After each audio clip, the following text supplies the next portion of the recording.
Yeehaw.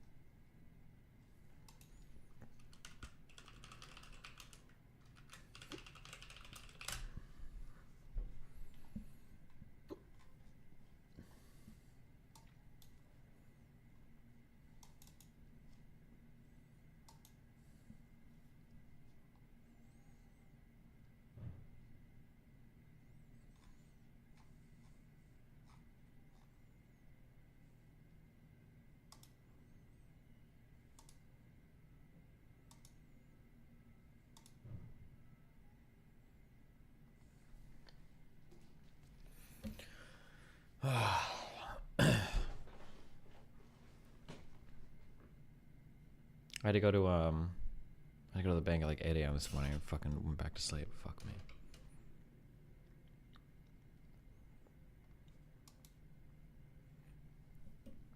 Do you think Vosh is a pedophile? Do you think people that jerk off to lolly are pedos? I don't know.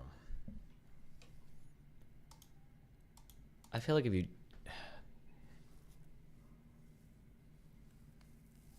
jerk off to a lolicon, there's got to be some kind of pedophilic shit there, right? Maybe that. I mean that.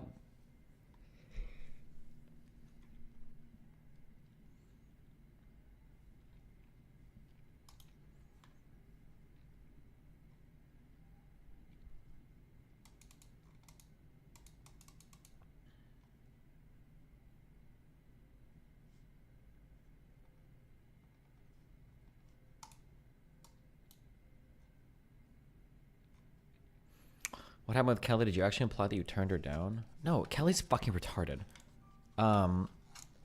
What?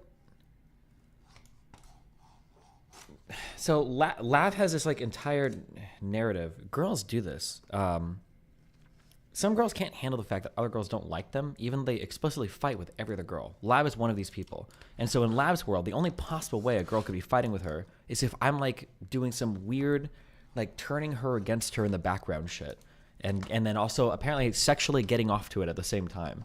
And I think I was in a voice call with like 5 people afterwards. Because I think I privately linked Gisticle a bunch of stuff. Because I was like, hey, here's the timeline on this. Because the idea that like Lav and this girl were friends and then I came and I turned her against each other is fucking retarded. It's bullshit. It's not true. This girl found my content like a year ago. Like she found me during the Lav Mr. Girl arc. And she thinks they're both fucking insane. That's how we first both met. And somewhere in this call, I think I was going over like when I was first. I think I said something along the lines of like, I think this is my recollection. If somebody has a recording of this, feel free to leak. But I think I said something along the lines of like, yeah, like somebody linked me this. Like when I was linked this, like I was like in bed with somebody else, like just hang out, and then somebody linked me this, and I watched this YouTube video, and in my mind, I'm like. I wasn't actively participating in drama. I just got to link this and I looked at it. And then Kelly's like, oh, so you were in bed with another girl getting off to this? So you were in bed with a girl. You understand that it sounds like you're getting off to this. I'm like, no, that's not what I meant, you fucking retarded cunt. And then I went off and I was like, you 40-year-old unfuckable alcoholic fucking British cunt. What the fuck are you talking about? Kill yourself. I said something like that. And then for some reason, I don't know why, this is in a Discord call with like 4 people, okay? I just went off on Kelly, okay? For some reason, Kelly yesterday is like, Destiny implied yesterday that he turned me down. No, I didn't. What the fuck? I don't know why Kelly said that. Well, I truly don't know. I'm not sure. Because there are like 4 other people in that call. I don't think anybody... Where's Pretty Tony? Isn't he here? I don't remember if he was in the call or not. I think Jessica might have been in the call. I don't think anybody in that call got the impression that I was saying that I turned Kelly down. Oh, wait, Tony, were you in that call? Yeah, I don't know why that's the impression that she came out with afterwards. Like, oh yeah, he implied that I don't know. I don't even say that's. I don't think anybody said that. Nobody thought you were saying that. Yeah, what a weird thing. Yeah, I don't know. I was just irritated because she was trying to spread the meme that like oh yeah, like I'm turning Lav's friends against her because I get some weird sick sexual satisfaction out of it. And it's like, bro, it's funny to watch Lav fight with people. There were like all the people that watched my stream like 2 years ago now and watch everybody shitting on Lav and fucking Lav. It's not because we were all sexually getting off on it. It's just it's funny to watch people bully Lav. It's really simple. It's not that hard. It's not that complicated. There doesn't have to be some weird sexual perversion to enjoy people bullying Lav. It's just it's one of the simple joys in life.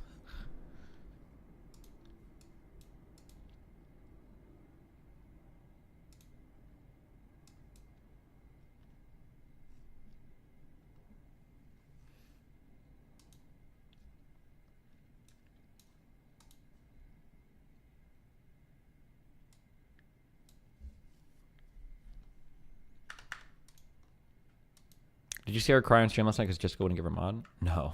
You should show me that, though. It'd be pretty funny.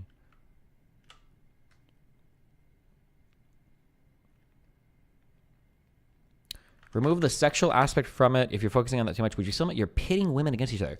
No. What do you mean? No. I just like watching people really laugh. What is this idea that like I pit women against each other?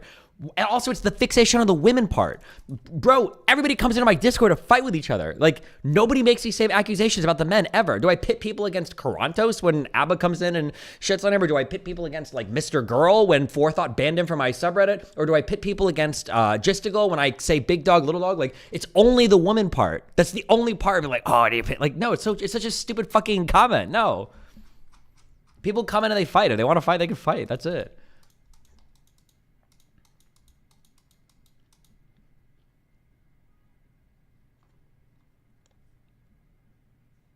Do you know when the Jordan Peterson combo is set to come out? I have no idea. I don't do any of their shit.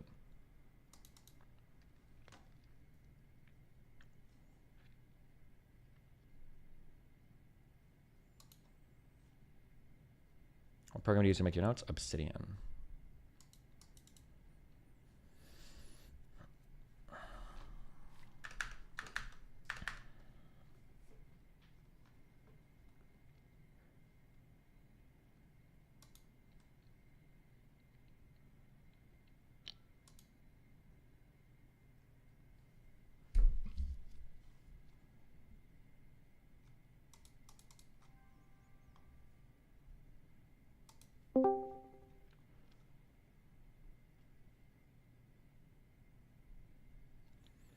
You went last night when Lab actually was about to cry, or the night before when she confronted him about wanting perms too? Wait, Lab wants perms too?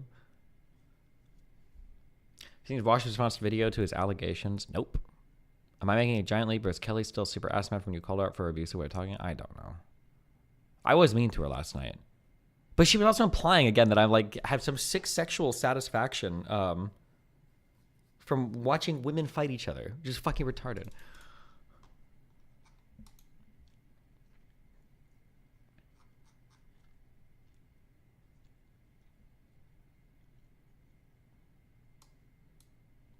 Lav was the one crying wanting perms? Oh, I thought somebody said Kelly. Okay.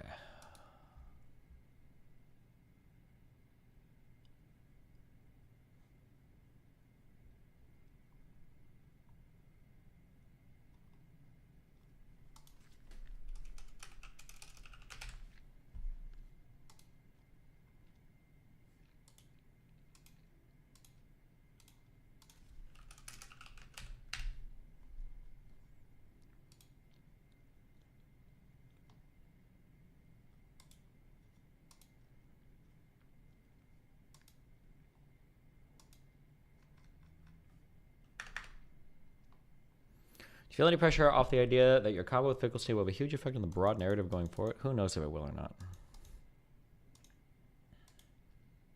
Who knows? Okay.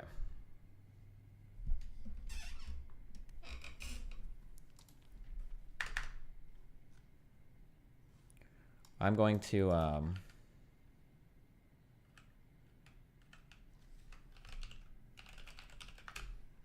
have like 10 messages to do.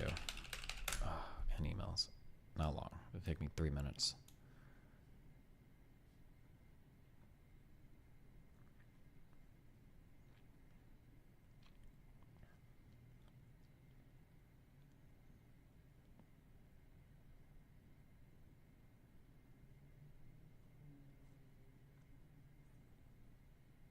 Actually, you know what? Fuck it. We don't even need to watch a video. Fuck it. All right. What do we got?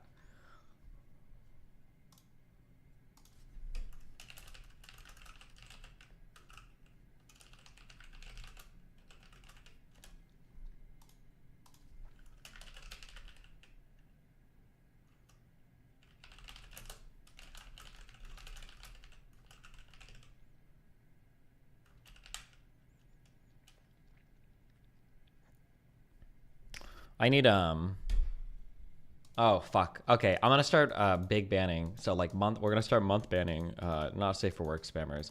I don't know why these types of people always show up. I don't know how to deal with them. I end up just banning not safe for work for 3 days, but I'm just gonna start like big banning. We'll start with I'll start with NNN, I guess. Yeah, I don't know why. I don't know what it is that compels people at night to just like, I'm gonna link like 20 not safe for work pictures in chat. I don't know why. I don't know why. I don't know why. It's true, no one knows what the combo with Focus will have an effect, but do you nonetheless feel nervous about it? Well, no, damn, but if you push mount it, maybe I'll start to.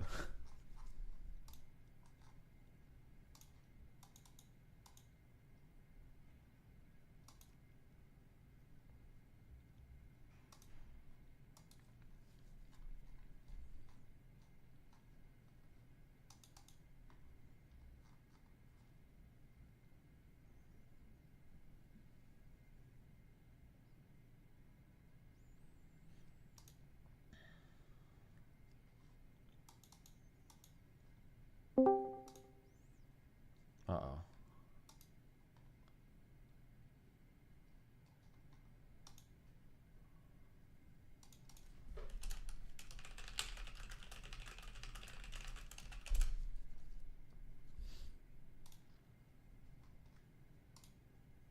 The fuck is this?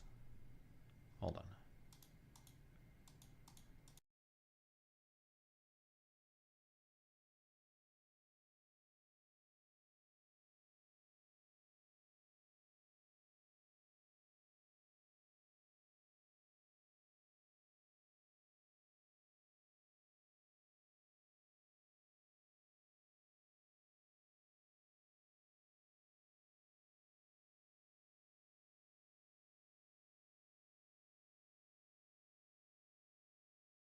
Wow.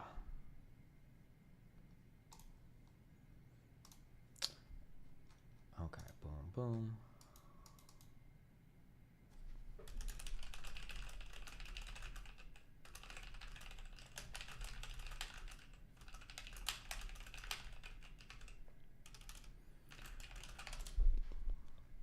So your opinion on Kyle Kalinske changed recently? We just don't listen to lefties on foreign policy issues ever, okay?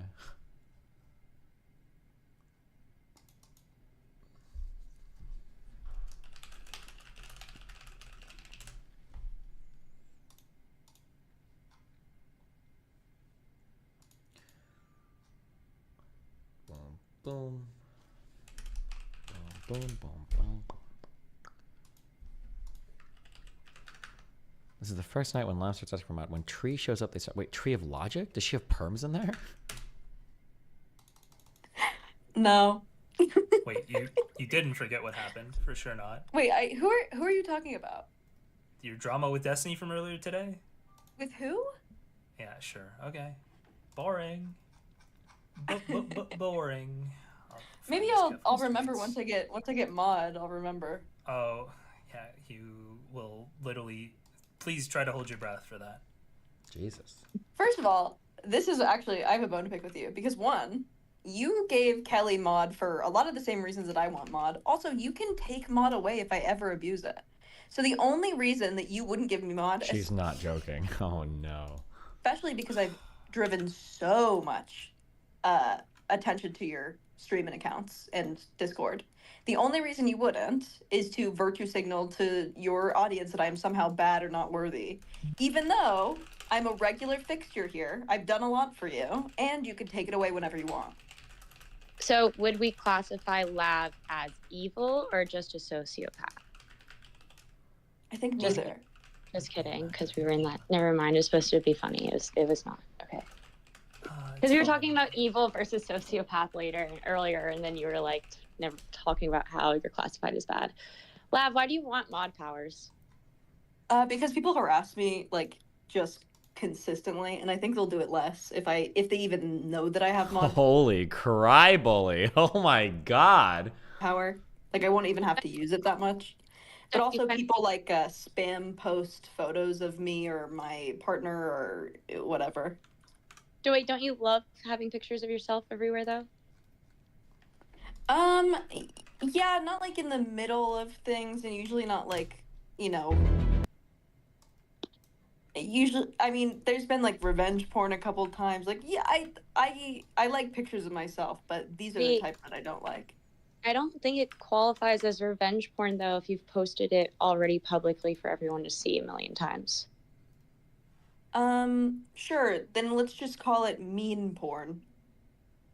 How is it mean porn? Was it porn at your not best angle? Like you love posting No, like just posting it in the middle of a. I don't know why you're acting stupid. Posting it in the middle of like an argument. Yeah, okay. I'm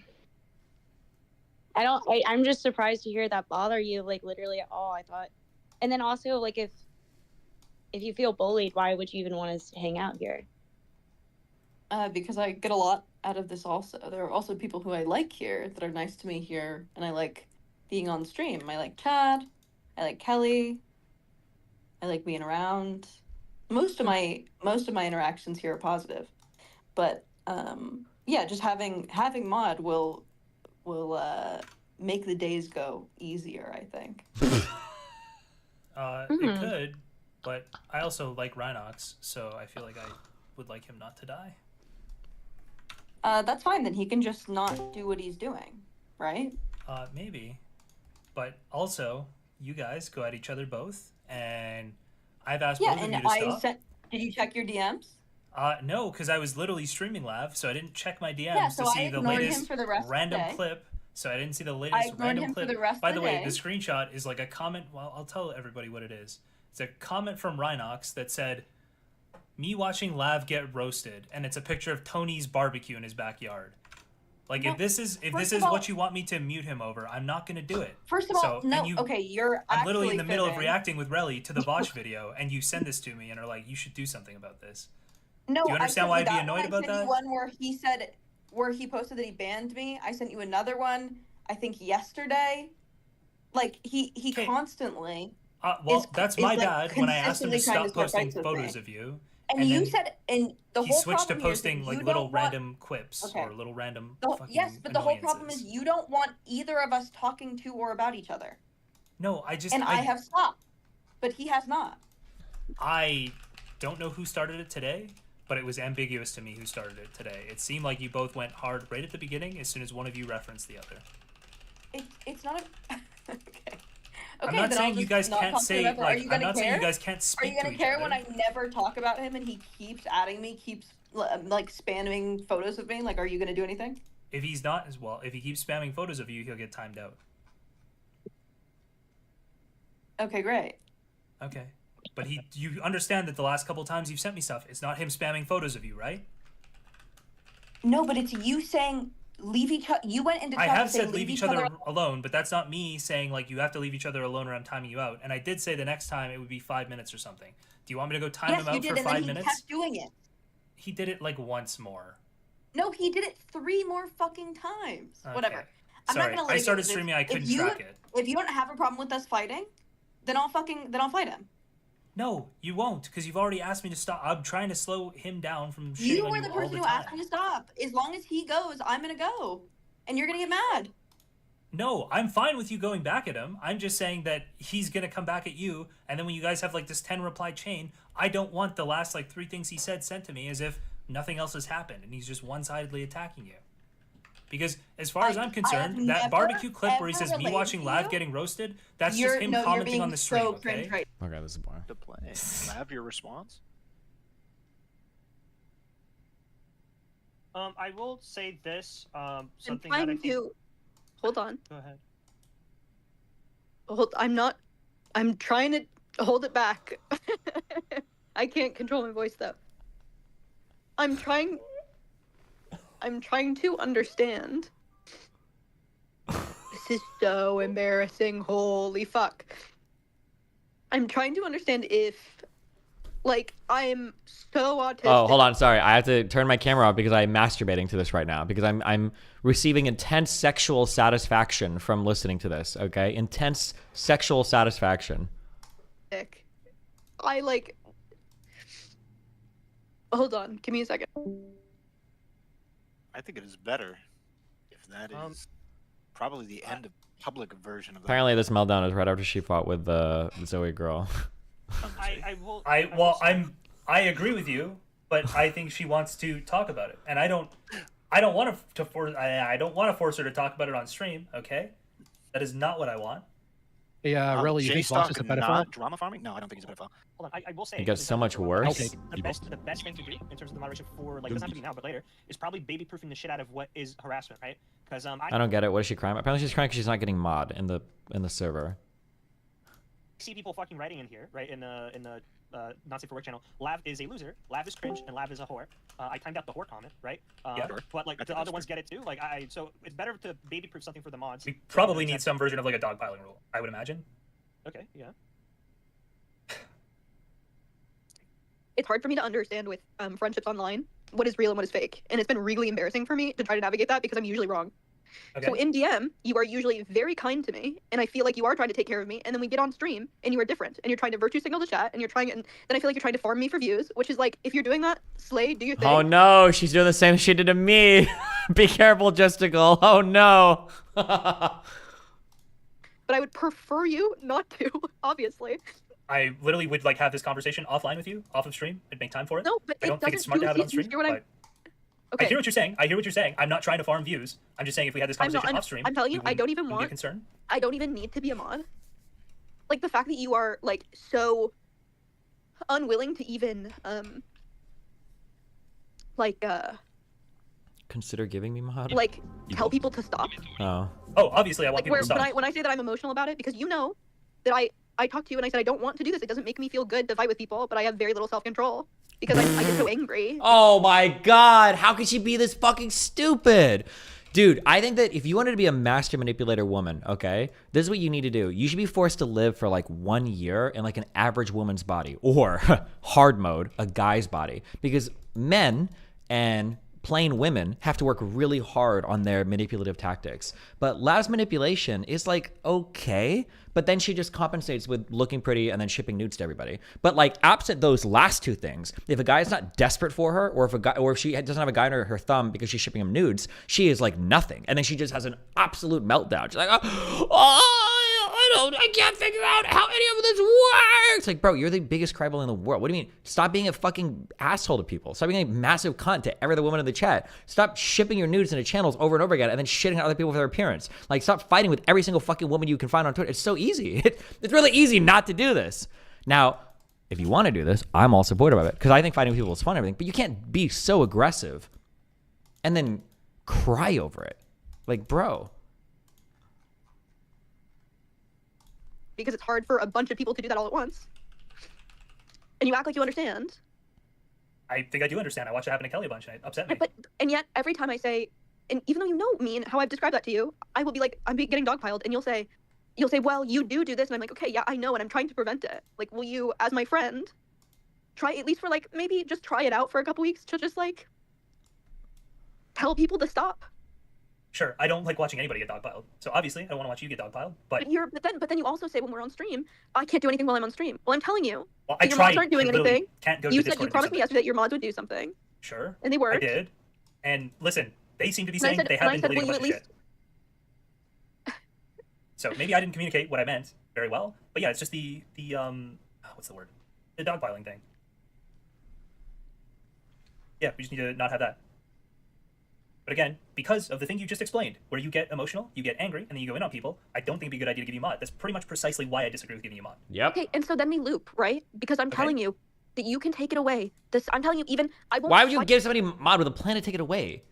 with anyone if you give me not even mod, just the power to delete the mass photos of me, or the one person repeatedly calling people I love a pedophile, or repeatedly like bringing up like crazy stupid shit, reposting the photo of me with my dog, like all of that. Like to just like I'm literally not even asking for mod. Weren't people I don't have time to keep up with the 50 million hours of drama that this channel is producing right now. Weren't people reposting a picture of her and her dog because she was posting a picture of Zoe and her dog, saying the reason why Zoe took that picture was to highlight that her dog was in the picture to imply that she's in a bestiality? What the fuck? Bro, how can you cry about this? Oh my god. I won't mod in anything that isn't in regards to me or harassment to me. Okay.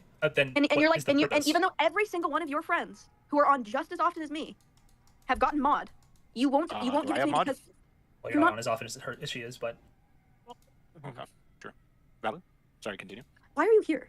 Me? Because I'm hanging with J-Stock and I saw Doomer Media here. Okay. It feels like you're being unfair to me. And I I think that understand you, how it feels that way. I think that you know what the right choice would be if I was your friend, and it would even if you don't. I'm not asking for let me do whatever I want. That's not what I want. yeah, I I'm know. just saying, will you please meet me halfway and try it, and at least let me fail?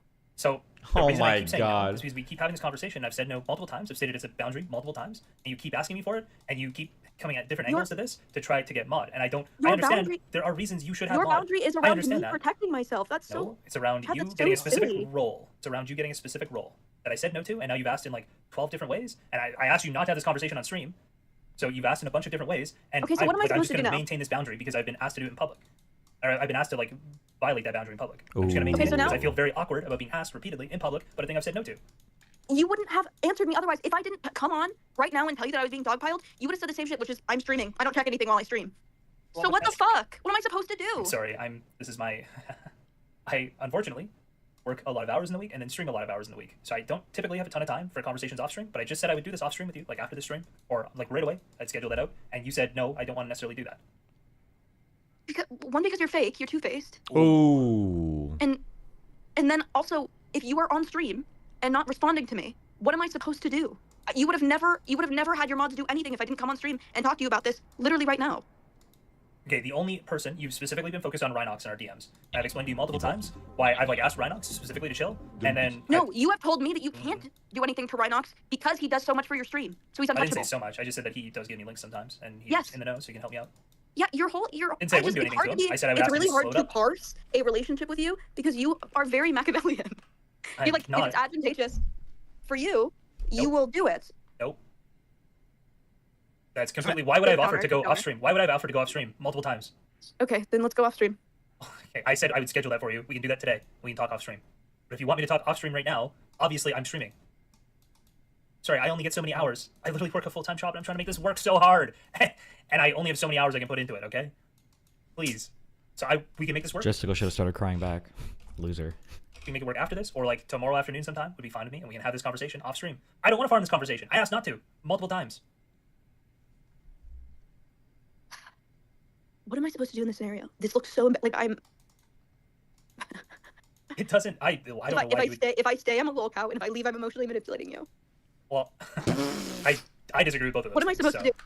Which is better? I'm polling the audience. Which is better? Should I be a lol cow or should I be I will emotionally say, manipulative? I think people are gonna say that no matter what. It's better for you to take a breather. You're clearly not emotionally like good and stable. What are you talking? I'm completely No, Wolfgang. Don't placate. Don't do it. No. These are pleas for attention. She's looking for the path of least resistance. Justicle's not giving it to her. She's waiting for some other man to acquiesce. Don't be the one that does it, Wolfgang. emotionally stable. I'm just having an emotional response. Sorry. Yes, that's what I mean to say. You're clearly having an emotional response. Jesus You're just gonna Christ. Oh my. Okay. Let me. Sorry. I apologize. You are having an emotional response. You're right about that. You're gonna sit here having an emotional. It's probably not gonna be a good time for you, right? Like it's probably a good idea for you to get off Discord, take a breather, right? Come back here. People are gonna. What? I just don't think that I think that I'm completely able to have a conversation right now. I know, but okay. So he clearly is telling you that he's not gonna have this conversation on stream. Like No, I said I Oh, don't never mind. Okay, Wolfgang is doing okay. Wolfgang's doing okay. All right. want to. If she wants to, we can have it on stream. But I would rather have it off stream. Somebody has messaged me for you to check your DMs, Lev. So how many times do you guys think that Vosh has jacked off to completion looking at a horse? Okay, more than I can count. whatever. 3 times as many times as he's jerked off to completion looking at a child. Jesus That's Christ. a lot of children. There, wait, hold up. I'm just working off the ratio in that folder, dude. Jesus, is that the ratio? I Holy. think that was the ratio. Ain't no way, bruh. I understand it's hard for you to make decisions when you get a lot of pull from a lot of people. I'm not looking at Oh, anybody. now she's implying that Justical has no fucking, she's implying that Justical has no agency or no autonomy, or she's trying to externalize him not giving her mod. Well, it can't possibly be that he's not giving me mod because he's rationally evaluated it and thought it's a bad idea. That's impossible. Oh, I understand. It's because you're getting a lot of pressure from other people. I know what you want to do because you're a good person. You know what you need to do. But I understand it's hard. Like, ugh. Anybody else? I'm literally not looking at another line of communication right now. No pull from other people. No, I'm just. Okay, I know that this is a hard decision to make. I would like. He shuts it down so autistically. Like, actually, nobody's damning right now, bitch. You to keep me in mind when you make it. Thank you. Okay. All right. All right. Did this conversation happen like right after I think she was screaming at the other girl? Somebody said she said, stay out of the community if you can't handle the heat or whatever. It's around here. When she was accusing the other girl of posting bestiality pictures. Evil video. You actually had to pay, I think. You're bad. I mean, he gained a little weight between. People reacted negatively to you. Content. I don't know when the fuck this was. If this was the same day. People are saying it happened on this day, but I don't know when. Like I said, I don't have time to watch all this shit. Especially most. Oh, she immediately went into Discord to argue with Zoe after. Oh, yeah. Jesus. Based. Timestamp in the comments. Wait, what? How many people fighting? She won't. Steven can't fight her battles for her. She's gonna look so stupid against me, and she knows it. I mean, I would fight with Lab, but I don't know what the fuck is going on. So. Oh. Oh no. Oh no. If you are that sensitive about a fucking joke, leave the space. Laugh. The point is, you're lying on here. Oh no. Oh For me, the moment actually was the most no. boring fucking shit in the That world. was 2 hours we're crying for Mod? Oh no. But like other dramas, it's like, oh yeah, I'll be the fucking Vosh drama. I know all this shit, dude. I'm so fucking eternally online with the Vosh shit. Dude, most people like drama. Dude, you fucking hypocrites in chat. Well, no, everybody in my chat loves drama. Obviously, they all Oh, love is that drama. Blondie? But Where's Lav? yeah, I messaged her. I added her. Said, okay, let's go. Justical, I'm down to do this, but you need to like moderate a little bit so she doesn't just railroad me, okay? Oh yeah, that's totally fine. Okay. This is the same stream, yeah. I'm sure. Listen, I'm sure if it does go off the rails at all, like Destiny's almost certainly watching, so he'll be here. What was I But doing? I'll make I don't even know what I was doing when this was happening. I don't know what time this was. sure she's not going insane. Okay. I don't really want to talk about Steven. I just want to talk about the fact that she's like reframed the timeline of me not liking her because she is crazy. That's what I want to talk about because she's making it seem like I was just like, oh fuck you suck. But she said I fucked my dog, and so I got pissed off and said my piece. Sure. I mean, Lav opens her mouth and things come out, and it's just how it is. I know, but she's reframed this as like, oh, this girl was just mean to me, but she was in VC saying I fucked my dog to like 400 people. And then she's like, why is this girl such a to be meanie? fair, probably far Also, to be fair, her dog is really hot. more than 400 people. Sorry to say. I've got like a whole Yeah, kick stream as well. no, I don't whatever. care Did she what- just say she fucks his dog, or she fucks her dog? She did just say it again, yeah. But it was on the video. No, she said no. She I said she take fucks her own hella dog. nudes with my dog, and I posted one butt pic with Wow, thanks, Dimitrio or Dimitro. I love you, buddy. shorts on, and I live in a 300-foot studio, and yeah, my dog was in the background. That doesn't mean I fucked my dog. Wait, a 300-foot studio, Jesus. What's Yeah, I live in Portland. Oh, okay. We're just waiting on Lab, guys. Here it is. I'm actually, in case people are wondering, I'm not being judgmental. I've actually tried to get studio apartments and I couldn't find them. Like literally, I could not find one for the life of me. I can only get one bedroom, so they don't exist in the city I live in. Just with regards to you and Lav, I guess. Oh well, she's here. Never mind. I don't care. It's fine. All right. Oh. All right, I want a good, clean fight. Yeah, let's keep it above the belt, okay? Okay, I might have to leave. I'm like actually water shitting. I really hope I didn't just hear like a plot behind you. But I feel like I did, Well. but I hope not. I'm really struggling today. Jesus Christ. Okay, Zoe, what's your problem?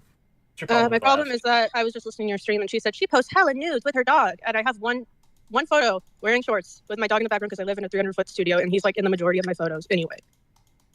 Okay, so It's not a naked photo, you dumb bitch. the purpose of the photo is to be lewd and sexual. It doesn't matter if you're actually naked in it. Yes, your it dog does. Your dog is not in the background. Your dog is like right next to you, and your profile name is Zoo Zoo Zoo Zoo. It is perfectly normal. Is that why? Is it because her name is Zoe? Wait, is the implication that it's a bestiality account? What? For me No, to you maybe are say- psychotic. And okay, the other thing I want to say is that No. you keep reframing Or this what? like he was just mean to me out of nowhere. No, I was mean to you the next day after you were talking to like 600 people saying I fucked my dog. Also, wait, hold on. To be fair, is her dog naked in the pictures? Oh my! That's what I Fucking was- cry more, you fucking stupid Okay. bitch. Okay, You you came Hold on, in. hold on. Damn! Oh no! fuck my dog. Oh my! That's what I Fucking was- cry more, you fucking stupid Okay. bitch. Okay, You just just came Hold in. on, hold on. Lav, you're No, you're Wait, hold on. Just to remember, me calling Lab a bitch was like the detonation point of our whatever friendship 2 years ago. That was like the end of times. That was like the fucking like revelations. Okay. Your argument. Hold on. Your argument with Destiny. Just really shut the fuck up, both of you, for a second. Holy shit, Live. Your argument with Destiny was that you weren't trying to fight with her until Destiny brought it up. I wasn't. I wasn't. You went on stream we and were said I fucked fine my after dog, and that's when I decided you're a dumb cunt. I mean, that also Destiny said that wasn't true and that you didn't like him before because of the Well, Mr. yeah, Bear I knew she had like she sucks, but like I obviously don't want to fight in the same space. Wait, then why did you want to be my friend then? Because sometimes optically you try to be. You know how with Hassan you knew that he had supposedly slept with your 17-year-old friend. But you still Why are you, DM'd him this is like a listen, desperate. This is a listen. desperate. I'm giving an call. example. You still DM'd him and tried to like get with him, and then he curved you. But sometimes you still this wouldn't isn't like that at what all. happened. That's Like, knowing just, that's things. just bringing up something to annoy This is her, but- also not what happened. Like you are so pathetic. It's insane. One, Sometimes you when you're tried to in- be my friend. You tried to be my friend, and then out of nowhere, and also you were not sensitive about the dog fucking thing because after I posted in chat, because while I was on stream, you were posting in chat, and I literally was like, I made a comment in chat, and you made a joke back. You were like, oh, I was just trying to be like you, he, and then 20 minutes later, we were back to normal. We were friendly again. The next day is when you tried to start fighting with me, and Hold on, Live. You're going too long, so just let Zoe respond to that part. Okay, just chill. Okay. Why does it matter? Like I could have just been trying to like not be upset about it and like trying to play it cool, but it did bother me. Why is it like you have to react the way you feel right now? Okay, so what is your claim? That's That how I'm trying to Lav lives her compete with life. you, or that you're upset that I joked Lab, that you what fucked I'm your dog? what I'm upset about is that you just said to a bunch of people that I post hella nudes with my dog. I've and I never said don't. the word hella in my Okay, life. please, Mystical, please. Oh, hold on, real quick. Fuck, because there's another person right now. There's this. Okay. Lav and oh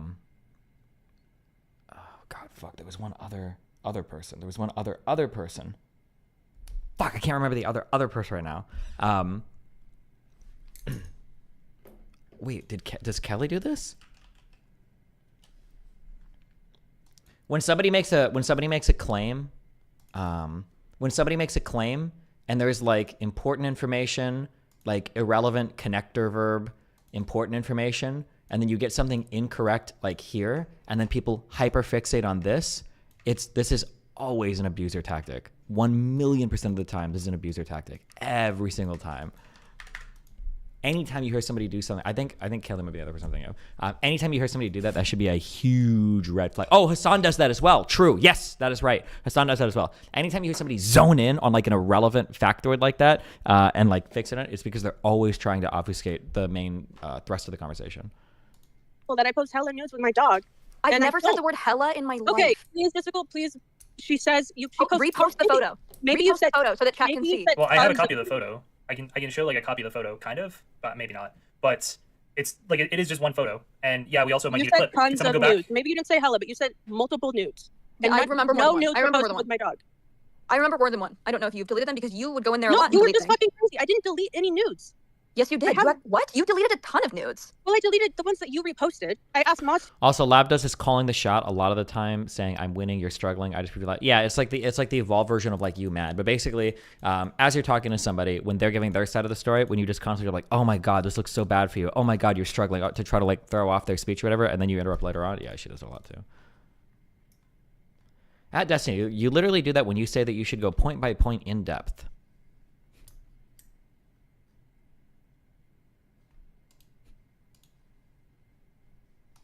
To delete them because you wouldn't because No, you're a spiteful cunt. you go in there and delete nudes way before I ever reposted them. Why are you lying?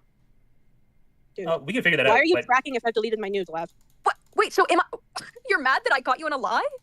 Why are you I'm not tracking that I've tracking it. deleted my nudes? Obviously, this is- Maybe I this don't is want them pertinent. up there forever. Why Great, does but that this is matter? obvious. Okay, but this is obviously pertinent when I say that you posted multiple things and then you try to gaslight me and said that you didn't.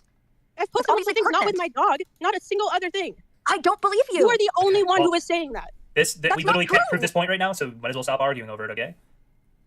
But I will figure out what is actually true here, and I will, whichever one of you is lying, I'll just say what was actually the case. Please, Okay, please. I know for a fact I have no naked photos of my fucking dog. Lewd photos where you are sexualizing yourself in some way and your dog is directly in the background. Nope, there's just that one photo of me in shorts. What does that mean? Your dog is directly in the background. What is that sentence? Wait, what? You're acting like okay. I mean, there's Simpson. Can you chat, see they in mod they can chat how say- many she deleted?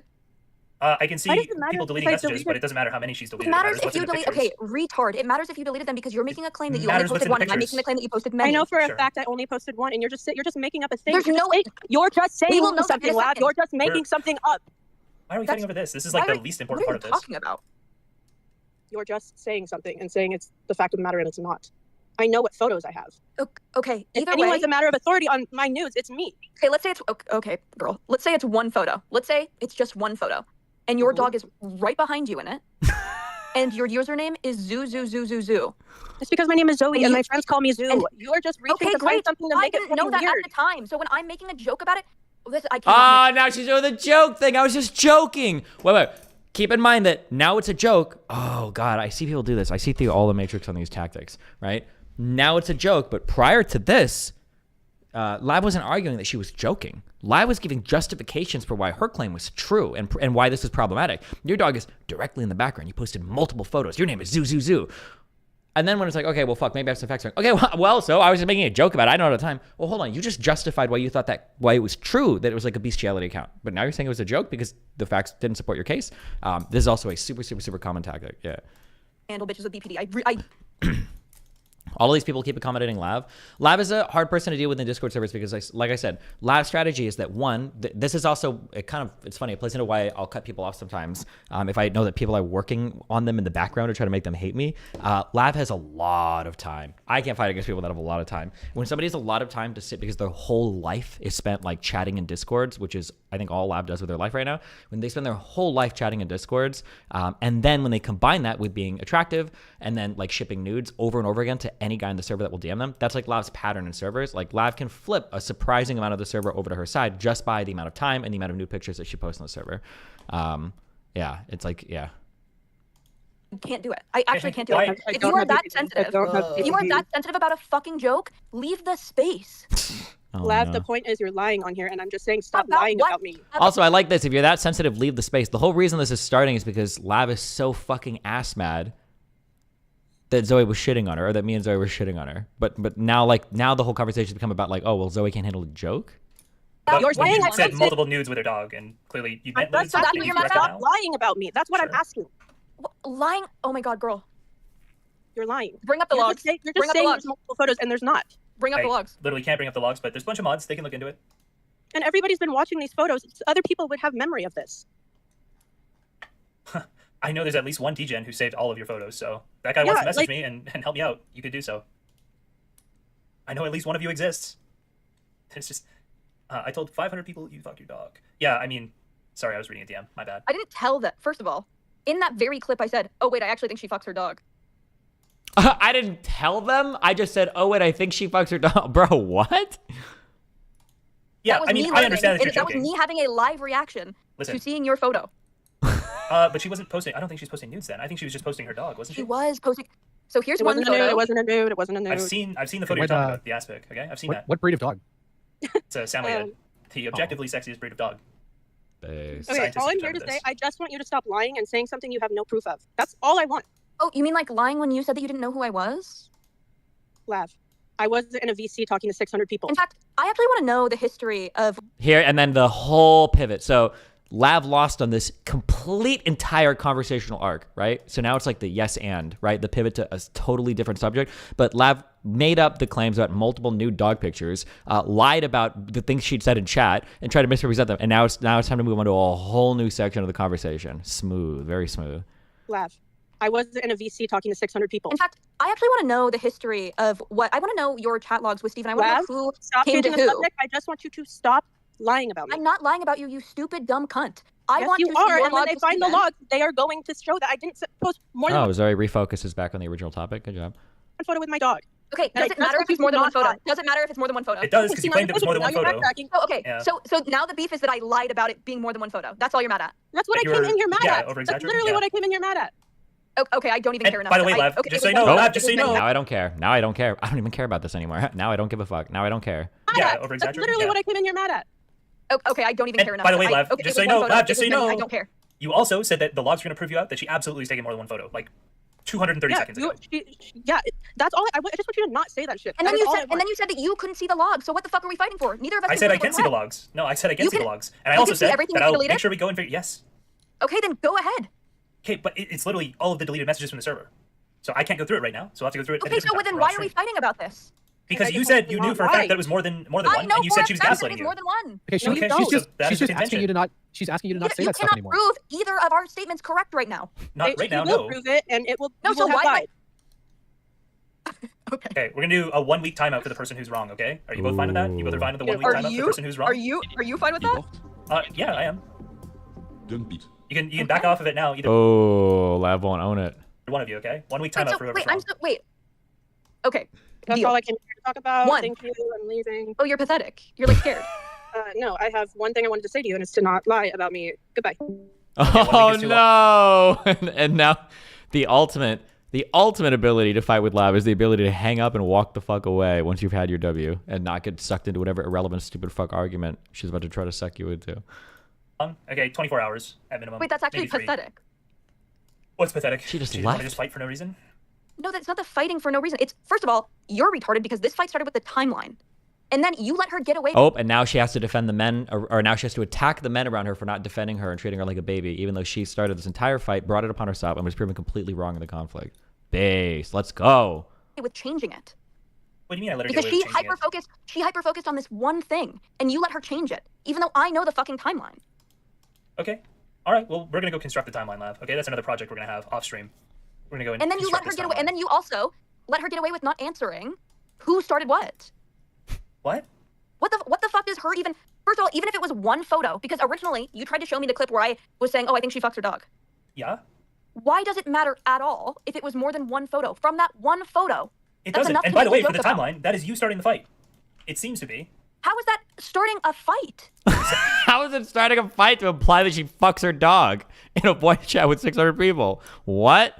Saying that this girl fucks her dog when she clearly like loves her dog and is a big part of her life. Why are you what? She posted a photo of her looking. Dude, this is actually retarded. You're just doing this like actually on purpose. Lav is like, why don't you just believe me? Why won't you just believe me? Just believe me. You're supposed to take my side. I don't know what you're talking. Like, I'm just having the argument that I would have wanted her to have. Great. Just arguing for her right now. Yes. Okay, so just to be clear, if somebody posts a photo with their dog in it, that means it's fine to go on stream and say If it's they like an fucked ass your dog? picture, is Lav's contention. It was a That doesn't lewd matter. photo. It was a lewd photo with. Why are you acting like you haven't said 10 times worse things about fucking everyone who you've ever talked to? That Shut Lav, the fuck up. Wait, not me or saying Doomer? worst Eat thing both about of you. Everyone that I've talked to. You don't even know who I am. This was a random woman in Sure. a fucking Discord server who was posting a lewd photo next to her dog, so I made a joke about it. And then Listen, after that, That's all checked the fine. logs after That's that. all fine, Lav. That's all fine. But you can't We're not- claim that she started the fight or that Destiny started the fight. Yes, okay, you If- need to shut the if fuck you up were and the one who listen to struck me. first. Oh, Lav is getting super hella mad. Uh-oh. Listen Go to ahead. me. Go Listen ahead. to me. After Listening. she posted food with her dog, and I made a joke about it in chat. In fact, I'll look for it right now and I'll post the fucking proof. We were fine after that. Even after I joked about her fucking her Wait, dog. No. You can absolutely like kind of No, not want to argue I- with somebody we will- after you're pissed at them. You can still consider that the start of the fight, right? That somebody would publicly go, oh, whatever, and privately go to one of their friends and say, this person just was shit talking me. No, Okay, because the all fight. right. Oh my fucking god! So there's that. There's a dog thing, and then all of a sudden she makes it about us competing for Steven. These are two different things. Why did she up Look, the Jace Falk ante said that. from me saying that from me making a joke on stream that she fucked her dog and that she was completely that I thought that she was fine with, to then the next day posting logs from her and Steven pitting us against each other, trying to compete sexually. What is the argument? Well, She started that shit for fucking sure. awkward. Hey, it's Wolfgang. I know that because it's an. If you want to say that I started the jokes that everything wasn't like positive Polly, if I was the first person to make like a funny, that's not even true. She was making jokes about me fucking my dog also before I even said anything. In fact, she made a joke about me fucking horses for Vosh before. So I don't know what the fuck you're talking about. Just show me the proof of that. I'm Okay, going through the hold on, timeline hold as on. I've seen it. Okay. Wait a Does second. anyone in chat have the It doesn't logs even- of her making doesn't even- jokes about me fucking a horse or something? Doomer's got a question. The fact that she made it, like, even if she said that, it doesn't mean anything, because you said earlier that you're fine with like doing horse stuff with Vosh. So like something can bother her that doesn't necessarily bother you. Just because you're okay with something doesn't mean that she first needs of to be all- okay with something. Clearly she's not okay with it. She's just asking you not Okay, to so do it. who started the fight then? Who gives a fuck? If you're that sensitive, why are you making jokes Listen, at me she and was, then saying if I she started was, the fight? yeah, listen, if she was joking about you fucking a horse first, then hey, she should be able to accept that same joke back. Yeah, you're running obviously. defense for the most fucking retarded shit in the fucking world, Doomer. Kill I'm yourself. not. Oh, well, I don't think he's running defense either. He's just asking questions, okay? No, He's just he's trying not to figure out what's asking going questions. on. If Listen, he he's wasn't that here for sensitive, why everything, did you joke To to be, me? He's just to trying to be get his clear- bearings. to be very clear, I am just bored and trying to make some content. Okay, I'm trying to make this a bit more interesting. Oh, Jesus. Die. I would Yeah, I'm never trying do to that, Lav, okay? I would never do that. I'm just trying to figure out what You're happened. cringe. I'm just trying to figure out what happened. Hey, Wolfgang, Oh how's my it god, going? yeah, I would love to have figured out what happened also, but you let her get away with completely pivoting and talking about the stupidest, most retarded argument ever when we could have had her on and totally fucking caught her being a fucking retard. You cucked your own content. Wait, why do I want to catch her being a retard? Why am I concerned about that? Yeah, that's my Well, job. no, you would have got her talking in general, which would have been drama. That would have been advantageous for me because she is retarded. Okay. Okay. All right. Are we good? We're all caught up. Like, I don't even know if it would have been drama, to be honest. Like, I don't think either of you know. I think this is what happens when some people argue, Lav, and both How of do I you. go to Both of message? you, I think, do this. I'm to Okay. message. Both of you, I think, basically argue that like, oh, there's no way that happened. That didn't happen at all. Like, Okay, look, I didn't start the fight, but neither of you look, actually know. So I need somebody to go through the logs and figure out what actually I'm happened. going to read it. Shut the Okay, fuck up. I'm shut going to read up. it. Well, If hold you on. Why go- don't you just send it to me? Oh my god, shut up. Why don't you just send it to me, then I can show it on stream? It's a long dude, go into Selfie Not Safe for Work and find the photo of her with her fucking ass out with the dog. Okay. I said white women and dogs, ellipses. She said that's why I offered you an alliance. We could be so powerful. Except French bulldogs suck. I said I'm scared. Then later, this was on the 13th. Oh, Hold on, I'm finding. Wait, can someone send me the logs of her making the horse joke, please? Also, thank you. While I'm looking for this. Wait, she doesn't even have it. Why is Sunday on a waiting channel? Why is he Sunday's in the waiting channel? He's back? Wait, Why Lav, is can you he pause wait- this? Some more fights going on, okay? Hold on. Real quick, I'm just gonna try this scene. Somebody talk in Discord. Let me know if we're good here. What? It's me. I'm talking in Discord. Perfect. This is me. I'm talking here. Thank you. Dude, it sucks because you fucking. Oh my god, there's so many deleted messages from either a mod or her. Because you were posted. No, it's not mine. It wasn't my deleted message. Fuck you.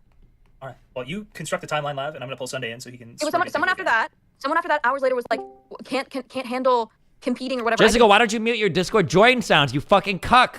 I keep thinking people join my Discord. Wait, did somebody join my Discord? Hold on. Oh, no, they didn't.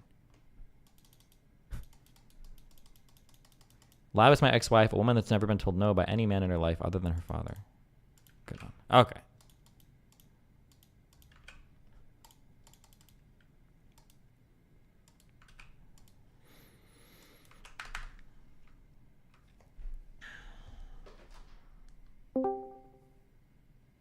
All right. Oh, it's Leaker Gene. Yeah, I just want to clarify, that wasn't a private chat. There was like 6-7 people in it, and one of them was fucking TC Brady. Why are you like going around implying this was like some private conversation that was established as being private? It was an off-stream chat. You took a quote from me. You took a quote from me. I think most people consider a chat room full of 5 or 6 people to be like a relatively private chat, considering that we generally stream in front of thousands of people. The people, and I doubt you. That's fine. I know every person at all points in time. But listen, it was an off-stream chat. I'm not saying it was a private and that it was like we all did a blood oath, a solemn blood oath to each other, never to leak the chat. But you leaked a single line that I said, misinterpreted why I said it, and then lied about why I said it. It was just fucking retarded. Why would you do this? Where did I lie? What? You claimed that I implied that I turned you down. I don't think any other person who was listening to that conversation got that impression by the insult that I used at you, because the reason why I insulted you didn't come out of nowhere. It was in response to you parroting that weird line of, I get sexual pleasure from watching women fight with each other. You know, I don't actually believe that, right? I don't care if you believe it. That's what you said it. You propagated the claim in that channel. I wasn't propagating Really? it. Do you want to bring in anybody? Oh, do you want to bring in? Sure. Explain No, why I don't. was No, saying no, it. no, no, no. I don't care for your rewriting of history. If you want, how about we do this? Okay, history. then fine. You were whining in just Both of us, It's there both in of the- us, in text of you Kelly, whining about Kelly, it. both of us were there. We both have different perspectives. How about we drag on any other person that was in that chat to ask for the context of that quote? And ask any other person if they thought that I was saying, oh yeah, I turned Kelly down. Or, oh, Am Kelly I didn't believe this. She's allowed just to saying that say other people might say it. Anything? What? Because you've already said all this before, right? Am I allowed to speak yet? Yeah, but if you're gonna disagree, wait, hold on. You already spoke. You gave your whole thing to stream last night when for some reason you decided to bring up something I said to you in an off-stream VC. You've already said I only said a very small part of it. And I agree. I didn't give context. I got No, you triggered by did give something in context. You gave misleading context. You lied about the context. I didn't lie. When someone says unfuckable, that's one of many things it can mean. What are you doing? But that is one of many. It could also mean that you have a melted, sealed shut vagina, or it could mean that you're trans. It could. What do you mean? That's one of many things it could mean. You weren't implying. You weren't implying that it was one of many things it could mean. You were implying that I explicitly was trying to show that I turned you down. What are you talking about? It can mean multiple things. Yes, I have vaginismus, so yeah, it could be literal. I would Oh hope my that you wouldn't God. actually say that literally. Yes. Can I Gaslight, continue to speak, or are you just going to interrupt me every 2 words? Do it. I'm Can I ready to just be gaslit. speak? I'm I filling would hope up that right you would- now. My fuel canister you is can't manage full. it, can you? You're I still can. speaking now. I'm sorry. Go ahead. I said I would hope that you wouldn't mean that literally, but it can also mean like being incredibly ugly or like unattractive or unlikable. Like there's no nice things it can mean, right? And I wish to clarify because someone in the chat triggered me And if you go back and look at the stream, you can see what message I'm responding to, and I'm just responding to that. Because I don't know what the fuck other people are saying. I was being a bit paranoid, Andy, because I didn't know who those people in the chat were. And August and Tony were being shit stirrers, so I don't know what the fuck these people are like saying to other people. And I just got triggered by a chat message. You got triggered by a chat message, and your response to that chat message was to talk about something that we had said in a 5-person VC. The chat message was related to. It was related how? Do they have psychic powers? Were they reading your mind? The person in the chat was saying like that I'm so like unappealing to you in that way, like the same way, like basically saying I'm unfuckable and you would never want. Is that the Jesus? Are you women like that fixated on your appearance? I gave like 5 insults to you. Is that the only one you fucking heard? Pretty sure I said you were unfuckable. I said you were a loser. I said you were an alcoholic, and I said you were staying on Discord until 7 a.m. fucking arguing with people or whatever. Why is that the one that you fucking fixated on? I also didn't like alcoholic, and I wrote you a private DM before you magically deleted me and told everyone else that you did that before you bothered to, I didn't magically delete you. It's just called unfriending, okay? But no, hold on. I'm just saying, hold on, wait. I'm just saying, okay? I said like 5 different things there. Why did you fixate on this one thing, decide to bring it up in relation to another chatter's comment, and then imply that I was trying to imply that I turned you down for sex? None of this makes sense. You're just throwing random shit out there in the hopes of, I don't know, attacking me or vibing with the chatter, or I don't even know why the fuck you would bring it up. Can I speak? You speak so much, and if you listened, we could like go over this in 5 fucking minutes. The chatter message specifically was that part, so that's part I responded to. If a chatter had triggered me about the alcoholic comment, I probably would have spurged about that as well. I sent you a message that clearly stated that I was like not happy with those insults, and you didn't respond. So, like, I don't know why you get to be, like, so indignant that I leaked when I was clearly triggered by you being triggered at me. Like, okay, wait. Let's figure it out. What am I indignant about? Like, you're calling me Leaker Jean like I did something wrong. Try one more time. Let's see this. Or maybe you actually have lost this many parts of your brain. What am I indignant about? Try it one more time, Kelly. What's wrong with what I just said? No, okay. All right, that's it. We're good. I need to do research today. Unless you have anything else, or unless you want to approach the conversation like actually with all 4 cylinders firing, okay? All right. Can you just maybe not try just calling me retarded all the time? Like, just... What am I indignant about, Kelly?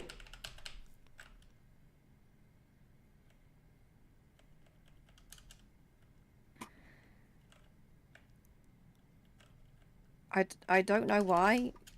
I'm indignant that you are misrepresenting something that I said in that voice chat and then not even giving context for why I said it. That's what I'm indignant about. That's what I'm upset about. I gave context for it now. I didn't realize that it was after I fucking thought about it publicly. Oh my God. I don't even mean here because I haven't been able to give context for that in this call. I haven't managed to at all. Like, and just for the record, I don't care what you get off to. All right, you were the one complaining about it, and there's like written texts in Gisticle's like Discord. August and Tony or were just winding you up. I wasn't even in the fucking call when you joined, right? You're fed up that other people, some of them take it at face value that you get off on women fighting. I do not care if this is true or not, and I don't imagine it is true. But the thing is, like, when you meme and play into shit, then yeah, some people are just going to assume that that's real. And that's all I was saying. And then you fucking spurged at me, lost your mind, and started insulting me. Because you're like, that's retarded, you're retarded, and they're retarded. But, like, this is a bunch of people in your community. I don't see how that results in me getting insulted. Like, go insult them. Okay, you were closer to summarizing the conversation. That's fine. But yesterday, when you brought these comments up on stream, you just implied that I made a random comment out of nowhere saying that implying that I turned you down for sex. What you just explained there was completely different than what you said yesterday. You do realize that the person that triggered me in the YouTube chat had nothing to do with this part of the conversation. They had nothing to do I was with just Kelly. triggered Kelly, at them I don't know implying if that you're. I was I don't know if you unfuckable. have object permanence problems or what, but Kelly, nothing that person said had anything to do with our conversation because nobody knew about that conversation. Not even if they would have used the exact words, they wouldn't have had anything to do with that conversation, Kelly, because they didn't know. Different human minds possess different information. We don't all share the same hard drive. Do you understand that? There were like 6 other people in that chat, and I didn't know half of them. Yeah. It's easy for you to think that they don't know, but one of them's fucking TC Brady. I don't know who these fucking people are saying to what in Discord. And yeah, I just got triggered because what they said sounded similar, and I just got mad. Okay, That listen, was if you're it. going to say I just got triggered, Not then that why are you in here fucking trying to deep. justify what you were saying? Why not just come in and say, listen, I got triggered?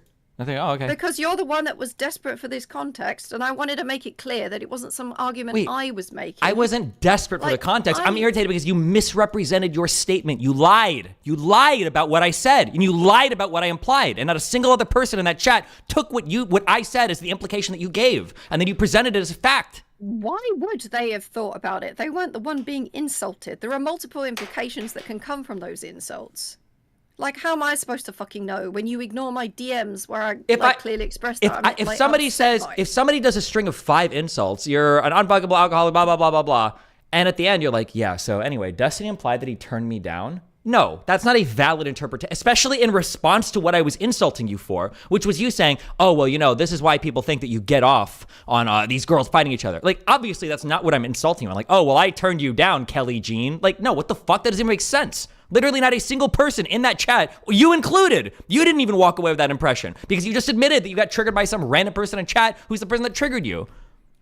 No, I made it clear that I was upset. Like, before that person triggered me, that was like hours, like, You're half of a lying. day Hold on. You're later. lying. You're lying right now. When you said No, you made I'm it clear that you were upset. I yes. sent you a DM. You Kelly, ignored you're it. lying. Kelly, you're lying. Kelly, you're lying. Okay. Well, I'm lying that I sent you a DM. Kelly, you're lying in that when you said that you were upset, we're not arguing about whether or not you said that you were upset. We're arguing about whether you said that I implied that I turned you down.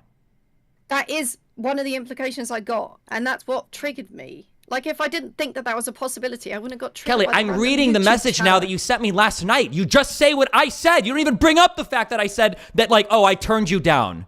You literally used the phrase I randomly said I machine don't gun think it's insults called at me. this. Randomly I machine didn't gun like insults that. at me. So you didn't even have that impression. That doesn't mean I didn't have that impression.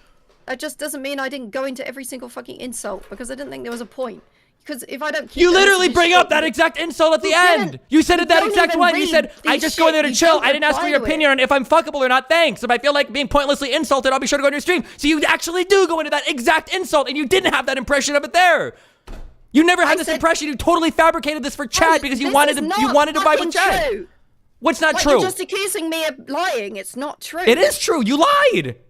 No, that's not a fucking lie because I didn't tell you everything that I was thinking. I kept it to a fucking paragraph where I said I didn't ask for your opinion on if I'm fuckable or not. Thanks. With a fucking thumbs up emoji. You didn't ask me to know what I felt. How would you fucking know? I You're know a because mind reader. because nobody in that chat got that impression. You didn't give any impression at all that you got that impression, and then it magically popped up when you were deciding to vent to chat at the. Just because I didn't write it in that message, it doesn't mean I didn't feel it. Like, what the fuck are you saying? Hey, just wanted to jump in here and say real quick, Tony or August could confirm this, but she said that exact same thing in the chat after you left, that she thought you were saying you turned her down. I did, yes. Oh well, she didn't say it to me, and I didn't Had see that it. impression. Did And- wait? Did anybody else have that impression from that chat? No, none of us had that impression. We all said that's weird. You didn't mean that at all. I'm just saying that was her impression. That's Oh, okay. Well, man, damn, she should have included that in her message to me because I didn't. Yeah, nobody else got that impression, and I didn't give that impression when I sent it to her. And I don't I think. was Yeah. trying to keep the message short because I thought that you might actually read it. You didn't read it or reply anyway because it doesn't really seem. You like were trying don't to keep care, the- You don't give a shit. You, you just were insult trying- me you and were- then hold I'm on. clearly upset. and You were don't give a trying to fuck. keep the message short, so you don't include the part that apparently bothered you the most. But then you talked about it on stream that night. No, he means like when you'd left. I No, spoke you- about it in that chat. Yeah. Hold on, give me 1 minute, 1 second. Gotta say something really fast because I don't like that this Destiny for some unhinged reason Oddly Gamers, thanks for the 10 gifted memberships. decided to call me unfuckable, implying that he turned. Oh my God, sorry, hold on. Gotta say something really fast because I don't like that this Destiny, for some unhinged reason, decided to call me unfuckable. And So there's already two lies here. One, for some unhinged reason. So she doesn't give context to what I'm talking about. And then two, she claims that the only thing I said was, oh, you're unfuckable. That wasn't. It was a string of insults, which she knows. I said like 5 or 6 things. implying that he turned me down. That's not a thing that ever happened. That this Destiny, for some unhinged reason, decided to call me unfuckable, implying that he turned me down. That's not a thing that ever happened. I've been on the stream. People know what I look like. I don't know. It's just a nasty thing to say or imply. No, just so we're clear, Kelly, at this point. that happened off stream, so nobody would have known about Yeah, it. but other people in the chat are implying the same shit, and I'm like putting my foot down now. Well, I before apologize it if my starts to be a comment fucking invoked that rumor. discussion. No, you're good. It's still good. I think it's a nasty thing to suggest. The reality is, like, when I initially started speaking to him, he always had a girlfriend, and I have standards, and I don't like people that cheat on their girlfriends. It's nasty. Don't like it. Like, fuck this noise, bro. And also, I'm not interested in people that are in weird fucking open relationships either. Like, I don't. These people are insane. Shut up. I gotta say something really fast. Okay, any final closing thoughts before I go back to my research? No, I wasn't lying. Okay. You lied in that statement. You lied about what I said. You lied about the context that I said it, and then you made a I whole. didn't give any context, and I do think you were unhinged. Not giving I didn't give context. That's true, but nobody fucking asked for context. You and I didn't give feel it was context, and you needed. picked out one insult from 5 that I used. Because it related to the YouTube chatter message. If the YouTube chatter had triggered me about alcoholism, I probably would have said that relate part of that conversation instead. Okay, I then don't you're just know. your way I of was just approaching. triggered. That's fine. Your way of approaching conversations is manipulative and dishonest. Then maybe that's just the way that you do Is it. it manipulative to Yes. get triggered and just like say shit? It's Because that's manipulative to literally what you misrepresent did. conversations. Yes. I didn't mean to misrepresent. I don't care if you anything. meant to or not. Maybe you were accidentally manipulative, but that's what you were doing. You took one insult out of 5, and you just said that, well, if you would have said this, I would have taken one other insult out of 5. You didn't give any context to it, and then you implied that I even had a whole thing about you not fucking me. Like, what would it, if somebody in chat would have said, like, oh, Kelly Jean is an alcoholic, would you then have said, wow, last night, for no reason, for some unhinged reason, Destiny called me an alcoholic, and like, I don't even know if I can get Yes. treatment for this. Okay, then you're a liar, or you're manipulative by nature. No, you, because yes, I got you are triggered by the intrinsically. alcoholism comments That's as well, fine. because other people have been memeing about it a lot. and Okay, it that's really fine. fucking You're bothers manipulative me. by nature then. That's just who you are then. You don't even think How is about it. manipulative that I don't want people making up lies about me. It's not manipulative that you don't want people making up lies about you. It's manipulative. Is a lie about me. It isn't. It's one that you've perpetuated. It's- Apparently, it's okay when you perpetuate. It's lies manipulative when you take one word out of a string of insults in a private chat, don't give the context, and then imply that that's what the major insult was about. Yes, that is a lie. That's called being lying. I didn't or give manipulative. context because I didn't feel it was necessary, and Justical was already annoyed at me because he felt like I was saying something that was said off stream. Cool. All right. That doesn't change what I'm saying, though. That's fine then. You're just giving No. reasons for why your statement is manipulative. Yeah. Can I say, like, how would it have been less manipulative if I had bothered to give the full context? Because then it wouldn't sound like I'm just making a. mad that I'm saying more stuff that was said off stream. I don't care if you say shit that was said off stream. Like you said, it was a chat of like 6 people. I care that you're misrepresenting what was said off stream. Do you feel like it was really intentional that I was misrepresenting? And what and who am I manipulating? I don't know how intentional it was. It's pretty hard to figure that out when somebody's being manipulative. And who are you manipulating? The entire chat that you're trying to get to sympathize towards you by casting me as some villain that is randomly saying that you're unfuckable. Bro, I don't care. Like, all right. You don't firstly- care? That's why you're on No. stream explaining to the whole fucking chat that are insulting you. Obviously you Can care. I finish my fucking sentence? Yeah. Like, you keep cutting me off. It's driving me fucking insane. I do not care about trying to get an audience on side. That is completely pointless. That's a lie? I get Like, okay. no. The majority of people don't like me, and I like that to an extent because it makes things more fun. There's a very small minority of people that seem to like me, and I think we can both agree that I'm unlikable, so I'm like used to it, all right? The idea that I would go around trying to like cry and get sympathy from people is just ludicrous, all right? It's just nonsense. It's not who I am, what I do, or would I get anything from that? No. Like, who am I doing that for? What would be the fucking point? I Hold don't on, know if you this- just got hold on, into wait, your wait. head This that tactic- everyone is wait, like, no, I'm no, Lav, this- and everyone is Lav Yeah, now. Kelly, this tactic of like, well, why would I do this? It doesn't even make sense when like very clearly you are going onto streams to defend yourself publicly and to make statements and accusations about people. No, like I what just got tilted, bro. I just got tilted, and you're like trying to imply that there's something beyond that. I was tilted after you insulted me. I was tilted constantly for the day afterwards, and then I was tilted by a fucking YouTube chatter. Like, can I not just say shit without meaning to? Like, yeah, I probably shouldn't have said that. I just got fucking angry because you insulted me and I was upset. Okay, that's fine. Then just say that instead of like giving the. Okay, cool. Then just own it. Yeah, I misrepresented the conversation. I got super fucking triggered. I should have given more context to it. I made implications that nobody else thought you were making at the time. Then just say that. Like, oh, I got triggered. Okay, boom. I literally did say this shit. No, you didn't. You came in trying to defend it. The first thing you said when you came into this chat, Kelly, was, well, what you said, I mean, that could have multiple meanings. That was the first thing you did. You came in, you tried to justify it. And now that all of those justifications have been torn away, now you're like, okay, well, fine, I just got triggered. No, but only I'm after we still fought to saying get to this point. Exactly all of this shit. It can have multiple implications, but I was triggered. That was one that I felt was applicable because, as Justical said, I literally said it as you left in the chat. Like, this isn't something that I just randomly came up with the next day. I get that you think the context is way important, and like every single person will think that the context is important. All right, well, everyone's the same now, I guess. No, not everyone's the same. But you and me being in a random chat and me just saying that, like, wow, Kelly, you're unfuckable. That's why I turned you down. That sounds way fucking different than me responding to you, perpetuating like weird fucking Destiny's jerking it to women fighting claims, and then me giving a triggered response to you. Which, by the way, I was triggered. I was not perpetuating. I was okay, I'm sorry. You weren't perpetuating. You were saying, because you say this stuff, this is why people think this thing, blah, blah, blah. So maybe you weren't... No. I don't believe those things. I'm telling you why some of your audience, like, believes it, right? I was saying, if you don't want people to, like, believe it, why do you meme and play into it so much? I don't believe you. I don't believe that. Fucking mind. I don't believe you. Yeah. When did I ever say, oh, this is what I think? When have I ever... You don't have to say, this is what I think. What do you mean? When did I say, I turned you down? Why did you imply... What do you mean? The reason why it was in conversation is because you were whining about it in Justical's Discord chat. Like, the messages are there. I wasn't whining about it in Justical's chat. I sent Justical's messages because Lav is lying about the timeline. So I sent Justical a bunch of messages saying, like, hey, here's the stuff that I was shown beforehand, blah, blah, blah, blah, blah. Here's this. And then it's really annoying that retards like you and everybody else carry this weird Lab timeline where I'm finding girls that are friends with each other and then making them fight each other because I, like, get off from it. When the reality is just fun to watch you guys fight with each other. Like, everybody fight with each other. I want to state this very clearly. I do not care, and I would like to never think about what you get off on. I just no, thank you. But no, it was like comments you were making in Justical's chat.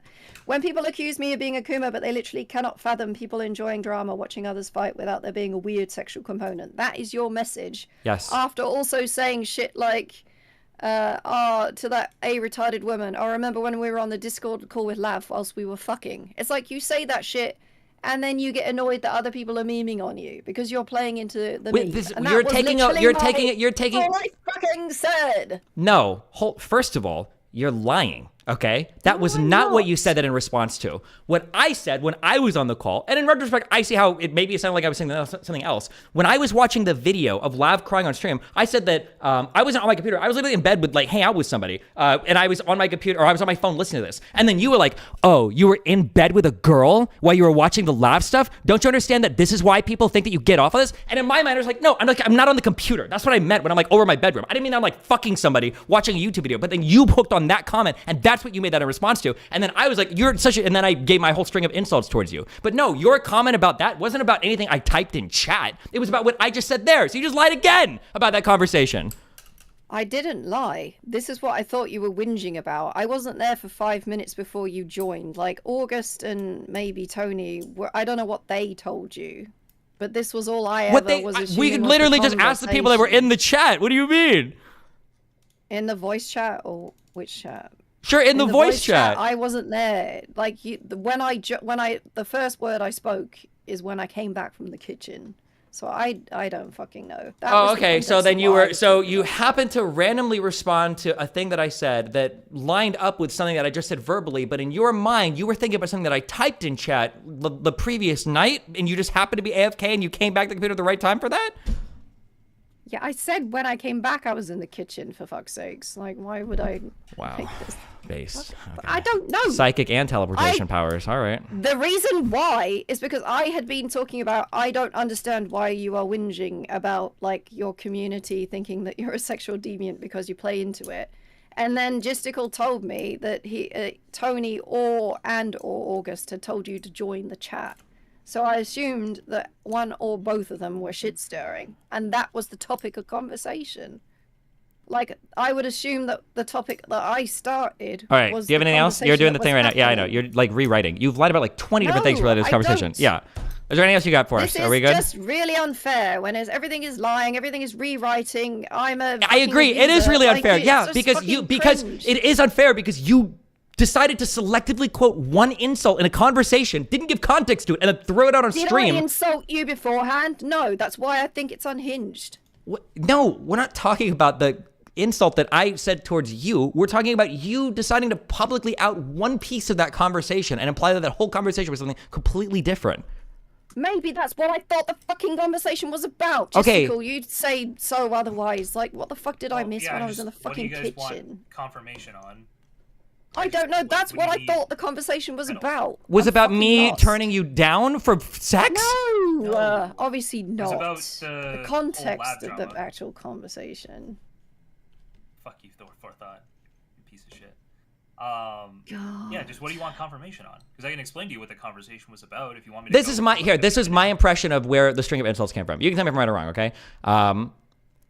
I was talking about the timeline that Lav is misrepresenting, that I am turning apparently her close friend against her, okay? And I was complaining about that the timeline that Lav is giving is not my timeline. Who is her close Shut the friend? fuck up, Kelly. Holy shit. Go to the kitchen. Why are you don't know what the fuck Justical. That wasn't a misogyny joke. That was an alcoholic joke. I'm sorry. Justical. So we were having a conversation about what the actual timeline was. And then I think at some point I explained that I think it was at the point where I was like, somebody sent me like a YouTube video of Lav, and I was watching this YouTube video, and I was literally in bed with somebody else. Okay, I was like sleeping in bed with, I didn't say sleeping, but I was in bed with somebody else, right?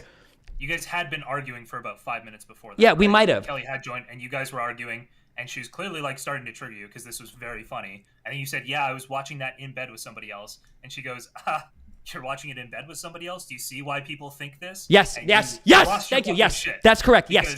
When I made the comment in my mind, if I'm in bed watching stuff, it's because I either just woke up or I'm going to sleep, right? Not like I'm actively, and I don't think I ever said this in the conversation, oh yeah, I was fucking this other girl watching this Lav video. It was more just like I either woke up or was going to sleep, and I was like looking at this video on my phone. And then Kelly made that comment, like, oh, you understand why people think that, blah, blah, blah, implying that I'm like getting off to the conversation. And then I think it was after Kelly made that comment, then I was like, oh, you unfuckable alcoholic, blah, blah, blah, blah, blah. And then I went in on Kelly and then went to the next thing. Is that correct about? Yeah, but it should okay, have been yes. obvious that So I wasn't when- trying to go in on you. Kelly, You you're so seem socially like- retarded. I don't know why you would even trust your own recollection of what is obvious or not. I'm socially retarded, but you can't seem to understand why your own audience makes fun of you. I do, and it's because of dumb fucks like you, yes, that propagate these exact fucking Is things. it my fault? There's been like a bunch of subreddit threads that are like heavily outvoted of making fun of you. Yes, in congratulations. All of this situation. Good job, that Kelly. Has nothing Nice to do pivot. with By the way, me. nice pivot off of all of this. So anyway, Jessica, my none of us has irritation anything was to do that with yesterday, me. for some reason, Kelly decides to leak one insult that I said and then imply that it came out of nowhere and then imply that I was saying that she was unfuckable to me or that I turned her down, which I don't think anybody else in that conversation thought, or I don't think I gave that impression, yeah. I don't know why she thought that, but she's clearly triggered by it. She talked about it after. Some of us were like, oh no, I don't think he meant that at all. But like she thought that, and then I assume, like I actually said this before I realized, or before Kelly said it, but I assume she DM'd you because she was clearly upset by it, right? And then you guys just didn't connect before she saw something else on stream that triggered her in the same way.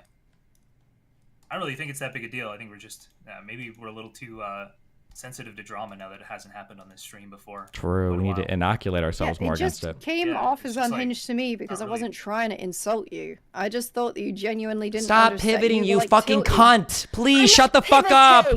Kelly, if you want to say that Destiny gave unhinged insults towards me, that's a fair statement. I would say, yeah, that's true. I did give I was super triggered. Yes. That's not my issue with you right now, you fucking retard. My issue with you is that you came on the stream and you lied about the conversation, you lied about the implication of my insult, and you gave a total mischaracterization of what I said. That's my issue. I've said that like 50 fucking times. I don't know how many times I have to repeat it, but you don't understand what the fuck I'm saying. Not giving context isn't lying. Yes, hold on, Kelly. Not giving context is lying. Yes, it's called a lie by omission or misrepresentation. Yes. What?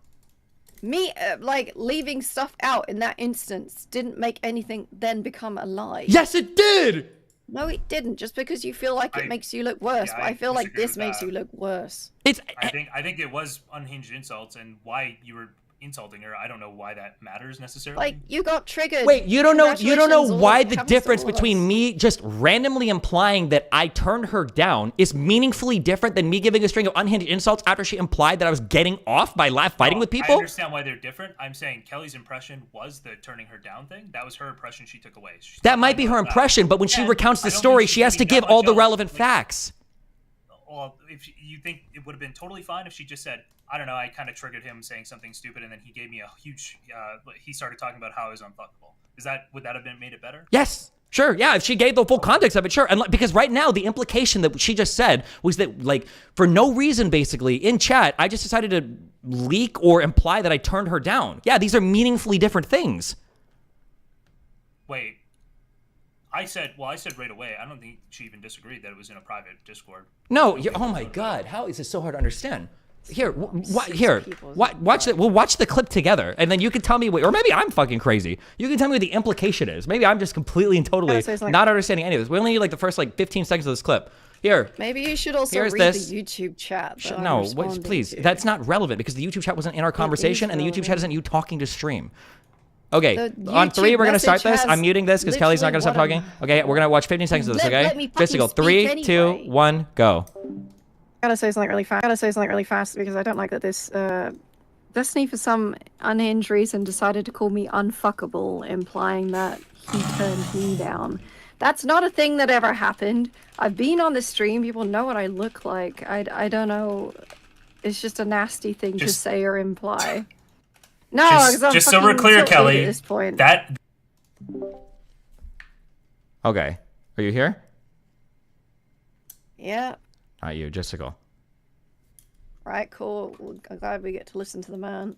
We're going full incel lately. So her statement of Hear her say that it happened in chat or something. she said, Destiny, for some unhinged reason, decided to call me unfuckable, implying he turned me down. That's not a thing that ever happened. Is that a fair summary of my insults towards her or It's any not part a of fair it? summary, but it was her takeaway. That's what I'm telling you. So she's not lying. She's giving her takeaway. Okay. And she thinks that it's completely unhinged for you to say I- that. Okay, gotcha. also Okay, said Jessica, that then you- give me. Okay, so I would I say need you were to teach me. triggered. Help You me, didn't say something that Jessica. crazy. Help me. Train me. Okay. So what words do I use if somebody summarizes a conversation, gives an implication that wasn't there or didn't happen, and then You go watch your cherry relays that to figure out the whole fucking intent thing behind lying. No, I'm just telling you. How would you tell me how you? How would you? She had no intent to lie. How would you do this? Tell me how would you say this? How would you represent this? What would you say?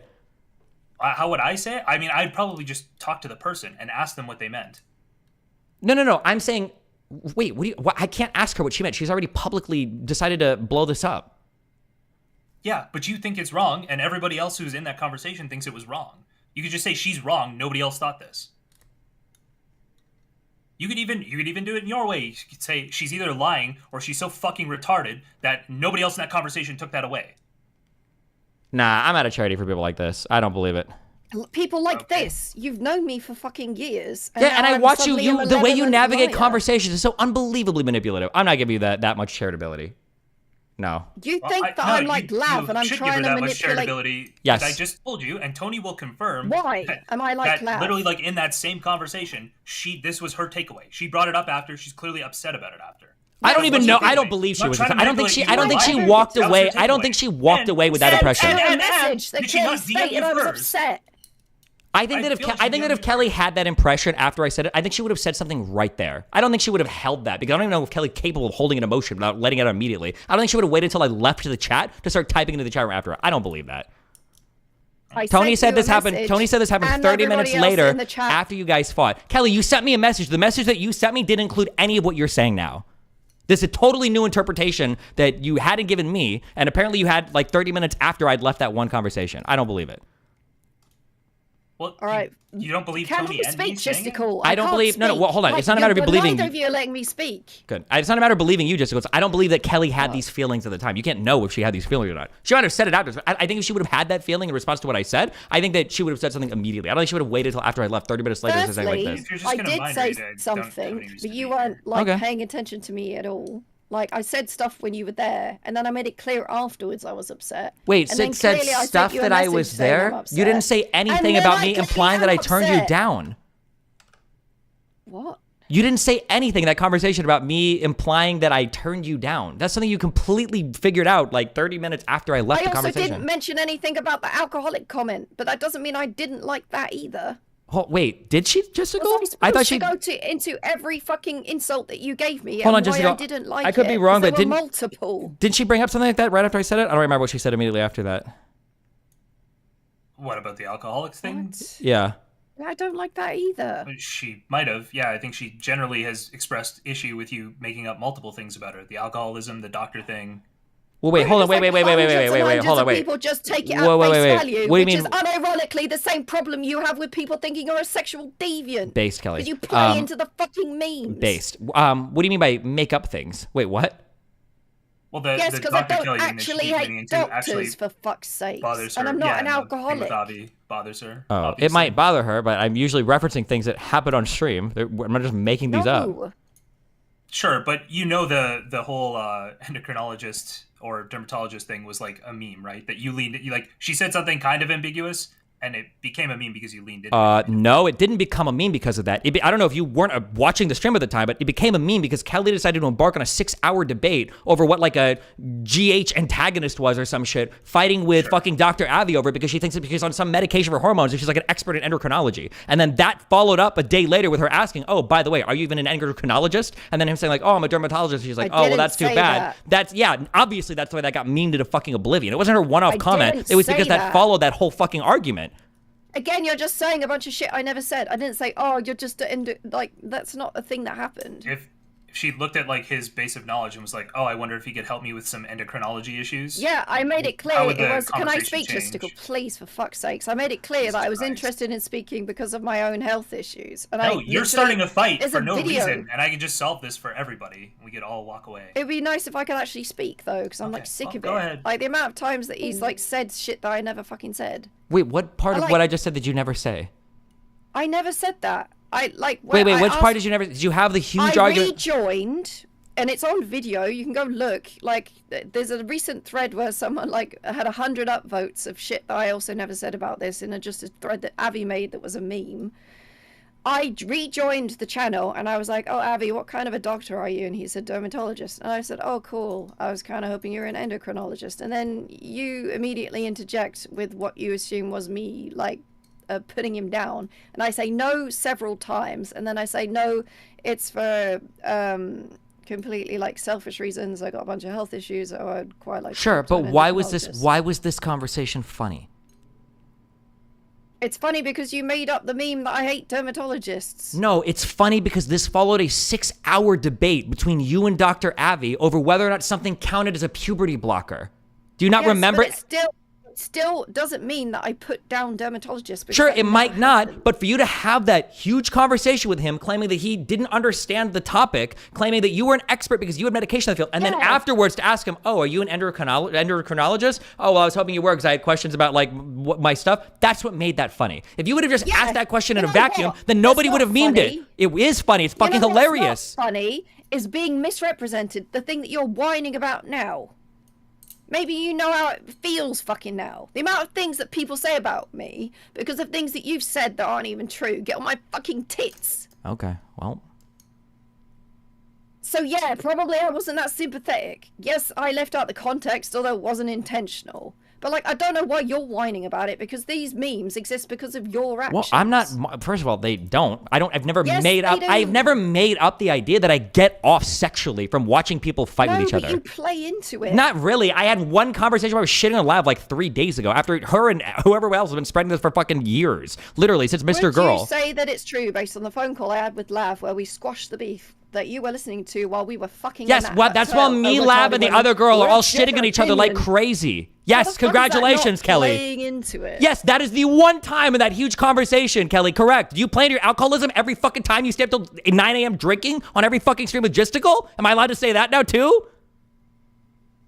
Congratulations, you found the one Where time was that I I played into it after insulting fucking you? Lav had already gone in on this for fucking 4 days. Yes, that was the whole fucking point. Yes, congratulations. Yes, but your whining was after these comments. That's why it made no fucking sense. I don't think You I was- played I into wasn't it, even- memed it, and then whined in Justicle's Discord, be like, "Oh, I would ban you if it was my Discord." My because your I comments wasn't. about I was me the getting off complaint to that I things are had. so The complaint that I stupid. had was that Lav was lying about the timeline. That was my complaint. That's what I came into that private conversation with the 4 or 5 people that were in there to talk about. Here's the exact timeline. And then you interjected with random retarded nonsense and it triggered the fuck out of me because I was trying to clarify the timeline. And then I went off on you. And it's admittedly a series of unhinged insults. Then you lied and misrepresented. And by lie, I mean you left out all the context because you didn't think it was relevant to imply that I said a whole thing that I never said, that nobody else in that conversation had the impression of. And then you gave that on stream. And now you're upset because I'm trying to correct the record on that particular thing. And now you want to come on and fight about whatever the fuck else you want to fight about. Yeah, that's my because whole you string of things insulted that... me a bunch and I was upset, and now you decided to call me a liar and you're going down the abusive memes, and then you keep...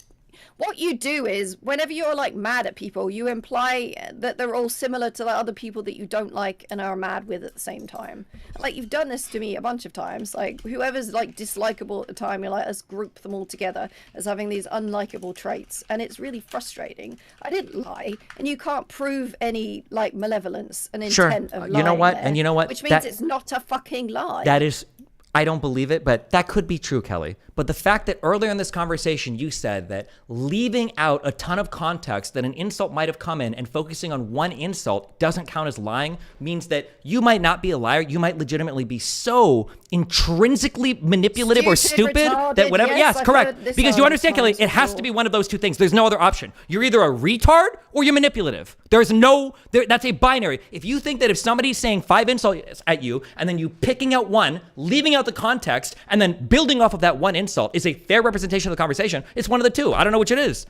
It's up for you to figure it out. I mean, you're the wave state collapses with you. You're either a retard or you're manipulative. I tend to think you're manipulative because I see how you interact with people in long conversations, but maybe you're actually just super retarded. You just stumble into all of the manipulative behavior. I don't The know. other one was autistic. If you think so black and whitely that there's only those 2 options. Those are the only 2 options, yes. No, they're not. Okay. People misunderstand each other all the fucking time. It's probably just a fucking miscommunication, and it's not that deep. Okay, it's just miscommunications that it seems like you stumble into over and over and over and over and over again? Yes, because autism, which you have decided I don't have now, so I'm cured. So what the fuck is wrong with me then? I don't know. Because you complain about my communication skills whilst also saying I can't possibly be fucking autistic at the same time. Yeah, but because you're not... All the things you complain about are literally autistic problems. I have, from the... maybe there are different flavors of autism. But from the actual autistic, I could not imagine an autistic person that, of any of the, admittedly like 2 that I actually know in real life, they're actually autistic, saying something like, well, yeah, when I brought up unfuckable, there's actually multiple meanings that people could assume when somebody says unfuckable, and that's the blah, blah, blah, blah, blah. That sounds like the opposite of something an autistic person would say. It was partly paranoia, and I said that. I don't know what other people are saying about me. I don't know who those other people in that room are, because they heard me when I, like, obviously spurged about being triggered myself and what I thought. And so when I saw that YouTube chatter, I don't know. I just assumed, like, somebody had said something. It was just, like, paranoia instinct to be like, yeah, that's not true. That's why I said the YouTube comment is, like, actually appropriate because of what it says. They're basically saying this I'm is my... unfuckable to you in that comment. Gotcha. Okay, That's why so I got I'm either, triggered. yeah, I understand. So I'm either 100,000 IQ, Death Note, whatever, can figure everything out, and for some reason no other human being can understand, or this is incredibly obvious, and it should just be very obvious. This is my issue with what you're doing, okay? You're using parallel explanations for your behavior that are like mutually exclusive to one another. So there's 2 words. You're either autistic and you just say shit, and you're like, oh, you know, I wasn't thinking blah, blah, blah.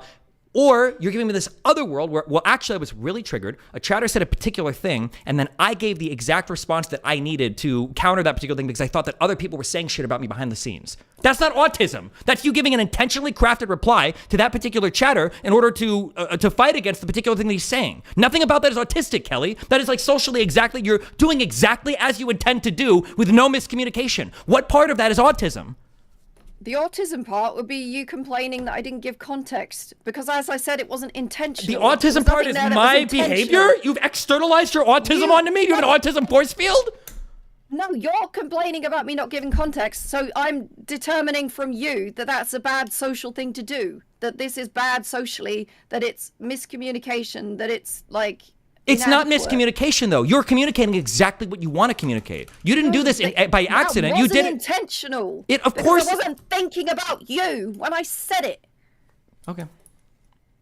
Like, I was thinking I'm triggered and I don't want those types of rumors going around about me. Yes, that was inconsiderate towards you, but considering you just been inconsiderate. No one is towards arguing my about whether it's feelings, being inconsiderate. I didn't give a shit about yours. It's not Like, about being inconsiderate. If you want to say that, I don't know why people don't understand this too. I don't care if you leak things from a conversation. I don't care if you're mean to me. And I don't care if you say, like, you could have said that I said a whole bunch of unhinged insults toward you. That's true. You could have said a lot of them were fucking mean and there probably wasn't a good reason to do it. Sure, that's fair. But to pick out one thing and to say I did it for no reason and then to misrepresent the entire thing, that's the thing that drives me crazy. That's the one thing I don't want. If you say that Destiny said a bunch of unhinged fucking insults towards me and one of them was he said I was unfuckable and fuck him and fuck chat presenters, that's fine. But for you to do a whole thing where it's like, well, Destiny said I was unfuckable, like he turned me down. First of all, that's never happened. You can see me on stream. I'm so fucking hot, and I would never date him, and like I'd never do anything with poly people. I don't like cheaters and blah blah. Bro, you're not having an autism moment there. You're having a very intentional. You picked out a comment, and you've got a whole string of things to reply to that particular thing. Nothing about this is accidental, misrepresented, or autistic.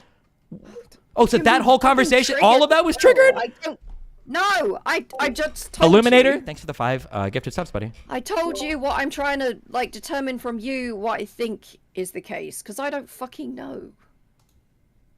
I'm trying to understand your perspective. Wait, after you already publicly, like, made this charge against me? It wasn't about making a charge. I was just fucking triggered, and I wanted to make sure other people didn't think what I said was the case. Your comment doesn't even... If random people in chat are making the claim against you, why is it that you're saying that me privately making... People were random in that voice call. Oh, and you thought that it had gotten leaked, basically, and that's what they were parroting? Yeah, possibly. I wasn't really thinking. I was just triggered. Okay. Cool. All right. Well, anything else? Yeah, I guess so. Like, I'm not gonna say anything evermore. Like, whenever anyone says something to me in private, I don't leak it. Like, if you tell me shit and it's in private, I won't leak it. Like, I don't like this idea. Like, being trustworthy isn't like. I don't care about leaks. Hold on. I don't know why you're talking about this. I don't care about leaks. Like you said, there are 5 people. No, People want to I leak. do. Oh, then I don't want other people like saying, "Oh, I'm an untrustworthy leaker" on top of everything else. Okay, then how come on just go streams? I don't care about leaks. If you don't leak shit, knock yourself out. I don't care. I just don't. As long as you don't lie. I don't even mind sometimes when people leak shit if they leak enough because at least then it's not a lie. Like fuck it, Jesus. Yeah, but I don't like. I'll be honest, like, you've had a really weird attitude towards me these last few months, and it just has been strange.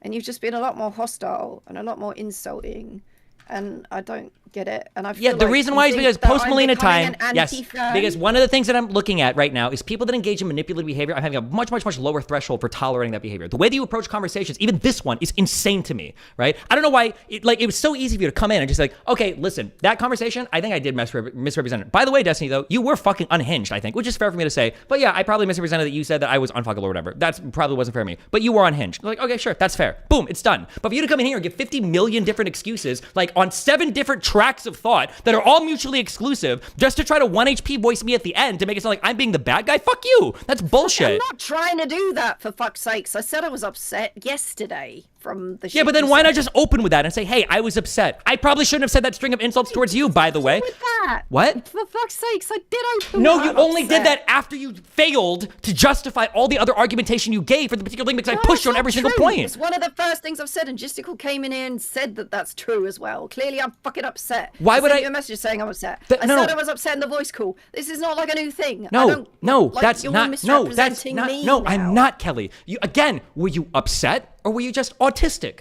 Because before you said, "Well, I was autistic." Both. Autistics can also get upset. Okay, but if you were just upset, then why not just say you were upset? I'm always going to be fucking both. So you're always upset and always autistic? I'm not always Then in that upset, case, but then when the I'm claim upset, that I made I'm against gonna you that be you're both. intrinsically manipulative is true then. You should have just owned that. And you said, No. listen, that's my What are you secret. That's my talking secret. about? Bruce Banner looks back with his train set. I'm always mad and autistic. Like, is that the meme? Like, No, Jesus because Christ. I can't not be autistic. The mad part, like, an upset part just goes with it. Like, I have been trying to understand where you come from. The lack of context wasn't something that was obvious to me as to why you were upset. All right? That's why we had this conversation in the first place, because I didn't get it. And I'm still trying to understand it. I kind of get where you're coming from, and I'll avoid doing that in the future. That's the only thing I can do, right?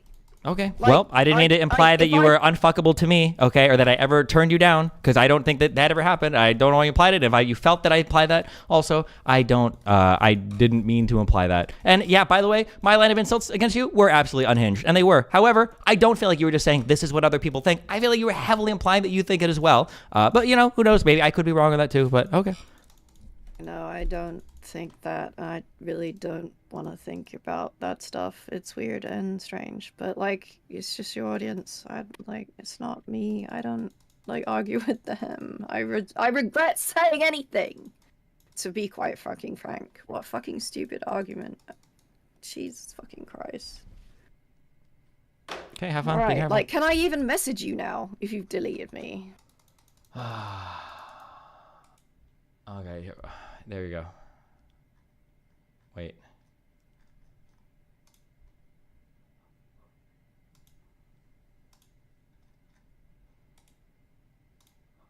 There you go. Friend request set. There you go. God, can you... Right, and I was wrong for saying anything, alright? I got triggered. I apologize for that, actually. I don't know how to bother. Because, like, listening back to it was a bit mean. Sorry. Okay. Have fun. Be careful. Anyway. Bye. Alright, bye. I'll be right back. I'm gonna kill myself. I need another Red Bull. Hold on. This one got warm.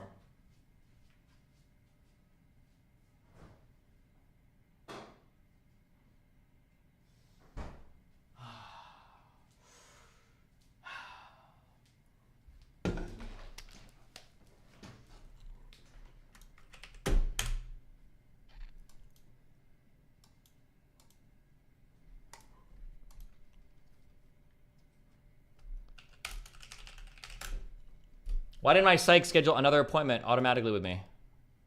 I'm running out of medicine. I feel like the girl in Queen's Gambit. Do I beg him for an appointment? Next appointment. Hey. Was just checking when your next availability is for a Zoom appointment. Oh shit. Hello. Hello. What up? I did some reading about your fucking Palestinian delegation nonsense, the lead up to Oslo. Oh, me too. What'd you read? I read Mostly Righteous Victims, also Khalidi's book, and a couple of articles about it. Oh, cool. What did you read? I think it was a chapter from... Why is it not in here? It was Abby Schleim's book on the rise and fall of the Oslo peace process. No, this sounds like it was a chapter in this book. I don't know what the fuck book this is. Abby What did he say? Schleim, He would Rise be, and fall of the Oslo peace process. What did he say? Or maybe this is just a paper. Maybe it's not part of a book, actually. Oh, I'm sorry. This is just or no, wait, this chapter. I don't know what the fuck book this is from. What does he say? Basically, it sounded like there were multiple tracks. There was the DC track, and then there was the there were talks in DC, and then there were talks in Oslo to try to figure out like how to move things forward. And I think after the 10th round of talks in DC, those conversations essentially died. They couldn't figure out like any way forward, and then eventually they shifted towards Oslo because they realized they could make more progress with, I guess, Arafat and his people, and apparently also, I guess people in the Middle East, Jews included, get ultra ass mad when other people are looking over their backs for negotiations. So the Oslo talks being, I think, secret also helped a bit. But I think those are the two general things. So when you say that they couldn't go anywhere with the talks and they decided Oslo was better, is that both of them deciding that, or is there any specifying on that? Well, both of them. I mean, technically there are three parties here, right? There are U.S. as well, yeah. Or no, actually, I meant like there's Israel, there's Arafat, and then there's the Palestinian locals. Okay. Yeah, and it seemed like I could read more specifically into the DC talks particularly, but it sounded like they had made it essentially to the 10th round of talks, and that those talks essentially died and they weren't able to move anywhere. So they eventually switched to the Oslo track. I have a slightly different version of that story. Not different, but like a little bit more Yeah, give it. elaborate. But the impression I've got is that the DC talks were not really going anywhere because partly because of the Israeli Prime Minister, because of Perez, and just because it didn't seem like there was any room to talk about anything substantial besides like an interim government period. So it seemed to be that the delegates were interested in talking about things like settlements, about borders, about Jerusalem and all that shit. But it seemed to be that the Israeli side of the negotiation was just very much stuck on a very narrow set of issues. And I don't know if you know about do you know about the quote from Shimon Peres? Which one? About his basically this. After he lost his election, he was quoted in a newspaper interview saying that he basically never wanted to negotiate seriously and that his whole idea was just to drag things out for 10 years whilst expanding settlements and cementing the claim to like greater Israel. I haven't seen that quote, but I mean, yeah, it's possible. He says he's misquoted, but then I looked at the article from that, and apparently the claim that he was misquoted didn't even come from him. It came from his spokesman, who admitted that he hadn't heard the interview or knew what he actually said. So it does seem like it seems to suit the behavior as well of Perez, because he's like a Likud shitter. The other thing I was getting from this is that, and I got this both from Morris and Khalidi, they both seem to have this impression, is that I think people overstate how emotionally or morally attached Yitzhak Rabin was to a peace process. It seems to be that his position was very much, he didn't really like the idea of a Palestinian state, but after the fall of the USSR, he believed that Israel and America was in as strong a position as they were ever going to be. There was no Soviet Union. The Palestinians fucked themselves by supporting Saddam Hussein in Kuwait, and they were in in the most advantageous position they could ever be in. But Rabin thought that wasn't going to last. He thought that there was either going to be the growth of Iran or Iraq. He was worried about nuclear weapons coming from either of those countries. And he also believed that the newly formed USSR would eventually grow up into something that could start supporting the Palestinians in the same way the Soviets had. The newly formed... Russian Federation. Oh, okay, gotcha. Yeah. So he basically thinks that there's a timeline on American-Israeli dominance in the Middle East, especially over the Palestinians. He actually gave himself a timeline of 1999. He said that he believed that, like in 91 or 92, he believed that this position of power would last until just the end of the century. And his reasoning for pushing a peace process then was because he thought this was the moment when Palestinians were going to be at their most flexible. They had the least options. They had the least bargaining chips. And his other reason, on top of that, was just that after the first Intifada, he believed that they couldn't hold on to the West Bank and Gaza in the same way that they had been since the 6-7 war. So those are kind of like the two things that seems to have motivated his end of things. Unless, do you feel anything different about that, or does that contradict anything you've seen? Or not necessarily, although I feel like this is a general approach to negotiations rather than like specifically why the favoring of Oslo to DC. But yeah, so the favoring of Oslo, it's a weird thing because like I know that the pro-Palestinian line on that is, or one of them, there's a few, is that basically Arafat was a sellout who was willing to concede a lot more than the delegates were, so Israel chose him instead. That's basically the simplified version of it, right? Yeah. What I didn't know is that Ashrawi, the woman who was negotiating in DC, had also potentially sparked the first meeting that eventually led up to Oslo, because I think Oslo started with a kind of like a back channel of PLO adjacent people negotiating with like Israeli academics, right? And I think the first of those meetings was there was a name like with Hirschfield Hanan that reached out Ashrawi. through It was one of the Washington negotiators who was negotiating with Hirschfeld, or had the first meeting, and then they set up a back channel with a few other people, and then they go to Norway, and then they start working from there. But I think the problem with the DC negotiations was that they were only supposed to last a year, and then they were supposed to lead to some kind of like interim agreement. Sure. But also, wait, hold once on that- one second. I'm sorry, because there's like multiple people in multiple chats saying this.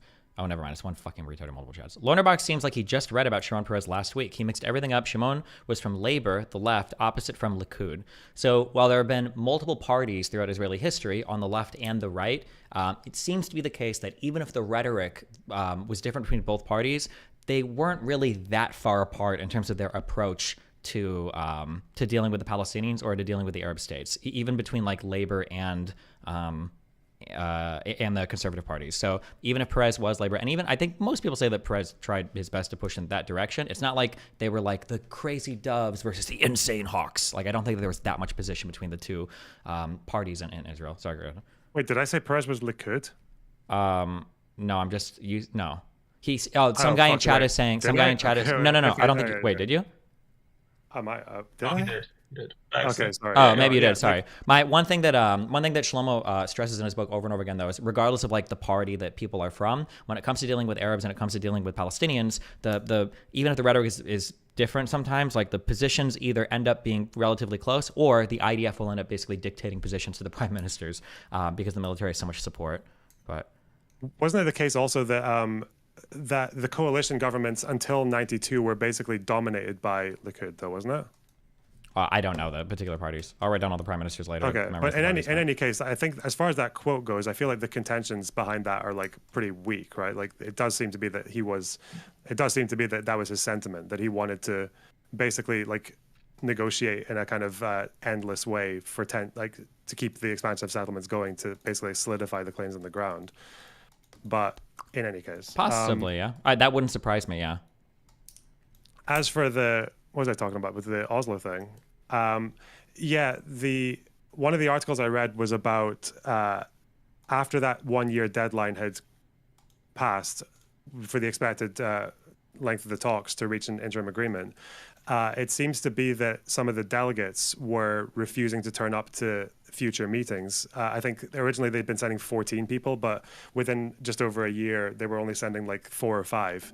And the rationale behind that was them saying that they felt like the negotiations weren't going anywhere. They felt Israel wasn't budging on anything. And they also felt like that if they continued to just turn up with their full weight, they were basically undermining themselves at home. Sure. So it had already seemed that by the time the government changed over to the Labor-dominated coalition in '92, that it seems to DC be track that was the pretty Washington dead. stuff was on its way out. Yeah. But one thing I didn't know about with Arafat, and I don't really know why he did this, or at least not explicitly, is that there was let me find it. It was something to do with the Hamas conflict, Hamas and PLO conflict in the West Bank and Gaza. There was an Israeli crackdown in the end of '92 when 400 Hamas and PIJ members were expelled and sent to Lebanon, where they basically had to just sit in this weird no man's land between the security zone and South Lebanon. And it was massively publicized as like Israel is basically just leaving these 400 guys to live in tents in a fucking field. But Arafat, who I don't know why he would be bothered by that, because it was Hamas and PIJ. They were against him. But because there was a bit of an outrage about it amongst the Palestinians, Arafat responded to that by suspending the Madrid talks in Washington, but he didn't do anything to Oslo. And did he have the that was power to around the same suspend time when the Madrid talks? And kind of, because like the Israeli policy was don't talk to the PLO basically. Right? Until '93, they had a law against talking directly to the PLO, but they also those delegates still had power. They basically drew their power from the PLO and their influence. So it does seem to be that he was able to do that, because I'd have to go back it wasn't and it wasn't completely. I'd have to look at that in particular, because I thought that the delegation that was in DC, I thought it was more representative of like local Palestinian leaders rather than the PLO proper, because I thought that Oslo was separate in that it was more like Arafat and the PLO versus the DC delegates. Like it It kind of was, but they weren't. I don't think the delegates were completely separate from the PLO. I can maybe find you the. Because the my page understanding that's is at the from, time that but- the PLO was basically like a corrupt, fucked up organization that Arafat basically paid off a bunch of people to kind of like run his shit and be chill. And like a lot of the Palestinians didn't really look favorably upon the PLO for a variety of reasons, but that the local leadership that went to DC, I thought wasn't part of PLO. I'll probably have to. Might read like more detailed shit in particular these, but yeah. Like they weren't like PLO on paper, but they weren't completely disconnected either. But I can find you the thing. I'll just take me a minute. Sure. Yeah, just shoot it to me. I don't know if later. Axel wants to say something. Yeah. Oh, what's up, Axel? No. No, I was just gonna say I think they were more tied to the PLO than not. At least according to what I've read, and the only reason why PLO wasn't there, the delegations talking on behalf of the Palestinians, was because Israel refused to talk to them. Well, refused to they talk to sent who? Someone refused to talk to the PLO. So they refused to talk to the PLO that was in Tunisia, that was exiled because of the Lebanon War. Oh. They refused to talk to them ever since. So the local leadership that was actually there on the ground, Israel was willing to talk to them instead, since they weren't part of the what happened in Lebanon, etc. Gotcha. There was definitely like back talks, and they were getting up. The PLO was getting updated from the local leadership the whole time. Well, it's the even same during with the military talks. it's the same with Oslo, isn't it? Like because Oslo was technically illegal, wasn't it? Like it was against Israeli law to be negotiating with the PLO, but they were doing it anyway. Was it against the law, or was it just I like know a stated lot of- policy? I think they had a law, it was like, but it was repealed in I think like '93. Why would you have a law against negotiating with somebody? That seems kind of weird. I would have to check into that. I'll add that to my list. These are both from Benny Morris, but let me. Fucking liar. Okay, now I'm looking for two things at once. Fuck.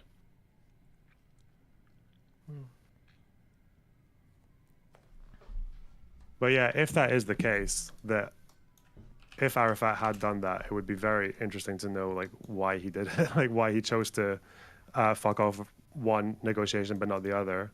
Because I'd imagine the most likely reason would be that Oslo was his opportunity to stay relevant, whereas Yeah, I think that's the the delegation he wasn't. narrative that Shlomo gives, is that Oslo was basically just an Yeah. opportunity for Arafat to shore up his. Also for him to come back. Yeah. To come back into the West Bank, because at that point he was exiled in Tunisia and he was trying hard to come back to the region, but Israel wouldn't let him. This was a way to do that, kind of set up a stronghold. And I believe Jericho and the Gaza Strip, that was the first two cities that he was able to come back to.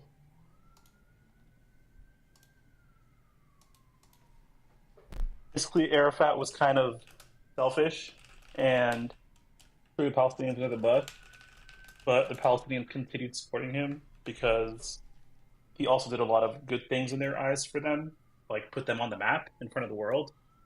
Like before the PLO, they were kind of unnoticed. So they were very forgiving towards him. Yeah, that might be the case. Sorry, this PDF I'm looking for is just like screenshots of a page, so it doesn't let me control find anything, but I'm still looking. You have a Mac? You can do that OCR stuff, right? No, I don't have a Mac. And I don't know what OCR is, and I'm a boomer. So there's a lot of obstacles right now. God, imagine if I just made this up. That would be so cringe.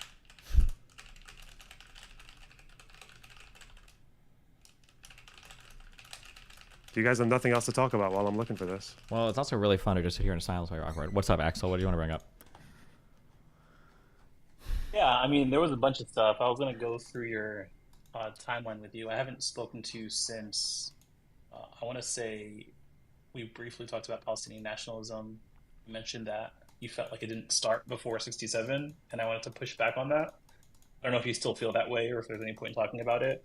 I still have the same general idea that it's a response to Israeli movements. I think that now my feeling is that it kind of started in the 20s, and then it basically disappeared in the 40s, and then it came back in the 60s, 70s.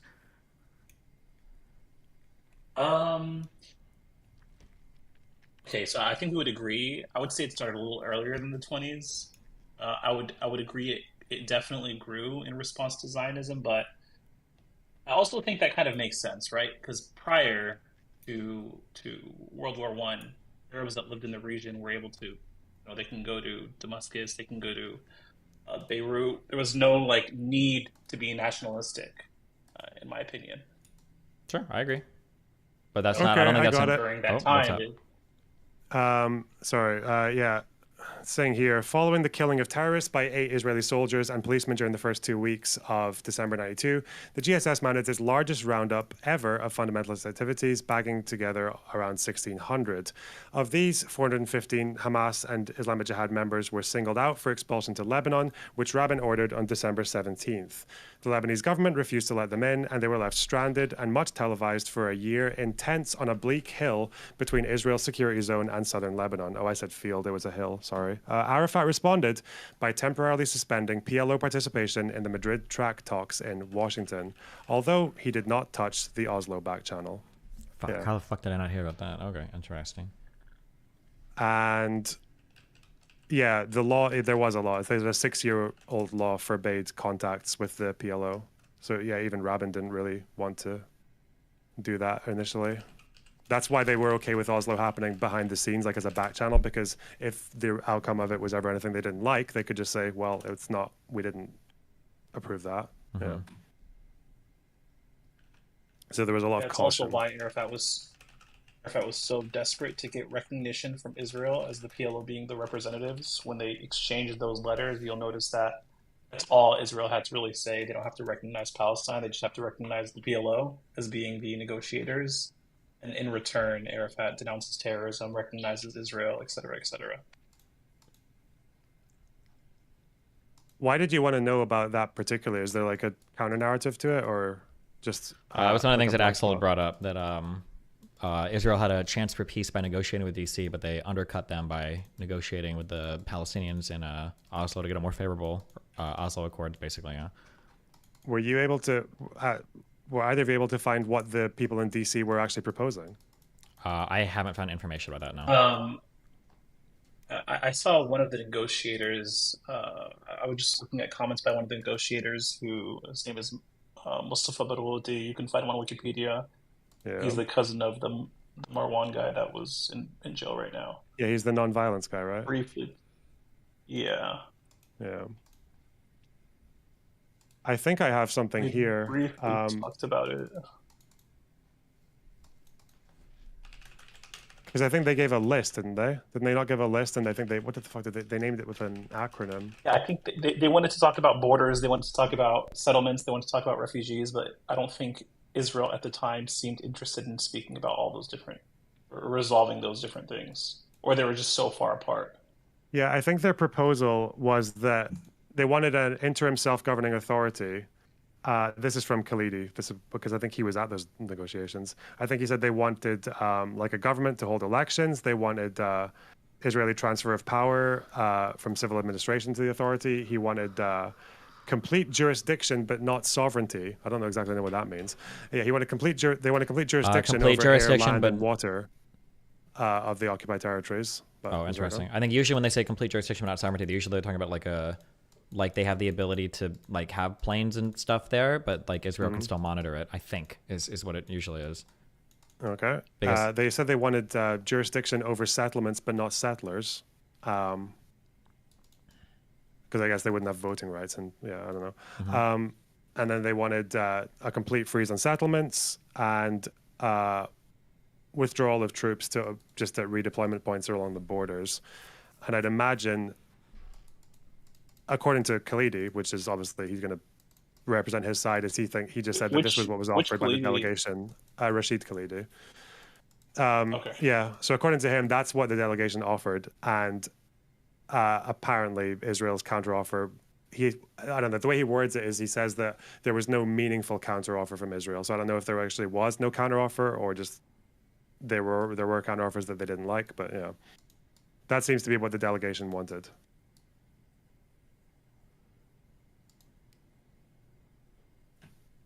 And I would imagine that it was definitely like, I think the big fuck up here, I think, is I don't really know how either of them never were able to get like settlements written down in either of these accords. Well, it's interesting that I so don't think Israel was not interested in doing that, right? Israel never wanted to free settlements. I think Shlomo Ben-Ami and even after. Or go ahead. All right, I was just going to say, yeah, like clearly Israel wasn't interested in freezing settlements at any point, which is why they wouldn't want to include it in the document. Arafat was just completely desperate for anything that allowed him back in the territory and kept him in power. And that's kind of what we got, right? Settlements continued expanding or growing. And yeah, like I said, Shlomo Ben-Ami. Yeah, By the way, so, did you end up reading that book? Which one? The Shlomo Ben-Ami one? Oh, yeah. Yeah, so a lot of my narrative is now coming from him, which I'm trying to be careful of. But so Ben-Ami and Schleim give different interpretations where Schleim says, it's interesting because Schleim seems to point to the failures of the Oslo Accords because of behavior that happened post-93, saying that at some points I think he points to, there were still Palestinian terror attacks, but like the Israeli settlements largely continued to expand. So the Palestinians didn't feel like the Israelis were pursuing in good faith. But I feel like Shlomo's narrative is more compelling, and that the Oslo Accords were actually just like really, really, really bad. Because the Oslo Accords that were seen at the time as being like a huge, big peace agreement, the only reason why they were able to reach the Oslo Accords and figure that out is because literally nothing was figured out. Like nothing substantial was settled in the Oslo Accords. None of the important questions about refugee, technically, even the idea of a Palestinian state existing afterwards wasn't even guaranteed in the Oslo Accords. Destiny, So, I told you all of this exactly. yeah, you And did. Next told me time, this cite a was book. it was supposed to be an. Well, no, because I got this narrative from Edward Said. He was one of the Palestinian delegation members, and this is exactly what he said. And he left the delegation after all of Arafat's fuck-ups. Sure. No, you did. I do remember you saying Kinda this. I think sounds it's like- funny, though, that the narrative that you have, I say narrative, it's what you're saying is true, that what you're giving is the, I would say the Shlomo Ben-Ami side. I don't know if he's considered more of a Zionist or not, but the Avi Schleim side, which is more of a left-leaning one, Schleim seems to give more credit to the Oslo Accords, but blames the post-Oslo Accord behavior for why it failed afterwards. But I'm more on the side now that just the Oslo Accords just didn't do anything that great. Yeah. That's good. So 5 years ago, nothing really happens, and then everything's just fucked. Yeah. Anything else? And even a few months after also signed was when that thing happened with his name Goldstein, Baruch Goldstein, with the massacre. It was like literally 4 months after also was signed, Mhm. and then the massacre happened, and that was essentially what Hamas used as an excuse to start targeting civilians. At least that's what they said. We can believe them. We don't have to, but they said for them that was the turning point, and now Israeli civilians are fair game because y'all targeted Palestinian civilians, and Israel's response to what Baruch Goldstein did was, label his organization or who he was a part of as a terrorist organization, but they didn't dismantle any settlements. They didn't try to stop the expansion of those settlements. And then Hamas started with the suicide bombings during the Second Intifada all throughout. Yep. Yeah. What? Do you have any opinions on because I don't know if this was actually ever finalized, but I thought that Rabin's position on settlements was that they would at least hold back on what they consider to be political settlements. Is that it they would only Rabin or is focus on it security-based Rabin? ones? Just real quick. Like every fucking Israeli person I've spoken to, which is like 3, I've heard say this, is they pronounce it Rabin. So I don't know. Fuck. Okay. Well, because I also heard it's Yom Kippur, but when I listen to other, I think Jewish speakers talk about it, they literally say Yom Kippur. So I don't know how any of these fucking words are. I just want to sound like a fucking retard around. Yeah, and I've heard like fucking 10 Israelis call it Lehi, but I've heard one call it Lehai, and they got angry at me for calling them Lehi. So I don't know. I just think they're confused or they're trolling. Okay. Yeah, I don't know. Fuck it. Also, I know fucking Mike Chat knows. So the person I was talking about who was quoted saying that they didn't want to negotiate, they just wanted to pretend to negotiate while they expanded settlements, that was Shamir, not Perez. Sorry, I'm Gotcha. retarded, but yeah, okay. One thing I noticed about this pretend negotiations is I said something that like both sides like engage in this brinksmanship, and it's just that one side seems to benefit. It seems like that is triply, quadruply true. One thing that Shlomo Ben-Ami says about Ben-Gurion is that I think one of Ben-Gurion's largest fears is that a peaceful Arab dictator will show up because that would challenge Israel's narrative about surrounding Arab states, and it would push them into a really uncomfortable position where they have to negotiate or they're going to lose like international legitimacy. And eventually Sadat ended up being that leader who wanted to negotiate, who made peaceful overtures, and I think it was 71 to Golda Meir. They didn't believe it, they turned it down. Yom Kippur happens, they finally have to acquiesce, and then now they've got that settled. And it seems like for the Palestinian and the Israeli leadership, it's the same thing, that both sides, Shlomo Ben-Ami goes over a couple examples in the book where the Palestinians miss huge opportunities to call Israel on what might be bluffs for peace, but because they're too geared towards war, or times where where Israel could have offered peace and it probably would have worked, but like both sides are, like the worst nightmare of both sides at this point, and historically, has to been one of the other sides coming up with an authentic peace offer, because if the other side doesn't accept, they're going to look really, really, really bad, basically. But both sides are like playing this like brinksmanship game over and over again until shit gets fucked, basically. Yeah, I think but how many that's. times has Israel actually? Sorry, go ahead, Leonard. Well, it's not about. Hold on, real quick. It's not about one side actually whatever. It's that the reason why I would argue that the onus could be a bit more, maybe even on the Palestinian side, is that on the Israel side, there's a lot of democratic pressure for how a leadership has to act, which gives the Arab side a bit more flexibility in terms of diplomatic maneuvering. Like, I don't know if Sadat going and speaking in front of the Knesset, I don't know if that could have happened in like a democratic Egypt. He might have just been voted out, or he would have lost the support of his party, because there's a lot of talks, even when Begin, and then later on with Rabin, and then later on with, I think, with Ehud Barak, where every time they get into these big peace negotiations, they're fighting on two fronts, where they're fighting the front to do the negotiations, and then they're constantly fighting the front behind them, the home front, where they're losing the support of their coalition governments, and then they're losing the support of their people, and they every single time Israel wants to negotiate peace with Arabs, they're basically holding their breath, diving into a pool, and hoping they can figure out a deal before they run out of oxygen. And if they don't figure out a deal fast enough, then they drown. And then because they're home front, they just lose it completely. So yeah, this is definitely a thing with. I feel like this has been the case since even before the 48 war. I know with Rabin, like the problem with him was like in his head, he thought that there needed to be something settled by like the end of the century. But he's also quoted, I think one of his last addresses to the Knesset is him saying that he doesn't really want whatever goes to the Palestinians to be like a state per se. I think the actual quote that he used was less than a state. Yeah, because everybody's really flexible about like what does the final Palestinian agreement look like. I don't think anybody's like etching. Oh, the reason, I'm sorry. What year did Rabin say that? 95. I think the reason why is because I think up until I think through 94 when Jordan officially gave up completely on the West Bank, or was this after the I think that was Camp David? I think 88. They gave.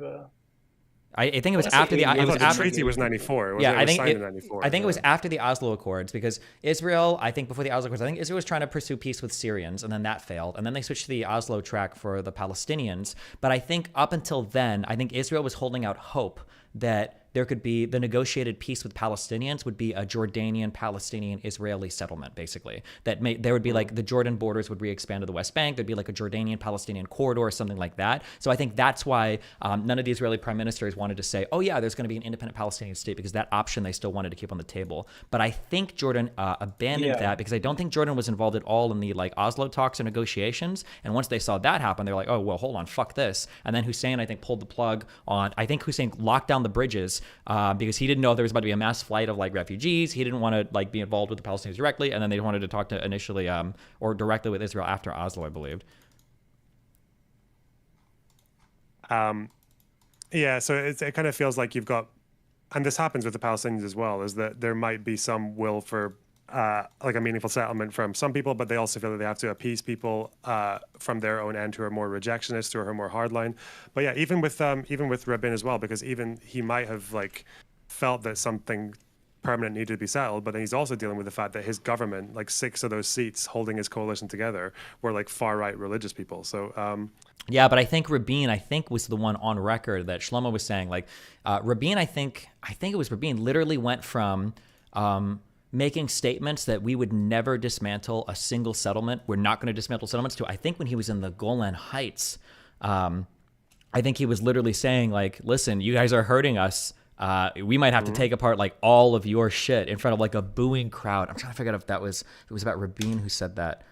I can find this quote, but go ahead, because I think I highlighted this. Yeah, and that's why even compared to Perez or like Barak or definitely Netanyahu, like he seemed to make the most good faith effort to like vocally distinguish that settlements that have security justifications and ones that are just for land claims. But no other. I think Barak didn't even do that. So yeah, but I think like I was saying with this whole thing about people kind of like the idea of fake negotiate. It seems like that was a big problem in 48 as well, was that there were negotiations held between Israel and all the Arab states surrounding, like Jordan, Egypt, Lebanon, Syria. And there were terms that were given out by both sides, but like, and effectively, some people say that there is some imaginary scenario where Israel could have conceded enough to actually have recognition from all of them. But then obviously any leader who achieved that in the Arab world would have probably just got killed. So the Arab world definitely wasn't ready to recognize Israel back in 48. But then also Israel's unwillingness to let negotiations move at all with any single country was kind of an issue as well. And I didn't even know that either, that like Ben Gurion had basically lied about the Arab position towards recognizing Israel in 48 because it just made it easier to present to the international community that rejectionism was like unmoving. But but I think the issue was that it was a bit more complex than that. I think that the way that it plays out is I think it plays out like this. This is like the dynamic that I feel existed is Israel, for a variety of reasons, is set up in a better, like they have like better character stats basically than the surrounding Arab states. They have the advantage that it's their only country. They have the advantage that they're like super united in terms of common enemy surrounding Arab states.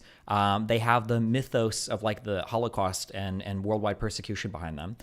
And they're bringing in all of the knowledge, all of the external support, all of the wartime experience of other Jews that are coming in that fought in World War I, that fought in World War II, that participated in the Haganah, the Irgun, the Lehi. All these people are coming in. So they're like set up really well initially to succeed. And their leaders are incredibly smart. Ben Gurion was a very shrewd political figure. All of their political figures seem to be very military minded and very intelligent and very politically savvy at the same time.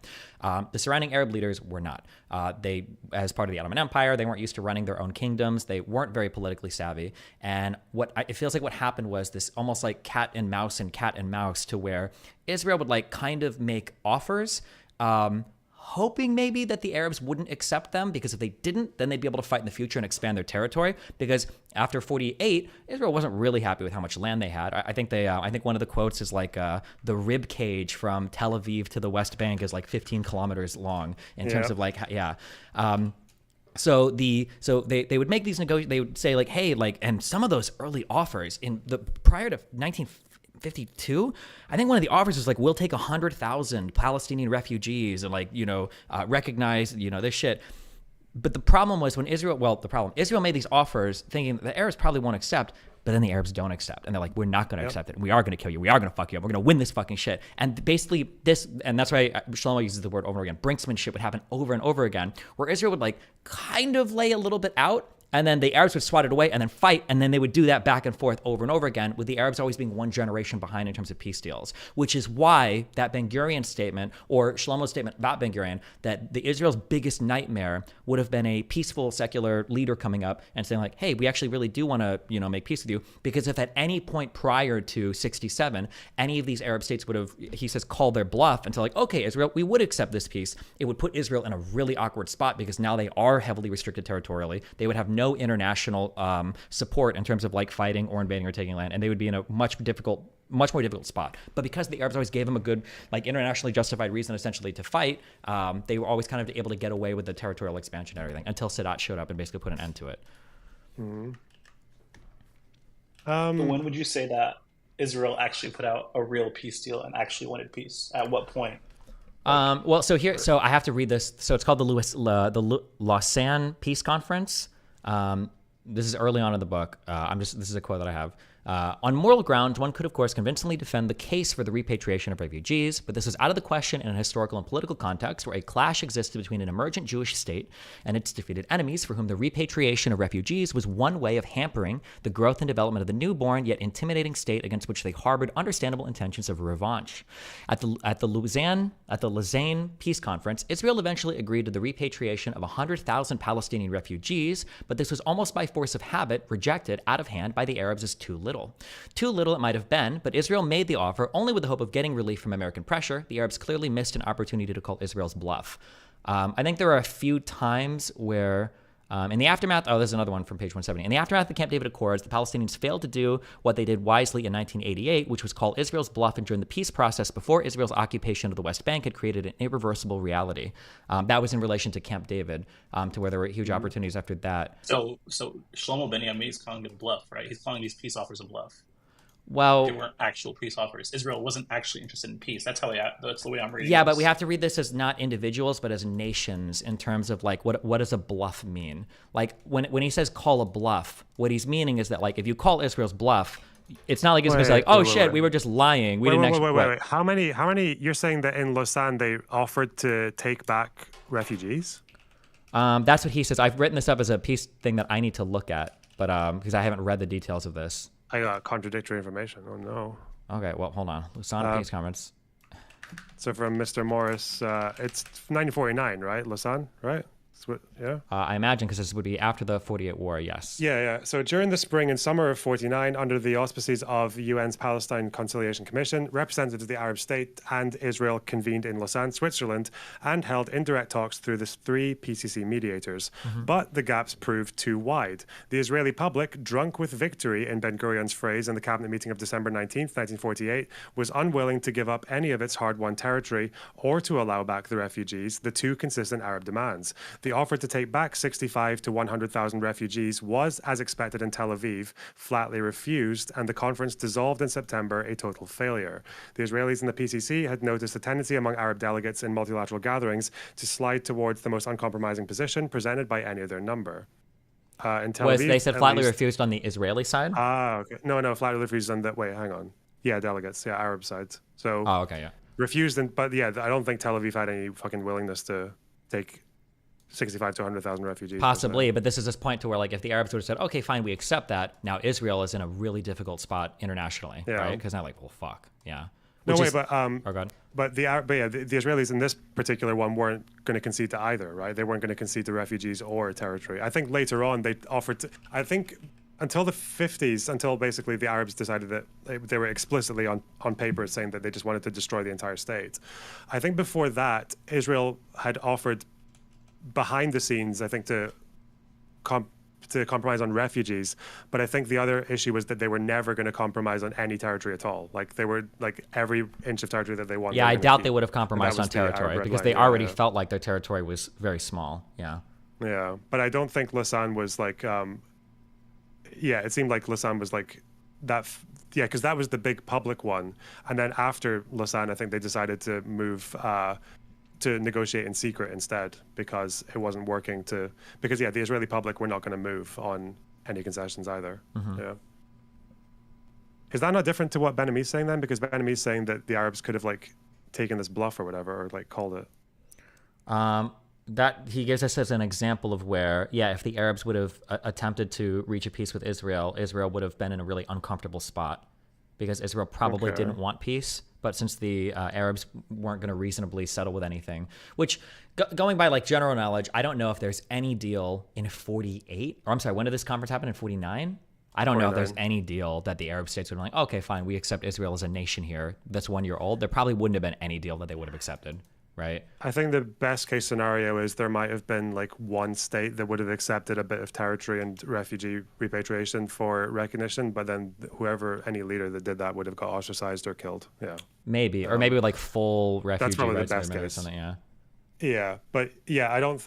So does Ben-Ami not mention that the Israeli public rejected No, the- what he's what's going that through is so in this chapter it's called so in different chapters of the book he goes through missed opportunities for peace, and what he's looking at is there are different times where people are like, oh well, in this place if somebody would have done this, maybe there was an opportunity here, and then he goes through, I think it's usually 3 dimensions. He goes through the political thing, like would this be politically possible. I think he goes through the it's 2. He goes through the political thing, would this have been possible, and then he goes through what is the other one? My brain just like wiped itself. Sorry, keep going.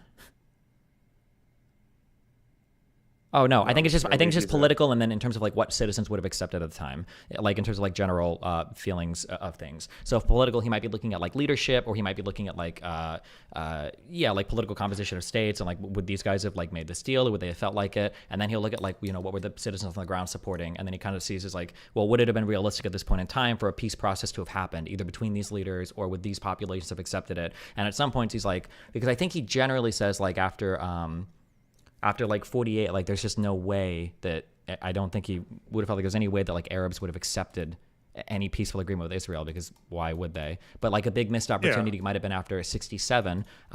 Israel might have been able to make aggressive pursuits of peace possibly, but Israel was like too like super fascinated with the victory after the 6-Day War that it caused them to shut out like any hope of reaching peace with anybody, and that there might have been missed opportunities after 67.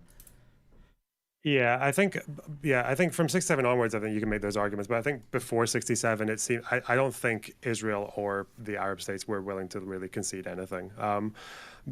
Because even though, they knew that like Arabs couldn't publicly budge on anything, and privately they still wanted territorial concessions, which Israel never wanted to give up. I think even Ben Gurion around that time is like on the record basically saying that like they're not that like that's not a big priority. It's like, I think in 49 he's basically saying in regards to peace, he's just saying like, well, there's no rush. We can give it like 10 years. Of course, and it's because obviously the thing that they were focusing on then was getting more Jews to move to Israel. That was like the number But then one also thing. like the problem is at this point, I think that one of the reasons why it's so hard internationally to support either side is because both sides really do seem like they'd want to keep fighting. And if one side is like aggressively pushing for peace and the other side is like, no, we're going to keep fighting, then I think that you lose a lot of international legitimacy. And I think up through, I don't know what, the 90s, or at least up through,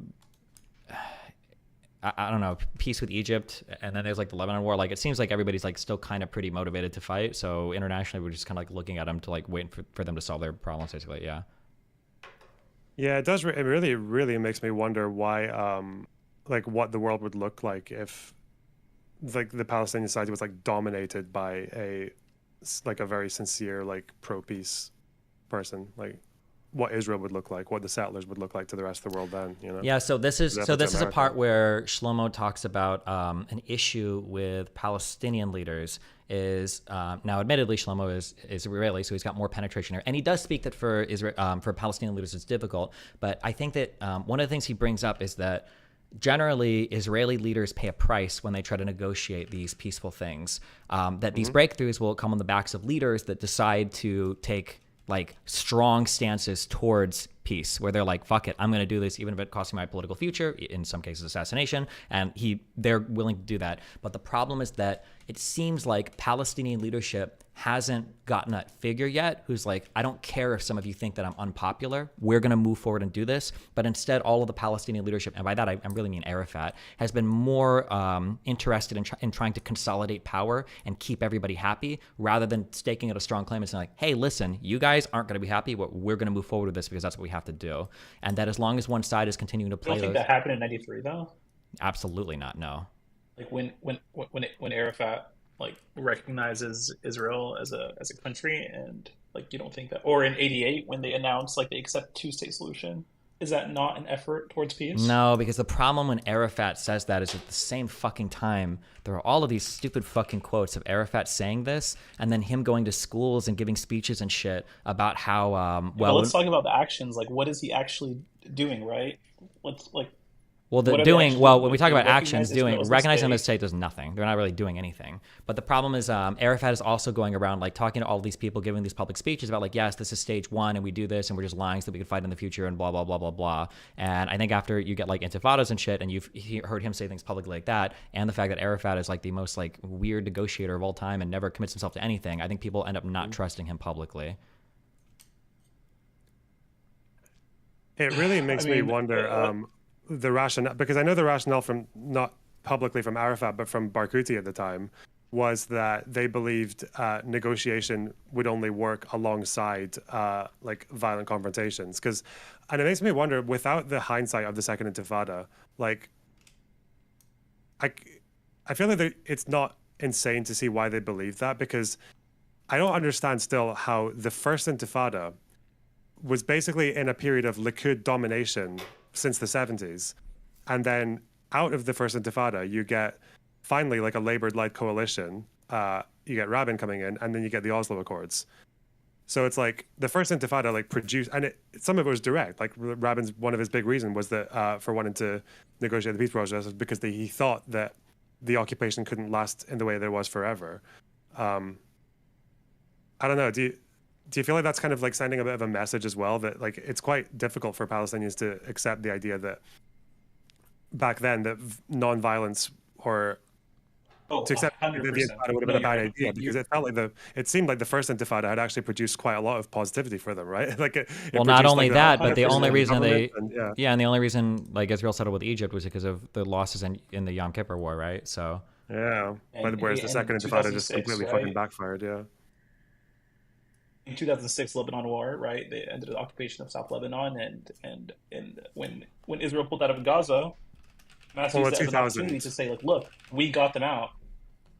Yeah, but that unfortunately that also radicalizes the Israeli side too now, though, because Israel looks like, oh well, we pulled out of South Lebanon, what did we get? Oh, Hezbollah. Well, we pulled out of Gaza, what did we get? Oh, mass Hamas. So it's like fucked on. Sure, but what did the non-violence get? Like whenever there's moments of non-violence, like Palestinians like get literally nothing.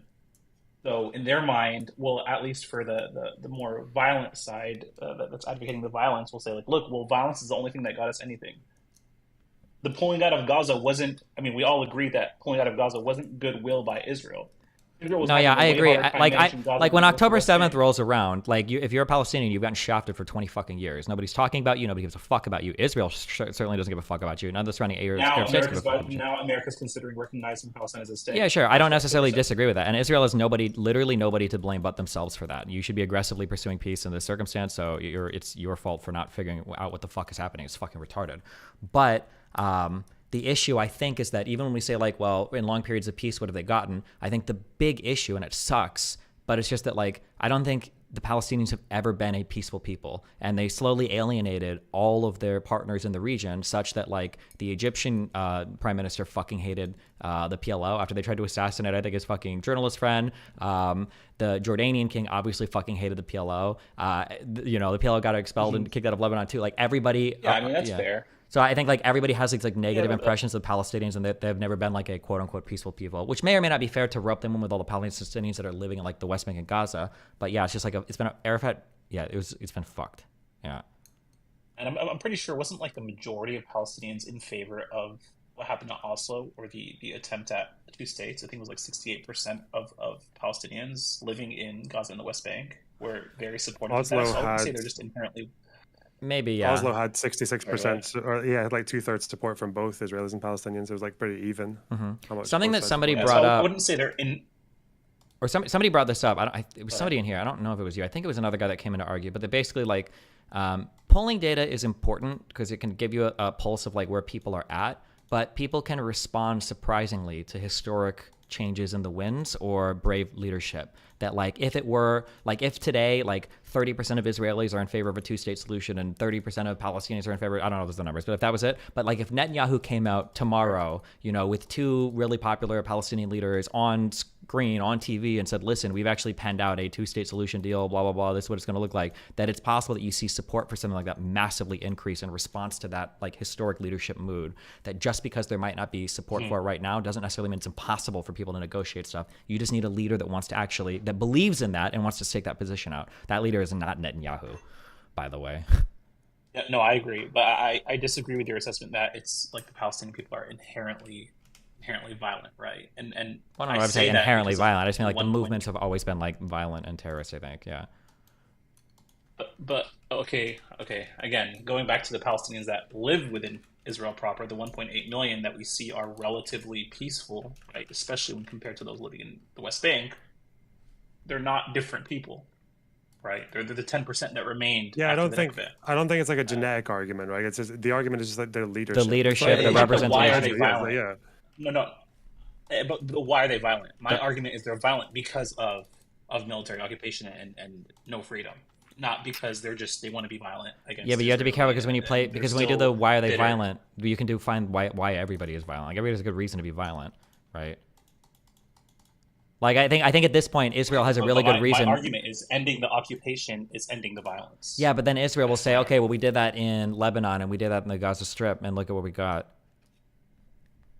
Or they'll say after the Oslo Accords we held elections, or after the failures of Camp David, like Camp David led to nothing, and look what we got, the Second Intifada. After disengagement from the Gaza Strip, they had elections, and look what we got, Hamas. Like These are different arguments, and we can go through them one by one. Gaza Strip, Sure. you say that they ended the quote unquote ended the occupation. Look what they got.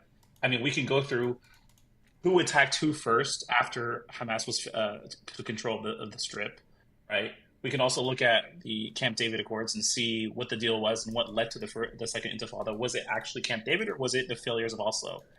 So I don't think it's fair to say, look what we got when we give the Palestinians peace, right? Gaza has been blockaded for the entirety of its freedom from the military, and Camp David was just. When we've talked about Camp David, we could go through step by step, but in the end, peace was almost agreed to. But then elections were coming up, and they had to end the talks at Taba. That's how that ended. It wasn't. Sure, we have a huge disagreement over that. But I'm just saying that, like, we can dive into the rationale behind everything, but I'm just saying that regardless of why things happen, everybody has a reason to feel the way that they do, and, like, yeah, that it is what it is. So I think it's... Sure. The problem is, I don't think... Right now, Israel doesn't feel like if they do... Here's the problem. Israel feels like if they do incremental peace with the Palestinians, it's not worth it because... Well, in the places that they've gotten incremental peace, it's gotten worse. And Palestinians don't want incremental peace because their interim peace agreements look like the Oslo Accords, which meant fuck all and just let Israel expand their power. So both sides have good reasons to not want incremental peace agreements. But then what? You do a more extreme peace agreement? Like, but I don't think either side would necessarily trust or want that either. I don't even know what those negotiations would look like now.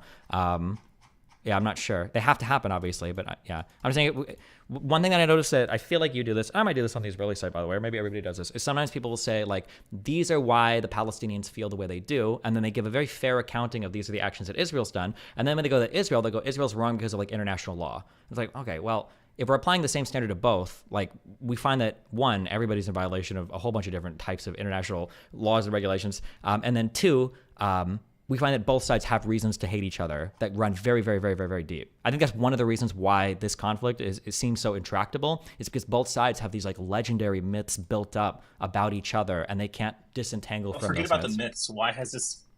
How has this conflict even started? Like, I don't want to, like, dive into, like, every single little thing that happened in the past, but it was, right, one people felt like they were getting colonized by the other. That's it, right? Benny Morris, what does he say about it? He says that, I forgot what he said, like, the chief motor to Arab antagonism was the fear of dispossession. Yeah. Displacement. Wasn't, so there was a cause and effect, right?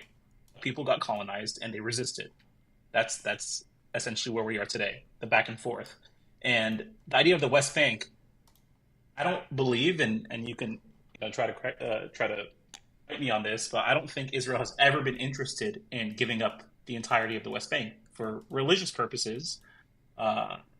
Maybe not all Israelis feel this way, but I think sure. at Camp David, I think they would have given up significant parts of it, or at least at the top of Summit. I think they were ready to give up. Probably they would have given up significant parts of it. Yeah. I agree, but Camp David, I disagree. I don't think that map constituted significant parts. Well, I mean, if they would have kept negotiating, it's not like the negotiation. For cantons. Well, it's not like the negotiation team with the leadership didn't really changed or anything between Camp David or Taba. Taba was just like basically a continuation with more American guidance, basically, of the negotiations. But I mean, like, if they didn't accept what was offered at Taba, I don't think they would have accepted it at Camp David. They never rejected what was offered at Taba. Yeah, of course they did. No, they did not. That's not true. I mean, they kind of dithered, right? Like, that was the idea, and because Arafat wanted to, like, gain more fucking capital off of the Intifada, or because he wanted to have a Republican president, because I guess, like, the Bushes had a better reputation at that point for pushing Israelis, right? I don't know how true the idea that Arafat was just waiting for Bush is. But I know it was the Israeli. It was Ehud Barak that pulled out his negotiators from the talks because of an election. Well, yeah, but the issue is that the Taba summit was what incorporated the Clinton parameters, correct? The Taba summit, yes, correct. Yeah. So basically, for Camp David, for the Camp David, the Americans, I think, had no fucking idea about anything. They were kind of hands off on the negotiations. It seemed kind of like a clusterfuck. Nothing really got solved. And then I would have to read more for why or how. But basically, for somehow afterwards, the Clinton administration, State Department comes out with the Clinton parameters, which are a pretty meticulously and ingeniously designed balance, counterbalancing the Israeli and the Palestinian interests, basically saying, like, here's the parameters. Are they, though? I disagree. Yes, I think they were. I disagree with that. Really? How? They they literally said nothing about refugees. They gave Israel exactly what they wanted, and they didn't share any maps with anybody for what the borders would actually look like. There was no map shared, and there was a disagreement of what the West Bank means. Israel doesn't include East Jerusalem in the West Bank, whereas Palestinians, they do include East Jerusalem as a part of the West Bank. So the percentages were off. There was no maps that were shared. Hold on. Are you sure First of all, the percentages I think were almost at 100%. In terms of total land, number one. Number two, Jerusalem has always been a separate conversation. I've never heard of Palestinians, quote unquote, including Jerusalem as part of the West Bank. I think the old city has always been like a separate, maybe spiritually they do, but in terms of negotiations, let me send you something. Okay, let me send you something to the contrary. But keep going. Let me see if I can find out what was listed in all these Clinton parameters. I don't know if I took notes on these particularly, or I'll just look in the book where it was. Or actually, wait. Do he you lists them all in the books, doesn't he? I think he does, but also if there's like a wiki that just lists these all.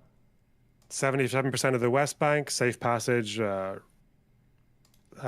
linking the Gaza Strip, clean of Jewish settlements, would be part of the Palestinian state, the West Bank. Additional assets within Israel, such as docks and the ports of Ashdod and Haifa, could be used by Palestinians so as to wrap up a deal for all practical purposes. Could be tantamount to 100% territory. Jordan Valley, that whole like military exaggerated fucking benefits, the mythological strategic asset. And there were like sovereignty. There were like 4 crucial issues relating to like I think it was like refugees. I think it was like the old city. It might have been like the Temple Mount. I think there were 4 big things. I need to go back and look at this. But I think at the end, the Israeli delegation literally said, listen, you take 2, we'll take 2. You have your solution for 2, we'll have our solution for 2. Like on even like a step further relating to the Clinton parameters. But the Clinton parameters seemed like a really good balance of what everybody would have wanted that could have been happy by the end of things. I think they did comment on refugees as well, didn't they? Because that was the multi-billion-dollar fund. Yes. That's in the Clinton parameters as well. And I think Israel might have agreed to take 100,000. No refugees to Israel proper. Yeah, they did agree to 100,000 in Taba. Wait. You said no refugees to Israel proper. I thought they were willing to take 100,000 to Israel proper, and then the rest would go to Taba. I'm talking about the Clinton parameters. You said were a fair starting point, I guess. Yes. Do you agree with that? Yeah, we're a good like take it or leave it. I would say that they're not because, and the reason I would say that they're not is if you were to look at what the real starting point is, and again, you may disagree, because the borders have already been defined by the ICJ when they say that it is East Jerusalem, the West Bank, and Gaza Strip belong to the Palestinians. Sure. So here, So this is like a rhetorical argument that I need to get ready for. When Clinton comes in, wait, hold on, no, hold on. When Clinton comes in and says, okay, the reason why we're going to give these percentages to Israel is because they have these large settlement blocks that they built illegally within Palestinian territory. Sure. So I see this as the Clinton parameters being set up more in Israel's favor as opposed to a real neutral position. So I understand that perspective, but like Finkelstein does this argument a lot where his arguments about how things ought to be negotiated basically start and stop with like international law and what's fair or whatever. But the reality is nobody negotiates like this. None of these are realistic. The Palestinians themselves have unfortunately dramatically undermined those international law positions. So, for instance, Palestinians will scream 242, 242, 242, land can't be acquired through war over and over again, but then the PLO threw their weight behind Saddam Hussein after he invaded Kuwait. Like, so to start from like international law, I just don't think is like a good, like it has to be like what are both sides, like what are the realities, the political and social realities that exist right now? like, how are you going to equate Arafat's decision to like international law says about the territory? Because if you're saying over and over again that you support, yeah, and in that case, well, yeah, in that case, Arafat was wrong. Well, but not just wrong, but I mean, it's territory from the Kuwait. Yeah, but I mean, like, it also undermines. Illegal. They shouldn't have took it, and I agree. Let's go to the UN and let's make them give that land back. So it goes both ways. I accept the premise on both sides. Sure, I'm just saying that like starting from international law doesn't get anybody anywhere, because that's not where people are typically starting their negotiations at. Like, nobody's going to start from international law. They're going to start at like what are the social and political realities on the ground? Like, what will both people support, basically? I mean, don't they? Is this so?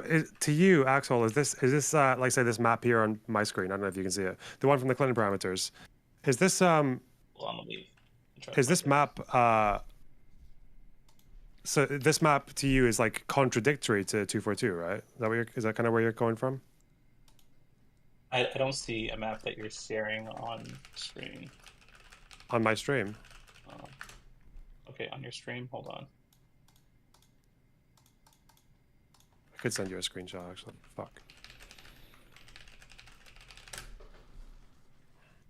Because it sounds like what you're saying is it needs to be the 67 borders, nothing more, nothing less.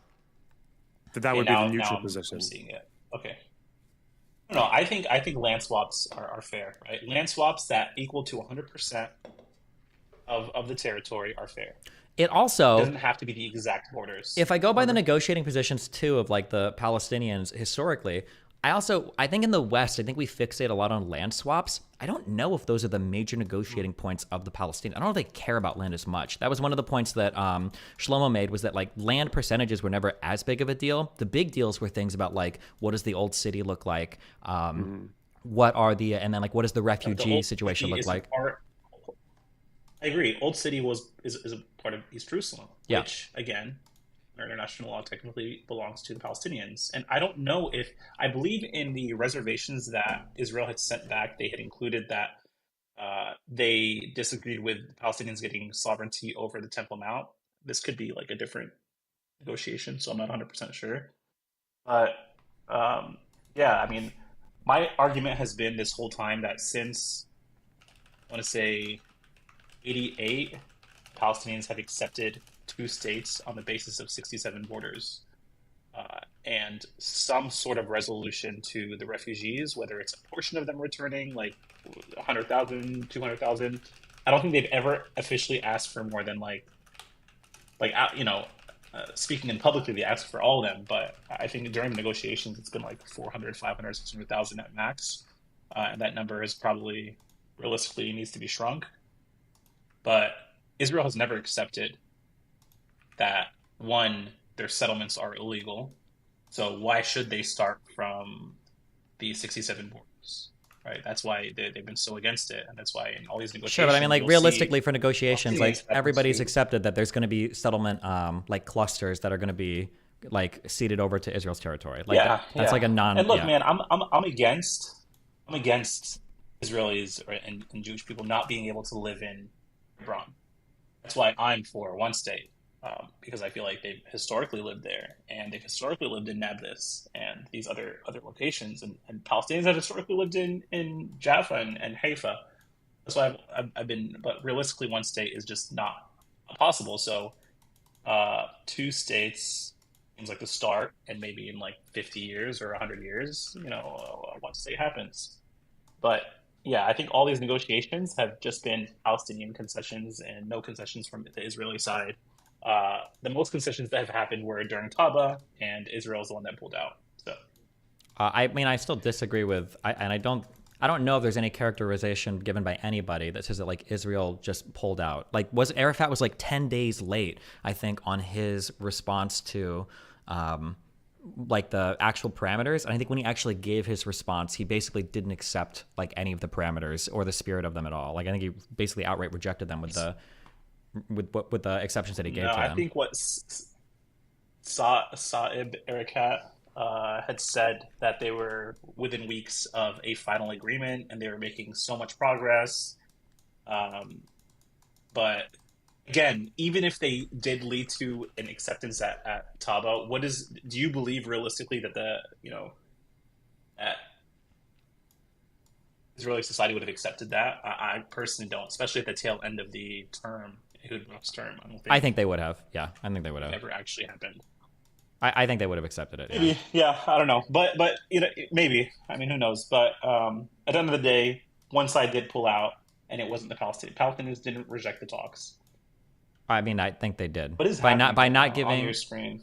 I don't know. But I think by not giving a real response and by literally, I think They didn't give a response. What do you mean they were negotiating? They No. didn't give a response The Clinton parameters were not they- an invitation to negotiate outside the parameters. Like the Clinton parameters were basically like, this is like what we're gonna do, take it or leave it. And the Israeli delegation was like, okay, yeah, we can work within these parameters. And Arafat was like, he flew around the world for 10 days, fucked around, and then he gave like Did you read through?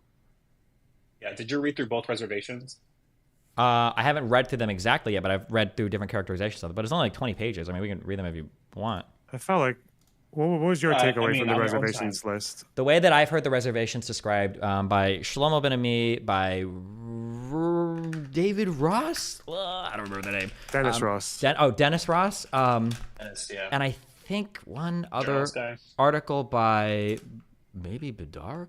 I need to do better getting these names remembered. But basically the idea was that Israel replied back saying that, like, well, for some of these parameters, like, it's going to be really hard to do this in the way that you said, but basically we can try our best. And that for the Arafat statement, it was basically like, listen, I kind of accept it, except here are all the problems. And the problems were just like completely unworkable. Basically, he rejected it. His yes was a no. And I think that statement has been repeated by, I think it's the Saudi ambassador, the Egyptian ambassador, and by the Israeli negotiators as well. That Arafat's yes was essentially a no. Great. So if we read through, I remember when you started reading through the Arab reservations or the Palestinian reservations, and the question was an asking of a map. Your first response to that was, why was there no map that was sent? Mm-hmm. When you thought it was, when I had thought as well that it was this Israeli's response, but it looks like the first portion is the Palestinian response. And yeah, because the I second think because portion I is also the had like a really response. Western view of this, because I thought the map and the territory was really fucking important, but I don't actually think that's as important. From my understanding now, reading through all the peace agreements, the actual borders and the actual land itself have never been like the most pressing questions. The most pressing questions have been like, is it going to be an actual state? Are we going to do like repatriation of refugees? What happens to like East Jerusalem and the old city? Like these have been like the really pressing important questions. And that's like, these are all the things that like the Oslo Accords, for instance, like completely stayed away from. Like getting the land part or the border part of like the Oslo Accords and the territories, that was like relatively easy. But the holy sites and everything are like the more difficult, and the refugee problem have been the more difficult parts. Mm-hmm. I'm trying to look for read through the Israelis' reservations. Yeah, so I think one of the main points that from the Israeli reservations is that they would not sign or transfer ever any sovereignty to the Temple Mount to the Palestinians, and this is again what Ehud Barak says: no Israeli prime minister will accept one refugee on the basis of the right of return. But was that part of the Clinton parameters? So it looks like this was on December 31st, Barak declared that Israel had accepted the Clintons' proposals, but will not accept the Palestinians' right to return to Israel and sovereignty over the Temple Mount. We can go through the actual response in the letter that you had open. I don't know if you still have it open. Where are the? Yeah, if you just go to, can I see like the actual Clinton parameters? Oh wait, fuck. I know, very frustrating. Wait.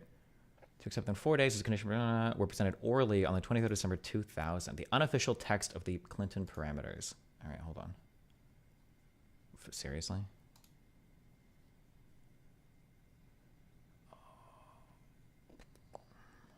Wayback Machine.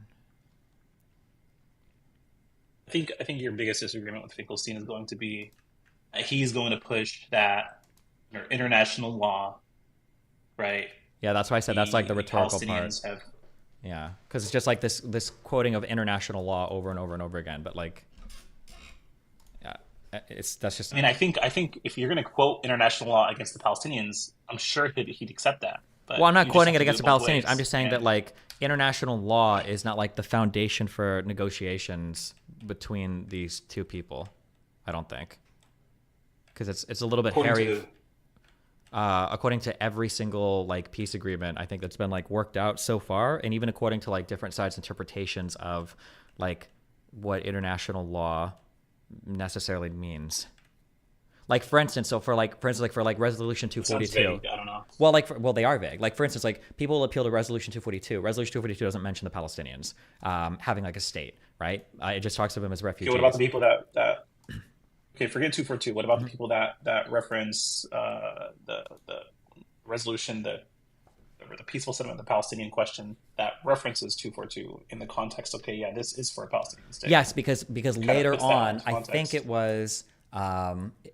I don't think it was with Egypt. It might have been with Jordan. At a later point, Israel slightly revised their interpretation of 242 to include like a Palestinian state. But during their recognition of that, Israel had said that they had satisfied their conditions under 242 of territorial acquisition by giving the Sinai back to Egypt.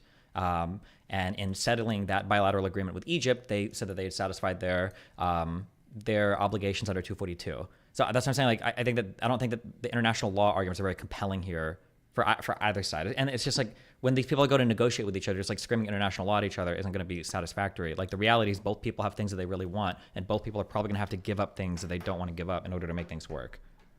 I don't know if saying that 242 doesn't mention Palestinians is necessarily the best argument, because they would just say occupation, right? Because it does say the principle about not taking occupation, but occupied Well, the land, problem, but the problem with 242 is Israel fought really hard over the wording of 242. And initially, 242 was going to say the occupation of the territories after war. And Israel fought to change that to for territories, because they said that they could satisfy their obligations under 242 by giving back some territory at a later date.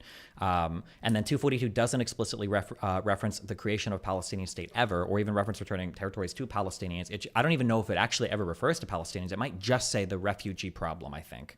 Because I don't understand. That's the problem I get, is because I feel like people who invoke 242 as if it's gospel, I feel like more honest, like pro-Palestinian voices know that 242 actually is a problem for them because it took that word out. Well, kind of, but the issue, what Axel says, is that later on in other Israeli negotiations, Israel has updated its understanding of 242. I think it might have been during Oslo 1, or Oslo 2, the second part. I think Israel updated their understanding of 242 to say, well, okay, we recognize that this probably means that the Palestinians need a state, I think. Like they revised their, I'm going to do a whole thing on 242, so I have this exactly, but yeah, but that, like the evolution of that. But I'm saying that how we even interpret 242, this changes over time based on these like bilateral agreements and negotiations. It's never just like an appeal to, well, international law. Like there's always going to be. I don't think no one's ever like said that 242 definitely means the 6-7 borders, no more, no less, right? Correct. Like I don't think, that's never changed. Even 338 doesn't say that. It just says 242. Yeah. Okay. What do you say to the people who say that the French version of 242 says the French are just weird. They do a lot of weird shit. They're just their own people. It's just a language thing, isn't it? Is it possible to say it without? I think for France and NATO, I think they literally demand that everything that NATO, like if you see NATO documents, you see that they're also in French. It's because France like demands that. It's why Quebec has like. That's why Canada has 2 languages. French people they're very proud. Okay. Wow. So, what about the argument, Destiny, about the ICJ ruling or opinion where they essentially state that all of the West Bank, East Jerusalem, and the Gaza Strip are occupied Palestinian territories? I don't know if they state that. I know that they might state that, but they might. But I mean, like again, what do we do with that? Okay, yeah. But then, like, what do we do with that? Oh, end the occupation, right? Occupation bad. These are that's just not happening, right? It's just not happening. For security reasons, or for what? For the fact that there are settlements there. No, I don't think the security argument is very compelling. But Israel will say for security reasons. I mean, they have a little bit of it, I guess. But they'll say because of security reasons, just because too many people are. Yeah. Go ahead. Would you be against if Benjamin Netanyahu comes out tomorrow miraculously and says, we're ending the occupation and we're pulling back to the Green Line and dismantling all the settlements? Would you be against that move? And you're assuming that like he could actually get it done? Yeah, assuming Israeli society goes with it. I don't know. I'd probably be like okay with it, like 51% okay. I could be convinced either way, but I don't think I would like. I don't think I'd be super opposed to it. The only What question is in my the mind basically. other way being against it? What? Like, why would you, what's the 49% of being against The only thing I'm thinking in terms, I just don't know in terms of like logistics. Like if some Israeli guy's going to come in here and go like, oh, you know that like 500,000 people live in the West Bank, and if they all move back to Israel proper, there's not enough like houses for them or some shit like that. I don't know. But like conceptually, I don't think I would have a huge issue with that. Okay. But I don't think politically there's. That you're for dismantling the settlements. Yeah, because settlements are gay, and I don't. I just don't think that like I don't. I just don't think they're. I think they're stupid. And for like 50 million. What makes a settlement a settlement? What like which settlements are you against? Those within the Green Line? If so, why? I mean, like basically anything taken post like 67, I think is kind of stupid. Okay. Yeah, I agree. So anything post 67 belongs to. Do you see should belong to the Palestinians? Well, it should belong to the Jordanians. I think, but I'm just saying that like realistically. Well, realistically, I mean, you say realistically. You can't say like you can't invoke like a crazy hypothetical and then say realistically in the hypothetical, because you're talking about giving it to a people that don't even have a state. I mean, like 67. They shouldn't have started settling territory that they didn't have a demographic advantage in. That was just stupid for a whole host of reasons that Israel is paying the price for now on October 7th and will continue to until they settle for peace. Yeah. Mm-hmm. Yeah, it was just a really dumb idea. But I just think realistically it's just a non-starter to say like, oh yeah, we're dismantling all the settlements. Also, I don't even think Palestinians want all the settlements dismantled. I think that if you like, for instance, if you were to tell Palestinians, we're gonna let 1 million Palestinians come back to Israel, we're gonna keep all of the major settlements near the Green Line. You're gonna have like 85% of the West Bank, 85% of your territory, but we're also gonna give you like the entire East Jerusalem. I think Palestinians are like, oh fuck it, yeah, we'll take this. I think they're probably okay with it. I don't know if like the actual land percentage. Yeah, I don't know if know. most of the settlements actually matter. That's the only reason why I'm like a little bit warm to the idea of like the cluster settlements near the Green Line. Because the Palestinians have been already expelled from those but areas. they don't matter because Israel's policy of colonization or territorial expansion has been effective, right? Yeah, which is why it's scary to say they don't matter because that basically because Palestinians are willing to make concessions for peace. That's why they don't like. Palestinians have said we're willing to keep 60% of the settlers in place. It's a huge concession, and Israel wanted like 80-some%. Yeah, maybe, yeah. But it's hard when these concessions come after lost wars, I think is hard. But Palestinians are unique. So you keep going back to the lost wars. But those lost wars, the Palestinians aren't asking for the 47 partition. So those wars are almost irrelevant. You agree that the 60. I don't know if you agree or disagree. Well, but hold on, wait. Be really careful. Well, you got to be really careful what you're saying because that's actually exactly what they're asking for. They're basically asking for the 47 partition, right? Because the 67 war is what legitimized the 47 borders. When people say 67 borders, they're really talking about like what came after 48. 49 borders are what they're talking about. Yeah, well, but the 49 borders, they pushed past a little bit what the partition lines were, but roughly speaking, that was the legitimization of the partition plan, was the 67 territory acquisition. Because once that happened, they're like, okay, hold on. Well, the borders you had before, let's go back to those, which were a little bit further than There's a big difference between the 47 partition plan, UN partition plan, 181 borders, and the 49 end of the war borders. Are there huge differences? I'm curious. Palestinians aren't asking. I don't. My assumptions are not that huge, but I can look. Actually, I could be wrong on less than half. Oh, okay. Maybe it is. It's literally less than half. Yeah, let me check. Hold on. Like 45%, 46%, down to like 21%. Oh wait, is it because of like all the territory in the Negev? Is that where most of the expansion came from? No, and they take the north as well. They take where Haifa and Nazareth is. They take that all during the war. They take the Galilee. They take a bunch of shit from the fucking like the edges of like towards the West Bank, and they take a bunch from the Negev, and they shrink Gaza. Yeah. Yeah, like from the. Yeah, they took a bunch of shit. Because it was originally what 55-45. It was originally 55-45% in favor of the Jews, and then 67 borders are like what 78-22 or something. Okay, yeah, I see it. So there's areas up in the north. This is the sea. This is the Sea of Galilee, right? Is the North Sea here? Yeah, yeah. And then this is River Jordan. It goes down to the Jordan. So them losing the 48 war is them losing that extra territory that they could have partitioned, and now they lost it, right? Yeah. So that argument is, well, they lost war, so then why are they going to ask for more? Okay, sure. So maybe not doesn't really not hold. necessarily the 47 borders, but it legitimizes their War of Independence borders after 67. Is recognizing them, saying like, okay, well, let's go back to the War of Independence borders, right? Yeah. Sorry, I don't remember what this point was initially. Going Oh yeah. back Oh, to I just 67 don't. Borders, Yeah, I don't. I think so this realistically, I was don't the think that's gonna wars, happen. They lost the wars, so Yeah. they shouldn't. Sorry, go ahead. Yeah, I mean, what war have they lost since they started taking more land? Yom Kippur. Yom Kippur, wasn't that after Israel had taken all of the West Bank? Yeah, Israel took all the territory in 67. Yom Kippur happens in 73, and then they Yom Kippur was when they gave after Yom Kippur is when they gave the Sinai back to Egypt. Yeah. Right. Mm-hmm. And is that when they also? Yeah. Okay. So Yom Kippur, they didn't acquire any new land. They just gave some back. Did they acquire new land in Yom Kippur? I think they moved to the West Bank of the Suez after. I don't know if they took that land or not. I know they got closer to Cairo than they'd ever been. I don't know if they actually conquered it anymore or not. But yeah, I mean that's when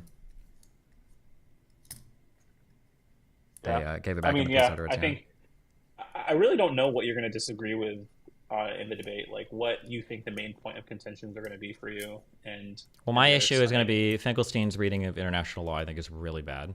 And then my second reading, well, at least in relation to like war crimes and stuff. And then I think the second thing is going to be, I guess, like a starting point for negotiations. I just don't think screaming like international law only over and over again is going to be the basis for any resolution to any of these problems. Axel, Okay, what were you but, saying like, the about? argument is- Sorry, go on. Sorry, go ahead. No, go ahead. What were you saying about the sticking points in the Temple Mount in Clinton parameters, or in Taba? What was your position on what was happening there? Yeah, I believe in the Clinton parameters, Barack was against giving any sovereignty to the Temple Mount to the Palestinians. Was this not between Camp David and Taba? Was there not one of the offered compromises? Was not from Ben-Ami actually the suggestion that Palestinians do have sovereignty over the Temple Mount? I think the only condition. I believe that's during Taba. Yeah, during Taba. I was Yeah, talking about and I think specifically Clinton parameters. Did the Clinton parameters not offer sovereignty over the Temple Mount, but not for like underneath? Because the whole thing was like don't excavate underneath because that's like where the old temple was. Is that not the compromise that was offered?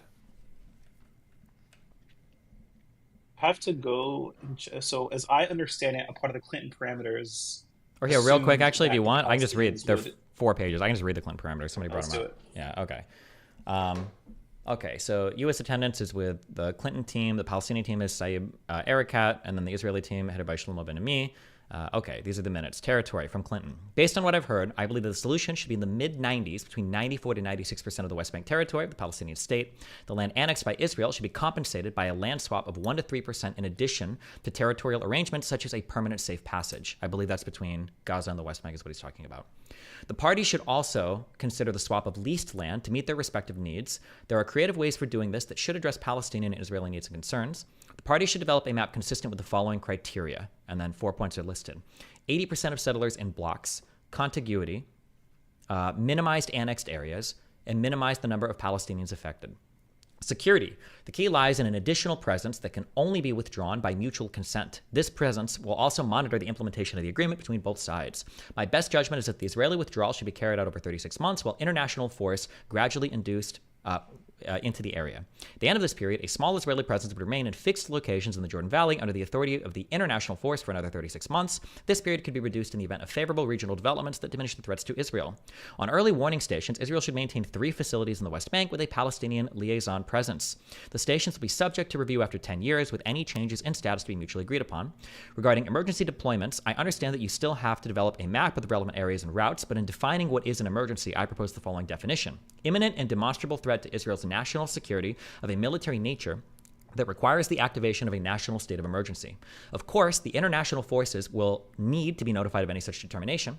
On airspace, I suggest that the state of Palestine will have sovereignty over its airspace, but that the two sides should work out special arrangements for Israeli training and operational needs. I understand that the Israeli position is that Palestine should be defined as a demilitarized state, while the Palestinian side proposes a state with limited arms. As a compromise, I suggest calling it a non-militarized state. This will be consistent with the fact that in addition to a strong Palestinian security force, Palestine will have an international force for border security and deterrence purposes. For Jerusalem and refugees, I have a sense that the remaining gaps have more to do with formulations than practical realities.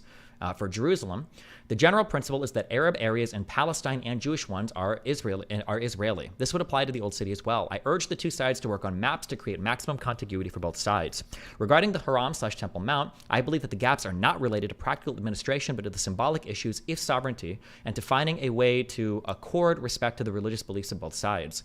I know you've been discussing a number of formulations, and you can agree on one of these. I add to these two additional formulations guaranteeing Palestinian effective control over the Haram while respecting the conviction of the Jewish people. Regarding either one of these two formulations will be international monitoring to provide mutual confidence. 1.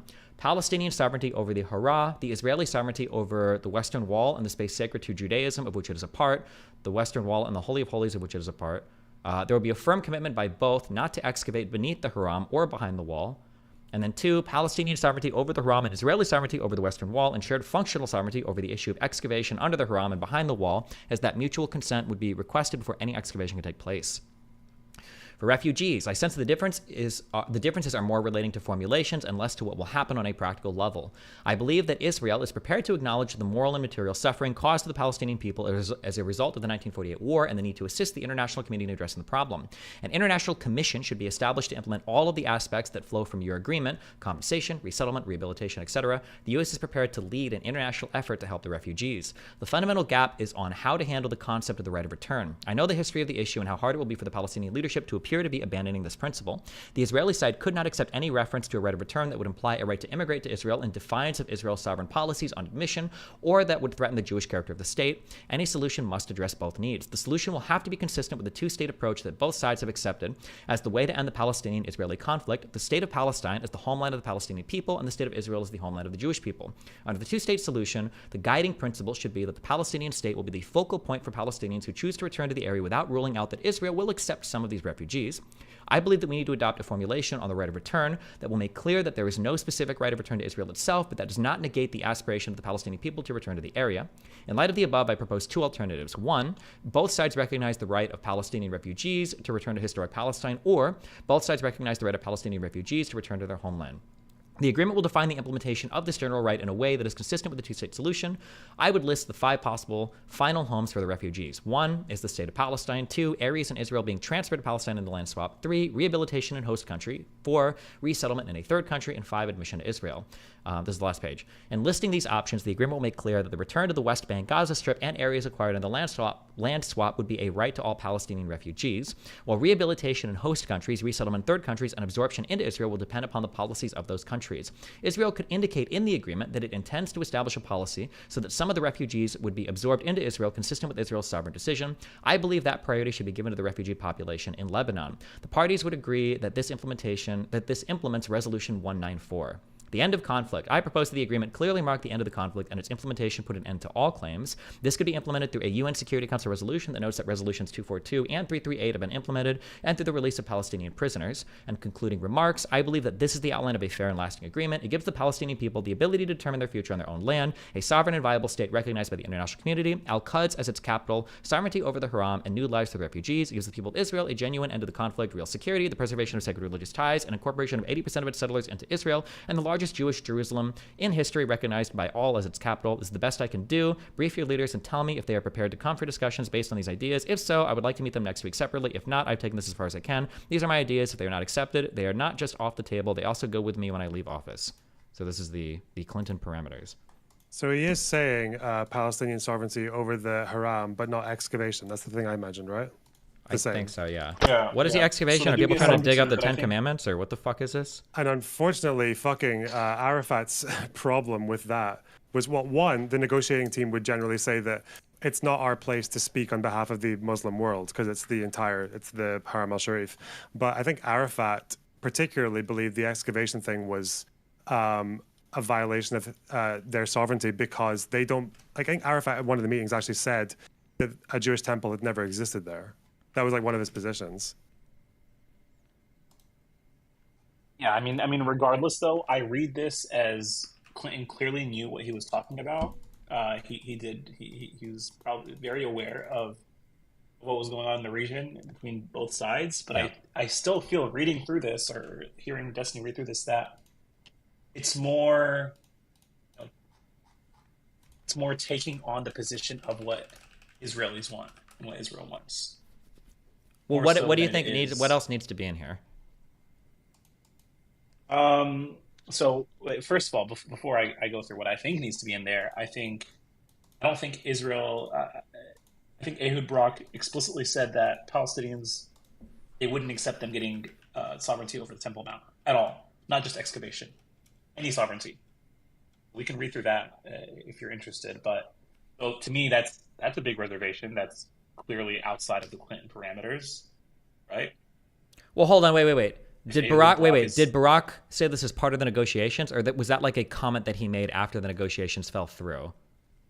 We can see. We can go through that. Because talk I you know had that he made had statements about the afterwards, but I think it was because he was trying to reservations. salvage his political shit. Because after it was fucked, it was like, okay, well, we were never going to give this up anyway, basically. Oh, in the letters that you had open, the PDF, I wonder if it mentions. It was in the Temple 2000. It was in Mount in the letter. 2001. Okay. 2001, Barak publicly stated he was never going to accept Yeah. sovereignty over the Temple Mount. Yeah. Yeah. But I mean, I think they clearly, I think they were in a position to. I mean, but he's saying he wouldn't have. He's saying afterwards, yeah, but it's because the negotiations had already fallen through. It was fucked at that point. So of course he's going to salvage politically what he can. But for the Wasn't negotiation, Taba still into the? Yeah. was Taba at the end of? I It don't was know. either it was either December 2000 or like January 2001. Let me check. Hold on. I need to Ooh, I think it was memorize these. January. Okay, it was January 2001. But I want to say those Barak comments I think came after Taba was basically done, and then he was like, "Yeah, fuck them. I would have never done shit anyway." Wasn't he kicked out by that point? 2001. He might have been, yeah, because his whole like administration was basically falling apart at this point, especially once the Second Intifada started. Yeah. Actually, whoa, I might. Yeah, because it was January. Taba was January 2001. Yeah. Barak gets defeated in February. January 2001. He said that he wouldn't. I need to find the exact date for that. Hang on.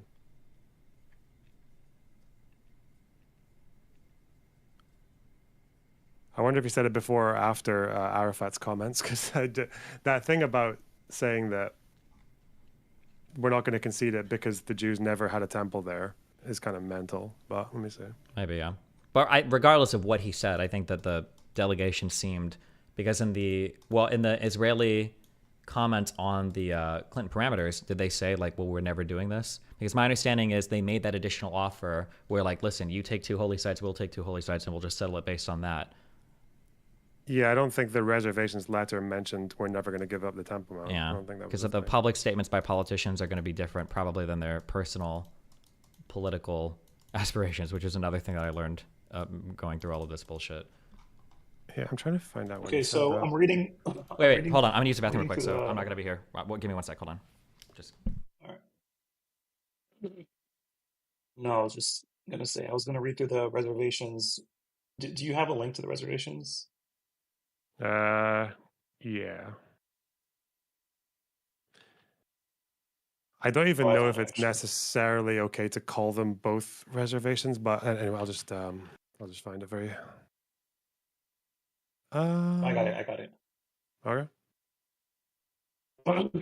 Why wouldn't you call them both reservations when? Because the tone Isn't of that what what- the Israeli side is saying is that like what they've Clinton says? basically given this after they've agreed to them, whereas Arafat's not. His response was very delayed. It feels like the Israeli response reads more like a here's what we would have liked, but we're giving up for the sake of the negotiation. I Doesn't could be Clinton wrong. call I them might have to misread reservations? it, but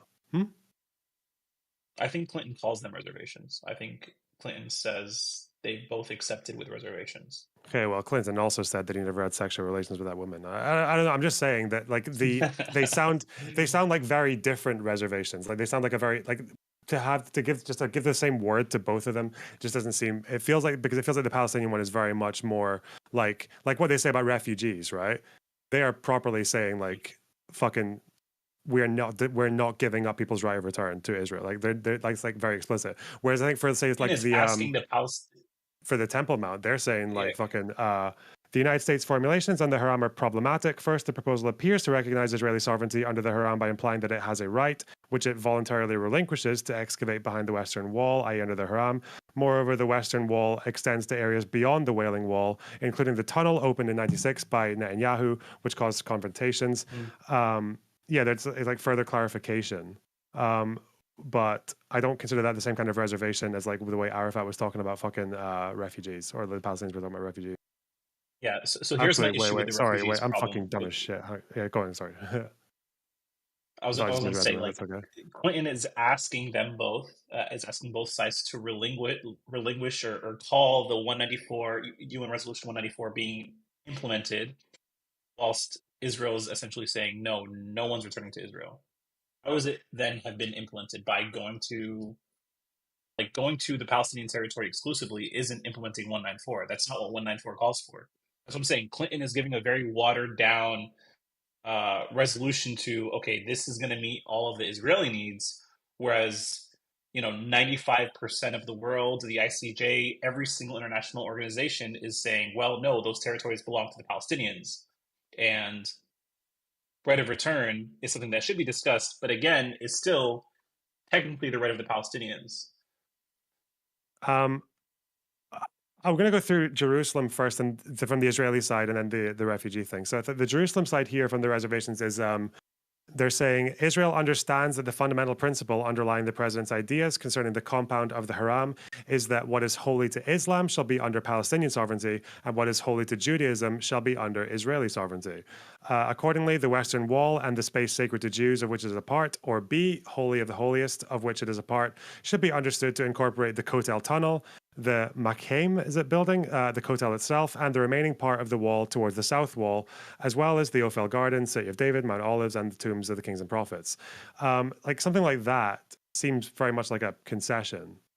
Whereas when I see, what's the Palestinian thing about refugees? Where is it? He said, Well, I'm is it reading here? I'm reading the letter that was sent, quote unquote reservations that was sent. I'm seeing something different. It's saying here, like, because it just sounds like to me this sounds like a mixed message, if I remember correctly. It's the essence of the right of return is choice. Palestinians should be given the option to choose where they wish to settle, including return to the homes from which they were driven. There is no historical precedent for a people abandoning their fundamental right to return to their homes, whether they were forced to leave or fled in war. We will not be the first people to do so. This is one of the most ahistorical things I've ever read in my life. But recognition of the right of return and the provision of choice to refugees is a prerequisite for the closure of the conflict. But then he follows up by saying we're prepared to think flexibly and creatively about the mechanisms for implementing the right of return. In many discussions with Israel, mechanisms for implementing this right in such a way as to end the refugee status and the refugee problem, as well as to otherwise accommodate Israeli concerns, have been identified and elaborated in some detail. The United States proposal fails to make reference to any of these advances and refers back to earlier Israeli negotiating positions. So the thing there is like I don't disagree with any of that. It seems to be quite firm on the choice thing first of all, and then with the ahistorical thing that apparently no refugee has ever like relinquished the right to their home, which is weird. But yeah, it seems like a mixed signal to me. No, I mean, I see this as it is the way they see it is this is 100% within their right based on Resolution 194 that full right of return is their right, but they're willing to negotiate and accommodate Israel and Israel's concerns. But what Clinton does is he just puts out all the Israeli negotiator talking points by saying, essentially, it's up to Israel whether or not they let anybody within Israel proper.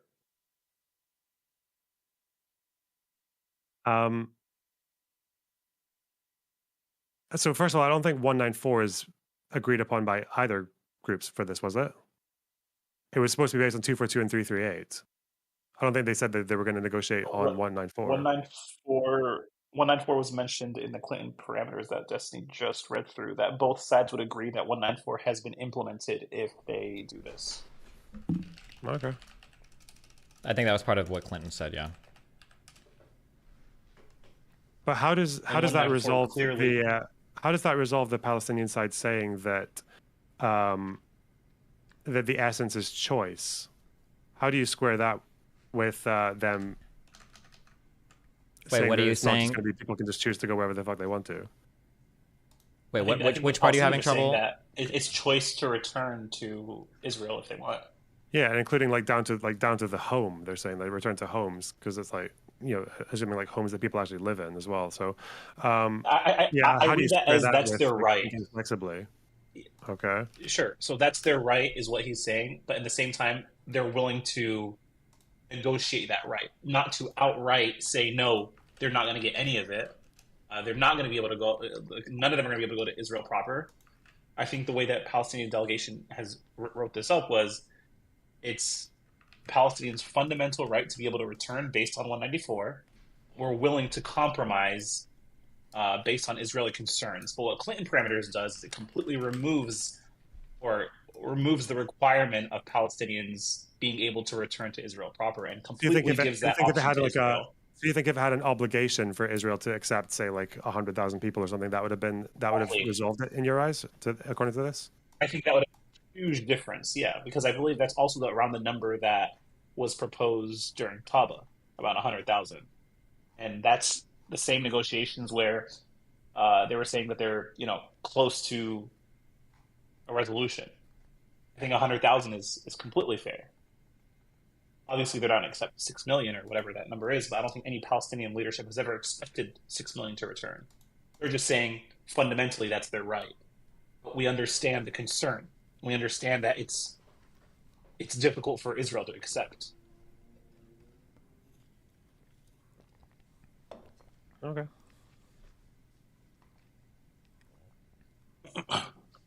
I can see the argument for both sides. My whole thing when I first discussed this with Destiny is, I feel like it's always been posed as the Palestinians have always been the ones that are the reason why these negotiations has failed.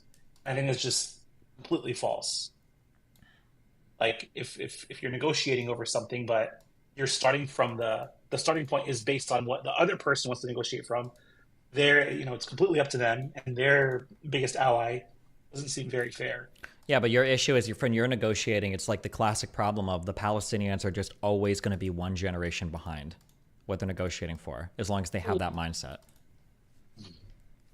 Like, if they accepted the 47 partition plan, then we would be talking about the 47 partition plan, but they didn't. And then they fought a war, and then the new borders came in 48, and then I don't know if they would have accepted the 47 partition plan after 48, but I know that after the 67 war, they wanted to go back to the 48 stuff. And then after peace with Egypt, and then after peace with Jordan, they failed to reach a resolution in 2000. And then everything's just one generation behind. Can we go back to Here's the problem, Destiny.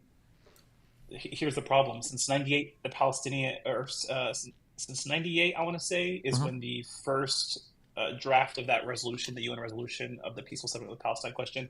Since 98, the Palestinians have accepted every single year 67 borders. When you say one generation behind, it's a generation behind on what kind of concessions we want to make Israel.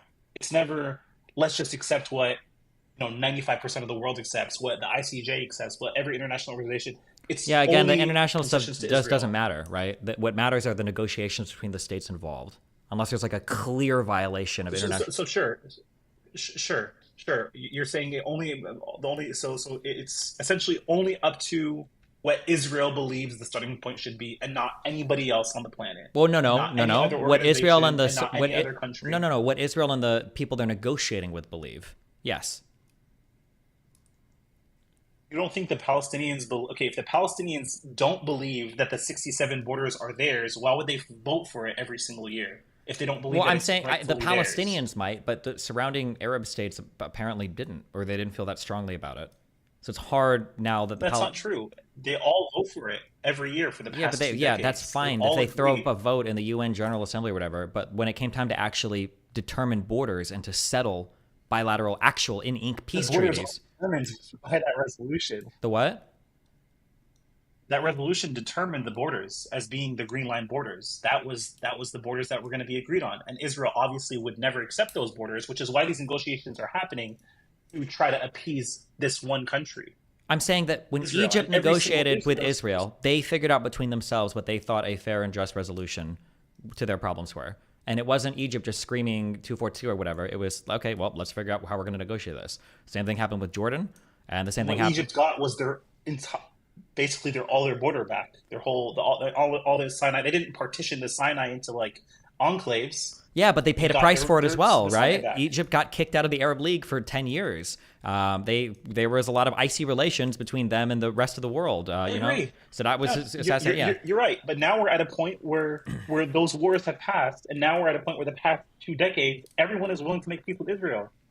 I Saudi Arabia is agree. willing to make peace with I agree. I agree that people are willing to make peace, but it's hard. I don't think Israel is ever going to say, okay, well, let's go back 60 years after you guys tried and failed after 2 intifadas, another war and all these terrorist groups. Now you want to go back That to would never happen, Destiny. That's fake news.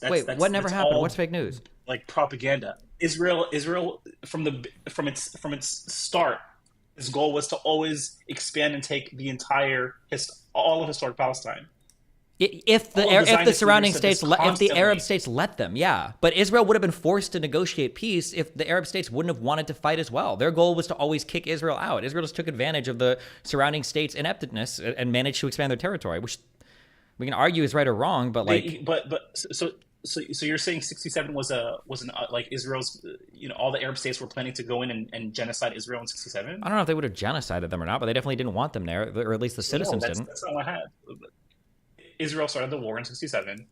Yeah, right? off the backs Israel, of like the most 73 could have been insane invaded. like Arab rhetoric, anti-Israeli rhetoric from literally all the Arab states and all the provocations. Never going to be never going to be more insane than the rhetoric from Israel. Like, let's be real. It'll never be more insane from some of the stuff we've heard, not just today, but literally since the inception of Zionism. The most insane statements are like taking. taking. These are two-legged beasts. Okay, yeah. Two-legged Listen, beasts that were the coming reality to is take that their like land, right? prior to 67, all of the surrounding Arab states were engaged in this huge like eve of wanting of talking about the destruction of Israel and pushing them back and getting rid of them, the colonizers from our lands, and expelling UN troops and closing straits and like blah blah blah. Like if they're engaged in this rhetoric, yeah, of course Israel is going to be hyper fucking paranoid and they're going to think like, holy shit, these guys are about to fucking destroy us. What if Israel leadership up until 67 and before 67 was engaged in rhetoric of expansionism?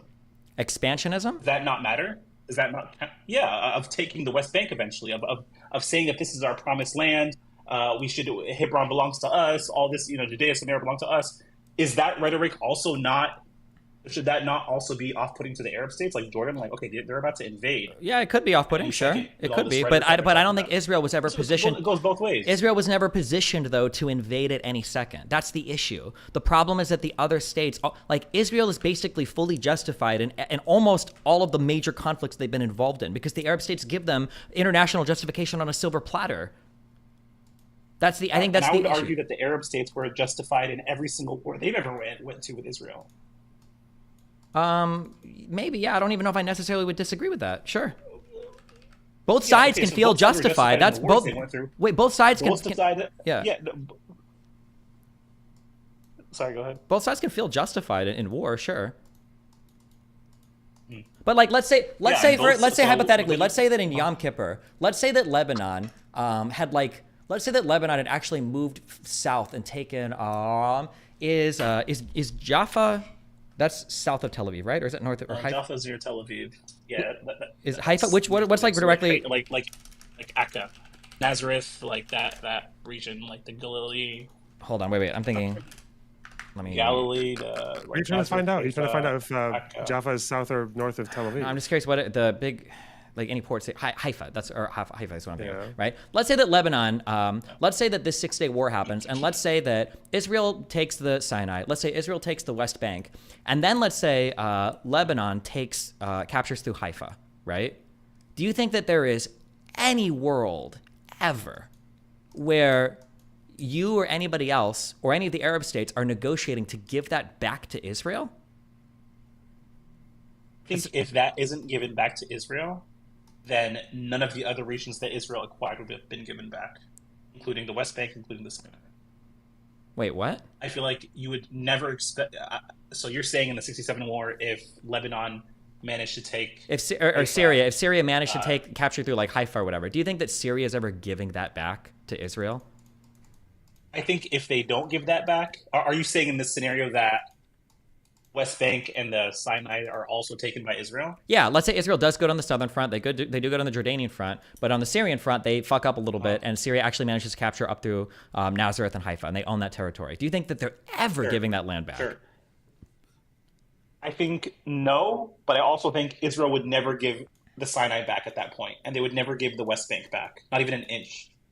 So maybe, but I'm just showing that like territory, like it just happens to be that Israel won like all the surrounding land. So obviously, yeah, they're reticent to give it back. And now we can speak of like the tragedy of the Arab states. But the reality is, if they would have captured any territory, they would have fucking held on to it too. There was no shot they would ever give any of this back, and we'd be screaming, "Oh no, 242, you acquired it through conquest. That's not fair." Dude, Palestinians got fucked over by the Arab states too. Like, yeah, I agree. I don't disagree with that. So, I'm specifically talking about right now the Palestinians and the need for a state for them, a need for a country, or the need for, or just make a whole thing one country. It's like it's unfathomable to me, Destiny, that you understand clearly that Israel wants the land without the people, right? Of course, yeah. How just a messed up ideology that is. When they what do you mean a messed up ideology? I mean, everybody wants fucking land. I mean, it's such a messed up idea, but without the people. That's to me that part really fucks with my head, because anytime you can give me examples where that's not happened, but when an army beats another army, they take all the land and say, okay, we're your new rulers. If you don't like it, we're gonna kill you.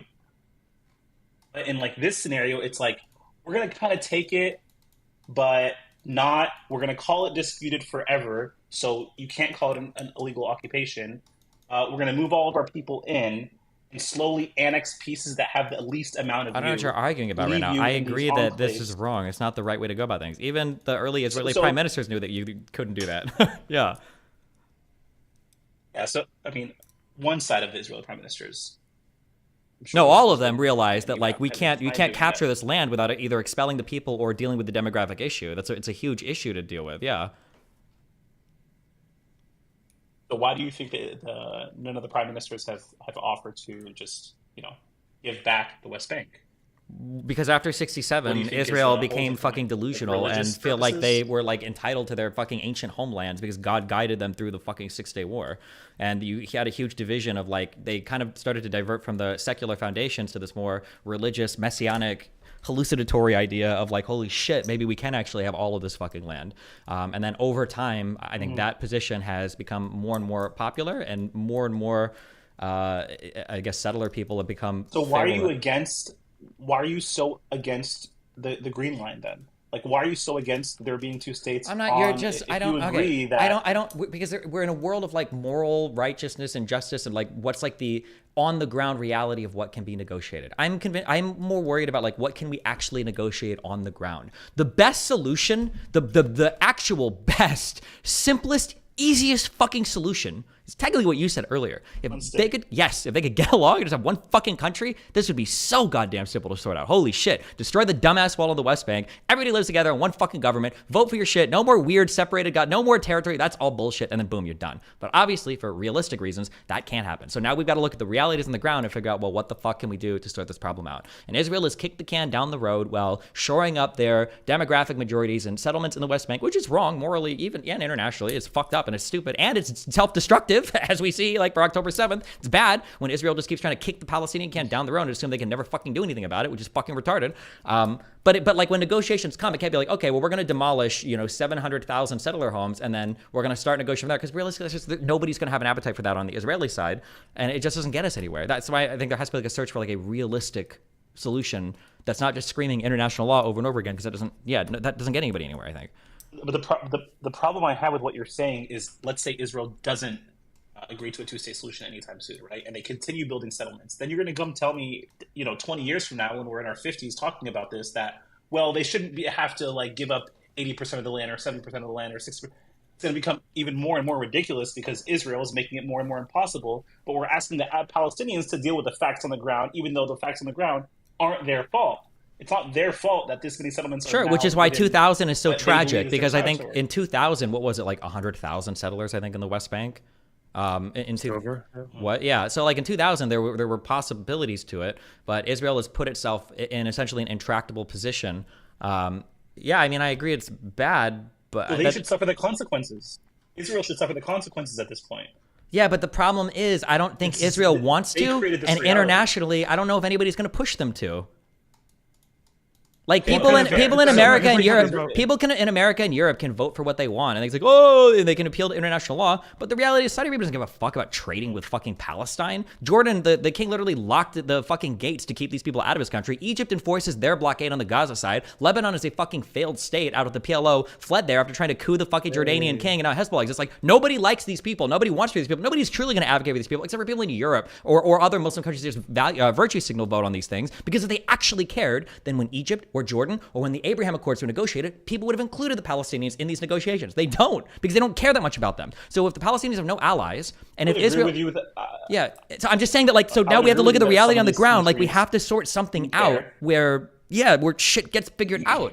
And I don't think it can be starting with like, well, 67 border. Nobody's going to support that except for UN General Assembly resolutions. I think if we're talking which about is comprised Israel of paying countries.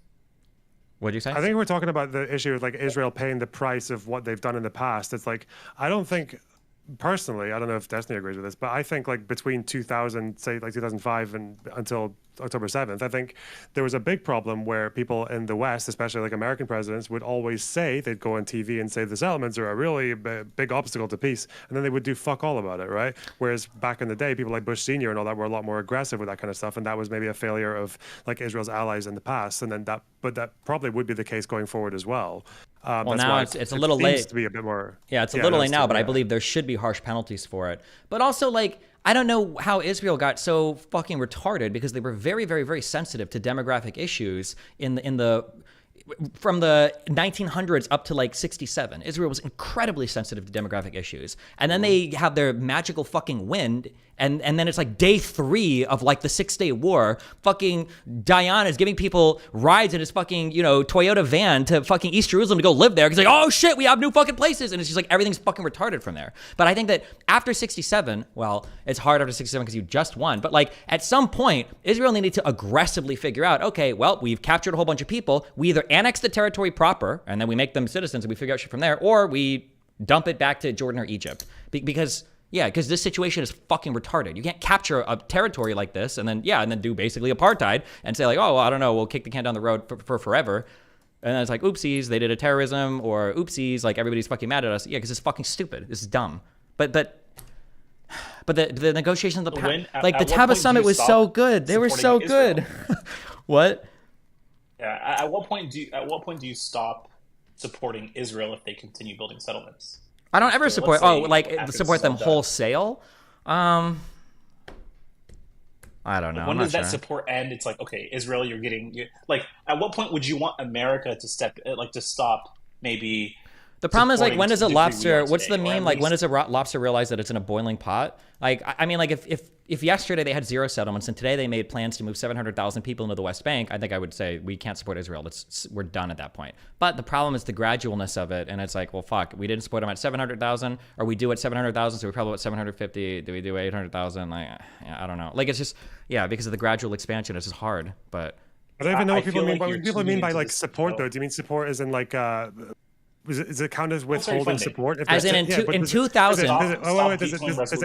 Does it count as like withholding support if you still have them as an ally, but you reduce funding for certain projects or like loan guarantees and shit like that, right? In 2000, after the Taba summit failed to be negotiated, I think that it should have been something along the lines of, you don't get any more military funding, you don't get any more humanitarian aid, and you have no security assurances from the United States until you figure out your Palestinian problem. Or that should have been like, you've got like 12 months, good luck. And it should have been a private conversation, obviously, because you don't want everybody to know like, oh shit, Israel's gonna be fucked. And now the Palestinians are like, oh, well, we're just gonna wait till you get super fucked. But there should have been massive pressure from an American, probably from the American government, to figure this shit out, even if you have to do it privately. Because, this is retarded. Yeah, George Bush got very sold on the whole like we're fighting against terror thing from him and Sharon. Yeah. Yeah, and to be fair, 9/11 and Iraq, jerked our head around to a totally different conflict, and then we stopped paying attention at all to this. But It was very helpful to Sharon to go to Bush and just be like, "Hey, terrorism, you and I." Yeah, fuck. Sure, yeah. Wait, what? Okay, yeah, I was gonna say, when you say all this, Destiny, I still don't understand then what exactly you're arguing for. Like, because I agree with basically everything you're saying. So what are you? I'm saying that there needs to be a What is negotiation. the pro-Israeli side you're taking? Do what? You're either I'm lagging or your mic just fucking died. Rip. What the fuck? They got him. My Mossad agent. I feel like maybe one of the. Do you sometimes notice that you're arguing with people, and it feels like very, very diametrically opposed? Is that the right word? But you're, even though you sometimes often agree on, like you and Jenk like argued a lot. But I think as far as like final settlements, you seem to have the exact same line, right? Like some kind of like reasonable settlement on right of return, 2 states, like the I don't know if security Jank was assurances. there. The main problem with the arguments is people just don't know anything about anything. I've talked to 2 people, I think, that know anything about this conflict for real that I've disagreed with, and that was that professor guy, Lamont, I think was that his name? Oh, yeah. And then Axel in here. But other than that, for people that I disagree with, they basically just know Twitter headlines, and that's it. So whatever agreements, quote unquote, we have, I don't even know how seriously I take those, because it's just like meme shit. I feel like one of the things that people So often... Destiny. Mark, So you can Lauren. talk, You it's guys fine. hear me, right? Yeah. Yeah. Okay, yeah. No, I was just gonna say. So I'm trying to understand when you're going into this debate that you have coming up, what exactly your pro-Israeli stance. Like, what does it even mean? You know, because it sounds like you're against the settlements. Yes. You believe in a two-state solution. Mm-hmm. So I don't know exactly what you're going to be arguing for. Is it just international, like quibbling over international law, or The issue is that this problem has been botched on both sides, meaning the Israeli side and the Arab side, for a long time. And it's not just Israel. It's not just their incessant desire for more territorial acquisition and the Holocaust manufacturing drama and blah, blah, blah, that both sides have made a lot of mistakes. Israel has just always capitalized on them way better, generally speaking, than the other side. And that now we've come to a situation where 80 years later, Israel has made big gains and capitalized on the mistakes of their neighbors a lot. And now their neighbors are salty as fuck. And they're like, well, okay, we want to go back in time because this is bullshit now. Whereas, like, that question I asked you, like, if Haifa it had been captured by Syria in the Six-Day War, nobody would be compelling Syria to give that back to Israel. They'd be saying, well, no, that was occupied territory from the 47 War of Independence. Just like nobody was telling them to give the West Bank back to Israel because that was part of the, mandatory Palestine area. Nobody was telling them to give Gaza back to fucking Israel, even though that was technically conquered from that area. But, yeah. So one is like the blame. Oh, also I'm doing this tonight on stream because Lex wanted me to email him some stuff. I'll probably outline like the general areas of disagreement, and then these will be like our guiding points for conversation. But actually, fuck it. If you guys are fucking here now, actually, we can just fucking do this. I'm curious. I'm just gonna do it with you here. I'm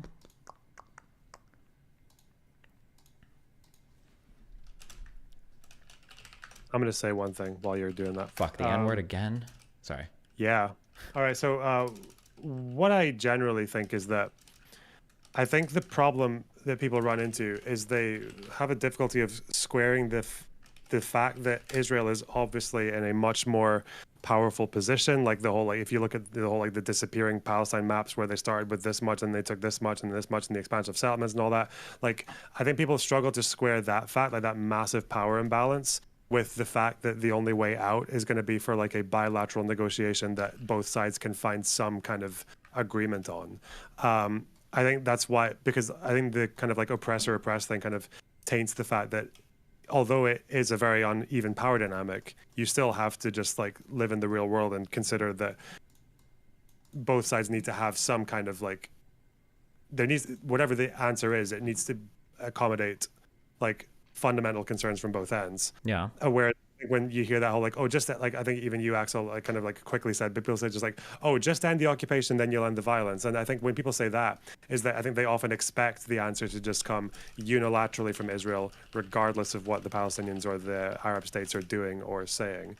And I feel like the only way you'd ever achieve that would be like the rest of the world forcing Israel to do it, and I just don't see that as like a reasonable way out. Because I can say, for example, I don't even think the 67 borders completely, with all 700,000 settlers gone, is necessarily that moral either. Because I think a lot of the way that Israel achieved a lot of their land wasn't really done in the most ethical way either. So, but obviously that's one side of it. But like, there's no unilateral or bilateral way of ever achieving that. So yeah, you.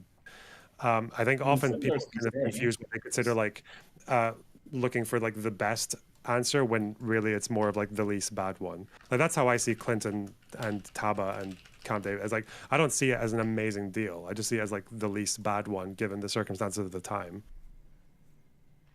Yeah, I think Taba was really good. It's unfortunate. Like it would have been nice if it was at the start of Ehud Barak's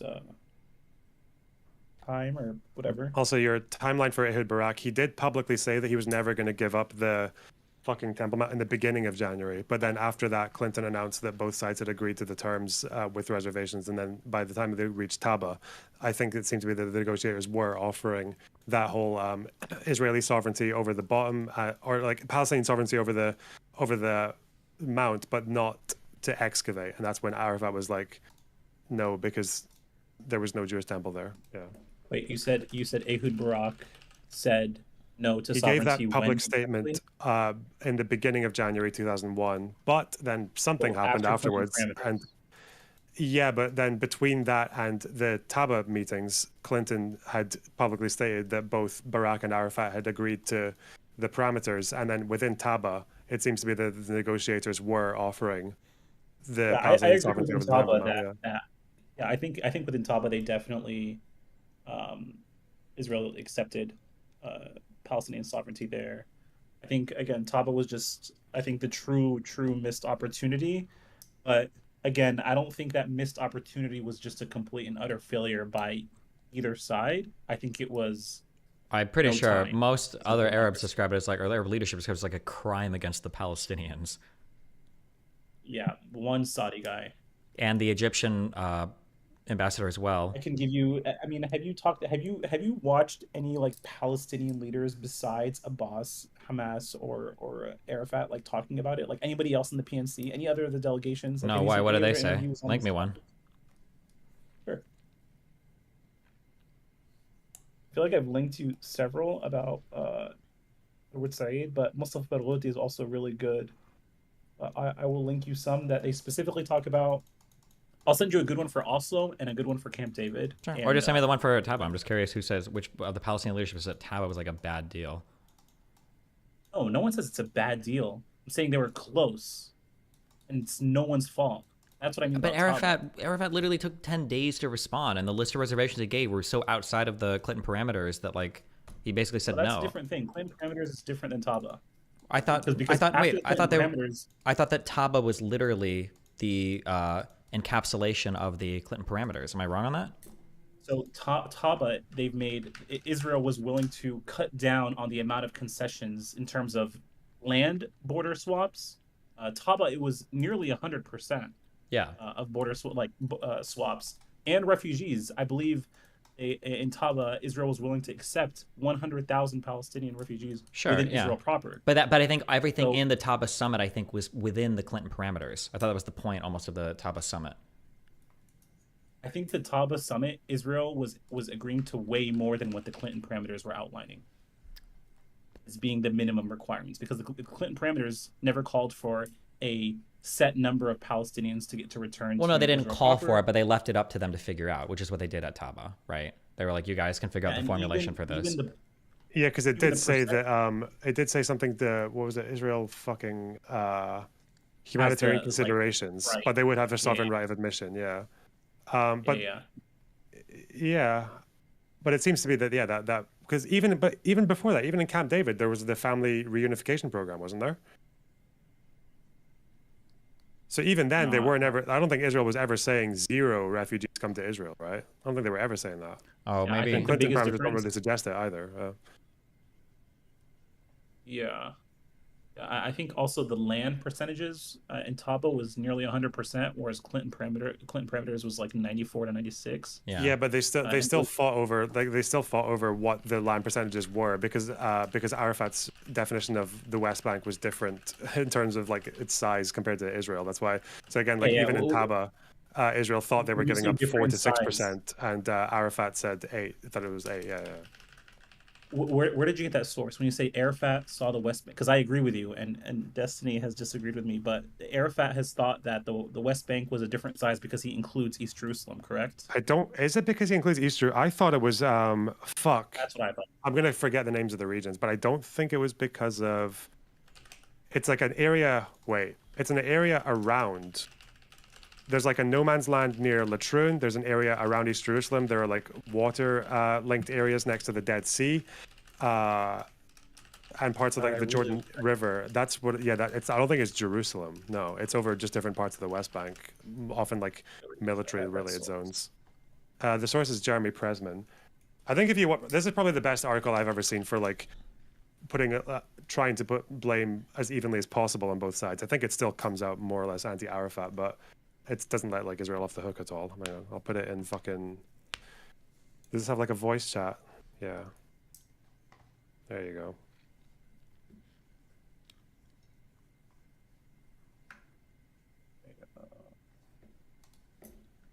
So, Destiny, I'm gonna send you.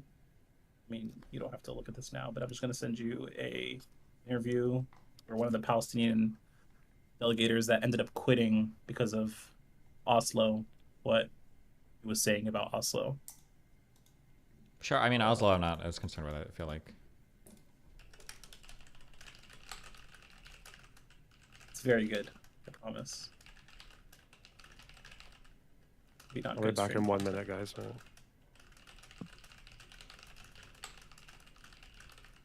So you, Destiny, before you left, you were going over all of the what you thought were the biggest differences, or what your biggest, I guess, arguments are going to be with Finkelstein and Moraine. Oh yeah, wait. I'm sorry. Here, before we even do that, actually, okay. If when you're looking at this, what are the major questions that you think? If you could see like the world's preeminent scholars, fucking Benny Morris, Norm Finkelstein, and Stephen Bonnell, okay, discussing like what are the things that you would want to see like Benny Morris and Finkelstein tear into, starting from the beginning. I think Benny Morris. So I think Benny Morris. A lot of the quotes that are used against him, the main ones are the Arab antagonism to Zionism was based off of disposition and not because of a fear of disposition. It was a Benny Morris quote that's literally always used against him, that he has to try to, including Finkelstein uses it against him a lot. It was the Arabs essentially that were the victims at the beginning of all of this. Another one that's used against him is that the idea of transfer was built into and inevitable in Zionism. So ethnic cleansing was always a plan for Zionism to succeed. Plan Dalit shouldn't be looked at necessarily defensive but offensive because of the history of the things that Ben Gurion was saying leading up to the 48 war. So that's another thing that Benny Morris says, but then his conclusion is kind of weird. He thinks that there was never a pre-plan to expel Palestinians, but he also acknowledges that Ben Gurion has consistently talked about expelling them. And yeah, because I think them. the issue, I think that the balancing of these two statements is that while the early Israeli leadership was optimistic, they were realistic at the same time. So Ben Gurion had a dream to conquer all of Israel. Like that was always the dream, but they realized that the political realities on the ground might not always make that a potential. So they would settle for essentially what they could get. Axel, was that your position on Benny Morris, or was that someone else's position on Benny Morris? I read something. I see in Righteous Victims, he says something around this is the fear of territorial displacement, disposition. No, reading something else where he mentioned, and I don't know if this is from a book. I don't know where I got this quote. It's just in my notes that the population transfer was inbuilt into Zionism to the extent that it involved transforming a land which was Arab into a Jewish state, and a Jewish state could not have been arisen without a major displacement of an Arab population. that's not incompatible with believing that it wasn't a pre-calculated plan, right? Yeah, because what you're talking about there, that's built into the conquest of labor, of buying land from Arabs, buying them off the land, and then having them move, and then bringing in Jewish people to work the land. That's literally part of that initial conquest. That would be ridiculous for anybody to refuse. Transfer must have been Apparently built into these are some from the extent, same right? book. Hang on. Apparently these are from. Are these both from Birth? The second one is from the fear of territory displacement dispossession is from Righteous Victims. Oh, wait, really?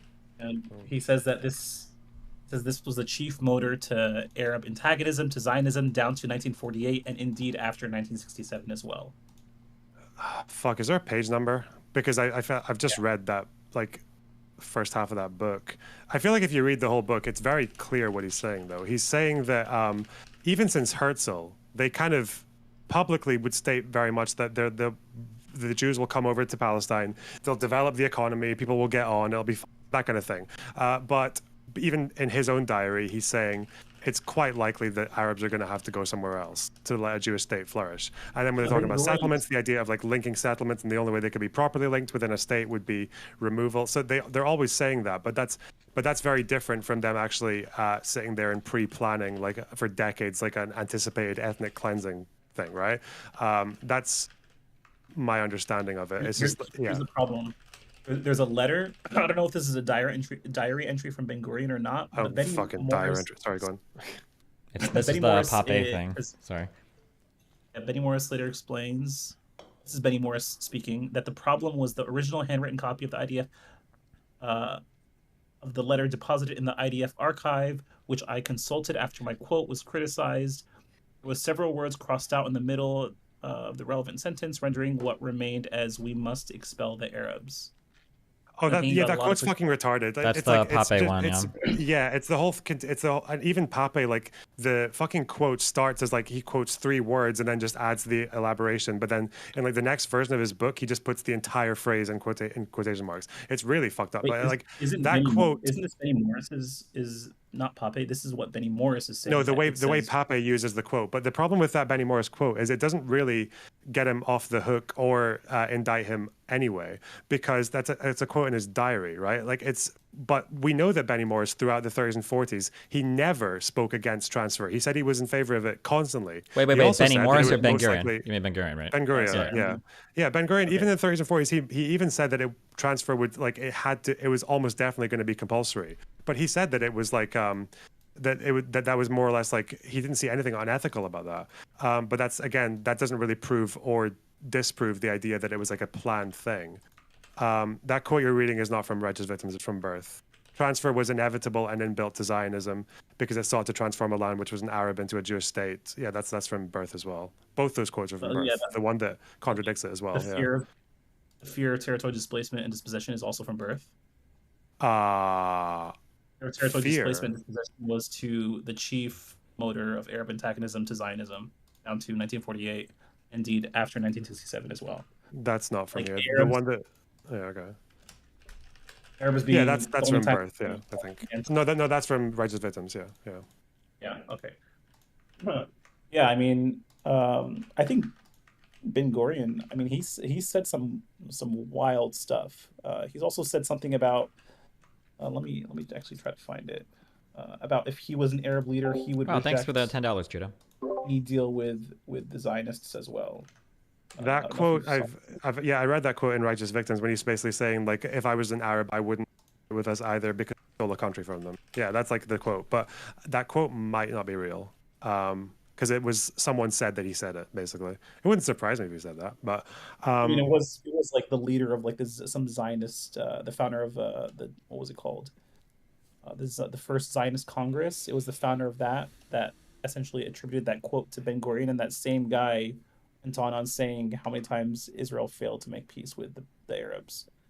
I think he said that quote in like before the 60s. But the dispute over these quotes from Benny Morris, I don't think it's a really simple argument to make, isn't it? It's quite clear that almost every leader of the Yishuv up until 48 knew that at some point Arabs were going to have to fuck off somewhere. Like that's basically what most of them believed.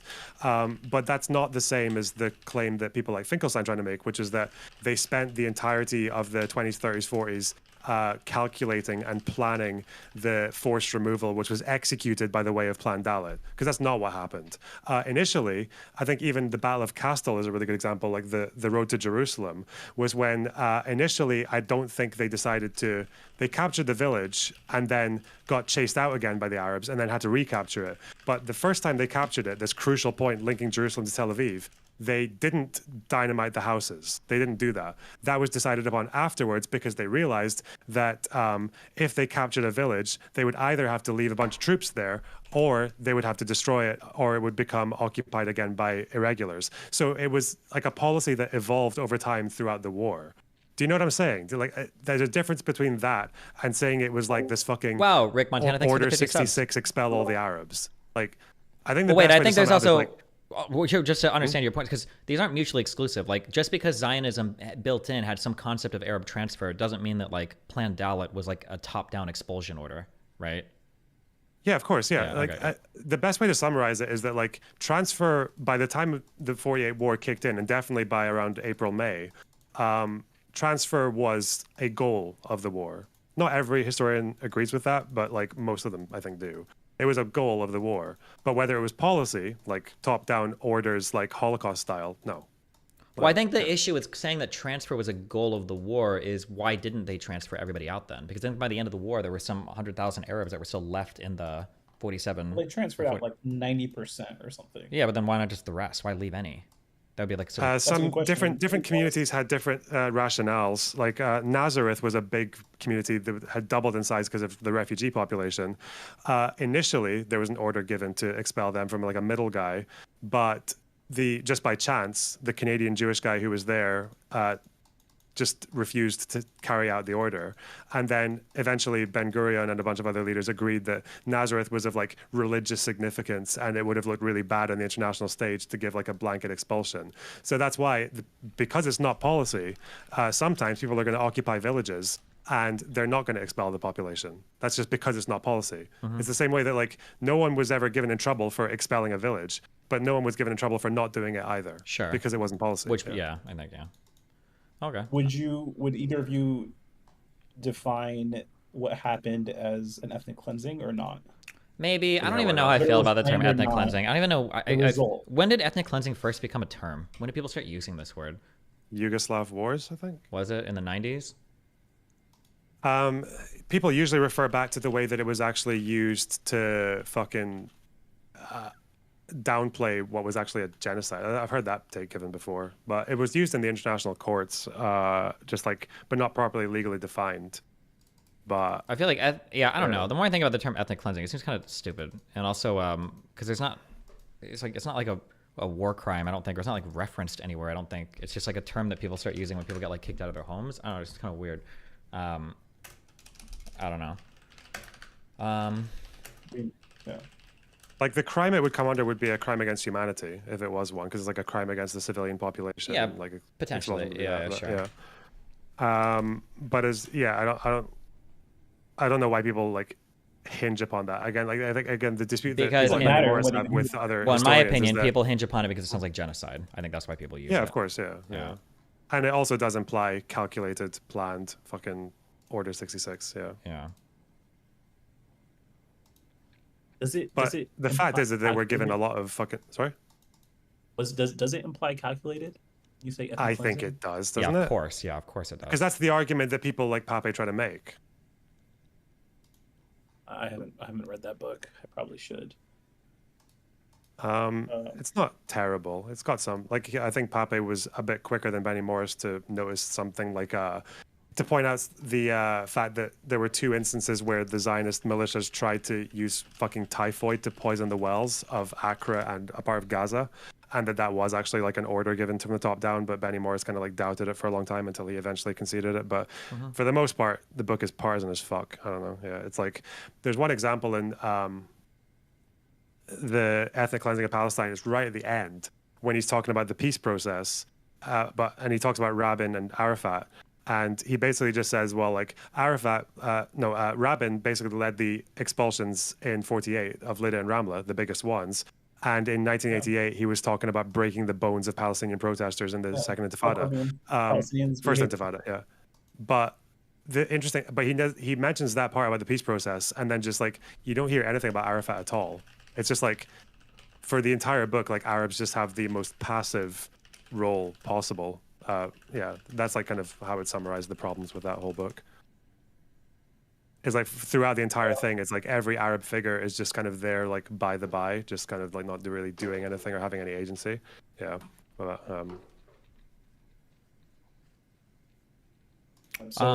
wait, okay, hold on real quick. I need to do this because I told Lex I would have this done for tonight. For major things from start to finish, what do you think are the big topics that we should cover here?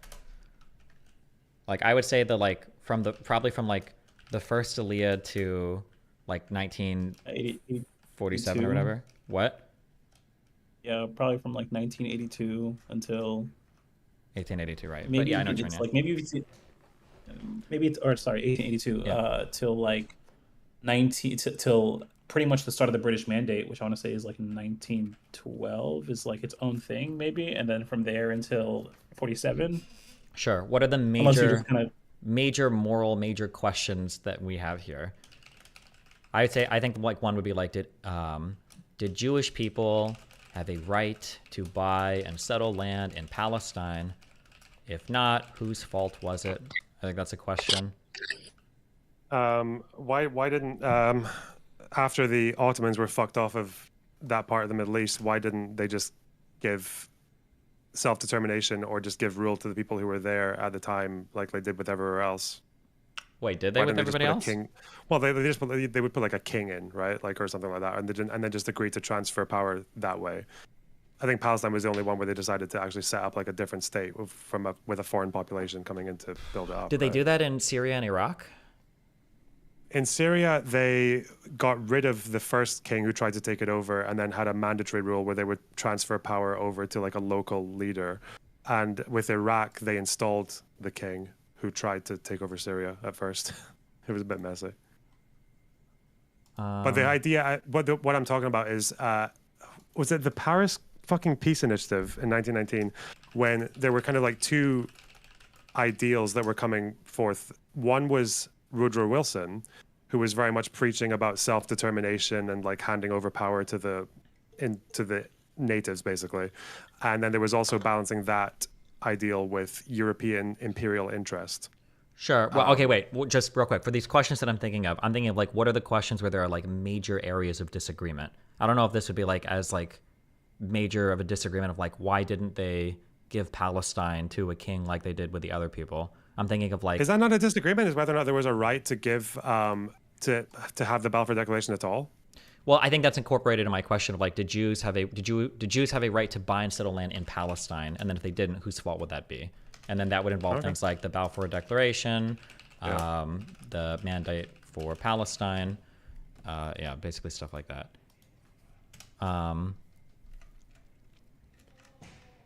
Any other big pre-48 questions that people disagree on? Who just left? I think it was Axel. Maybe there'd be a question about Palestinian nationalism. Yeah, maybe. Were the Palestinian people a cohesive group that identified within the mandatory Palestinian borders? I think everyone agrees on that, don't you think? No, I don't think so. I think Benny Morris says, and I think Shlomo Ben Ami both say that the groups of the Palestinian national identity basically formed as a response to the incoming Israeli people, or incoming Jewish people, basically. I think it was also because, as well as the partition of all those countries. Yeah, I mean, why? Originally, exactly, the Palestinians, like the very first anti-Zionist riot in Jerusalem was at 1920, and it was because, but back then they were still expecting to be part of like Syria, Palestina. They wanted Palestine to just be part of Syria. Yeah, sure. Greater Syria, and then I think after Syria got disconnected from that in like 1921, 22, 23, then that was when it became more of like just Palestine thing. Yeah. I think a disagreement would be, and I'd be interested to see what Finkelstein would have to say about this, because I don't know, is how much is the Arab leadership or Zionist leadership to blame for the lack of a peaceful settlement before 48? Like in the 30s with Peel, or with fucking even the... Oh, there's another agreement as well. Yeah, the 39 white paper, anything like that, right? Who is to blame for... I feel like most reasonable people here, I think, would acknowledge that both Jews and Palestinians probably had good reasons not to want necessarily an agreement here. Like, is Benny Morris going to fight and say, no, the Palestinians should have immediately ceded to the partition plan and given Jews like a big chunk of land? I think he... Wouldn't he? I thought he would. You think he'd fight against it? He'd say the Palestinians have no right to care about that land at all? Doesn't he literally say fight that, the like... partition plan? Yeah. I don't know. Actually, that's a good question. I always feel like his attitude towards that kind of stuff is very like unapologetic. Like, there's nothing unethical about buying the land. There's nothing unethical about building the state in that area. Yeah, but I think both of those things can be true, because I kind of believe that. I don't think there's necessarily anything unethical about it. But I also can understand the Palestinian plight of feeling dispossessed from their lands and wanting to fight. Like, I think both those things can be true, right? Yeah, I think there's definitely one place, I think, where Benny Morris does blame Arab leadership for missing an opportunity. And I think it was the 39 white paper, because that was very much when Britain had turned their backs on Zionism and were very generous towards the Arabs. But I think the reason al-Husseini ditched that offer was because the British promise was to limit Jewish immigration for a set period and then stop it completely. But he just wanted it stopped immediately. And that was actually possibly an offer from the British that most Palestinians seem to support. So I can find the details for that if you want. So you think do you think there's going to be a disagreement on when this conflict started? Like, what caused this conflict to start? Was it Zionism? Was it, trying to force a state on another people's land? Was it... I feel like we'll all think that the conflict probably starts in like the 1880s with the International Zionist Movement. That'd be my guess. Okay, and in terms of the Palestinian people cohesive group, I did some digging, and the earliest I can find even the term Palestinian is in the late 1800s. I don't know if that's relevant to you at all, but there were some fringe groups that started identifying themselves as Palestinian after Ottoman rule had loosened up some restrictions. Sure. I'm not necessarily looking to answer these questions. I'm just trying to send Lex a list of questions that he thinks would be good to guide the debate. Oh, I see. Yeah. Yeah, I'm not trying to I know there's a big dispute between Benny Morris and Khalidi, because Khalidi starts his book in 1917. He calls it like the 100 Years War on Palestine, like a history of settler colonialism, etc. And I think Benny Morris's thing is that he accuses pro-Palestinian people of starting at 1917 rather than 1870, because 1917 invokes the whole like imperialist thing a lot more clearly with the Balfour Declaration. Mm-hmm. So I don't know what Finkelstein would say about that though.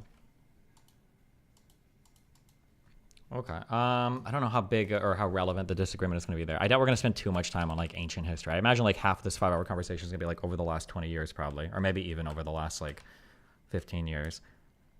Since like Hamas onwards. Finkelstein generally starts from 48. I feel like generally starts from 48. For the Israeli War of Independence, or the First Arab-Israeli War in 1948, I think one big question is going to be, did Israel explicitly set out to expel all Arabs from their conquered land? I don't know how to spell this word. The fuck? Do you want me to give you this part about the missed opportunity in 39 from Morris? I'm just all I'm looking for right now are the big things to send Lex to see what we would debate over. I'm not looking for answers to these. I'm just saying where are the big areas of contention, and then he'll send this to all the other debaters, and this will be like the guiding blueprint, ideally, of our conversation. Okay.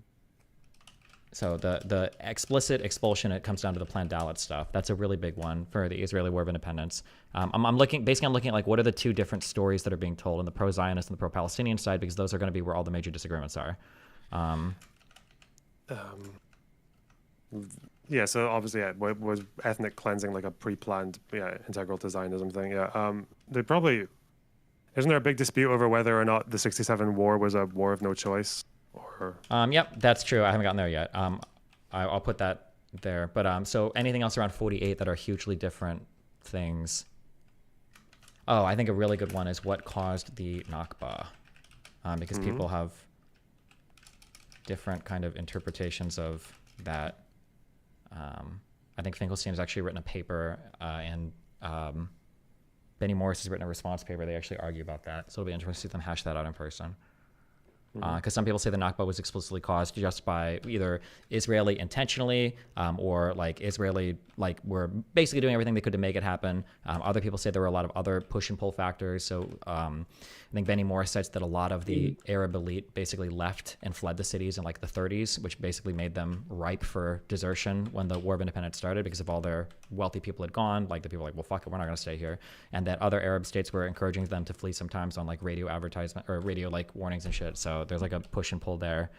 What about the expulsion of Jews from Arab country or the fleeing of Jews? Do you think there's going to be a disagreement there on whether that actually happened, whether it was, out of their own will? Jewish expulsions, Jewish pogroms / expulsions from other countries. For every successive Arab-Israeli war, Jews claim they fled other countries to escape anti-Semitism.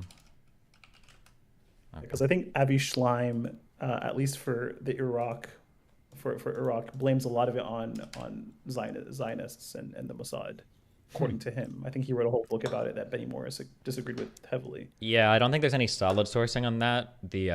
It's the I wish I could remember the name of it, but basically there was an accusation that Mossad agents were bombing places in Baghdad to try to get Jewish people to flee.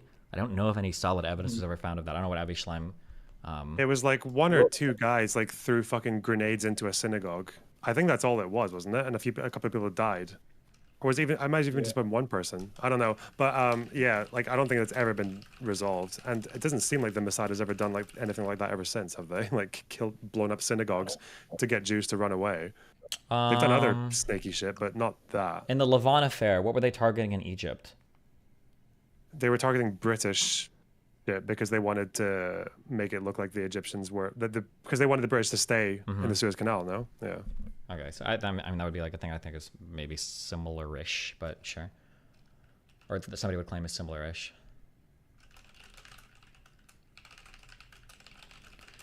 Yeah, there's a lot more topics in the '67 war, I think. Okay, so Jewish pogroms, expulsions of other countries. Okay, 6 Day. Maybe also. Didn't the Arabs that remained after the Nakba were essentially put under military occupation? Were they? I thought they were all just made citizens proper. No. No, they became basically what's happening on the West Bank. They were living under military law until '67. Okay, I have no idea. I don't know if anybody until '67 or '66. One of the two. I did not know that. I haven't heard that before. How would they go through village to village where there are Arabs and Jewish people living together and figure out like who votes and who doesn't? Or let me just find this source to make sure I'm not crazy. Military law, Palestinians. Yeah, so Palestinians under military rule from 1948 to 1966. Yeah, you can read into that, but are you talking about? I know there are areas along the Green Line that were very disputed, and there were a lot of fighting going on where there was like definitely they weren't treated like citizens. But it also happened in like Jaffa, Lid, Ramleh. In Jaffa, the Arab population didn't get citizenship until '67. I don't know that if that would be new to me, but. What are questions for the 6 Day War? Just on this, I guess. Okay, yeah. Let's questions for the 6 Day War. Did Israel have a good reason to preemptively strike Egypt? That's one question. Yeah. Where was it like an actual existential crisis, right? I guess how badly did the blockade affect Israel? And was that blockade actually being implemented by Egypt? I've heard conflicting reports on that. All right, is this really going to be something people would fight over much? Probably not. Yeah, I don't know if that's... Well, I mean, you'd have to argue Israel had I guess that falls into, does Israel have a good reason to... Yeah, preemptively strike Egypt. I think it'll come out of that. Yeah. That's when the territories were acquired. Let's see. Yom Kippur happens. Peace with Egypt. The Oslo Accords. 71 attempt at peace with Israel, right? Yeah, I'm looking for big areas of disagreement. I don't know how many areas of disagreement there are going to be there. Okay. 1982 Lebanon War, I think, be probably a big disagreement. I think that's when Norman Finkelstein actually started researching this topic. I feel like, doesn't A lot of everybody people- acknowledge that like the Lebanese wars were pretty fucked for Israel, or is Benny more? I mean, I think you call it essentially a genocide. Portions of it. The 82 one. Yeah, that's what I'm talking about. The 82 war. That's a bit weird. I mean, I know there was one 20,000. UN report by some Irish dude who called Sabra Shatila a genocide. I don't know if he said Israel committed it though, because they didn't. They lit up flares and Christian allowed it militia. to happen. Yeah, I think it was a Christian supported it was by my guys Israel. who did it. Those bastards. Yeah, maybe there's not a lot of disagreement in 82. Nothing in There's probably going to be the big 56. disagreement over like what should have been done, like morally, with the refugees after 48, right? Like whether UNRWA was the right decision or whether Israel was in the right to basically like have a policy of shooting people who tried to cross the border, right? That happened for a bit after 48 when people were trying to come back, basically. I think Yeah, especially yeah, around 48 Gaza. to kind of like mid 50s, yeah. Yeah. And I think maybe not Finkelstein, but I think Avi Schleim and Morris have the disagreement over whether or not Israel could have achieved peace right after 48 with the Arab states. That would be ridiculous. No shot. Avi Schleim definitely does say that they had the opportunity to, but just didn't take it. Interesting. Just going through any other major disagreements.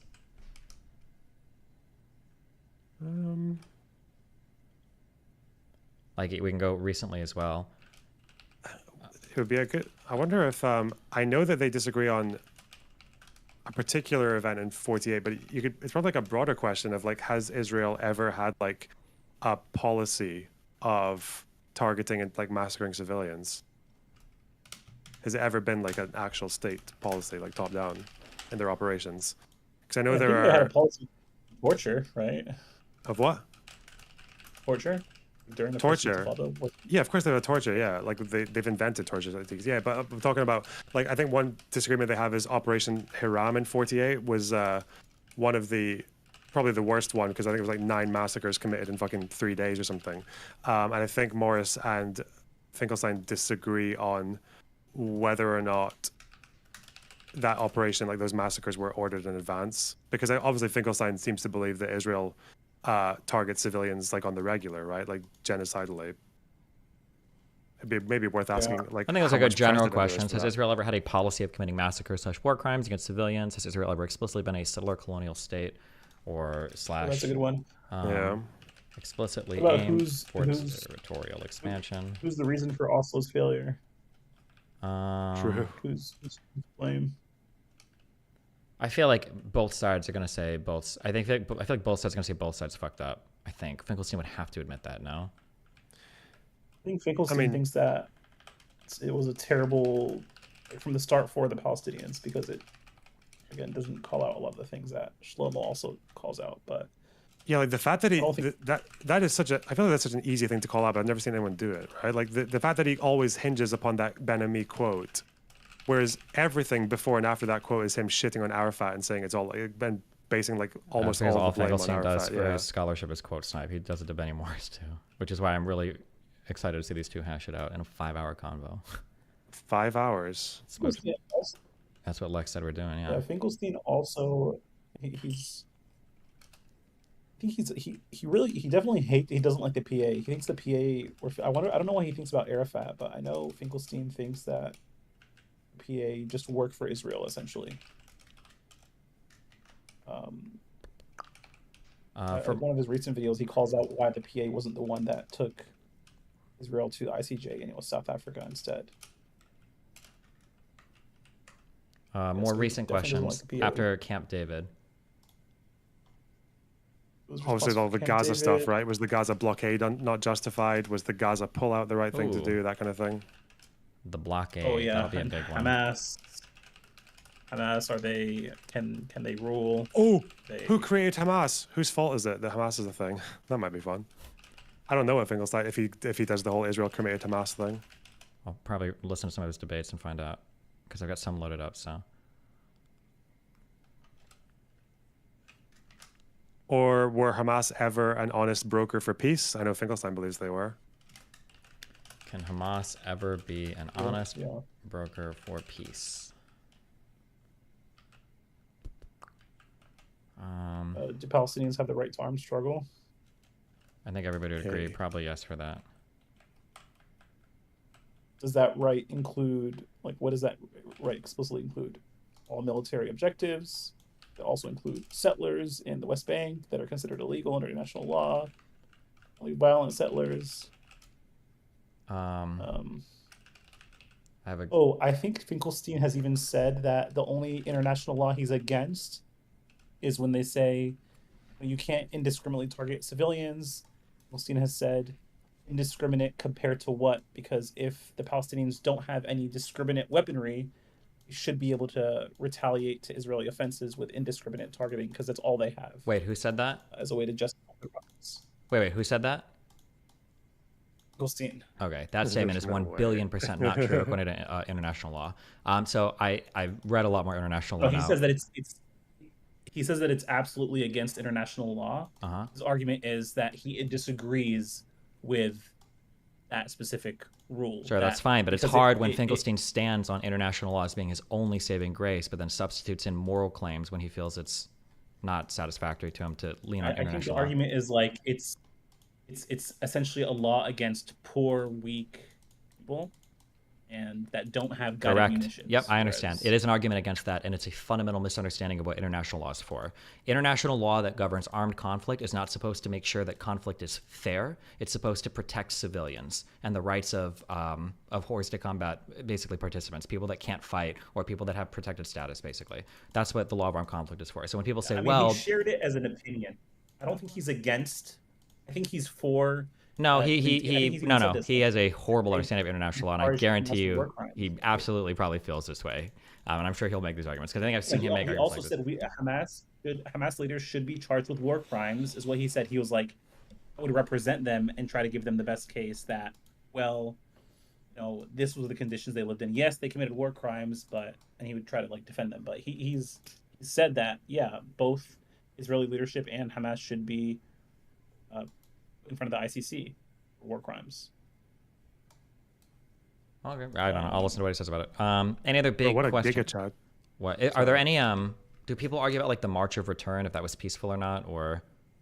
Oh, Finkelstein big on March of Return being. I think he's the one that he even said that he was in talks with members of Hamas saying, stop the violence, try to, do something peaceful. And did you read through his Gaza Inquest to Martyrdom? I think he might have. I don't know if that book came out before or after. I don't know. War crimes. Yeah, I don't know. Does Israel have? I haven't read it, so does Israel have a right to destroy Hamas in the Gaza Strip for October 7th? Was Hamas in the right for the attack they conducted? I was going to say on the international law part. So there are two things that get conflated a lot that I understand now that there's a huge distinction between. So one is called jus in bello, and then the other is jus ad bellum. So one of these concepts govern basically, I think, the right of a country to go to war, and the second one basically governs the conduct within war. the right of a country to go to war, to respond with some military aim in response to some attack, can be justified, but then there is a separate list of justifications that you evaluate for the conduct within war. So you might say, for instance, that I believe it would be the jus ad bellum would be the justification to go to war for Hamas might have existed on October 7th, that Hamas was justified in wanting to go to war with Israel, but the jus in bello, the actual conduct in war, was all war crimes. So you can have the satisfied condition of you can go to war, but that doesn't necessarily give you carte blanche to do whatever you want within war, if that makes sense. Okay. Yeah.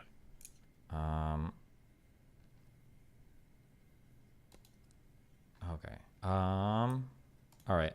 Anything else real quick? Otherwise, I'm going to keep reading on stuff. I'm working my way through the 2008 war. I want to get all current on my history like by tomorrow. I should have been reading more today. I might stay up later and read tonight, but... I think another 48 question might just be about, was it reasonable to see the refugees as like a fifth column if they came back to Israel that would destroy the state?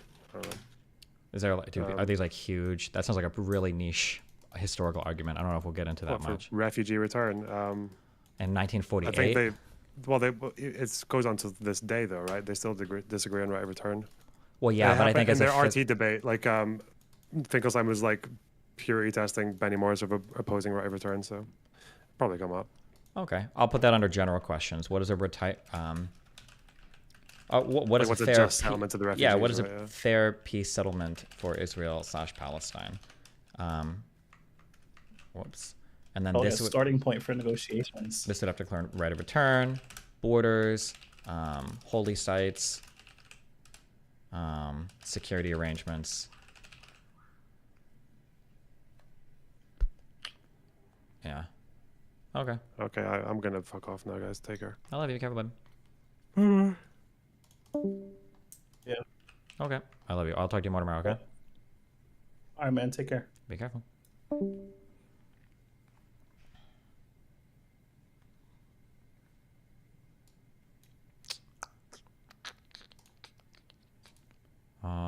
Okay, well. Reading time? What is this? Hold on. I got a few clips. Like, how does that not put things into a framework that you can understand? Everybody knows about World War II, right? Everybody knows about the Holocaust. Everybody knows what Germany did. Are you out of your fucking mind? You're doing the thing, Germany. You're doing the thing that you were doing. What is he talking about? There wasn't a source for this? Oh, did I get fake news? Let me look this up. I saw it from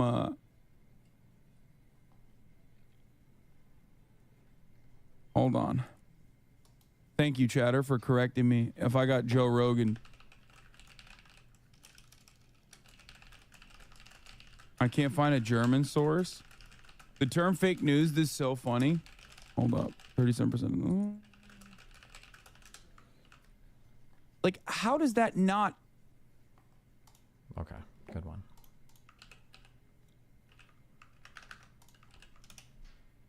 Has that heard yet? 930 plus is like the 930 club. It's a club. You're either in the 930 plus club or you are not in the club. XQC. I am now officially in the club. But I already did 930 before. I thought I got like a 950. Has that heard yet? Felix, it's No, your brother I Nick unironically would have had upstairs. like a 920 Is there or- construction happening in the basement? I hear a constant banging noise. He's but using a also not metronome. Sure if I am going crazy because it isn't very consistent.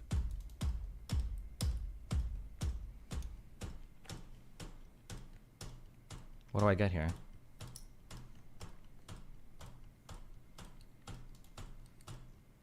Dude, 880. I mean, this guy's. He's terrible at this. Why didn't you send him my 955, Listen, guys? Guys, he went to school for this shit? Embarrassing. Was hello? So bad. So. Is this? That's this debate.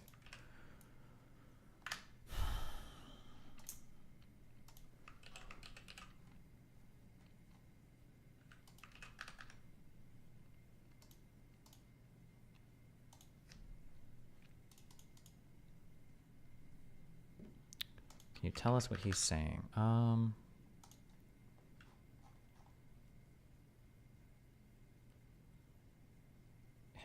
hold on. What the fuck am I looking for?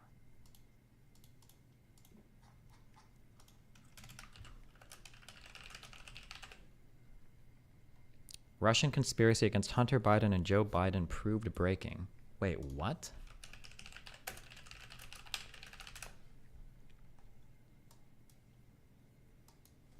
Breaking where? Link something.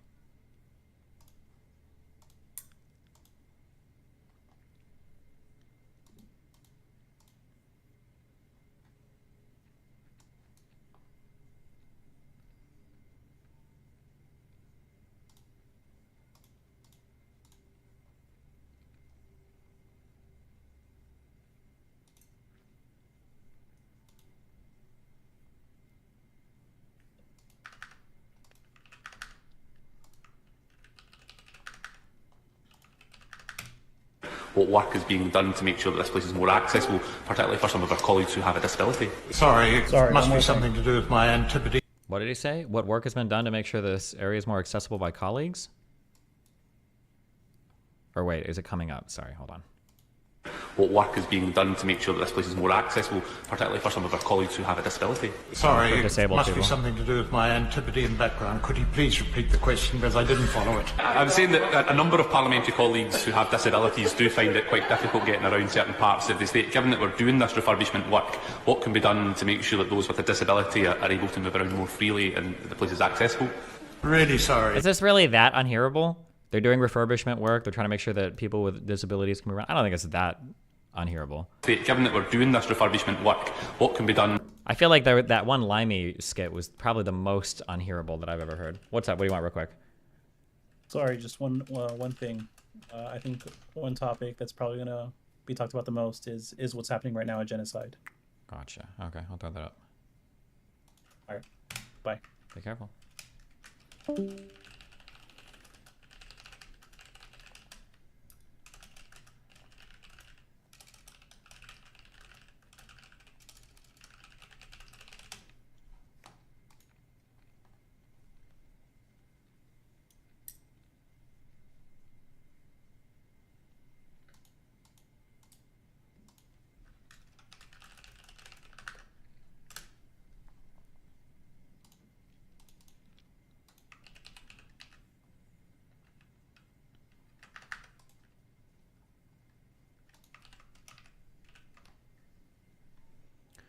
Breaking. FBI informant oh, also that's true too. If I was in that room and it was like echoing and like I was talking, I can understand what that guy's saying, but like barely. I'm like on the edge of it.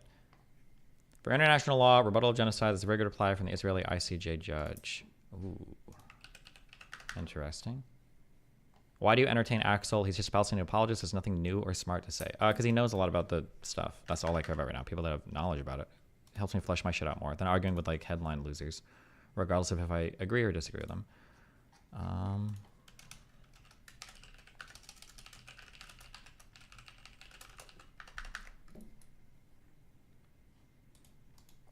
Breaking. FBI informant charged with lying about Joe Biden admits Russian intelligence was involved in passing a story about Hunter, special counsel says. Uh-oh. That same day, Smirnov was arrested in the District of Nevada as he returned to the United States on an international flight. Smirnov was scheduled to leave the United States 2 days later on February 16, 2024 for a months-long multi-country trip that, by his own description, involved meetings with officials of foreign intelligence agencies and governments. During his custodial interview on February 14, Smirnov admitted that officials associated with the Russian intelligence were involved in passing a story about business person who I assume is Hunter Biden. Oh no. Uh-oh. Every conservative is going to say all of this is fake news. However, but they will say that anything that the FBI or the special counsel has covered about Hunter Biden is real news. But this is all going to be fake news, for sure. I have to read a lot, so I don't have too much time, but what's up? You want to give me the play-by-play on this? Just real quick. Yeah. So in 2020, if you recall, Biden or Trump was pushing for the Department of Justice to go after Biden. Yep. And Rudy Giuliani was funneling information to Bill Barr.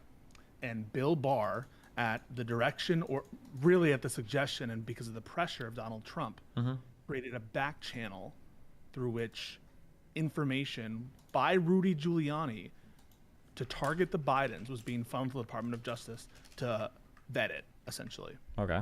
And we now know that this information related to Which, wait, hold on. I just want to make it super clear that what you've said so far already is highly inappropriate. But go ahead. For the President of the United States to be pressuring his own Attorney General to politically prosecute the Bidens after he tried doing that with Zelensky. You guys remember that? Why he was impeached? Yeah. He tried it with the Ukrainians, and then he's back on with his own Department of Justice. The same bullshit claims about Burisma are being funneled into the Department of Justice by Rudy Giuliani, who has no business whatsoever doing this. Yeah. And we now know, right? By the way, when this failed, because it's all bullshit, in October of 2020, in the lead up, Bill Barr calls on directly for Bill Barr to indict Joe Biden less than a month from the election. And we now know that at least part of this information was Russian disinformation, specifically the part from the 1023 alleging a bribe from Burisma founder Zlochevsky to the Bidens. We now know that that was Russian disinformation from Russian assets funneled to the Department of Justice. And on that basis, MAGA congressmen, remember when they were trying to release the 1023, when the FBI says, no, please don't release it, please don't release it, please don't release it. When you're talking about release the 1023, is that the confidential informant stuff where they were trying to show the Hunter Biden? I think we read that on stream, yeah. There ought to be an immediate, they should let David Weiss finish his investigation, but the Attorney General or the Inspector General should announce an investigation into the start of this investigation and the political nature of it and what happened, what was the timeline for why this investigation was started against the Bidens, what role Rudy had in it, what role Trump had in it, and what culpability, if any, Barr or other members of the Department of Justice had. I think it's absolutely outrageous that for months, MAGA congresspeople were touting this as evidence of Biden corruption, this Russian disinformation that we now know had multiple contacts. And if you read the contacts with Russian agents, it's shocking, the level of contacts. And they're all gonna, I'm looking on Twitter for all these people talking about the Twitter files. Remember that?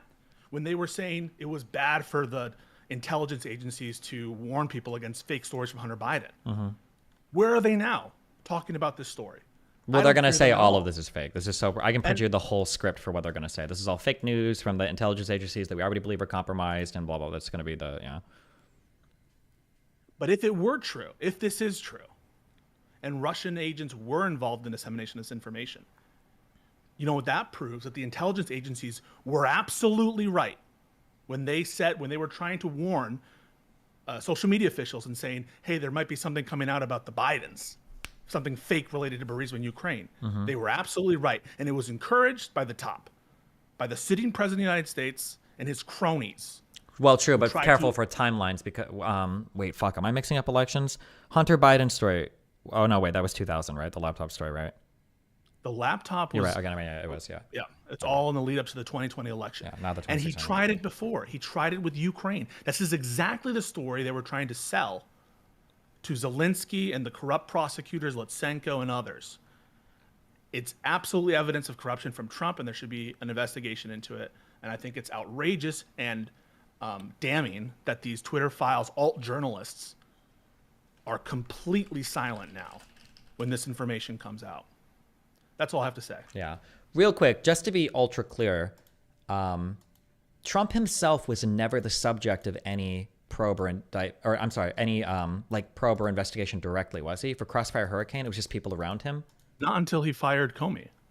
After he fired Comey, was he the direct subject? For obstruction. Gotcha. For obstruction. Okay, just for obstruction. But before Comey actually told him he wasn't a target. Remember? Comey had said to Trump that he wasn't a target of the investigation. Sure, yeah, okay. But the reason why we know this is garbage is because these are the same disproven, debunked claims that made their way to the discourse about the Trump impeachment related to his call to Zelensky, the perfect call, which was corrupt abuse of power for him to try to leverage his status as chief negotiator in the United States for a corrupt political motive, that is to affect the 2020 election and get these Ukrainian prosecutors to announce investigations into the Bidens. And that's what Rudy was fighting for in Ukraine. And that's why they fired the Ukrainian ambassador. It's all there. It's all corrupt. And this guy will do it again. It's all projection. Everything about the political prosecutions. No, that's what they want to do. That's what they tried to do. And that's what Trump did. Mm-hmm. Do you know who Burisma official 1 or 2 is in this? What is this, a charging document or indictment or?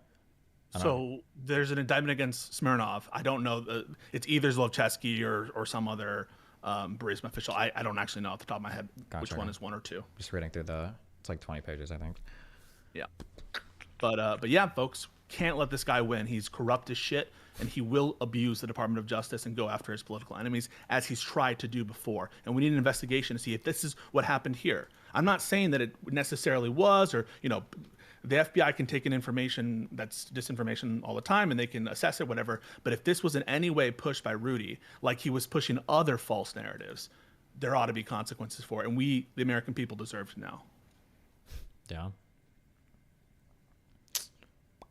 Goodbye. Love you. Be careful.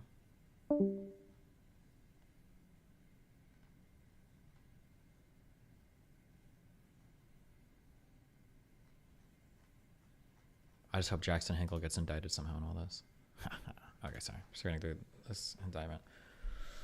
Oh, no.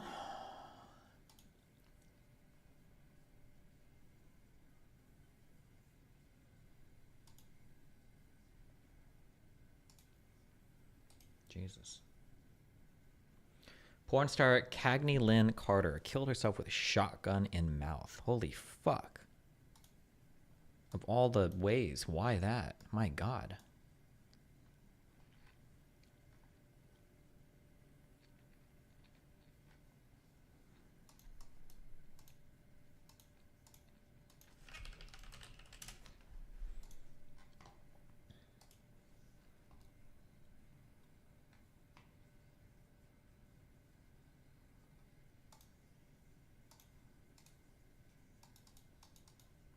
What do you mean instant death unlikely to fail? Bro, how do you reach? Can you even reach an ordinary? I guess depending on the length of the barrel, maybe you could, but fuck. It's pretty hardcore.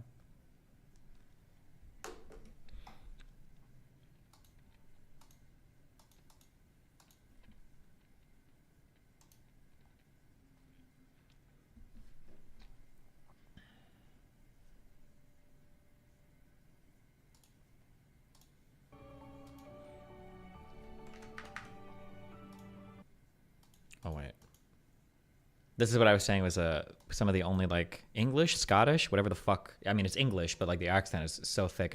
This is like the edge of my ability to understand anything.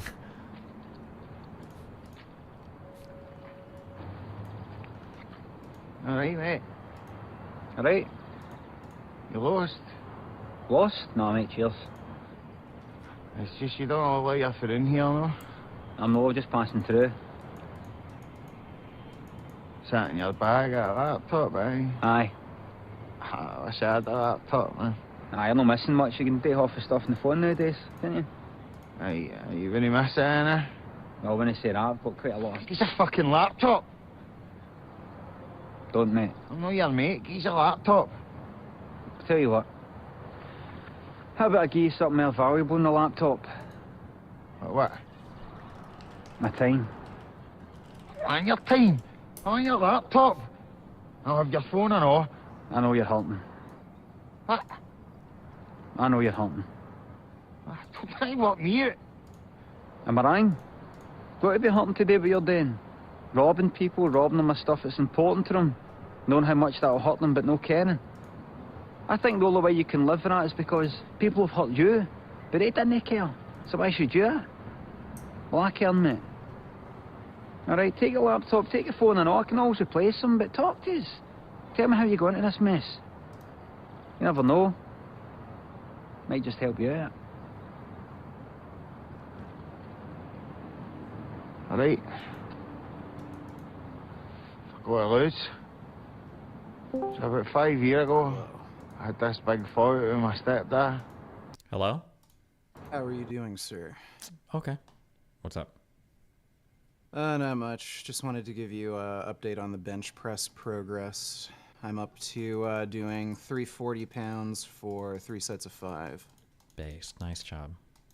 Yeah, I strained my pec tendon couple weeks ago, so I had to take a little bit of time off, but I'm back at it. Well, good job. Yes. How's your training going? Good. Just reading all my books. Okay. All right. Well, take care, dude. Love you. Be careful. Don't hurt your peg again. Rip. Okay. Fuck. All right. How have I streamed for 5 hours? What the fuck did we do today? Oh, Lav and Kelly time. That's what we did today. When I stumble on my Finkelstein debate, you'll know why.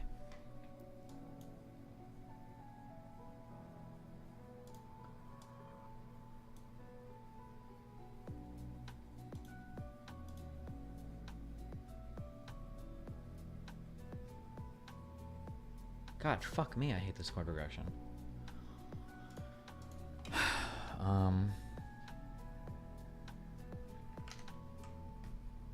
Quiet solitude.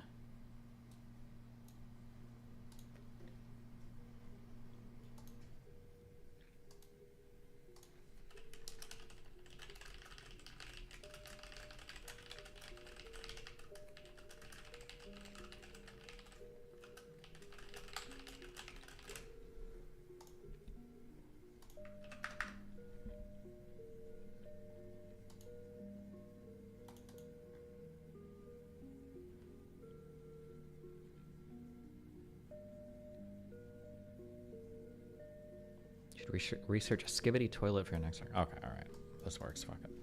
Can I finish this today?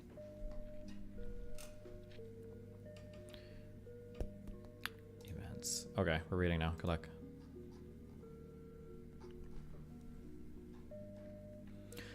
Paratroopers Reconnaissance Battalion, commanded by Yaron Finkelman, supported by tanks and bulldozers, crossed the border and penetrated about 250 meters into the Gaza Strip. This is the first, I think this is the first big Gaza-Israel war, 2008 to 2009.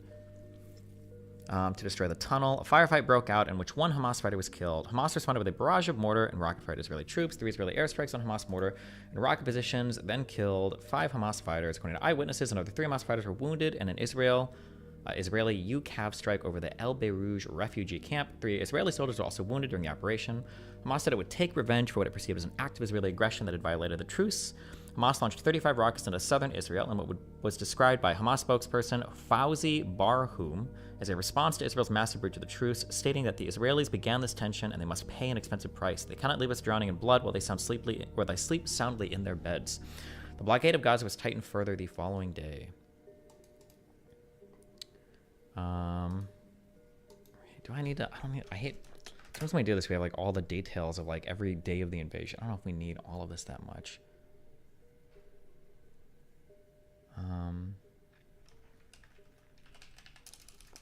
Infantry, bulldozers, and tanks cross 250 meters into the Gaza Strip, to destroy the tunnel. Hamas launched 35 rockets into southern Israel in response. Fuck it, I guess, yeah.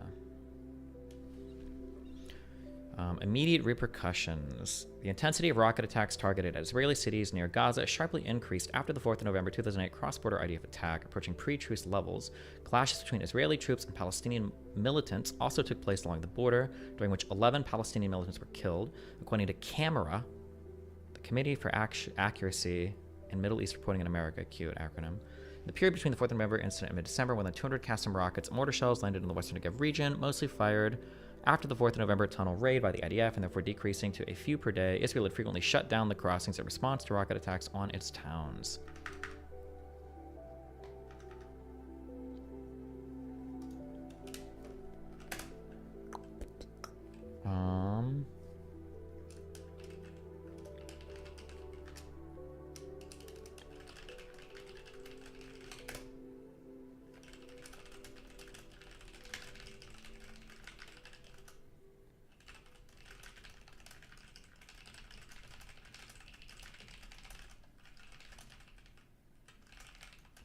Between November 4th and mid-December. Okay.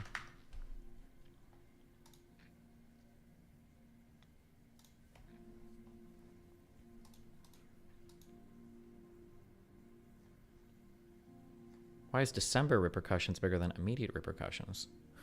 Interesting. On the 13th of December, Israel announced that it favored extending the ceasefire. When does this conflict end? January 18th. Okay.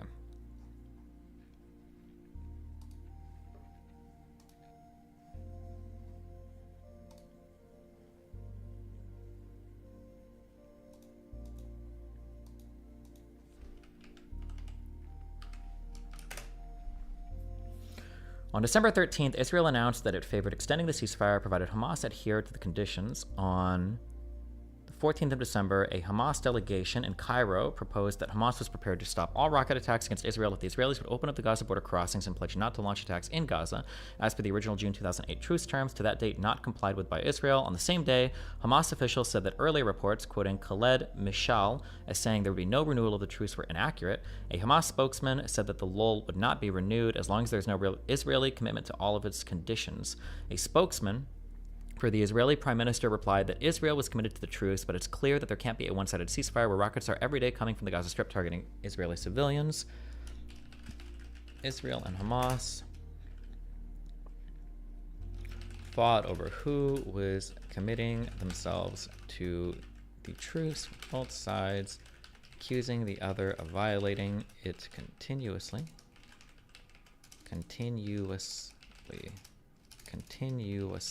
What a wacky combination of vowels.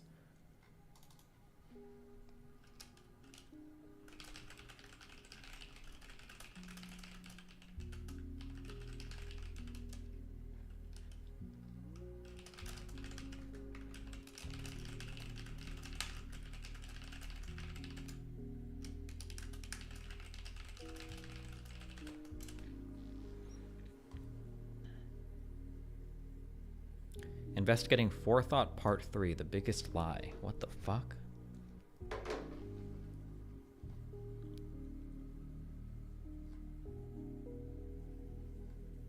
Forethought is a woman. Okay.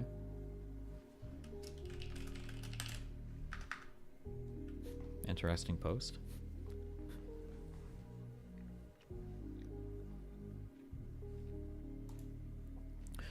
I'll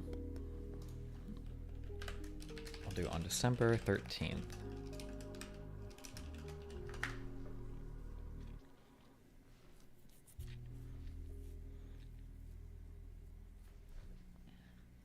December 15th, Israel assassinated a senior Palestinian commander in Jenin, sparking a round of attacks between Israel and Hamas. On December 17th, a 40-year-old Palestinian was killed by IDF fire in northern Gaza. The following day, on the 18th of December, Hamas declared the end of the ceasefire a day before the truce officially expired. More than 20 rockets were fired from Gaza into southern Israel on that day. I mean, is the truce even active? I feel like these guys are just fighting a ton, but okay.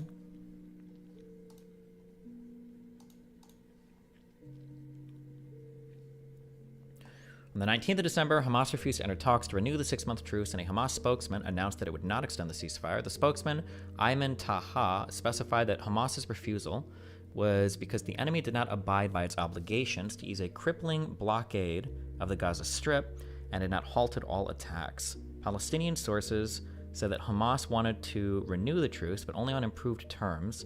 A complete opening of the border crossing with Israel, the opening of the Rafah border crossing with Egypt, a complete ban on Israeli military activity in Gaza, and an extension of the truce to the West Bank as well. Israel was not ready to accept these terms. This was confirmed by Yuval Diskin, head of Shin Bet, Israel's internal security agency, at an Israeli cabinet meeting on the 21st of December. Diskin said that he thought Hamas was interested in continuing the truce, but wants to improve its terms. It wants us to lift the siege in Gaza, stop attacks, and extend the truce to include the West Bank. 3 Qassam rockets fired from the northern Gaza Strip landed in Israel. On the 22nd of December, Israeli Defense Minister Ehud Barak said that his country will not accept the ongoing rocket fire from the Palestinian militants in the Gaza Strip. Israeli Foreign Minister Tzipi Livni, who had supported the truce until recently, suggested that military actions be taken against the Hamas government in Gaza. On the 23rd of December, senior Hamas leader Mahmoud al-Zahar said the Hamas was willing to renew the ceasefire under the original terms, demanding an Israeli commitment to refrain from any military operation in the Strip and to keep the border crossings open. Speaking with the Egyptian newspaper Al Aram, and Al-Zahar said that the movement would reassess the situation in Gaza once the 24 hours during which Hamas vowed to halt rocket fire had ended, despite the temporary ceasefire declared by the armed Palestinian factions. 8 Qassam rockets and 8 mortar shells hit the Negev. Also that day, Israeli Defense Forces killed 3 Palestinian militants, stating they were planting explosives on the border. I guess rocket fire and IDF attacks continued throughout the next 2 weeks of negotiations, I guess, for a truce/ceasefire. On the 24th of December, an Israeli airstrike hit a group of militants in the Gaza Strip. An Israeli military spokesman said that the militants had fired 2 mortars at Israel. Palestinian medics said that one Hamas militant was killed in the strike and 2 other Palestinians were wounded, including a cameraman from Hamas's television station. On that day, Hamas military wing issued a statement saying that it began an operation codenamed Operation Oil Stain. 87 Palestinian mortar shells, Katyusha, and Qassam rockets hit the Negev. Hamas said that it would expand the oil stain and put thousands of Israelis under fire. Hamas said that it was ready for war, far greater than surrendering to Israeli threats, and that they became much more prepared to counter Israeli aggression and defend themselves than in the past. On the 24th of December, Hamas issued a statement to begin Operation Oil Stain. 87 Palestinian mortar shells, Katyusha and Qassam rockets hit the Negev.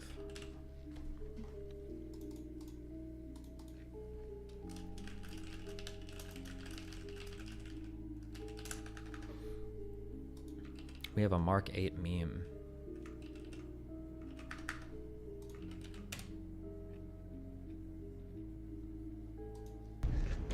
Now might be a really good time for you to get angry.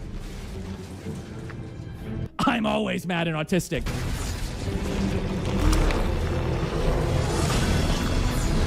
Okay, I feel like he's made better memes, no? That was okay, though. I give it a 5 out of 10.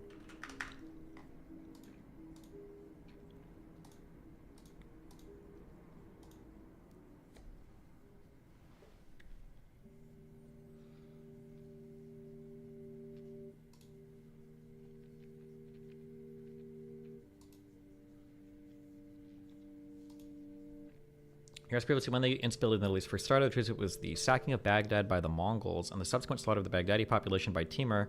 This ended the Islamic Golden Age and caused the end of the Abbasid Empire. The population of Baghdad only returned to the 13th century figures in the 1900s. Hundreds of thousands, not millions, were killed in that period, and the region is still recovering from it today. Wow, thanks. The Red Hunt.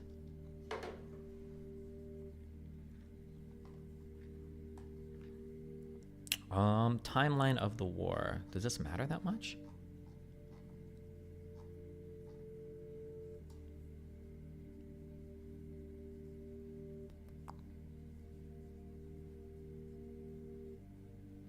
Fucking, I guess.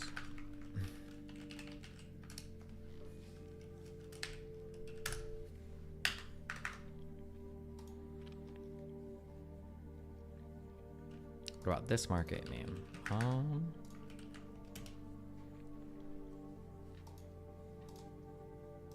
iPad. Where I need to find on my iPad where the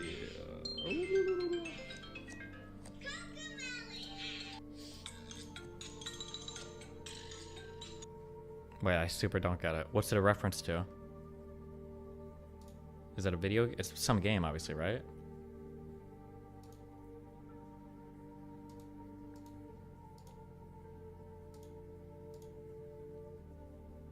You're playing kid games on your iPad. Oh, okay. Based.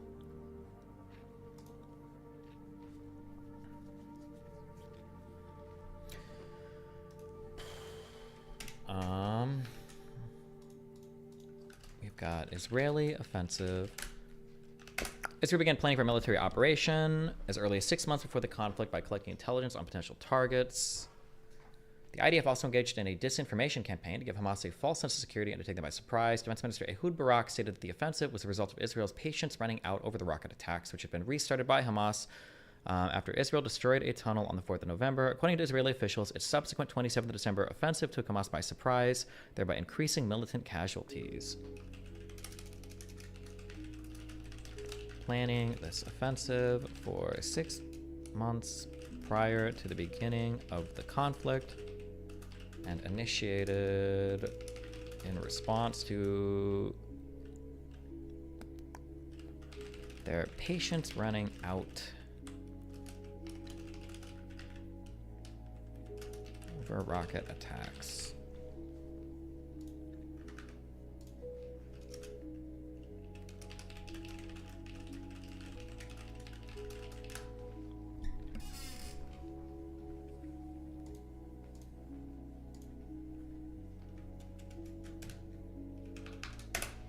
Air strikes. At 11:30 a.m. on December 27, 2008, Israel launched the campaign titled Operation Cast Lead. Oh boy. This is the one that Lycan loves so much, right?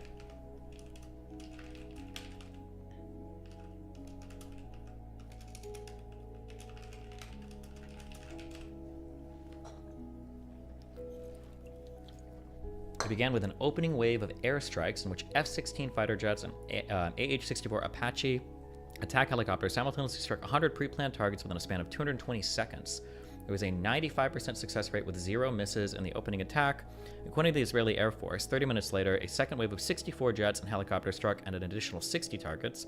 The airstrikes hit Hamas headquarters, government offices, and 24 police stations. An Israeli UAV airstrike on the police headquarters of Gaza City killed 40 people, including several dozen police cadets at their graduation ceremony. Approximately 140 members of Hamas were killed, including Tawfiq Jabber, head of Hamas's police force. Another estimate puts the death toll of the police academy strike at 250 Hamas militants killed and 750 injured. Israeli Foreign Minister Tzipi Livni told reporters that Israel would strike all targets associated with what she called the illegitimate terrorist government of Hamas.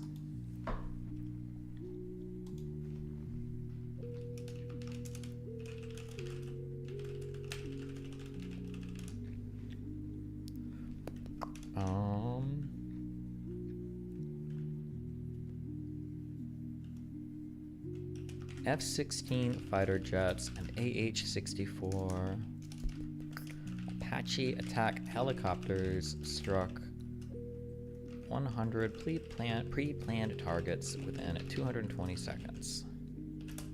Then returned with a second wave to strike an additional 60 targets.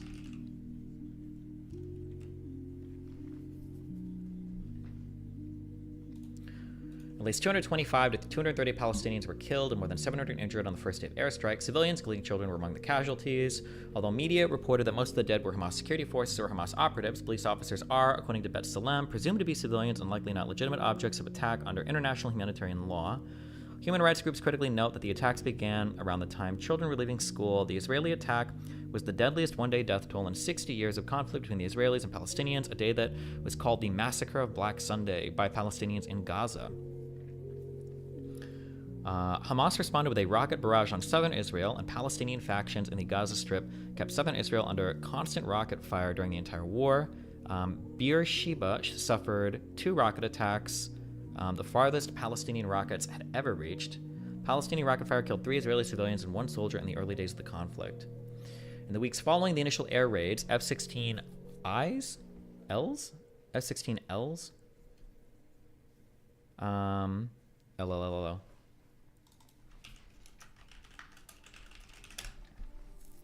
And AH-64 projects continue to target Hamas facilities while also inflicting severe damage to Palestinian infrastructure. Well, aims for grown. Thanks to the 10 gifted subs, buddy. Israel used the 2,000-pound Mark 84 Joint Direct Attack munition to attack buildings and tunnels along the Gaza-Sinai border. It's an I for Israel. Okay. The 500-pound variant was used against underground bunkers. Israel also used the new PB-500A1 laser-guided hard target penetration bomb, which was developed by Israel Military Industries and is based on the 1,000-pound Mark 83. There were unconfirmed reports of the IAF also using the GBU-39 small diameter bomb for the first time. Israeli aircraft also used synthetic aperture radar targeting pods and high-resolution imaging pods. After being grounded 6 months prior, the Israeli fleet of AH-1F Cobra helicopter gunships were rushed back into service for the operation.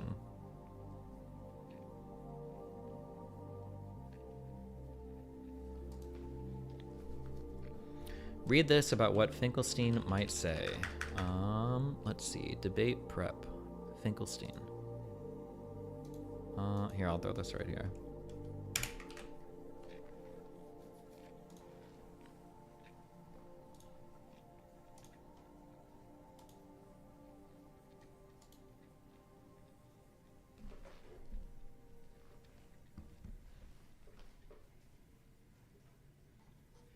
Another failed negotiation happened in 2008. Well, I don't even have this up right now. We'll see if we get into that. Actually, wait, I'll throw that on my...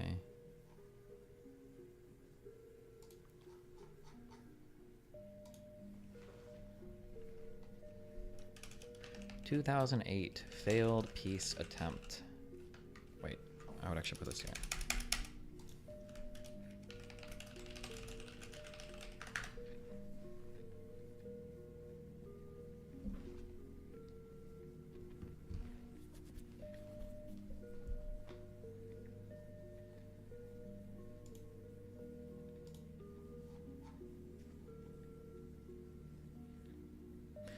According to the IAF, 80% of the bombs used by the IAF were precision weapons and 99% of the airstrikes hit their targets. A study by the Center for Strategic and International Studies pointed out that when possible, IAF executed strikes using the smallest precision-guided weapons and coordinated airstrikes and the use of artillery weapons using GPS in a systematic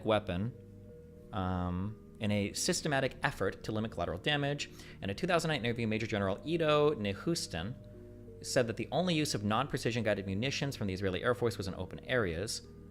He went on to say, we had to find ways to do things as precisely and proportionally as possible while focusing on how to differentiate between terrorists and uninvolved civilians.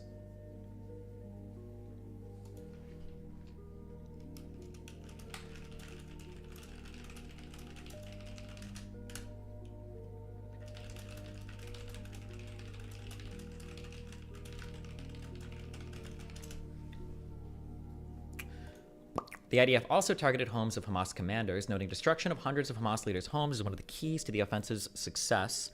The homes serve as weapons warehouses and headquarters, and shelling them has seriously hindered Hamas capabilities. Several high-ranking Hamas commanders were killed, including Nizar Rayan, Abu Zakaria al-Jamal, and Jamal Mamduk.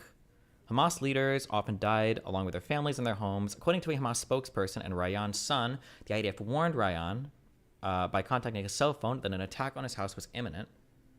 Israel alleged that Hamas leaders hid in the basements of the Shifa hospital complex in Gaza City in the belief that they would be protected by human shields. Hamas Interior Minister Saeed Sayam, Hamas Interior Ministry Security Director Saleh Abu Shark, and local Hamas militia leader Mahmoud Abu Watfa were killed on the 15th of January in an Israeli airstrike in Jabalia. Huh. So for war crimes... this would be an accusation. So Operation Cast Lead, which was 2008, December 27th.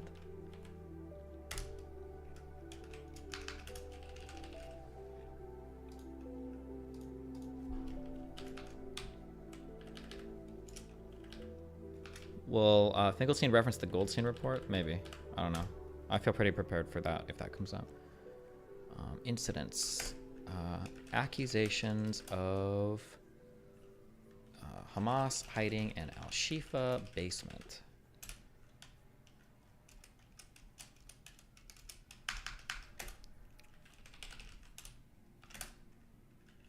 And then I need to find like an actual source for this outside of Wikipedia to see if this happened.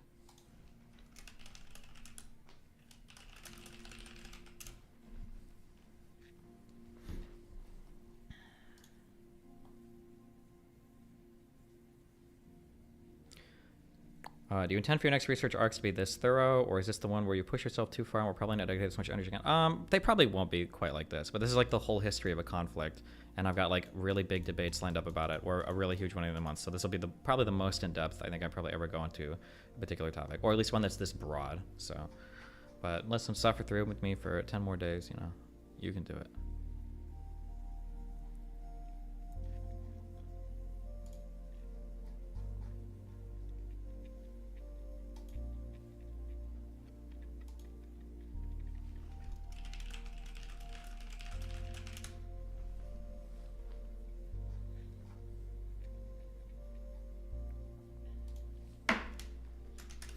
IDF accused Hamas of hiding in the Al-Shifa basement, attempting to utilize human shields.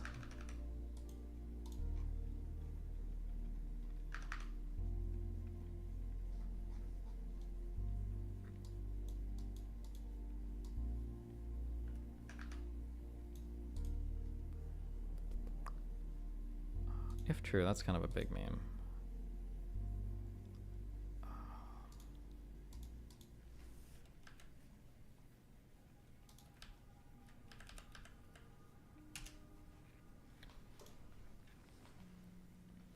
Hamas Interior Minister Saeed Sayam, okay, we're all killed. Among the IDF's measures to reduce civilian casualties were the extensive use of leaflets and phone messages to warn Palestinians,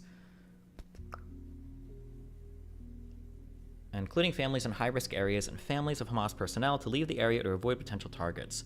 Israel used A-4 Skyhawks to deliver more than 2 million leaflets urging the population to evacuate. In a practice codenamed roof knocking, the IDF issued warning calls before airstrikes on civilian buildings. Typically, Israeli intelligence officers and Shin Bet security servicemen contacted residents of a building in which they suspected storage of military assets and told them that they had 10 to 15 minutes to flee the attack. At several instances, the IDF also used a sound bomb to warn civilians before striking homes.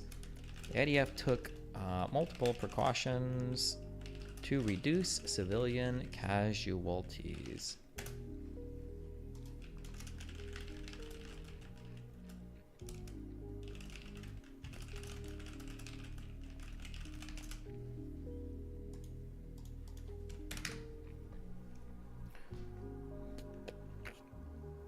Let's see.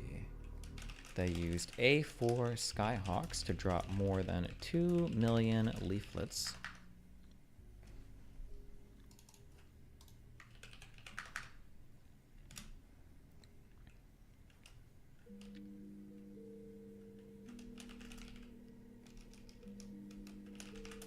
Engaged in roof knocking on civilian buildings.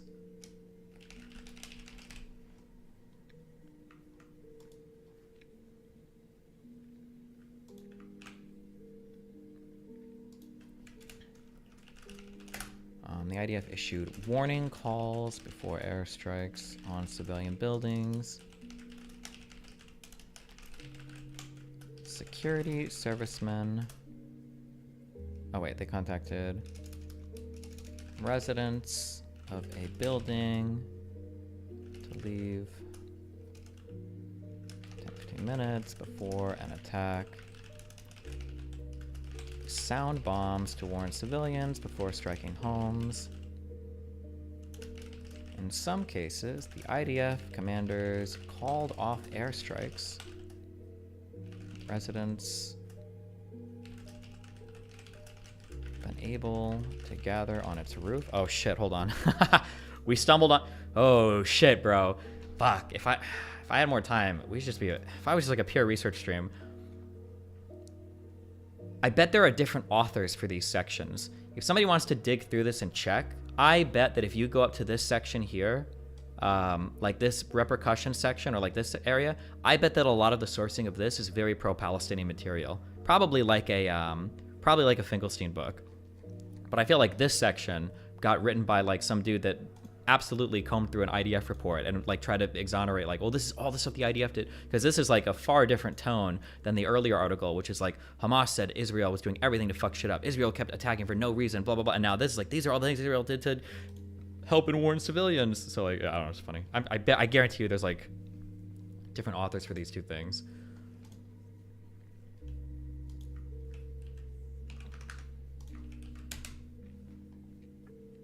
Alabama Supreme Court rules frozen embryos are children under state law. Oh no. What the fuck? Oh no, they took the hypothetical seriously. Does this mean conservatives are going to allow pregnant women to claim fetuses for tax deductions?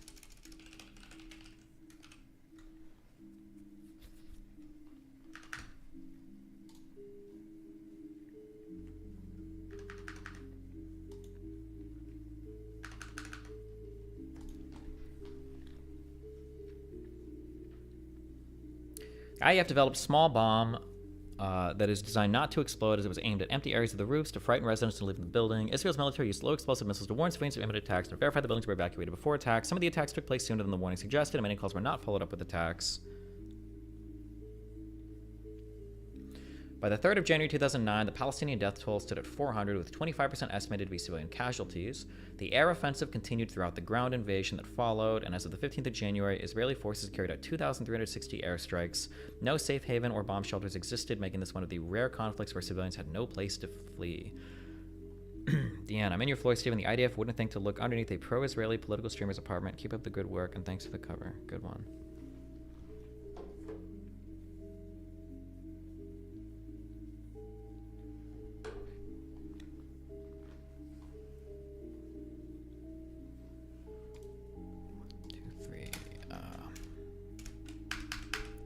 Naval operations.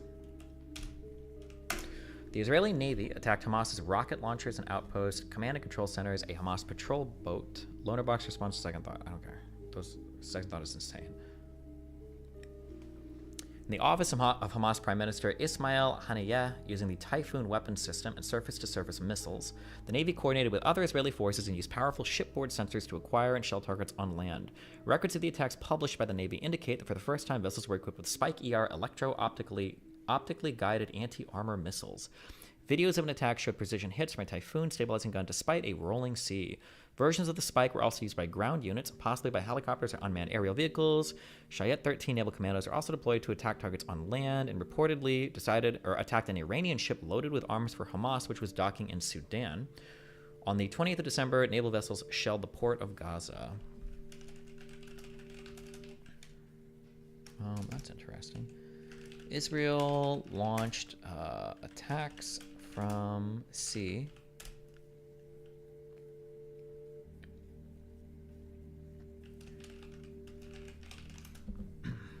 Is Rashid Khalidi's books on IP considered memes or decent? No idea. I wouldn't be able to tell you. They reportedly attacked an Iranian ship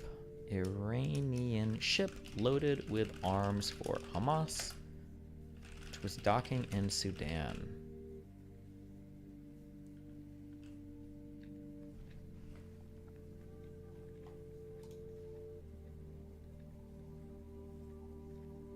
On the 20th of December, the Free Gaza Movement relief boat Dignity, carrying volunteer doctors with 3.5 tons of medical supplies, human rights activists, among them Kaimi Butterly and former U.S. Representative Cynthia McKinney, and a CNN reporter, was involved in an altercation with Israeli patrol boats. The is this the shit that we read about? Or is this a different set of ships? The captain of the Free Gaza vessel said that their vessel had been rammed intentionally, and that there had been no warning before it had been rammed. An Israeli spokesman disputed this and said the collision was caused by the Dignity attempting to outmaneuver the patrol boats and after disobeying Israeli orders to turn back. On January 4th, the Israeli Navy extended its blockade of the Gaza Strip to 20 nautical miles. Throughout the war, the Israeli Navy employed Sarah 4.5 class missile boats and Super Devora Mark III class patrol boats.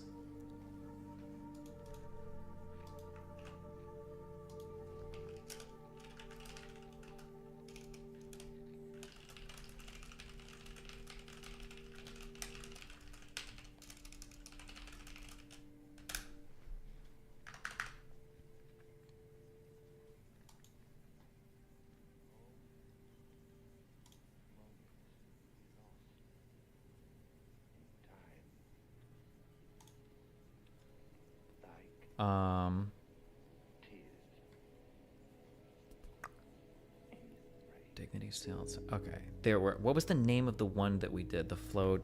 Was it called the Flotilla? No, there was a different name for the ship.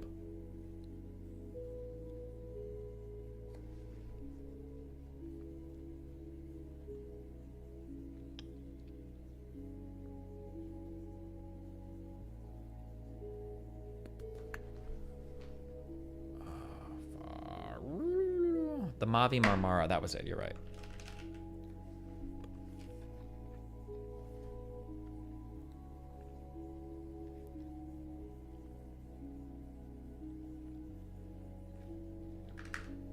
Okay, interesting, gotcha.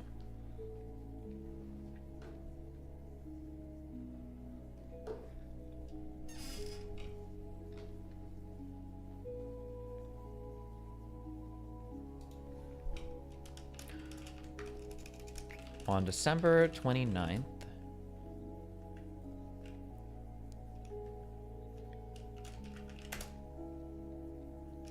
what was the end result of this? It's involved in an altercation. The captain said that it had been around intentionally. I'm guessing they got turned back. Israeli Navy patrol turned back a Free Gaza Movement relief boat. Dignity.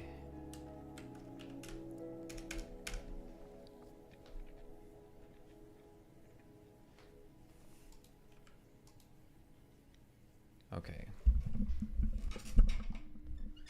Ground invasion.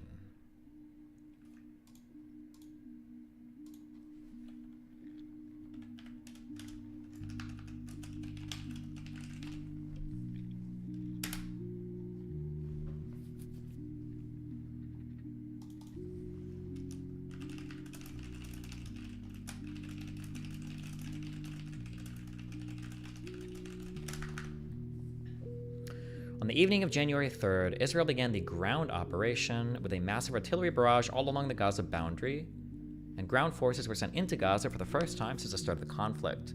The ground invasion, termed the second stage of Operation Cast Lead, sought to control open areas and encircle towns and refugee camps in which militants continued to launch rockets but not penetrate densely populated areas. The paratroopers, Golani and Givati brigades simultaneously entered the Gaza Strip from several unexpected directions to avoid reported booby traps, while also outflanking opposing forces. The 401st Armored Brigade used Merkava Mark IV tanks to quickly block access from Rafah and Khan Yunis to Gaza City, cutting supply lines to Hamas from the south. The move put psychological pressure on Hamas while also forcing combatants to withdraw from the front line. Israeli forces took strategic hilltops to better control areas. The Israeli advance was spearheaded by combat engineering corps, sappers opening routes and allowing the ground forces to advance while dismantling booby traps set up in great numbers by Hamas, often set to detonate upon entry to a building. Improvised explosive devices were a concern for Israeli soldiers. One Israeli commander said that booby traps were found in a mosque in 1/3 of the houses. He said that some of the traps were designed to assist in taking IDF soldiers captive. All such attempts failed. The IDF used D9 armored bulldozers to ensure that paths were cleared of IEDs. Would you say that that must be contravention of international humanitarian law, right? Customary international humanitarian law to booby trap civilian houses? I feel like that would be is an Article 58 violation of failure to protect your population. We'll throw that in here. Let's see if we can find articles of this.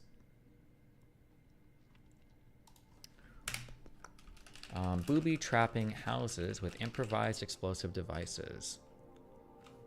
Booby trapping.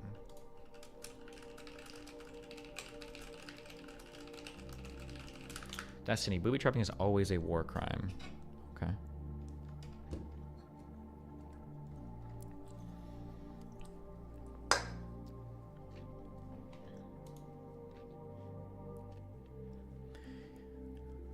The United survived the explosion, the building's collapse. Combat engineers that inspected the rubble found a tunnel, cache of weapons, and remains of a suicide bomber. RIP.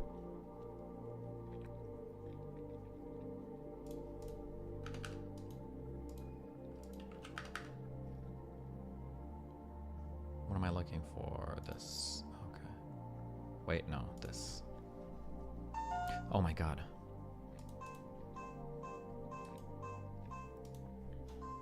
How do I pin this?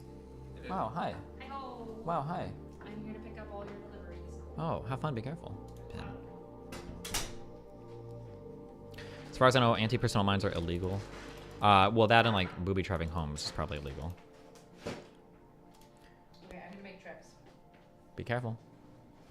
Viper miniature robots were deployed by Israeli forces for the first time. These were used for various tasks, including the disabling of IEDs, along with blocking mobile phone communication. The IDF employed electronic jamming equipment to disable remote-operated explosives. Among others, the IDF used the new Bull Island system for the first time to identify booby traps in buildings. Bull Island uses a camera shaped like a tennis ball that can be thrown into a building and to transfer 360-degree imagery to the troops outside the structure. Interesting. Israeli artillery units worked closely with battalion commanders.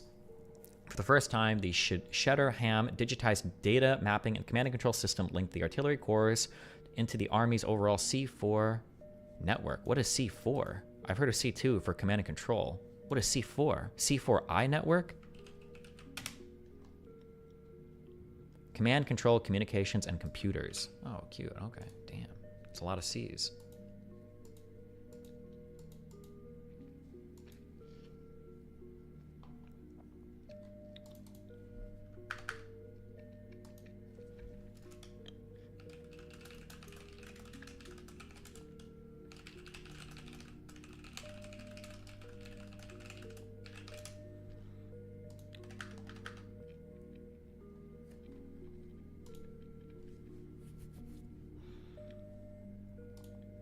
The Okets unit, the IDF's dog handling corps, performed 33 successful missions during the war, with specially trained sniffer and attack dogs and their handlers leading advancing forces. In every mission that involved Okets dogs, there were no casualties among soldiers. 3 dogs were killed by enemy fire during the war. Israeli ground troops entered Beit Lahia and Beit Hanaun in northern Gaza in the early hours of the 4th of January. Israeli forces reportedly bisected Gaza and surrounded Gaza City. The IDF stated that it had targeted 40 sites, including weapons depots and rocket launch sites. The Israeli military said that 50 Hamas fighters were killed and dozens more wounded.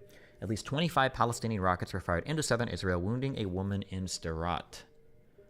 I need to find out how to pronounce this place. Hold on, let me hear it.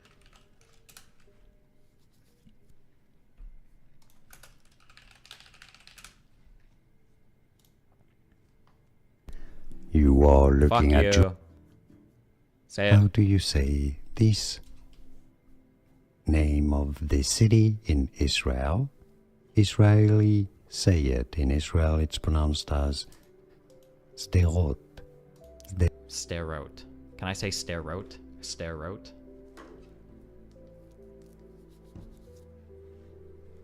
Okay. As Israeli tanks and troops sieged control of large parts of the Gaza Strip, tens of thousands of Gazans fled their homes amid artillery and gunfire and flooded into the inner parts of Gaza City. On the 5th of January, IDF forces began operating the densely populated urban centers of Gaza.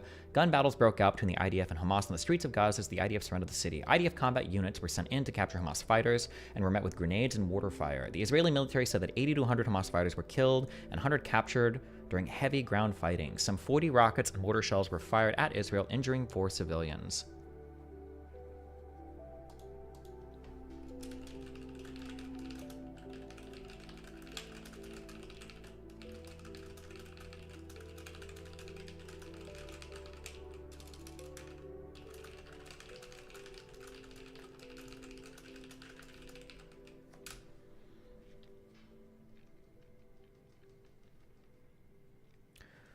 On the 6th of January, heavy fighting took place between Israeli troops and Palestinian militants in the outskirts of the northern district of Gaza City. While Israeli helicopter gunships pounded militant positions, the IDF reportedly widened its attacks to Khan Yunis in southern Gaza. After heavy fighting on the edges of Deir al-Balal in central Gaza, the Al-Fakura school was hit by Israeli mortar fire, and reports on deaths and if militants, Israeli militants, IDF militants, were among the casualties varied. And if militants? Islamic Jihad. I don't know what IF militants is. I mean, that was a typo of some kind. The attack was originally reported as being on the school in northern Gaza City. Palestinian gunmen ambushed an Israeli patrol, killing 1 soldier and wounding 4. The patrol returned fire, hitting some of the gunmen, while in Jabalia, an Israeli tank fired a shell into an abandoned building as Golani Brigade soldiers were taking cover in it, killing 3 soldiers and wounding 24. The casualties were extracted under the cover of heavy artillery fire and helicopters dropping illumination bombs. In a separate friendly fire incident, an Israeli officer was killed by a misdirected artillery shell. In all, at least 70 Palestinians and 5 Israelis were killed on the 6th of January. What do I need? Ground invasion began January 3rd.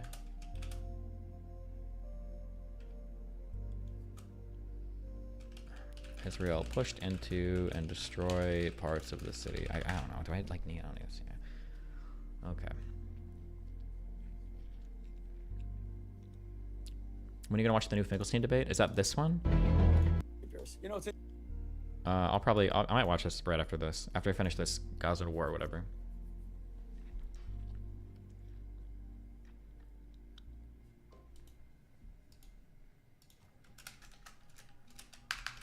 Arms. Wait, are we on 3 things? We are. No, we're not. Wait, this is gonna be a twofer, right? No, it's not. Okay. The Israel defender in that debate is annoying as fuck, by the way. Great. Arms, interdiction, and the Sudan strike. In January and February 2009, there was a series of 2 airstrikes in Sudan and one in the Red Sea, allegedly conducted by Israel against a convoy of 17 trucks containing Iranian arms, possibly Fajr-3 artillery rockets being smuggled to the Gaza Strip through Sudan. A total of 39 were reported killed, with Iranian Revolutionary Guard operatives possibly among the dead. The attack was widely reported to have been conducted by Israeli aircraft, while the Israeli government hinted that it was behind the attack. Naval commandos from the elite Shayatet 13 unit were reportedly involved in the operation, which included an attack on Iranian arms ships docking in Port Sudan. How the fuck does shit get from Sudan? Does it have to go up through Egypt? Or what is the, what is that? Like, how are you shipping stuff from Sudan to the Gaza Strip?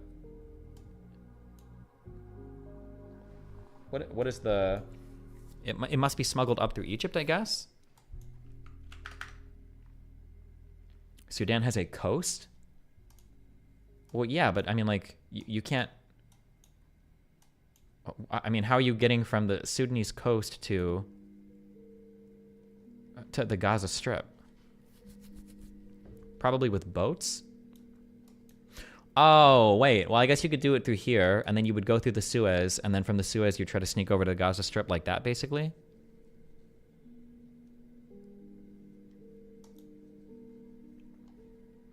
Paragliders?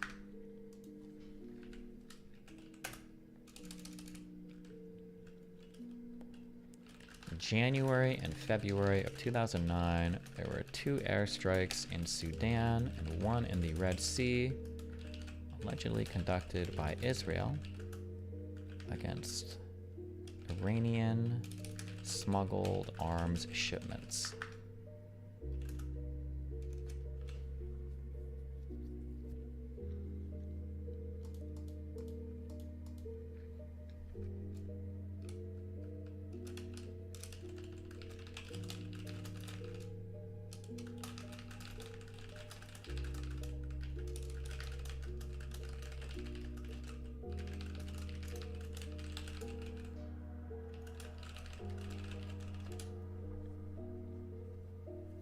I don't think you understand the sheer volume of shit Hamas would smuggle through designated tunnels from Egypt. It's insane. I think it was pretty insane, right? I think Egypt was getting fucking ultra ass mad as well, right?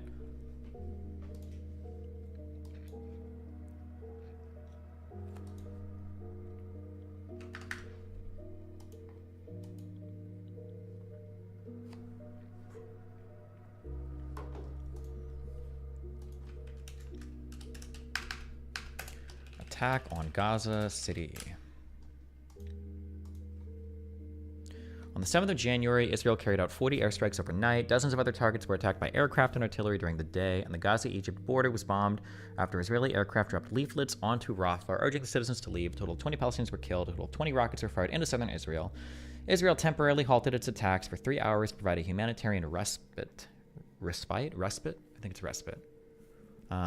In central Gaza, a force of IDF soldiers entered a building near the Kisfim crossing. As the force entered, Hamas fighters fired an anti-tank rocket at them, killing 1 Israeli officer and wounding 1 soldier. Israeli aircraft also hit more than 40 Hamas targets in Gaza. Israeli troops shot and killed Hamas commanders Amir Mansi and wounded 2 other Hamas fighters as they operated a mortar.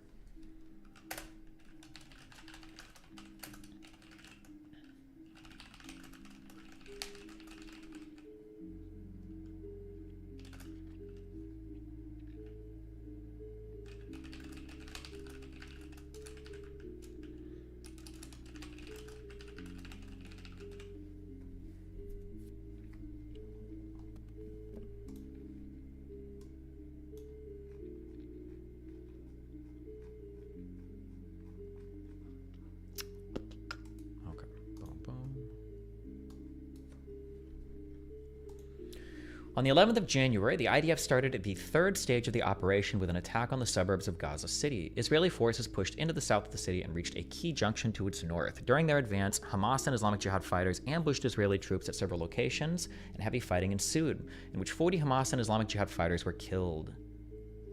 Additionally, the IAF, the Israeli Air Force, reported that Hamas operators had tried to shoot down an IAF plane with anti-aircraft missiles for the first time since operations in Gaza City began. Heavy machine gun fire against helicopters had also been unsuccessful. 2 Hamas fighters were killed by an Israeli airstrike in the southern Gaza Strip. A Palestinian woman was also killed by Israeli artillery fire. Israeli forces continued to push deeper into heavily populated areas around Gaza City. Fierce clashes were reported in the southern suburb of Sheikh Ajlin. On the 13th of January, Israeli tanks continued their advance toward the headquarters of Hamas's preventative security building from the Al-Karama neighborhood in the northwest and the Tel Al-Hawa neighborhood in the northeast. The Israeli army also said that 25 mortars and rockets were fired into southern Israel. Before dawn, during the night, Israeli troops and tanks supported by artillery and helicopters advanced 300 meters into Tel Al-Hawa, a neighborhood with several high-rise buildings, while Israeli gunboats shelled Hamas targets along the coast. As troops entered the narrow streets, heavy street fighting with militants ensued, leaving 3 Israeli soldiers wounded and 30 Hamas militants dead or wounded, according to the IDF.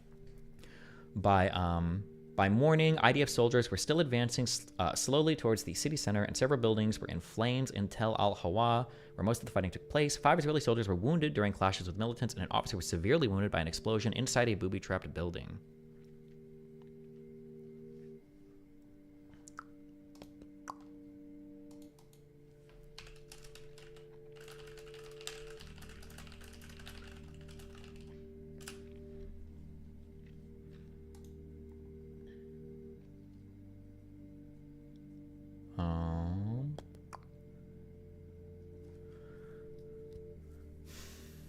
The push into the neighborhood was Israel's deepest incursion into Gaza City. There was widespread desertion by members of the Qassam brigades in the face of the IDF advance. On January 15th, Israeli artillery started an intense bombardment of the city while fighting was still going on in the streets. Troops and tanks advanced deeper into the city following the shelling. The Israeli military claimed to have killed dozens of militants since breaching the city limits 4 days earlier, while they suffered 20 to 25 soldiers wounded. Among buildings hit by shell fire was the Al-Quds Hospital, Gaza's second largest, in the Tel Al-Hawa neighborhood. At least 14 rockets were fired from Gaza into Israel, wounding 5 and severely damaging a house in Sderot. Almost all members of Hamas' approximately 100-man strong Iranian unit were killed during a battle in the Zaytun neighborhood on the 15th of January. Yikes.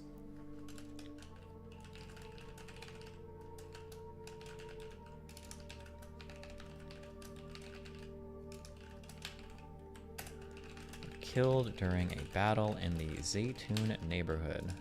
That's pretty cringe, bro. On January 15th.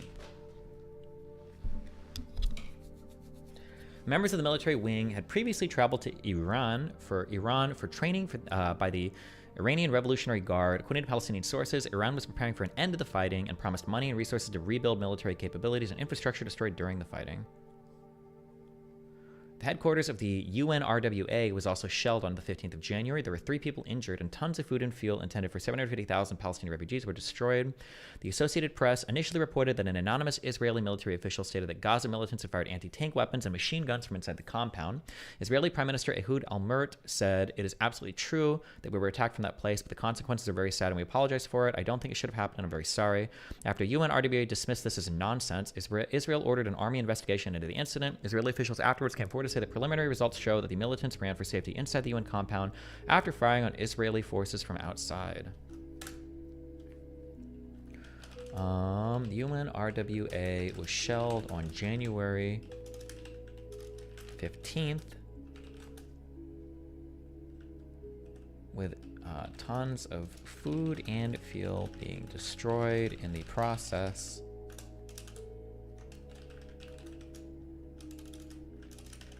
After an investigation, the IDF claimed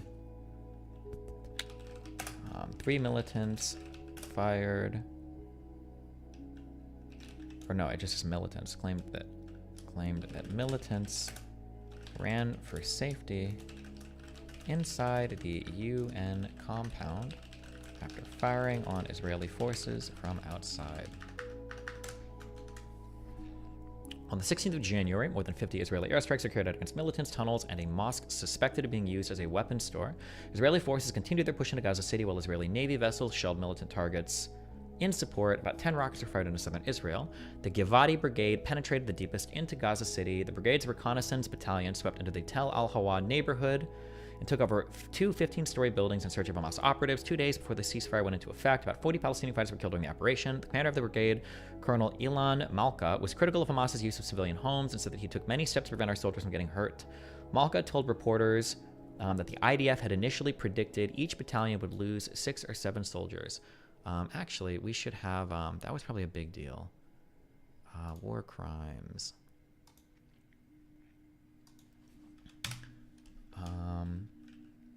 Militants taking cover in UNRWA building.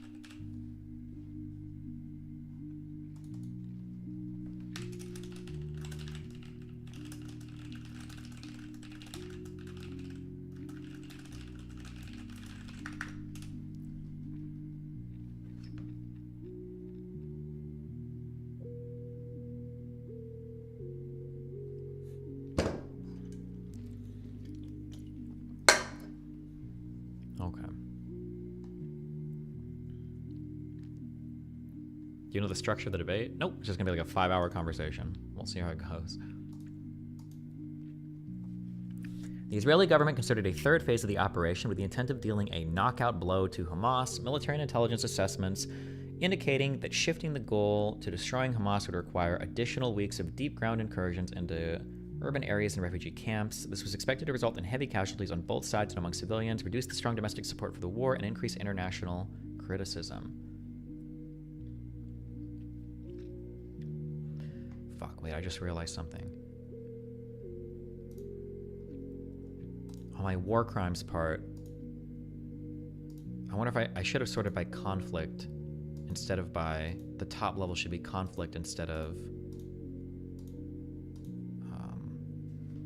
maybe the side. No, never mind, I think it's fine.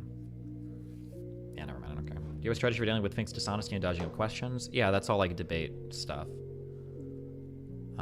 Well, I should be able to navigate that pretty easily.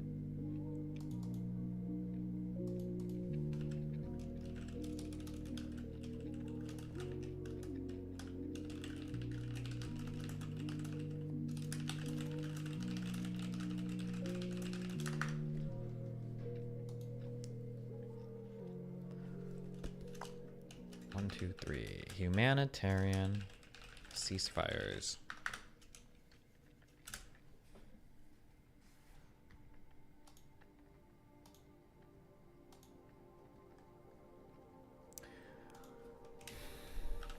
Due to the number of civilian casualties and the deteriorating humanitarian situation, Israel faced significant international pressure for a ceasefire, the establishment of a humanitarian corridor, access to the population of Gaza, and the lifting of the blockade. On January 7th, Israel opened a humanitarian corridor to allow the shipment of aid into Gaza. The Israeli army agreed to interrupt fighting for 3 hours, and Hamas agreed not to launch rockets during the pause. Israel repeated the ceasefire either daily or every other day. Aid officials in the UN praised the truce, but said it was not enough, as fighting usually resumed immediately following the humanitarian ceasefires. An independent report commissioned jointly by the Israeli NGO Physicians for Human Rights and the Palestinian Medical Relief Society notes that according to testimonies by local witnesses, there were several cases where IDF ground forces breached the daily ceasefire agreements. There were daily or every other day ceasefires to allow humanitarian aid into the Gaza Strip. Physicians for Human Rights and the Palestinian Medical Relief Society. Local testimonies claimed IDF ground forces breached the daily ceasefire agreement.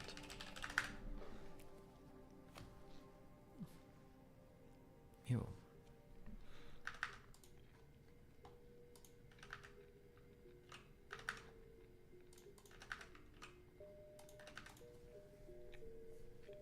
Actually gonna debate Finkelstein. Yes, welcome to the fucking stream, bro. Okay, then this is 1-2. Yes. Palestinian paramilitary activity.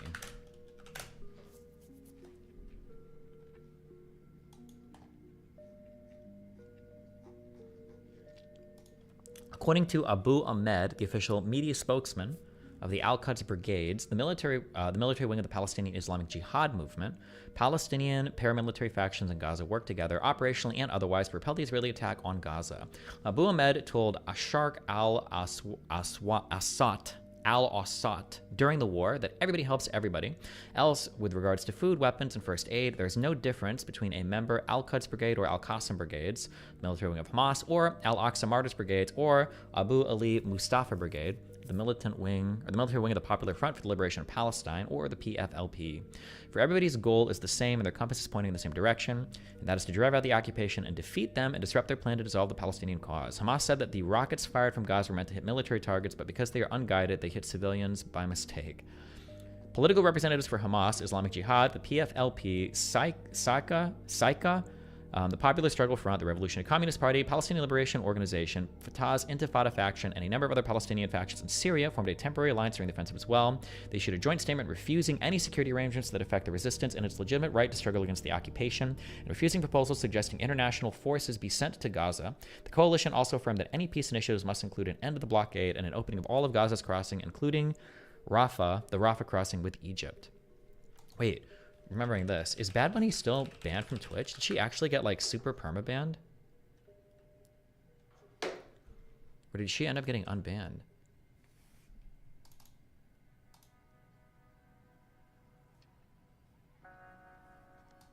Wait, is she actually like gone forever? Or no, wait, it's Kira Chats now. I'm sorry. Oh shit. Damn, she actually got perma banned for that Palestinian meme. I wonder whatever happened to her. Rip.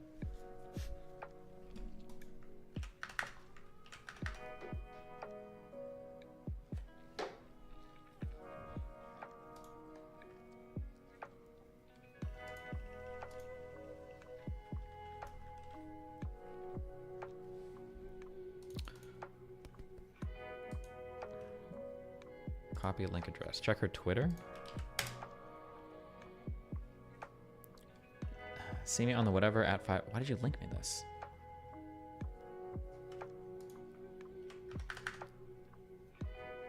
She tweeted about how none of her comrades reached out to her. Based.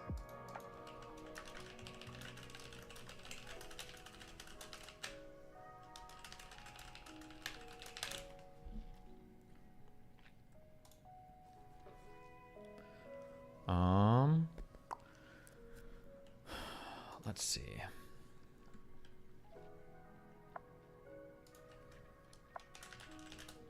Hamas, Islamic Jihad. This is the tweet.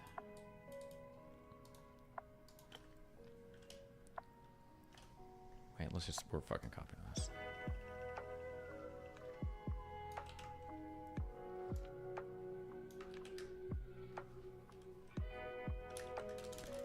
And others issued a joint statement refusing any security arrangement.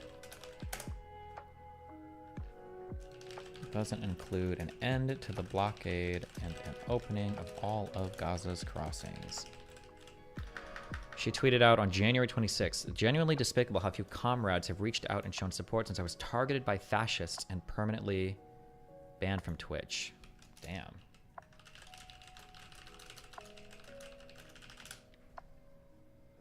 Oh, her pinned tweet is, I was brigaded by Zionists. McCarthyism continues. I will never stop fighting for Palestine. Nice. Damn. Hi. Hey. Thank you.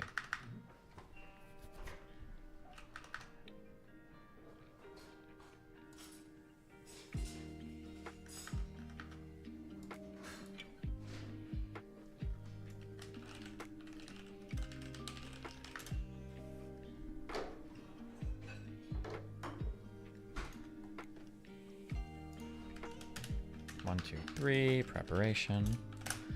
Hamas used the months leading to the war to prepare for urban warfare, which was to give them a chance to inflict casualties on the Israeli military. Militants booby-trapped houses and buildings and built an extensive system of tunnels in preparation for combat. For months leading up to the war.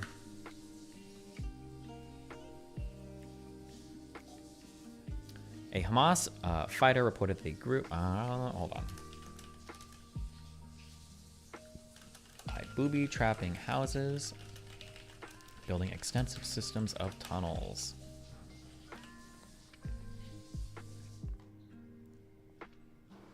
Hamas Fighter reported that the group had prepared a tunnel network in Gaza, stated that would allow Hamas to engage in the IDF in urban warfare. The IDF commander said that many of Hamas's members have dug tunnels for themselves under their homes and hid weapon caches in them.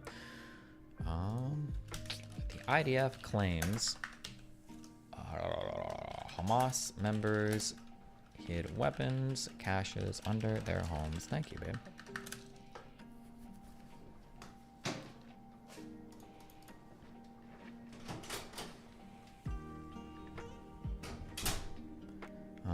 Some houses were booby-trapped with mannequins, explosives, and adjacent tunnels. Israeli officers said that houses were set up this way so that Israeli soldiers would shoot the mannequin, mistaking it for a man. An explosion would occur, and the soldiers would be driven or pulled into the hole where they could be taken prisoner. Jesus.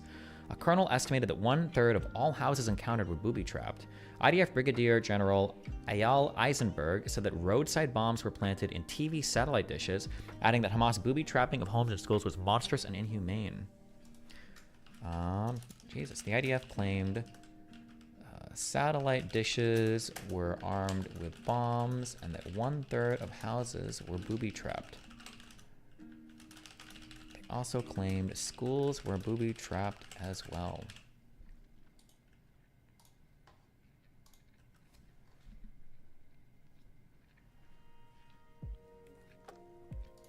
Oh, there's an actual rule on this site about booby trapping. Oh, sick. Practice relating to Rule 80 booby traps. Okay, so Rule 80 ICR International Red Cross. No, International. I need to learn these acronyms. ICRC. Something Red Cross. International Customary Law, Red Cross, International. The International Committee of the Red Cross. Fuck me. Okay. So the rule here is booby traps.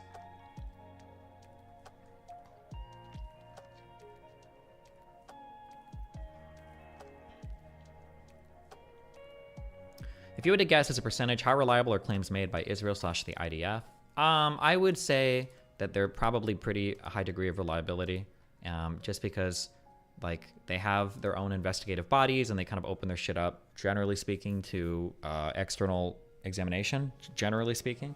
I mean, that's not to say that they're always honest. I'm sure there are times when they've lied. I'm sure there are times when they try to cover shit up. But like, I would generally, I'm gonna like be biased towards any like democratic body that opens itself up to external review more than like dictatorships or non-democratic bodies that hide all of their shit. Fuck, I don't like this.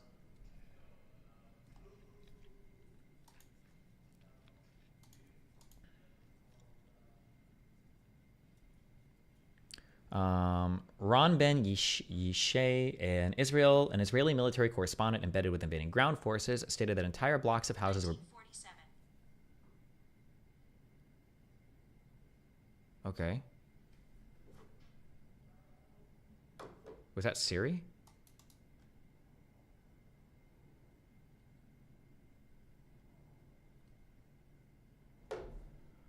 Oh my god, he can't be serious. Destiny doesn't live on planet Earth. Israel would never, like, they are a democracy. This is your king?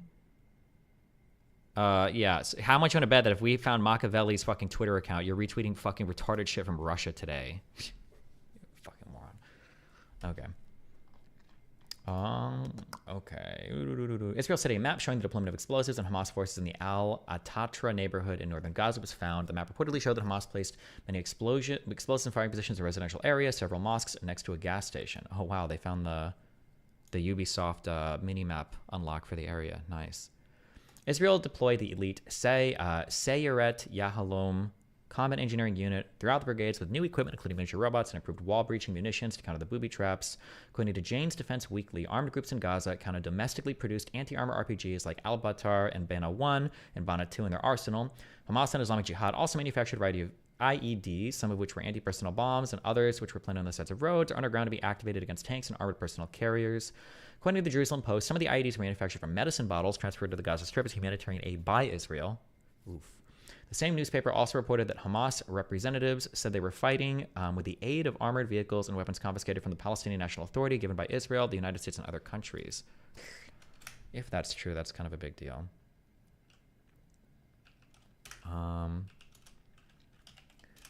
IDF claimed, I think, anti-personnel IEDs were planted.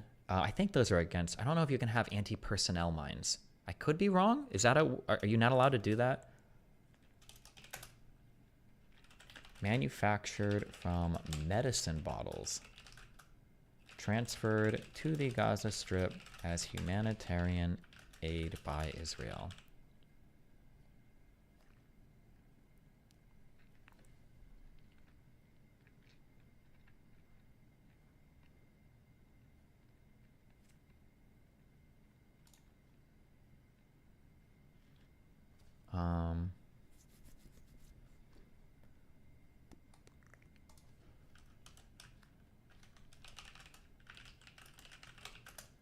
Claimed that Hamas representatives said they were fighting with the aid of armored vehicles and weapons confiscated from the Palestinian National Authority.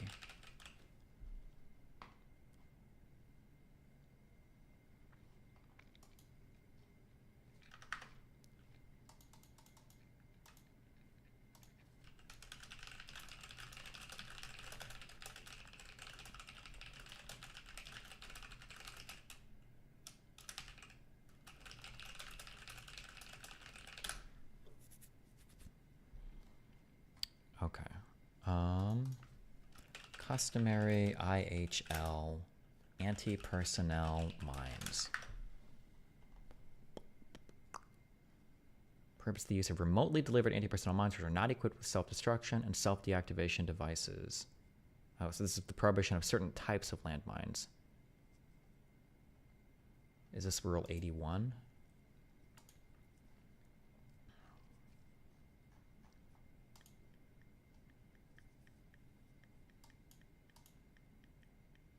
Gotcha, okay.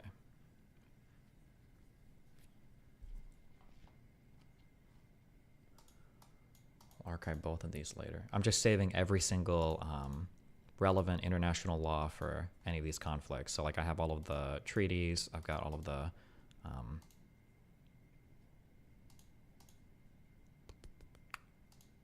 international, like this is the important one. The the customary international humanitarian law. Fuck, Jesus. Okay. Whew.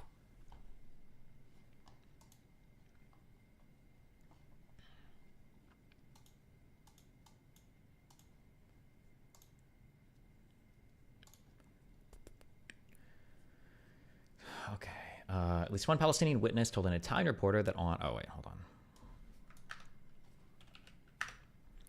Something that I said before, I don't know if I'll do like a summary of everything we've learned about this. It seems kind of impossible. Something that I've stressed a lot before is how important it is for people to be signatories of certain things. So like the Geneva Convention, Additional Protocols 1 or 2, or like the International Criminal Courts, et cetera, et cetera.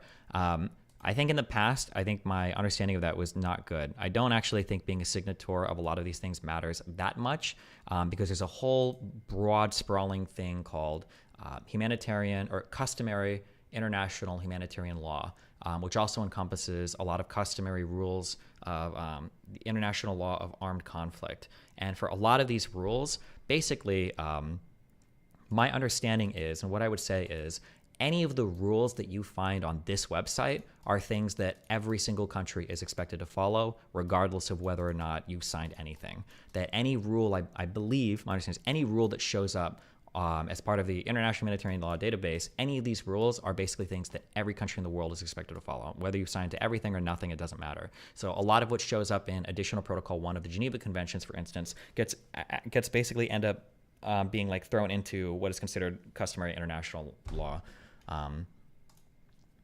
So yeah, that's just a thing to keep in mind. Wait, look up Rule 34. Rule 34.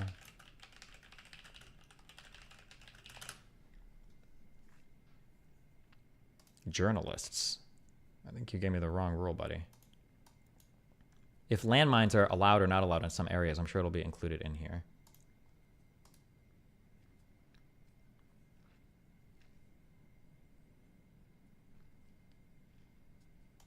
At least one Palestinian witness told an Italian reporter that on many roofs of the tall buildings that were hit by Israeli bombs, including UN building, there were rocket launchers or Hamas lookouts.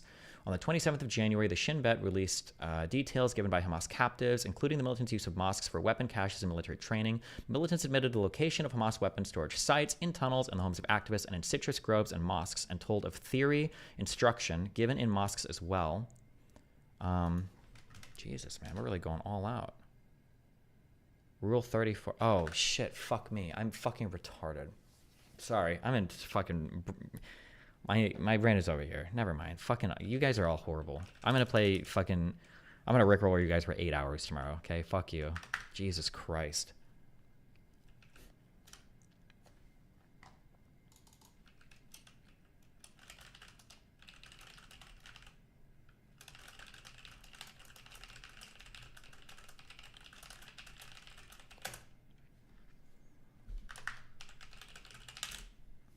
Fuck me.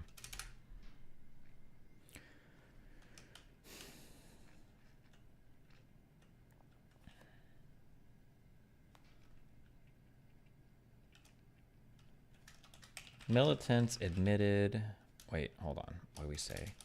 Shin Bet released details that mosques were used for weapon caches and military training.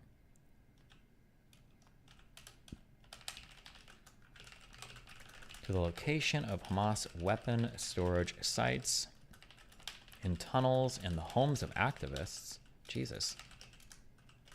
And in citrus groves and mosques. We've got Palestinian rockets in Gaza. Okay. Fuck. Are we going to finish this tonight? I will finish this tonight. It might not be on stream, but I will finish this. Fuck. How far up are we?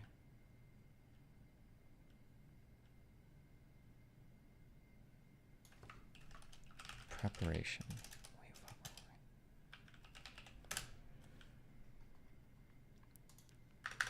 Let me use the restroom real quick, and then we're going to watch this debate. I'll take notes from this. One sec.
Okay, here's something I'm curious about. For people that use Obsidian often, I understand having like one big thing that I have right now that kind of like links to all of my articles for your... There's some stupid fucking graph view that people are obsessed with. Oh, this thing.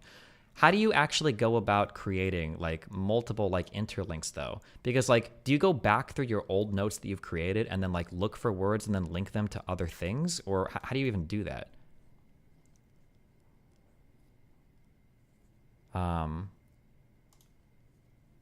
Backlinks?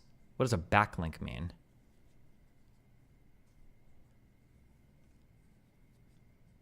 Or like, like what I'm asking is like, would you go back through, like,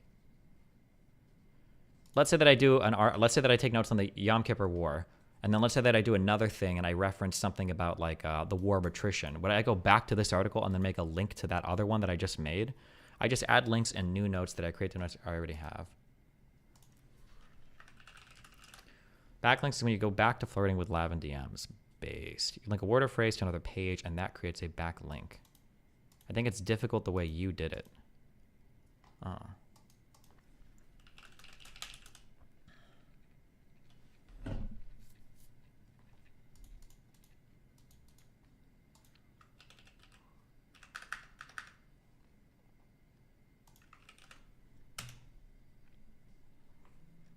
With the backlinks plugin, you can see all the backlinks for the active note. A backlink for a note is a link from another note to that note. In the following example, the Three Laws of Motion, a note contains a link to the Isaac Newton note. The corresponding backlink would link from Isaac Newton back to Three Laws of Motion.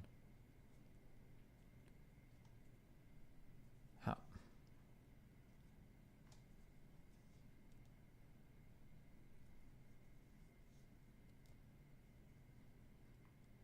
The backlink is having the reverse link you were talking about by making by hand, but it's generated by Obsidian. Why would this matter? Or like, hold on, because wait, isn't this, if, for instance, if this is already linked to my timeline, then isn't my timeline already linked to this? Oh no, I guess it wouldn't necessarily be. Wait, why does it matter if a thing is linked to itself though? Like, why do backlinks matter?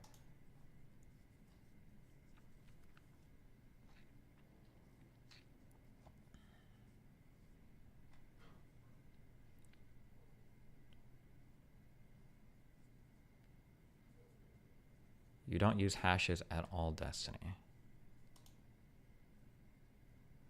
You do brackets? Okay, whatever. I don't give a fuck. Fuck this shit. Okay. All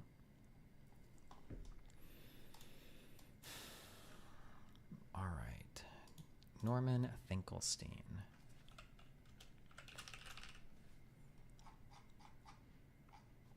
Holy shit, what the fuck are the notes I have down here? Fuck.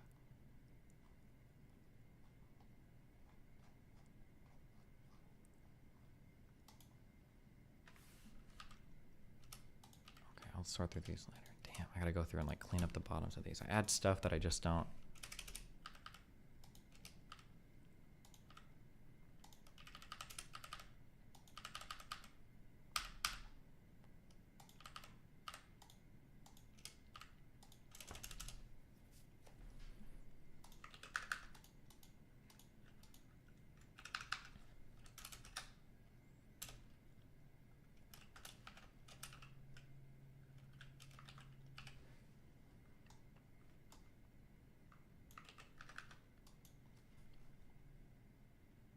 Fuck this up.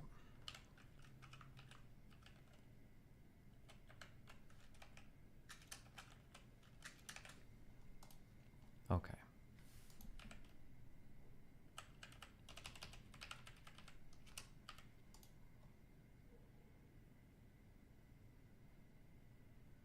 Name a term, then surround it with brackets, then middle click it to create a page. You do this every place you use the term, i.e. Hamas, then you can see every page that talks about Hamas eventually. That just sounds like a lot of work and cringe. Okay, this came out 7 hours ago. Oh boy. Justice ruled. Israel says Hamas has just weeks to release all remaining hostages before it launches a deadly assault on the Gazan city of Rafah. Prime Minister Netanyahu has rejected the latest round of negotiations as delusional. With the Palestinian death toll now exceeding 29,000, pressure on Israel globally is mounting. Brazil's President Lula said it's not a war in Gaza, but a genocide. Is he right? Is it time for Israel to end this war? We've invited two of our most passionate contributors to debate this, the American Jewish political scientist Norman Finkelstein and the author Rabbi Shmuley. October 7th. Let me ask you when this. 1,200 Jews were burned to death, slaughtered, and no democracy should allow that, except for one person, Norm Finkelstein. He's suffering from Judeo dementia. not Shmuley who suffers dementia. Rabbi Shmuley seems incapable of processing very basic facts. Do you think that, in principle, Hamas should stay in power? Answer the question. Allow me to finish. Welcome to both of you. Let me start. What the fuck was the point of that editing? Oh my God. If I may, with you, Norman Finkelstein. Good to have you back on Uncensored. Thank you for having me.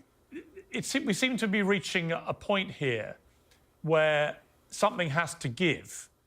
Either Israel stops obliterating Gaza and killing so many innocent people in the process, or I'm not sure what the alternative is. How do you read where we are with this war? There are many ways to read it. You can read it politically, you can read it militarily, you can read it strategically, or you can read it from the point of view of human rights and international law, so long Oh boy. as it bears on human rights. Now, when it comes to the very last consideration, I think it's very clear how we should read it. Namely, the International Court of Justice, the supreme judicial body in the world, has said that Israel is under two obligations. Obligation number one is to honor the laws of war in what it's doing in Gaza. And obligation number two, Israel has to provide humanitarian aid and assistance to the people of Gaza. Those are its two obligations under international law. The court also ruled that Israel is plausibly committing genocide, and there is no evidence whatsoever, zero evidence, that since the court ruling, Israel has changed its tactics or its strategy in Gaza. So as of now, as we speak, Israel is still, by the conclusion of 15 judges in the International Court of Justice, 15 of the 17 judges, Israel is committing genocide or plausibly committing genocide, and it's not honoring its obligations as they were spelled out by the International Court of Justice. Okay, Rabbi Shmuley, you tweeted this morning when we booked you for this debate. You called Norman Finkelstein an anti-Semite. You said, "You have my word that, God willing, I will digitally decapitate, digitally disembowel, and digitally destroy him." Do you think that was the right kind of rhetoric before you try and debate such a serious matter? First of all, thank you for having me back, Pierce. It's nice to see you. And Norm, I hope you don't mind if I call you Norm. You can please call me Shmuley. Norman Finkelstein is on the show for only one reason. If the journalistic idiom that Jews are news is true, because Israel's this big, it gets this much attention, then how much more so, Jewish anti-Semites get the brightest headlights. Norman Finkelstein is the foremost Jewish anti-Semite on planet Earth. He actually attacked his own parents. Broke him with his slogans ready. What?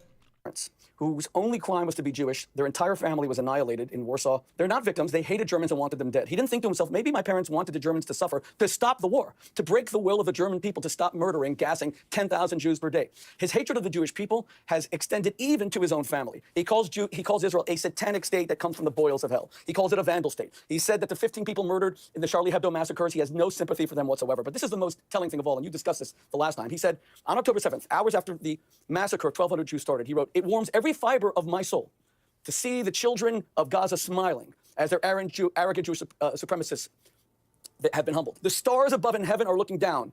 Glory, glory, hallelujah." Let's just go through this. 400 women shot in the genitals, their breasts cut off as terrorists played with their bloody breasts like a football. Glory, hallelujah. Women shot in their genitals, Norm. Glory. You should be a televangelist. Glory, hallelujah. Children burned to death and beheaded. Glory, hallelujah. Come on. You're a fair person, Pierce. This is gonna be. Who the fuck is this guy?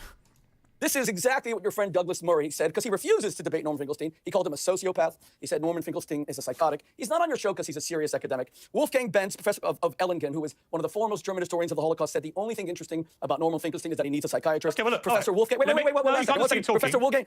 I wanted to just ask you this, though. You see, it's interesting. Norman Finkelstein gave I thought, a pretty measured argument in response to my first question. You've gone ad hominem immediately and attacked the man, not the issue, and not the question that I asked you, which is to respond to what he was saying, which is a growing feeling around the world, by the way, that Israel is now committing, as he put it, as the court said, a plausible genocide. I don't happen to think it is genocide they're doing, but what I do think is happening is that there is a shameful number of innocent women and children being slaughtered on a daily basis, and I don't see what the end game is other than the obliteration of most of Gaza and many people living there.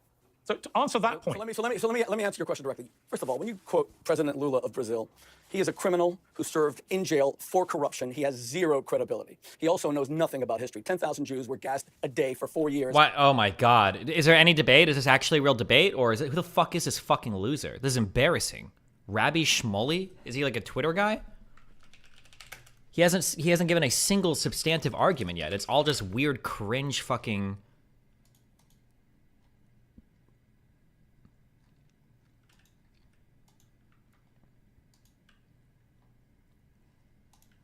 after the Wannsee Conference in January 1942. To compare that to Gaza is an abomination. Secondly, Norman Finkelstein is a liar. The International Court of Justice specifically said that Israel is not committing a genocide. So when you tell me why do I go after ad hominem, the International Court of Justice specifically said that Israel is not committing a genocide. I don't remember them specifically saying that. There was unless there was a new ruling or a new statement. They weren't making a ruling on that, but okay. So when you tell me why do I go after ad hominem, I'm questioning his academic credentials. He just lied on international TV. South Africa sued to get the ICJ to declare that Israel's committing a genocide, and they said they're not committing a genocide, and they said they would not stop the Israeli offensive. That is a straight-out lie. Okay, and well, all fabrication. right. No, If you're wait, going to call, wait, if you're going to call him a liar, amongst other things you've called him, I'm going to go back to Norman Finkelstein and get him to respond to that. Would you like me to respond now? Yes, please. Yeah, I think it's only reasonable you should. Yeah. Well, I'm not sure what was the purpose to inviting either me or... Oh my god, his talking speed is so slow. How am I going to survive in a real one-on-one debate? This is his real talking speed. Holy shit. Yeah, I think it's only reasonable you should, yeah. Well, I'm not sure what was the purpose to inviting either me or Mr. Shmuley to this program, because obviously we are in two entirely different wavelengths. Mr. Shmuley is in the business, which is not surprising, of character assassination. He's in the business of libel. That's his job, because where he have to confront the facts, he would be in a very difficult situation. So let me make one clarification. None of I only deal in facts. Is he going to say his trademark? my remarks bear on my personal opinions. I simply am repeating what the documentary record shows. Now, according to Mr. Shmuley, I am a I think he said this in almost every single debate I've listened to him say. I only deal in facts. These aren't my opinions. These are just the facts. These are the facts. liar because, according to Mr. Shmuley, the International Court of Justice explicitly concluded that Israel was not committing a genocide. Now, I concluded, according to Mr. Gerd shows. Now, according to Mr. Shmuley, I am a liar because, according to Mr. Shmuley, the International Court of Justice explicitly concluded that Israel was not committing a genocide. Now, I would say that Mr. Shmuley is suffering from what I would call a Judeo dementia, because there is no possibility on earth that... I like how Norm goes right into the personal attacks with him. Why not just respond to the facts? I feel like if your opponent is going to go that hard immediately, you have such a major W. Norman's first response was completely factual to him. This guy went completely ad hom. Norm should just respond with the facts by the ICJ. This guy's incorrect about it. The ICJ did not rule against genocide. How would they fucking do that? It was like a preliminary, like, statutory fucking hearing. You think they determined no genocide in, like, 2 weeks? What a stupid statement this guy made. Norm should just respond to the facts there. He has him dominated so hard. That any rational human being could have read the opinion or the ruling rendered by the International Court of Justice after the South Africa application and after the oral proceedings. There is no possibility on earth that any rational person can conclude that the International Court of Justice ruled that Israel was not committing a genocide. So we now have two difficulties. Number one, Mr. Shmuley seems to think his purpose to being on the program is to personally attack me, the Latin term ad hominem attacks. Number two, Rabbi Shmuley seems incapable of processing very basic facts. If Mr. Shmuley believes that the International Court of Justice ruled explicitly that Israel was not committing genocide, if that's what he truly believes, then I would say he's suffering from some form of Judeo dementia. Okay, May I respond? Yes, you may, yeah. Okay, thank you, Pierce. You know, it's interesting, Pierce, that you... They're not going to do any factual debate on this, are they? This is just a waste of fucking time.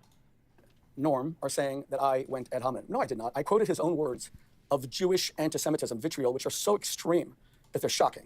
I told you, he called his own parents haters of Germans. Not the Germans hated his parents and annihilated his family. His parents hated the Germans. But now he just now says, I suffer from Jewish dementia. Notice, it's not Shmuley who suffers dementia. It's always Jewish dementia. It's always Jews. Norman Finkelstein has now accused Israel of 5 different genocides. 1982, he accused Israel of genocide in Lebanon. It went on 2006, 2009, 2015. Now, this is the 5th. That means we Jews, I always thought Jews suck at sports and PR. We suck at genocide because we've attempted it 5 times, and yet in all the Arab-Israeli wars, Jews and Arabs together, the numbers that have died, including terrorists, are less than 100,000. Bashar al-Assad next door killed 600,000 in 2 years. We Jews ought to go to him and ask him, how do we finally do this? Because according to Norm, we've tried it for 30 years and we can't do it. In fact, since 1967, when Gaza came under Israeli control, do they rule that Israel's committing a genocide? Okay, this is my understanding. I gave a cursory glance to an 11-page There was an 11-page filing by ICJ, South Africa, Israel. This is my understanding of it. Somebody can tell me if... Actually, I might have read the whole thing. It's literally like, I think it's like 11 pages long. Somebody can tell me if I have an incorrect understanding of this. But my understanding was that South Africa said, hey, we want to bring a case to the ICJ claiming that Israel is committing a genocide against the Palestinian people. And the ICJ's ruling was basically to check. It wasn't like a ruling. They were basically doing a check to see, well, does there are other words for this, but I think imagine it as being like a pre-trial hearing, basically, trying to assert whether or not statutorily South Africa could bring the case. So I think there were two questions that the ICJ was looking to answer. Can somebody find me this stupid fucking document? I think it's one of these. The two questions it was seeking to answer were, one, is does South Africa have standing to bring this case, which they said that they do, and then two was, is it plausible that on its face, that, right, prima facie, on its face, is it plausible that what South Africa is asserting, that a genocide is happening right now in Gaza, is true? And then the ICJ looks at some statements by Israeli leaders, and then it looks at the amount of people killed, and it says, it's plausible. So the ICJ's pre-trial or whatever ruling was basically two things. It said to Israel, make sure that you keep adhering to international law, don't break that, that would be really bad. And it said that in 1 month, you need to release a report to us showing that you're not committing genocide, whatever the fuck that means. I would have to see precisely what they demanded in that report, or even if they did precisely demand in that court. But that's literally all it was. Somebody's saying it was a provisional judgment. Okay, maybe. But basically, that's all it was. They weren't making a ruling on, like, there was genocide, there's not genocide. They're like, none of that. They were just basically seeing, like, oh, well, do we feel like South Africa has standing to bring this case? And, like, if we look at, like, the facts of the case, does it seem like it's plausible that they could be correct in their assertion here? Application, wait, this is not what I was actually thinking of. But that's essentially what that quote-unquote ruling said. But I mean, I get, like, whether Israel is or isn't committing genocide wasn't the question of that particular ruling. It was just to see if there was standing for any of that case to move forward, basically.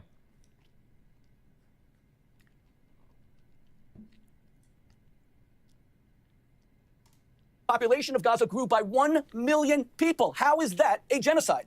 Now, when Norm says that the ICJ said that Israel's committing a genocide, I repeat, Norm, respectfully, you are a fabricator. They said specifically that Israel has an obligation not to. South Africa asked for a cessation of hostilities. They refused. They repeated that refusal last week. How you could get on this program and actually fabricate? Well, I guess I know why, because even your mentors, Chicago professor Peter Nozick, calls your scholarship, quote, trash. And this is trash because anyone can Google what we're saying. Yeah, but look, I'm going to jump in again because, again, what you're doing is attacking your other debater here. He said I suffer from dementia, for God's sake. Why don't you call him out on that? Dementia? Seriously? With Dementia?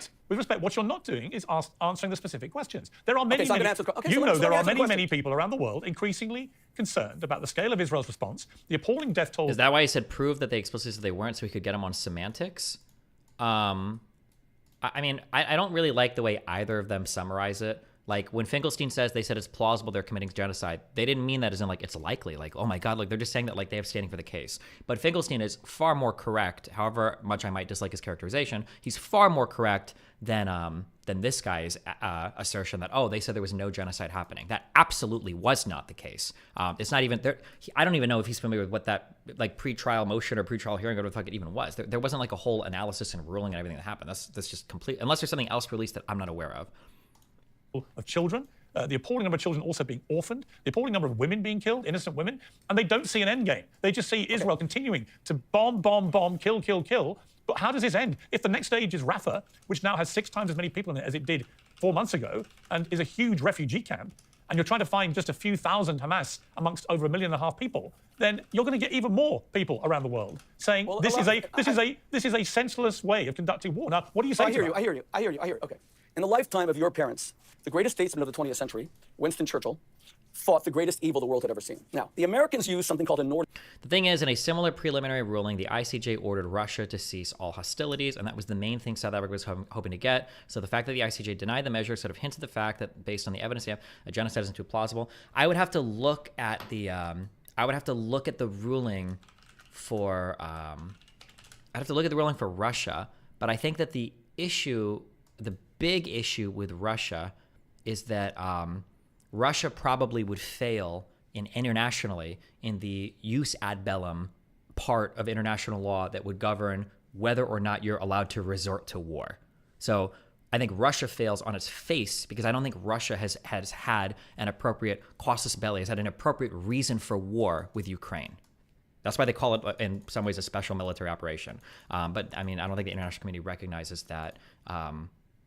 They don't recognize that distinction. So the jus ad bellum part is basically like, do you even have a good reason to go to war? Russia doesn't. Israel does. As much as you might not like them, however much you might think it's bad, blah, blah, Israel has a good cause for war. Hamas killed a lot of their people. It's the ruling government of that territory, so they have reason to go to war. So now we move past that part. Where I don't even know if this jus ad bellum, jus in bello shit is like part of the ICJ ruling, but I would imagine it's probably a factor in here that if Russia doesn't have a cause to go to war, they'll say stop immediately. Israel, the ICJ did not tell them to stop immediately. The ICJ explicitly said that they need to continue to comply with international law while they conduct military operations. I think South Africa was looking to get, would you call it an injunction or a restraining order or a temporary restraining? I don't know what you would call it, but I think a stay on military, I don't know what you would call it, but I think South Africa was looking for, hey, the ICJ needs to tell Israel to stop their war, and the ICJ did not issue that ruling. They gave them permission essentially to continue conducting the warfare, but they just said you have to adhere to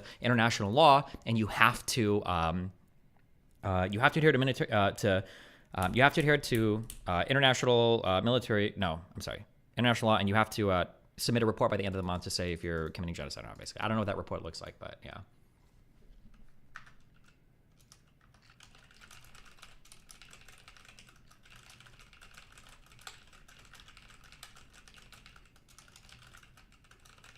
An injunction, is that what they were looking for? Sure.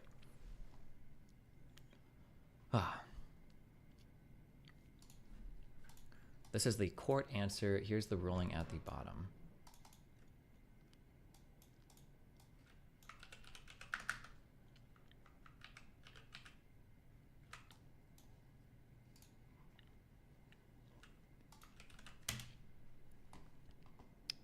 Would you be willing to talk to Mustafa Barghouti? That's not the guy, is it? That was jailed in the second Intifada or whatever?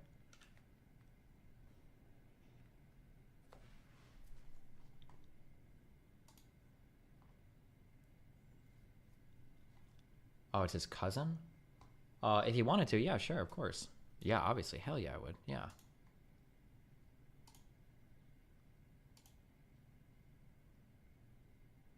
Whoa, Destiny, you said that they explicitly said to continue to follow international law, but did they actually include the continue? Because that implies a lot. I mean, basically, yeah. Hold on. I mean, we can read the ruling down here.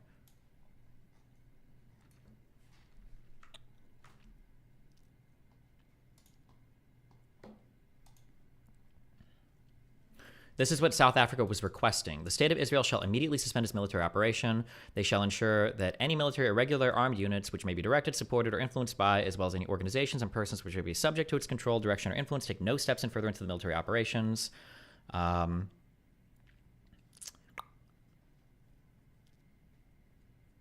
Desist from killing members of a group, blah, blah, blah. This is what they were asking for, basically, to stop, yeah.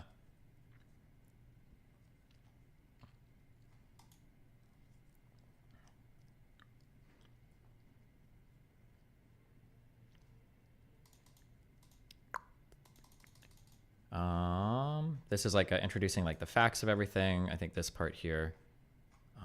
Wait, fuck, did I skip the? Oh wait, shit, sorry.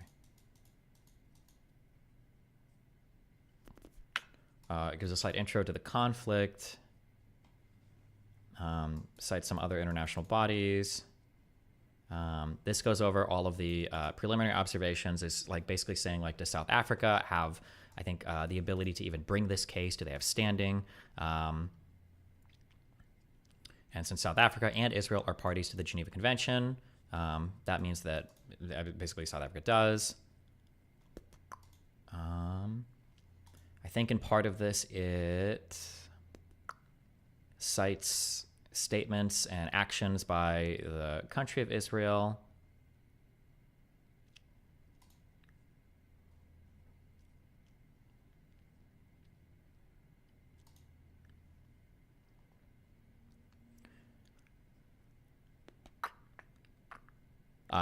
Keep in mind for this, at the present stage of the proceedings, the court is not required to ascertain whether any violations of Israel's obligations under the Geneva Convention has occurred, because it's just a pre-trial hearing, basically. So they're not ruling on if they did or didn't, just if South Africa has standing and if it's plausible, if the facts prima facie establish a case. Conclusions as to the prima facie jurisdiction. In light of the foregoing, the court concludes that prima facie it has jurisdiction pursuant to Article 9 of the Geneva Convention to entertain the case, because the Geneva Convention is what regulates genocide, and South Africa and Israel are signatories to the Geneva Convention. And I believe that... the Genocide Convention. My bad. Genocide Convention. And I'm guessing the ICJ is who hears cases on this or makes rulings on this or whatever. And then, given the above conclusion, the court considers that it cannot accede to Israel's request that the case be removed from the general list. So Israel's, I don't know if people consider it a motion, a cross motion, a response. I don't know what the verbiage would be. But Israel basically said you should dismiss this because South Africa doesn't have a reason to basically say any of this. Fuck them.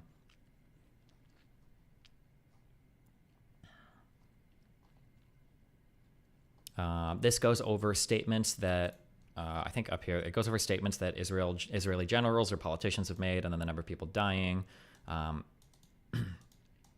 This is the court recalling obligations of the Genocide Convention. It goes over genocide shit.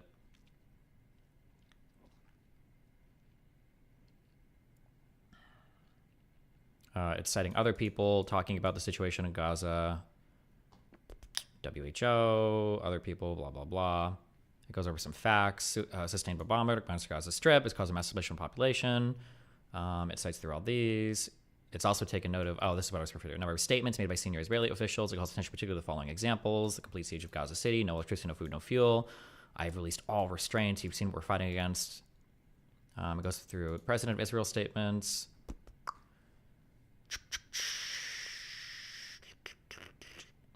The court has already found that at least some of the rights asserted by South Africa under the Genocide Convention are plausible. The court considers that by their very nature, at least some of the provisional measures sought by South Africa are aimed at preserving the plausible rights it asserts on the basis of the Genocide Convention in the present case, namely the rights of the Palestinians of Gaza, blah, blah, blah. Therefore, a link exists between the rights claimed by South Africa that the court found to be plausible and at least some of the provisional measures requested. I think that's basically saying, like, is the remedy or is the relief or remedy you're seeking reasonable? So, like, if I were to take somebody to court and say, this guy defamed me, I think that the damages are $100 or whatever. That might be, like, valid relief. If I say this guy defamed me as punishment, I should get to murder his entire family, the courts would say this remedy is outrageous. Or, like, in the Trump case, where they were saying that the remedy we want because we feel like some of these ballots weren't counted right is to throw out the entire vote for the entire electoral vote for the state. A lot of those courts were like, the relief you're seeking is unbelievable. This is so stupid. Even if your case was correct, the relief you're seeking is unreal. So, just going through all of that. Risk of irreparable prejudice and urgency.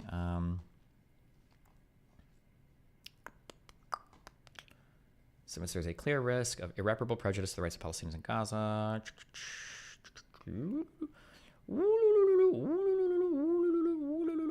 Conclusion.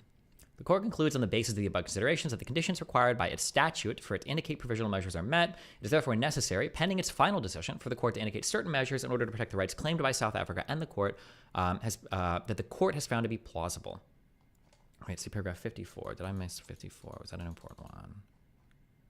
In the court's view, the facts and circumstances mentioned above are sufficient to conclude that at least some of the rights claimed by South Africa and for which it is seeking protections are plausible. This is the case with respect to the right of the Palestinians in Gaza to be protected from acts of genocide and related prohibited acts identified in Article 3, and the right of South Africa to seek Israel's compliance with the latter's obligations under the convention. So that's them proving the standing and the prima facie.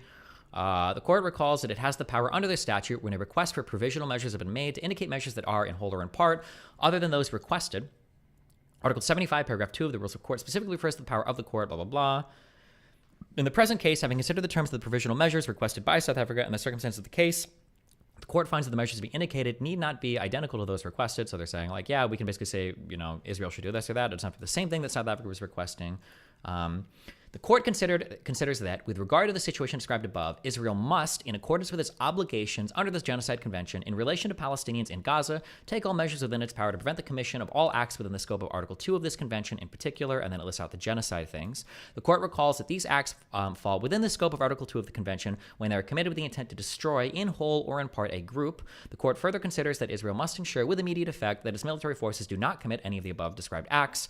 The court is also of the view that Israel must take all measures within its power to prevent and punish the direct and public incitement to commit genocide in relation to members of the Palestinian group in the Gaza Strip. The court further considers that Israel must take immediate and effective measures to enable the provision of urgently needed basic services and humanitarian assistance to address the adverse conditions of life faced by Palestinians in the Gaza Strip. Israel must also take effective measures to prevent the destruction and ensure the preservation of evidence related to allegations of acts within the scope of Article 2 and Article 3 of the Genocide Convention against members of the Palestinian group of the Gaza Strip. And 82, regarding the provisional measure requested by South Africa that Israel must submit a report to the court on all measures taken to give effect to its order. The court recalls that it has the power, reflected in Article 78 of the Rules of the Court, to request the parties to provide information on any matter connected with the implementation of any provisional measures, as indicated. In view of the specific provisional measures it has decided to indicate, the court considers that Israel must submit a report to the court on all measures taken to give effect to this order within 1 month. As from the date of this order, the report so provided shall then be communicated to South Africa, which shall be given the opportunity to submit to the court its comments thereon. The court recalls that the order on provisional measures in Article 41, binding. The court reaffirms the decision given in the present proceedings in no way prejudices the question of the jurisdiction of the court to deal with the merits of the case or any questions relating to the admissibility of the applications of the merits themselves. It leaves unaffected the rights of the governments of the Republic of South Africa and the State of Israel to submit arguments in respect to those questions. The court deems it necessary to emphasize that all parties to the conflict in the Gaza Strip are bound by international humanitarian law. It is gravely concerned about the fate of the hostages abducted during the attacks in Israel on the 7th of October 2023 and held since then by Hamas and other armed groups, and calls for the immediate unconditional release. Okay. And then so, for these reasons, the court indicates the following provisional prejudges, I'm sorry, not prejudices, indicates the following provisional measures. By 15 votes to 2, the State of Israel shall, in accordance with its obligations under the Conventions of the Prevention and Punishment of the Crime of Genocide in relation to Palestinians in Gaza, take all measures within its power to prevent the commission of all acts within the scope of Article 2 of this convention, in particular, killing members of the group, causing serious bodily harm or mental harm to members of the group, deliberately inflicting on the group conditions of life calculated to bring about its physical destruction in whole or in part, and imposing measures intended to... So that's just naming out what constitutes genocide. The State of Israel shall ensure with immediate effect that its military does not commit any acts described as in point 1 above. The State of Israel shall take all measures in its power to prevent and punish the direct and public incitement to commit genocide in relation to members of the Palestinian group in the Gaza Strip. The State of Israel shall take... blah, blah, blah, blah. So basically you're saying, like, don't do these things. And then submit a report in a month. But that's basically all they said. So... they didn't issue the injunction that South Africa was looking for, saying that you have to stop all of your military activity. They basically just say, yeah, make sure you're not committing genocide. But yeah, that's it. Yeah. Oh, sorry. Okay. Bomb site, and they only bombed during the day, and they lost so many crews as a result. It's a phenomenal new Apple series called Masters of the Air that shows this. The British came to the Americans and said, "Are you guys crazy? You're sending your pilots to die during the day?" And the Americans said, "Well, we want to make sure we are not hitting civilians. We're hitting military sites with this great. It was the second greatest invention after the atomic bomb of the Second World War, the Norden bomb site. That's not what you and the British did.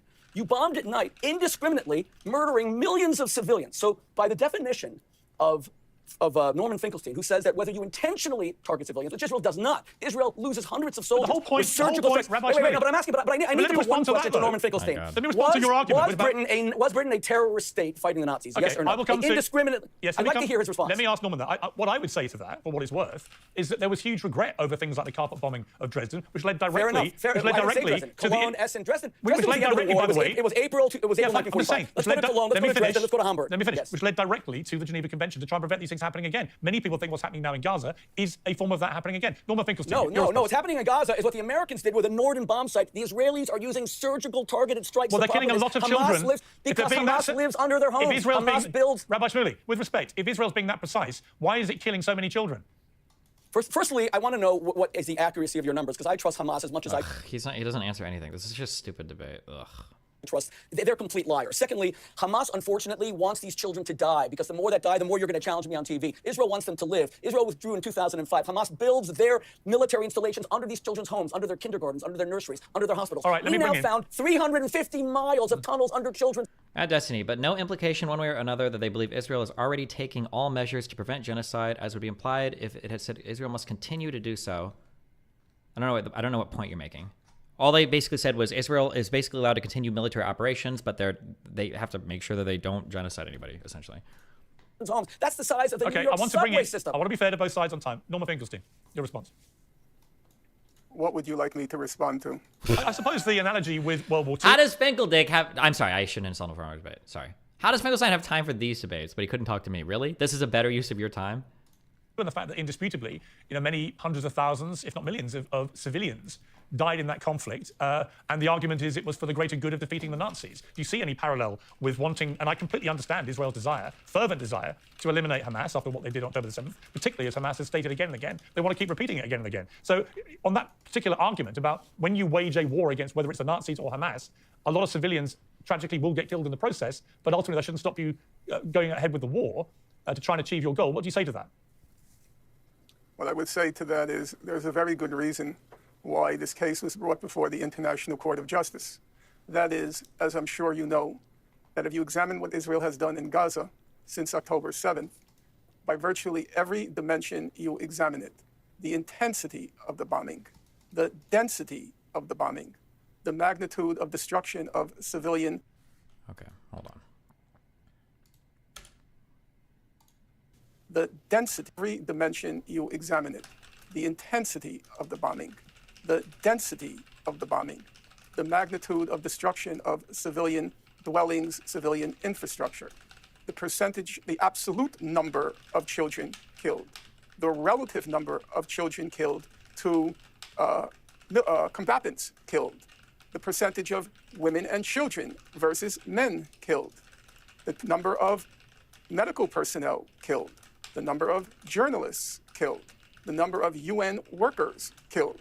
By virtually every dimension that you examine the conflict, by virtually any and every metric that you examine the conflict, Israel's assault on Gaza, which we should bear in mind is among the most densely populated places on God's earth, and it has been sealed off from humanity since 2006.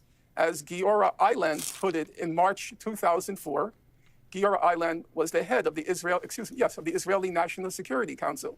He described Gaza, and I'm quoting him now, as a huge concentration camp. That's not me, that's Giora Eiland, the former head of the Israeli National Security Council. So if you put all of these metrics together and you put in and you add in the context being a concentration camp in which half the people are children, 70% are refugees.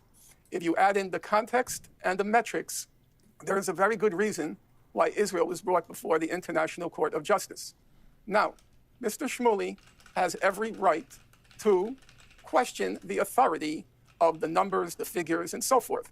I am a strong believer in the right of Holocaust deniers to make a case before the public because, as John Stuart Mill once put it, we are all fallible, and being fallible, we have to always have a place in our minds open. Do you think Dr. Avi's relative risk stats are difficult to explain? Yeah, I'll try to figure out a way to encapsulate this in a simple gotcha bite or like a bite-sized way. But I mean, like it's obvious, but it's not immediately intuitive, statistically speaking. I guess it's not something that's like immediately intuitive. You don't have a good grasp of basic stats. I guess, yeah. The possibility that we are wrong. So, like Holocaust deniers, I do believe that Rabbi Mr. Shmuley should have the right to speak. However, granting that right, he has a very tall order. If a Holocaust denier wants to deny the Nazi Holocaust, he or she has to refute a vast corpus of scholarship attesting to the reality of the Nazi Holocaust. In the same way, Rabbi Shmuley, if he wants to deny that a plausible case for genocide can be made in Gaza, he has to refute a vast body of documentation. And that documentation ran, as it was presented by the South African application, it ran to 84 single-spaced pages with literally hundreds and hundreds and hundreds of footnotes. Now, that's the first hurdle. Are we really Allow just gonna me. allow? Allow are we me. gonna Allow me to Professor, finish. come on. No. Allow me to finish. Your debating style is to drone on, coma-inducing. That's how you. Unironically, Finkelstein should be allowed to finish. That sounds really mean to say, but I do think that his talking speed is a problem. Listening to this, because he also is yapping a little bit. He didn't need to like reiterate on every single one of these points too. Actually, never mind. Yeah, he could have summarized this a lot quicker. I don't have any sympathy. Never mind. Debate. You try to put your opponents into slumber. For God's sake, you made your point. It's time for me to respond. That's a dialogue. No, you I'm cannot not. I'm dominate not this debate done. like you did with Alan Dershowitz, and you dominated. You took 3 quarters of the time. I won't allow it. Now let me respond. First of all, Pierce, I'm glad that Norm has at least had the intellectual honesty to concede the first point. But the ICJ, the International Court, never ruled against Israel. Now notice he's saying that South Africa brought the case. They lost the case, first point. Because I've been attacking his credibility. For you to say, Pierce, I'm attacking him ad hominem, his personality, I'm not. The question is whether this man is a scholar or not. He has no tenure. He was denied tenure at DePaul University. He is only known because he's a Jewish anti-Semite. Now, number 2, this is the 5th time he accused Israel of genocide. He started in 1982 in Lebanon. Now, what does genocide mean? It was coined by a Holocaust survivor in 1947 named Raphael Lemkin. Geno is an ethnicity. Side means murder. It is the murder of an ethnicity. Norm needs to make the case that Israel is slaughtering Palestinians because they're Palestinians and Arabs and Muslims. Well, then how does Israel have 1.9 million totally safe Israeli citizens who vote in the Knesset, an Israeli Arab judge who put an Israeli Jewish president in jail for rape, by the way? Why is that none of the Israeli Arabs have risen up to stop this genocide? Because it has nothing to do with All right, let me ask you this. It has to do with a date called October 7th. Let me ask you this. 1,200 Jews were shot in the genitals, burned to death, slaughtered, and no democracy should allow that, except for one person, Norm Finkelstein. No. Because he has an irrational hatred of Jews. Rabbi Shmuley, with respect, Norman Finkelstein is not the only person seriously concerned about what's happening in terms. Is Shmuley correct? I don't even know what the fuck he's saying. Technically, number of people killed isn't actually an argument against genocide. I think it's an easy one to wheel out if somebody's saying some dumb shit on Twitter. But technically, you can attempt to genocide a group of people and not kill as many as you'd like. Oddly Gamers, thanks for the gifted 20 memberships. The focus here is that he is right, though, in that genocide very specifically denotes a desire to eliminate a certain group of people. There is a specific mens rea or intentionality behind genocide, and killing lots of people. None of the things here that Norm said puts you any closer to genocide. Intensity of the bombing, density of the bombing, magnitude of the destruction of civilian, whatever. None of this gets you closer to genocide. Like even if the civilian deaths were 1 million, right? Technically, if like Israel was just indiscriminately bombing the fuck out of Palestine to kill Hamas, there might be war crimes. It might be.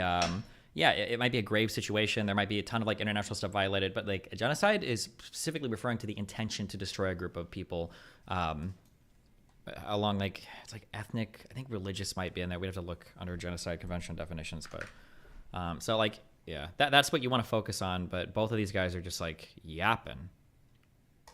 Of Israel's response. Genocide? Using the word genocide? I would say the majority of the world right now is concerned about what's going on in Gaza. Is President Biden and believes that Israel's response is... someone is saying the special intent is called dolus specialis.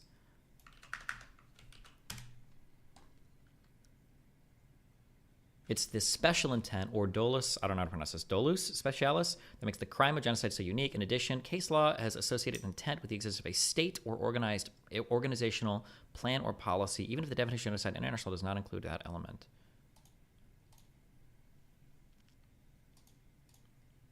Oh, I've never even heard this term before. Okay. Now becoming wholly disproportionate. And again, I ask you this question. Netanyahu, incredibly unpopular back home in Israel, probably wouldn't even be prime minister now if it hadn't been for this war, given the scale of the social unrest and protests over his attempt to thwart the power of the Supreme Court. So you've got a deeply unpopular prime minister, particularly with Israelis' own people, right, waging a war, and many people cynically think he's just going to keep doing this because it buys him more time. But if I could ask him, and I can't because he won't come on again on this program to date, I would simply say, when does this end? How many people are you prepared to kill on the other side before you declare mission accomplished? And why would you think, by the way, that killing so many innocent people in Gaza and destroying so much of the homes in Gaza, north and south, why would you think that that would end radicalization of people who may be sympathetic to Hamas? Why would it not have the opposite effect? When I saw you face-to-face in your studio in London a few months ago, I told you I think that you've been fair on this conflict. So I respect your question, and I want to take it seriously. First of all, Netanyahu's unpopularity means nothing. Churchill destroyed the Nazis, saved Western civilization, and immediately was kicked out by the British. He actually lost the election, as you well know. So that means nothing. It doesn't mean Churchill wasn't a great man. It means nothing. Number 2, let's say, for example, look where I am. I'm in the beauty of South Florida. This is where I grew up. Imagine that 6 million Jews living in Israel say, you know what, we've had it. We've tried this state 75 years. The whole world hates us. They want to kill us. We have people like Norman Finkelstein calling us satanic, saying that we come from a boil of hell. We have Norman Finkelstein saying that he cheered hallelujah when the women were shot in their genitals and raped. So we're going to move to South Florida. They do a deal with Biden. Biden says, you know, it's cheaper for us to just move you guys to beautiful Florida than it is to give Israel. And Israel disappears, God forbid, in a very humanitarian way. No one dies. Now you're left with no Israel.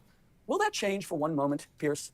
All of the women in Gaza now under Hamas, the teenage girls who have tires put around their heads who are burned to death by their brothers because they have sex before marriage. Will it change the fact that LGBTQ Palestinians have their genitals cut off and are castrated? Will it change the fact that any political... The funniest thing in the world, really, you'd have to like finagle this argument a bit. And if Norm wanted to be, you know, real hardcore, you do this.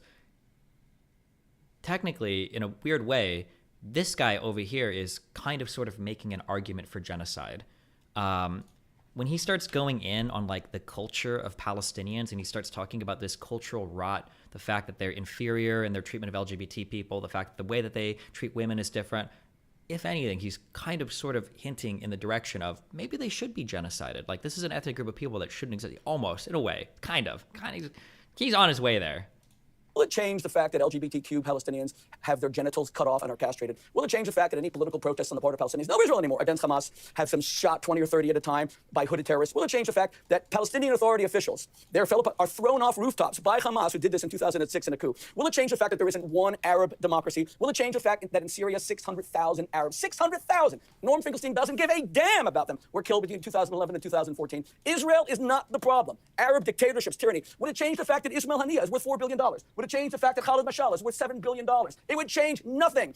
If Israel left the Middle East, the Arab world is still in crisis, killing teenagers, killing LGBTQ, destroying democracy, all dictatorship, kleptocracy. You have Mahmoud Abbas, who's a billionaire. You have Yasser Arafat, who not only died on the Forbes 400 richest men in the world, which is shocking, but his wife still lives in a penthouse paid for by the Palestinians in Paris. And one final thing, when Norman Finkelstein fabricates and says about the terrible plight of the Palestinians in Gaza, they were given about $100 billion over the past 18 years. More, that is triple per capita what the Marshall... Is that true? How much money has gone to Palestine over 20 years? But Destiny's talking about Hamas. No, he clearly wasn't. He was saying all the Arab states, and he was going into Syria, and blah, blah, blah, blah, blah, and...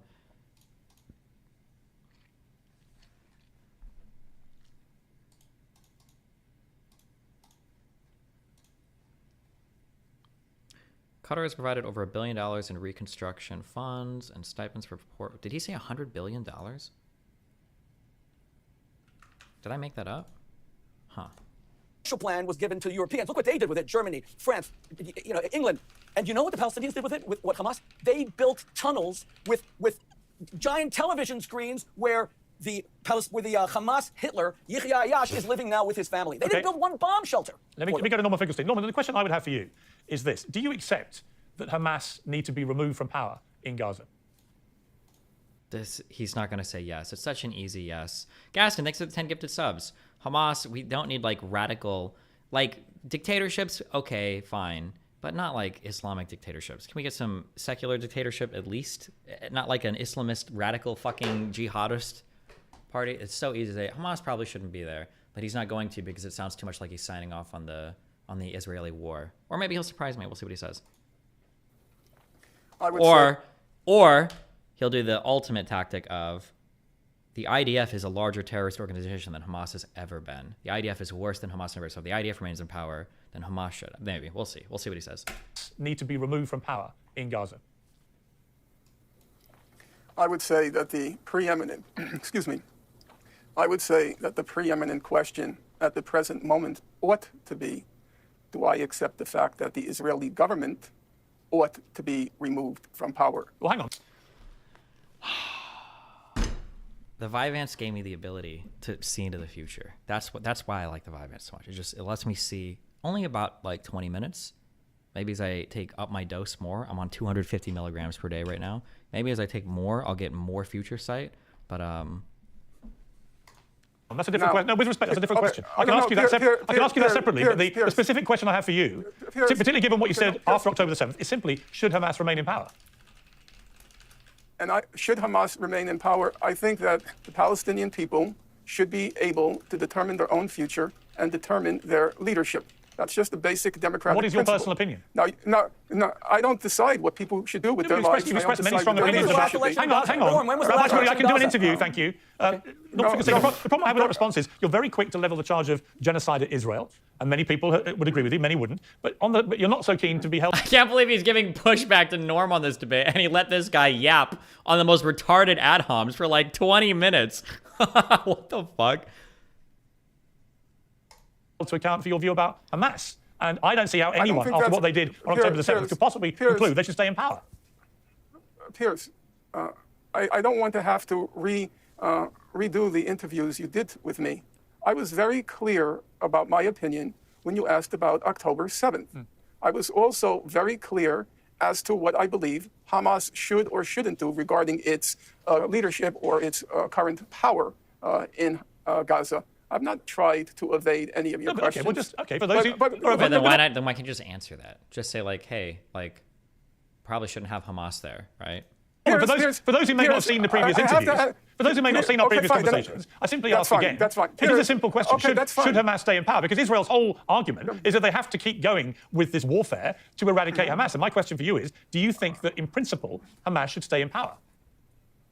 Well, Piers, I'm going to answer you because I never fear the truth. And I'm not going to try to evade your question. I only deal in facts. Let's take a simple metric. We'll take the question of children killed. Oh my on God, October answer the 7th. question. Should Hamas stay in power or No, not? sir. These are answers to different questions. Just answer the question, Norm, for God's sake. You said you don't want to evade the truth. Should Hamas stay in power or not? Answer the question. Piers, either you're going to moderate the program or... Oh my God, but he's not going to answer it. Bro, it's such an easy question. How are you even debating on the level of this fucking clown on the right? Shut him down. He was wrong on the ICJ. He should have crucified him. He should have made him stick that out. You're saying the ICJ ruled that there was no genocide? You're telling me they were able to ascertain that charge in 1 month, Rabbi? What a ridiculous fucking claim. You should have raked him over the coals. Why is he not just answering this question? There's honestly no point in continuing. I do think it's You a very. have to I have to decide. say, I do think it's a very simple question, and it goes right to the heart. No, it's not. It goes right to the heart of Israel's argument about okay, why they are continuing Piers, to execute the war. Piers, how about letting me decide whether it's a simple question? How about letting me decide? Well, either Hamas So I'm stays in going to power or make it a- doesn't, doesn't okay. it? I don't think you have to be a professor to answer the question. Piers, there's a difference between whether or not Hamas stays in power and whether Hamas should be in power. So let me get into the stays in power is a military question. Should be in power, well, let's look at it. I say if Hamas, which is responsible for the killings of 30... He's going to give the numbers of people that Hamas has killed and say, if Hamas is responsible for this many deaths and we're saying they should be removed from power, well, then the IDF, who's killed 29,000 civilians, should absolutely be removed from power first. Something like that. Here we go. 6 children on October 7th should not stay in power, then you must certainly agree, Piers, and I'm going to kindly ask you to please answer me.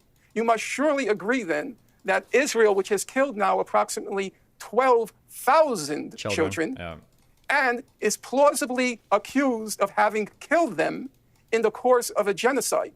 Now, I'm going to ask you, Piers, to What is please your source for answer 12,000 the children? What's the source? question. What is your source, please? Okay. What's your source? Piers, He didn't even get to ask Piers the question while Finkelstein is dodging the question, and now this guy wants to fight over the sourcing of the debt, bro. It's run by Hamas, we know that. Run by Hamas. Wait. No, answer Rabbi the question, Shmuley, Norm. you You're don't a interrupt. scholar. This is actually an important question and an important moment in the debate. Continue, Norman Finkelstein. So I have to ask you, Piers, if you believe that Hamas should not stay in power because it killed 36 children on October 7th, then you must surely agree several times, 1,000 times more emphatically that the Israeli government should not be in power because it killed 12,000 children, not as collateral damage. What would your response be to that Finkelstein army if he wheels it out in your debate? It's just like, it's a stupid argument on so many different levels. The Israeli government has shown that it is capable of making peace with its neighbors, even neighbors that it historically had huge fights with.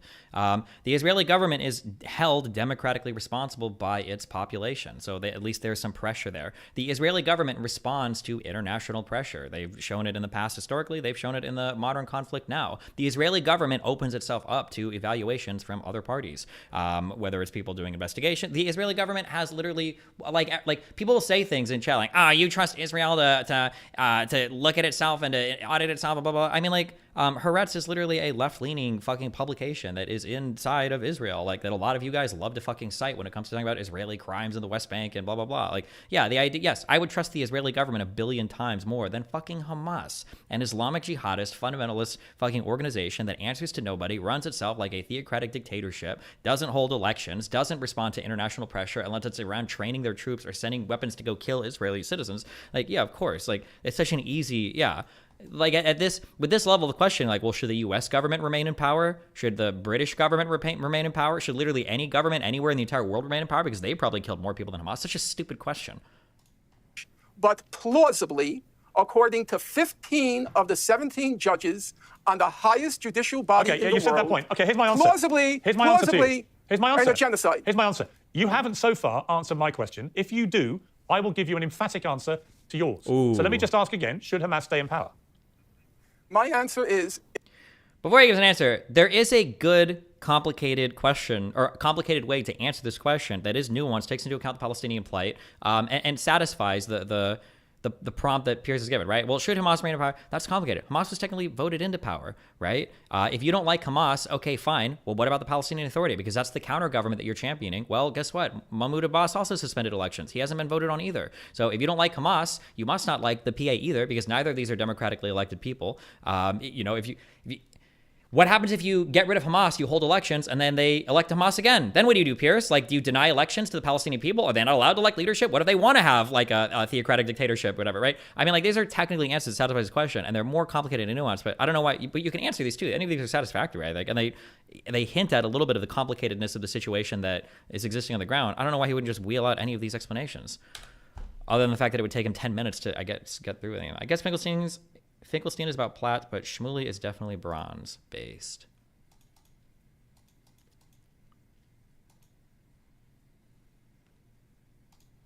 To yours. So let me just ask again, should Hamas stay in power? My answer is, if we apply one standard that's not an answer. across the board... No, that's not an answer. If we apply one standard across the board, I am perfectly happy to say Hamas should be removed from power if you agree that several thousand times you made that point. more Here's my answer. emphatically the Israeli government should be removed from power. What does that even mean? The Israeli government should be, it's like every single member of the Knesset should be banned and then not allowed to run again? Or you dismantle the entire Israeli government? Or what does that mean? There are two completely separate questions, and I would answer it like this. No, they're not. Well, I'm going to explain No, to you. they're not, I'm going to explain why I believe they are. I will listen. Because Israel's response was a response to an appalling terror attack. I believed after October the 7th, Hamas rescinded any right to continue having any power over Gaza and should be removed. The only debate would then be how would that best be done. And I had serious question marks about Israel's response. In response to whether the current... Hang on. Let me finish my sentence, please. And in response to your question, Norman Finkelstein, about Israel's government, no, I do not believe they should continue, actually. I think this government has lost the faith of its people. I think Netanyahu, in particular, has lost all confidence and popularity with the Israeli people who blame him for what happened on October the 7th. And so, no, I don't think they should stay in power, actually. I think both countries should have new leadership and new governments. That's my answer. But again, I'll just come back to you. Hang on. I don't equivocate either with the other. You can divorce the two questions. You can say, after October the 7th, should Hamas stay in power? Sound the... incorrect use of equivocate alarm. Yes or no, and then you can have a question mark about whether this current Israel government should stay in power because of the way they responded. They're two different questions. But you, Norman Finkelstein, so far... Well, hang on. Wait a second, Robert Shirley. I just want to get one answer out of Norman Finkelstein as to whether you will answer my question about whether Hamas should stay in power. Pierce, if you use a single standard across the board... Why was it incorrect? Wait, why was what incorrect? My brain just wiped. This is... Wait a second, Robert Shirley. Two different questions. You, Norman Finkelstein, so far. Well, hang on. Why is the correct answer is Hamas? Also, the real true answer is Hamas shouldn't stay in power because he can't negotiate with Hamas. It's just not a good negotiating partner. It's just and they lost. And actually, wait. Pierce's answer was correct. I think it was Pierce's answer, right? That they lost the right to rule basically once they did that attack on October 7th. If you don't count any of the earlier actions, that probably removed any mandate that they would have had to be seen as like authentic rulers of a people. That's insane. I just want to get one answer out of Norman Finkelstein as to whether you will answer my question about whether Hamas should stay in power. Oh, why was the equivocate? Oh, when you equivocate on something, it means that you're mincing words, basically. So like, let's say that my brother punches me, and then my sister, like flicks a piece of paper at me, and I go, I wouldn't equivocate my sister flicking paper at me with my brother punching me. That wouldn't be equivocate. That would be equating. But let's say that my brother punches me, and then later on, we're getting into a fight, and he's like, "Oh, come on! All I did was like tapped you earlier." I would say, "Tap me? You're equivocating. You didn't tap me. You punched me. That would be an equivocation." Yeah. You don't equivocate like two different things when you're equating them or comparing them. Equivocation is usually when you're trying to, I think, hide from a particular. You're mincing words. You're trying to obfuscate the severity of something. You're equivocate. You're downplaying. That's like equivocation, basically. Pierce, if you use a single standard across the board, then I accept your conclusion. So long as you're being morally as well as legally consistent, I have personally no problem with that conclusion. However, I would want to say, Pierce, and I'm trying to be honest, but also intellectually consistent in this matter. You said the Hamas disqualified. Yes, I would argue Finkelstein's whole career is based on equivocation. They've killed 12,000 children. Okay, what does that mean? Killed 12,000 children, because you're evoking the idea of like 5-year-olds being killed. Like, what's the age cutoff here, right? Are these like fighting age, like combatant people? Is it literally just like children that are hiding in their cribs, or they're like, under their mom's bosoms? Like, what do we, when we're evoking this here, right? Would you consider that an equivocation? I think we consider that equivocation. Fight itself from leadership because of the atrocity that was committed, or atrocities that were committed October 7th. Yes. Now, if you agree with the head of the National Security Council of Israel at the time in 2004, that Hamas is a huge concentration camp. I'm quoting him now. Gaza, you mean? Would you also agree that October 7th was a reaction to confining 1 million children in a concentration camp? Like this, 1 million children. Okay, Pierce, he's not answering your question. He never will. But Pierce, I have to All right, let me bring in Rabbi Smith, because he's been waiting patiently. More patient than you normally do. Every time, there's one main reason I wanted to do this debate, and Pierce, thank you for having me. I'll tell you what it is. There were 6 million Jews who were turned into ash and lampshades and shot, and they're in, oh my graves. God. The only tomb is our memory. Norman Finkelstein is a Holocaust denier. He has said that David Irving, the #1 Holocaust denier on earth, who Britain despises to their credit, who lost huge against Holy shit, he's got my... Do we have the same Apple Watch? That he said he's a great historian. Every time he calls Gaza a concentration camp, as if there's gas chambers there, as if there's... It is. Look, you can even see his little notification coming up. There's SS Einsatzgruppen going around shooting Palestinians. He denies the whole... He is a Holocaust denier. Now, wait, is this guy left-handed, or... Why does he have his watch on his right hand? Do you think he's wearing it on the wrong wrist? Somebody look this up, if this guy's left-handed or not. The fuck? Why does this matter? Because why won't Norman Finkelstein answer your simple question about whether Hamas should stay in power? And don't tell me this is ad hominem. In 2016, he gave an interview where he said that he essentially makes his income through giving speeches. He said that he gave 40 slips to his accountant for speeches against Israel. That doesn't mean he doesn't mean what he said. said. He has 2 watches? Oh shit, you're right, he does have 2 watches. What the fuck? 1 second, hold on. It doesn't mean he doesn't mean what he said. You know where you're watching your right wrist? No, wait, aren't you supposed to wear your watch on your non-dominant hand? Am I crazy? No, 1 second, hold on. If he attacks Hamas, he said that his speeches went from 40 to only 4, he'll be down to 0. Now, here's the point. You're right. It doesn't mean that. But when you pressed him in your first debate, you did so admirably, Pierce.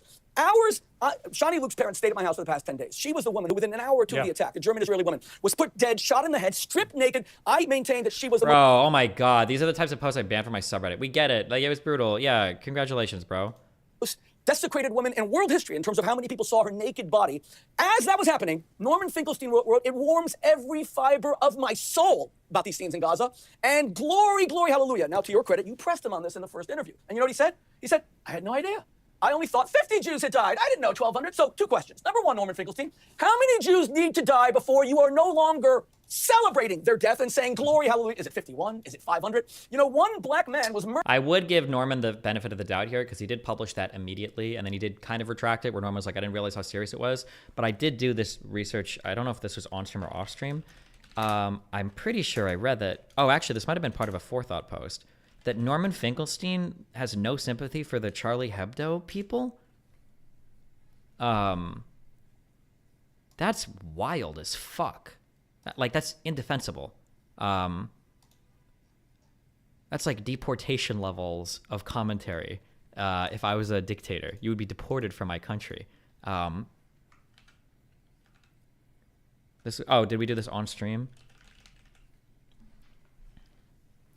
Let's say, amidst all this death and destruction, 2 young Jews barged into the headquarters of the editorial offices of Der Stürmer, and they killed the staff for having humiliated them, degraded them, demeaned them, insulted them, queried Norman Finkelstein, a professor of political science and author of numerous books, including The Holocaust Industry and Method and Madness. How would I react to that, said Finkelstein, who's the son of Holocaust survivors.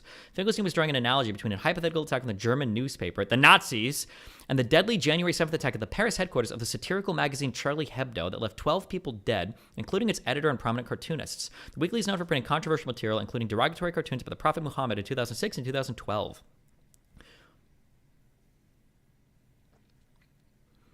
Satire is when one directs it either at oneself. Let's see. Satire is when one directs it either at oneself, causes his or her people to think twice about what they are doing and saying, or directs it at people of power and privilege, he said. But when somebody is down and out, desperate, destitute, and you mock them, when you mock a homeless person, that is not satire, Finkelstein said. That is, I give you the word sadism. There's a very big difference between satire and sadism. Charlie Hebdo is sadism. It's not satire. So 2 despairing and desperate young men act out their despair and desperation against this political pornography, no different than Der Stürmer, who in the midst of all of this death and destruction decide it's somehow noble to degrade, demean, humiliate, and insult the people. I'm sorry. Maybe it's a very politically incorrect. I have no sympathy for the staff of Charlie Hebdo. Should they have been killed? Of course not. But of course, Stryker shouldn't have been hung. I don't hear that from many people, said Finkelstein. He was the one who stood trial on charges at Nuremberg following World War II. He was hung for those cartoons. Jesus Christ.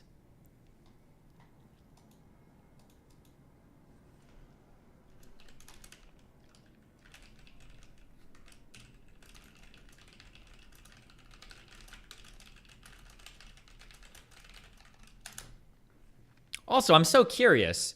Did Charlie Hebdo make fun of Arabs or make fun of like Muslims? I thought they were just making fun of. Wasn't the comic like a picture of a whole bunch of people naked, like Jesus and fucking Muhammad and other people? Am I wrong on that? I don't remember the original cartoons that they got. Was it just Muhammad? I thought they did naked, but I know obviously it was the Muhammad one that got him fucking killed.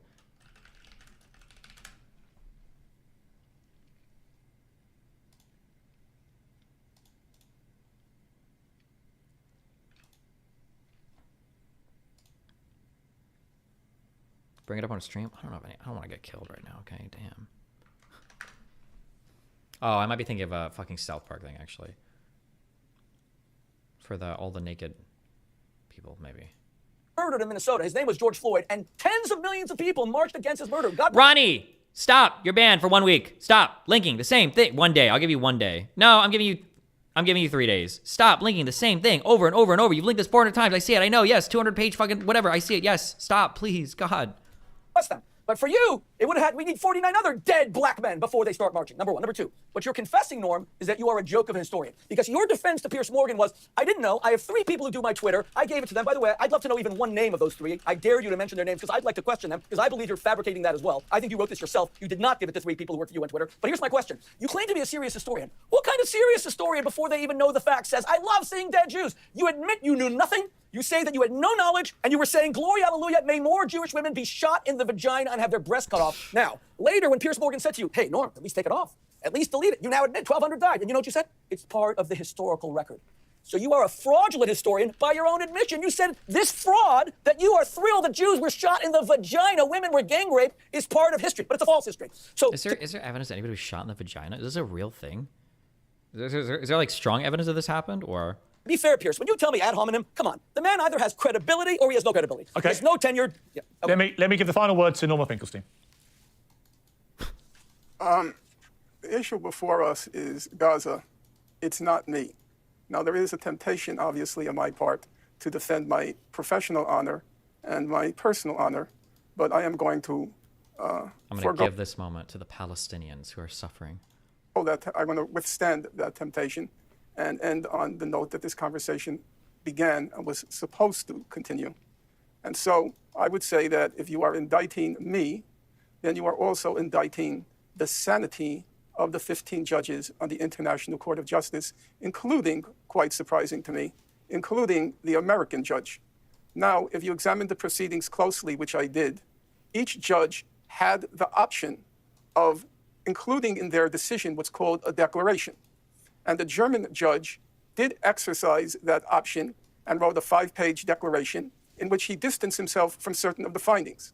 However, it was very noticeable that Israel's main ally in the world, the judge from that country, the American judge, did not issue a declaration, which is to say, she went along with the conclusion without qualification, that Israel is plausibly committing genocide. Now, I would want to end on the note, as you know, Piers, genocide is the crime of crimes under international law. To be plausibly guilty of the crime of genocide, it's a very, very high standard, And it seems to me require a very high degree of dementia to deny that crimes of on a vast scale are occurring in Gaza. Okay, Thank you. We're going to leave it there. That is a blood libel. That is a blood libel. It's a lie. The ICJ never said that. That is pure blood libel. Norm, you may as well say that we Jews mix blood into of Christian children into our matzahs, boys in the wells of Europe. You are guilty of a blood libel. This guy probably does. ICJ never said that. They ruled in Israel's favor. You, sir, are a liar, and you are guilty of a libel against your own people and Okay. against your own parents. Your parents were not haters. They were victims. They did not hate Germans. The Germans hated them and tried to murder Rabbi them. Shmuley? You owe your parents' memory and apology. We're going to leave it there. Jesus And Norma Finkelstein, Christ. Rabbi Shmuley, thank you both very much. I appreciate it. Thank you. Well, thank you, Piers. Ooh, calling Pierce out. Thank you. Only thank you to him.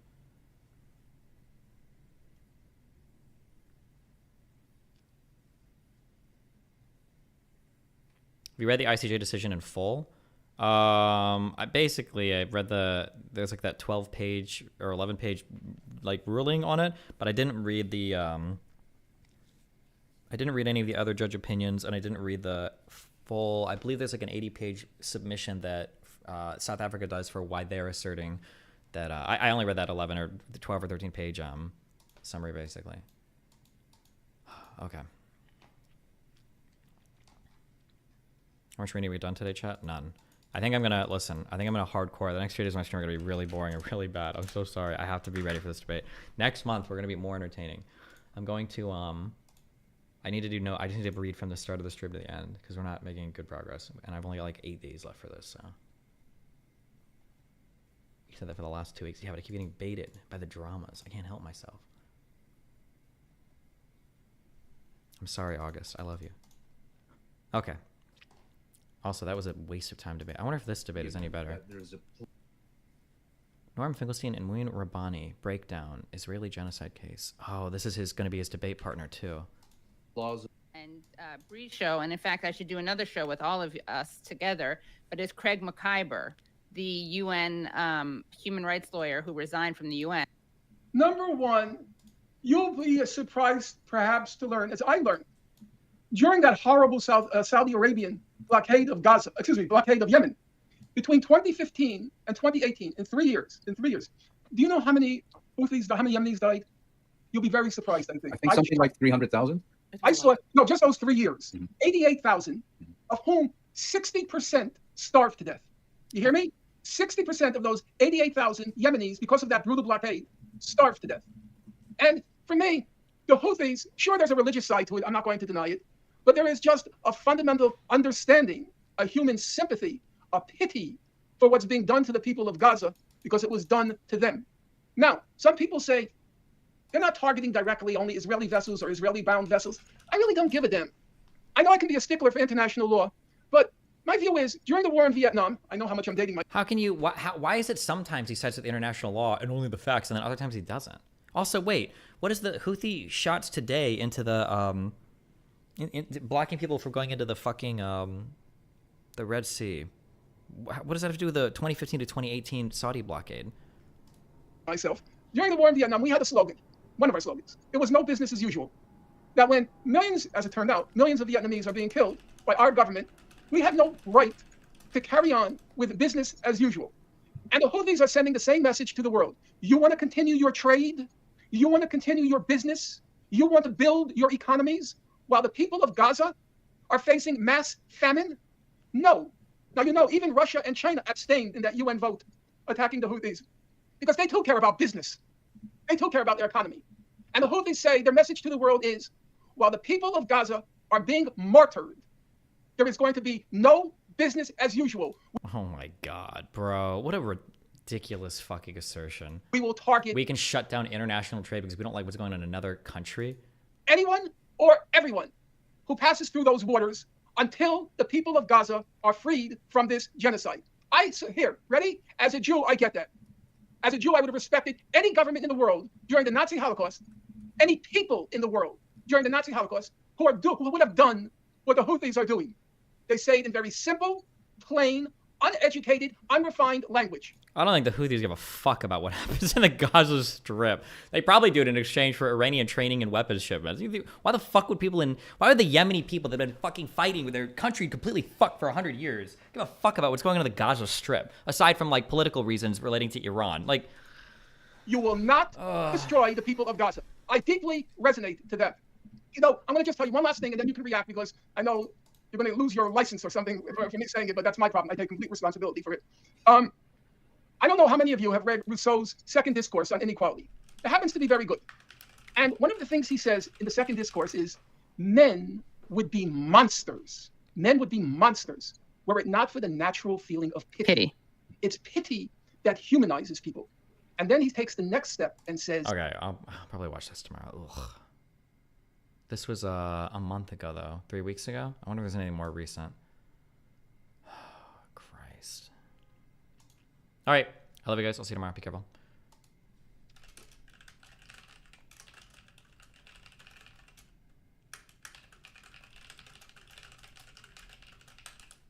Is there a difference between Yemen stopping trade and the U.S. blocking the Japanese oil stuff in World War II?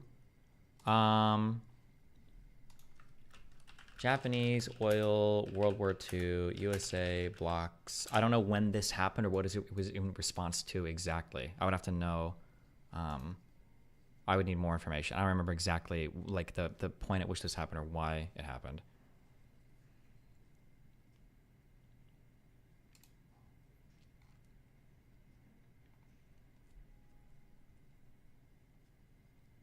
Like, was the United States bombing ships in the ocean, or were they just like freezing assets?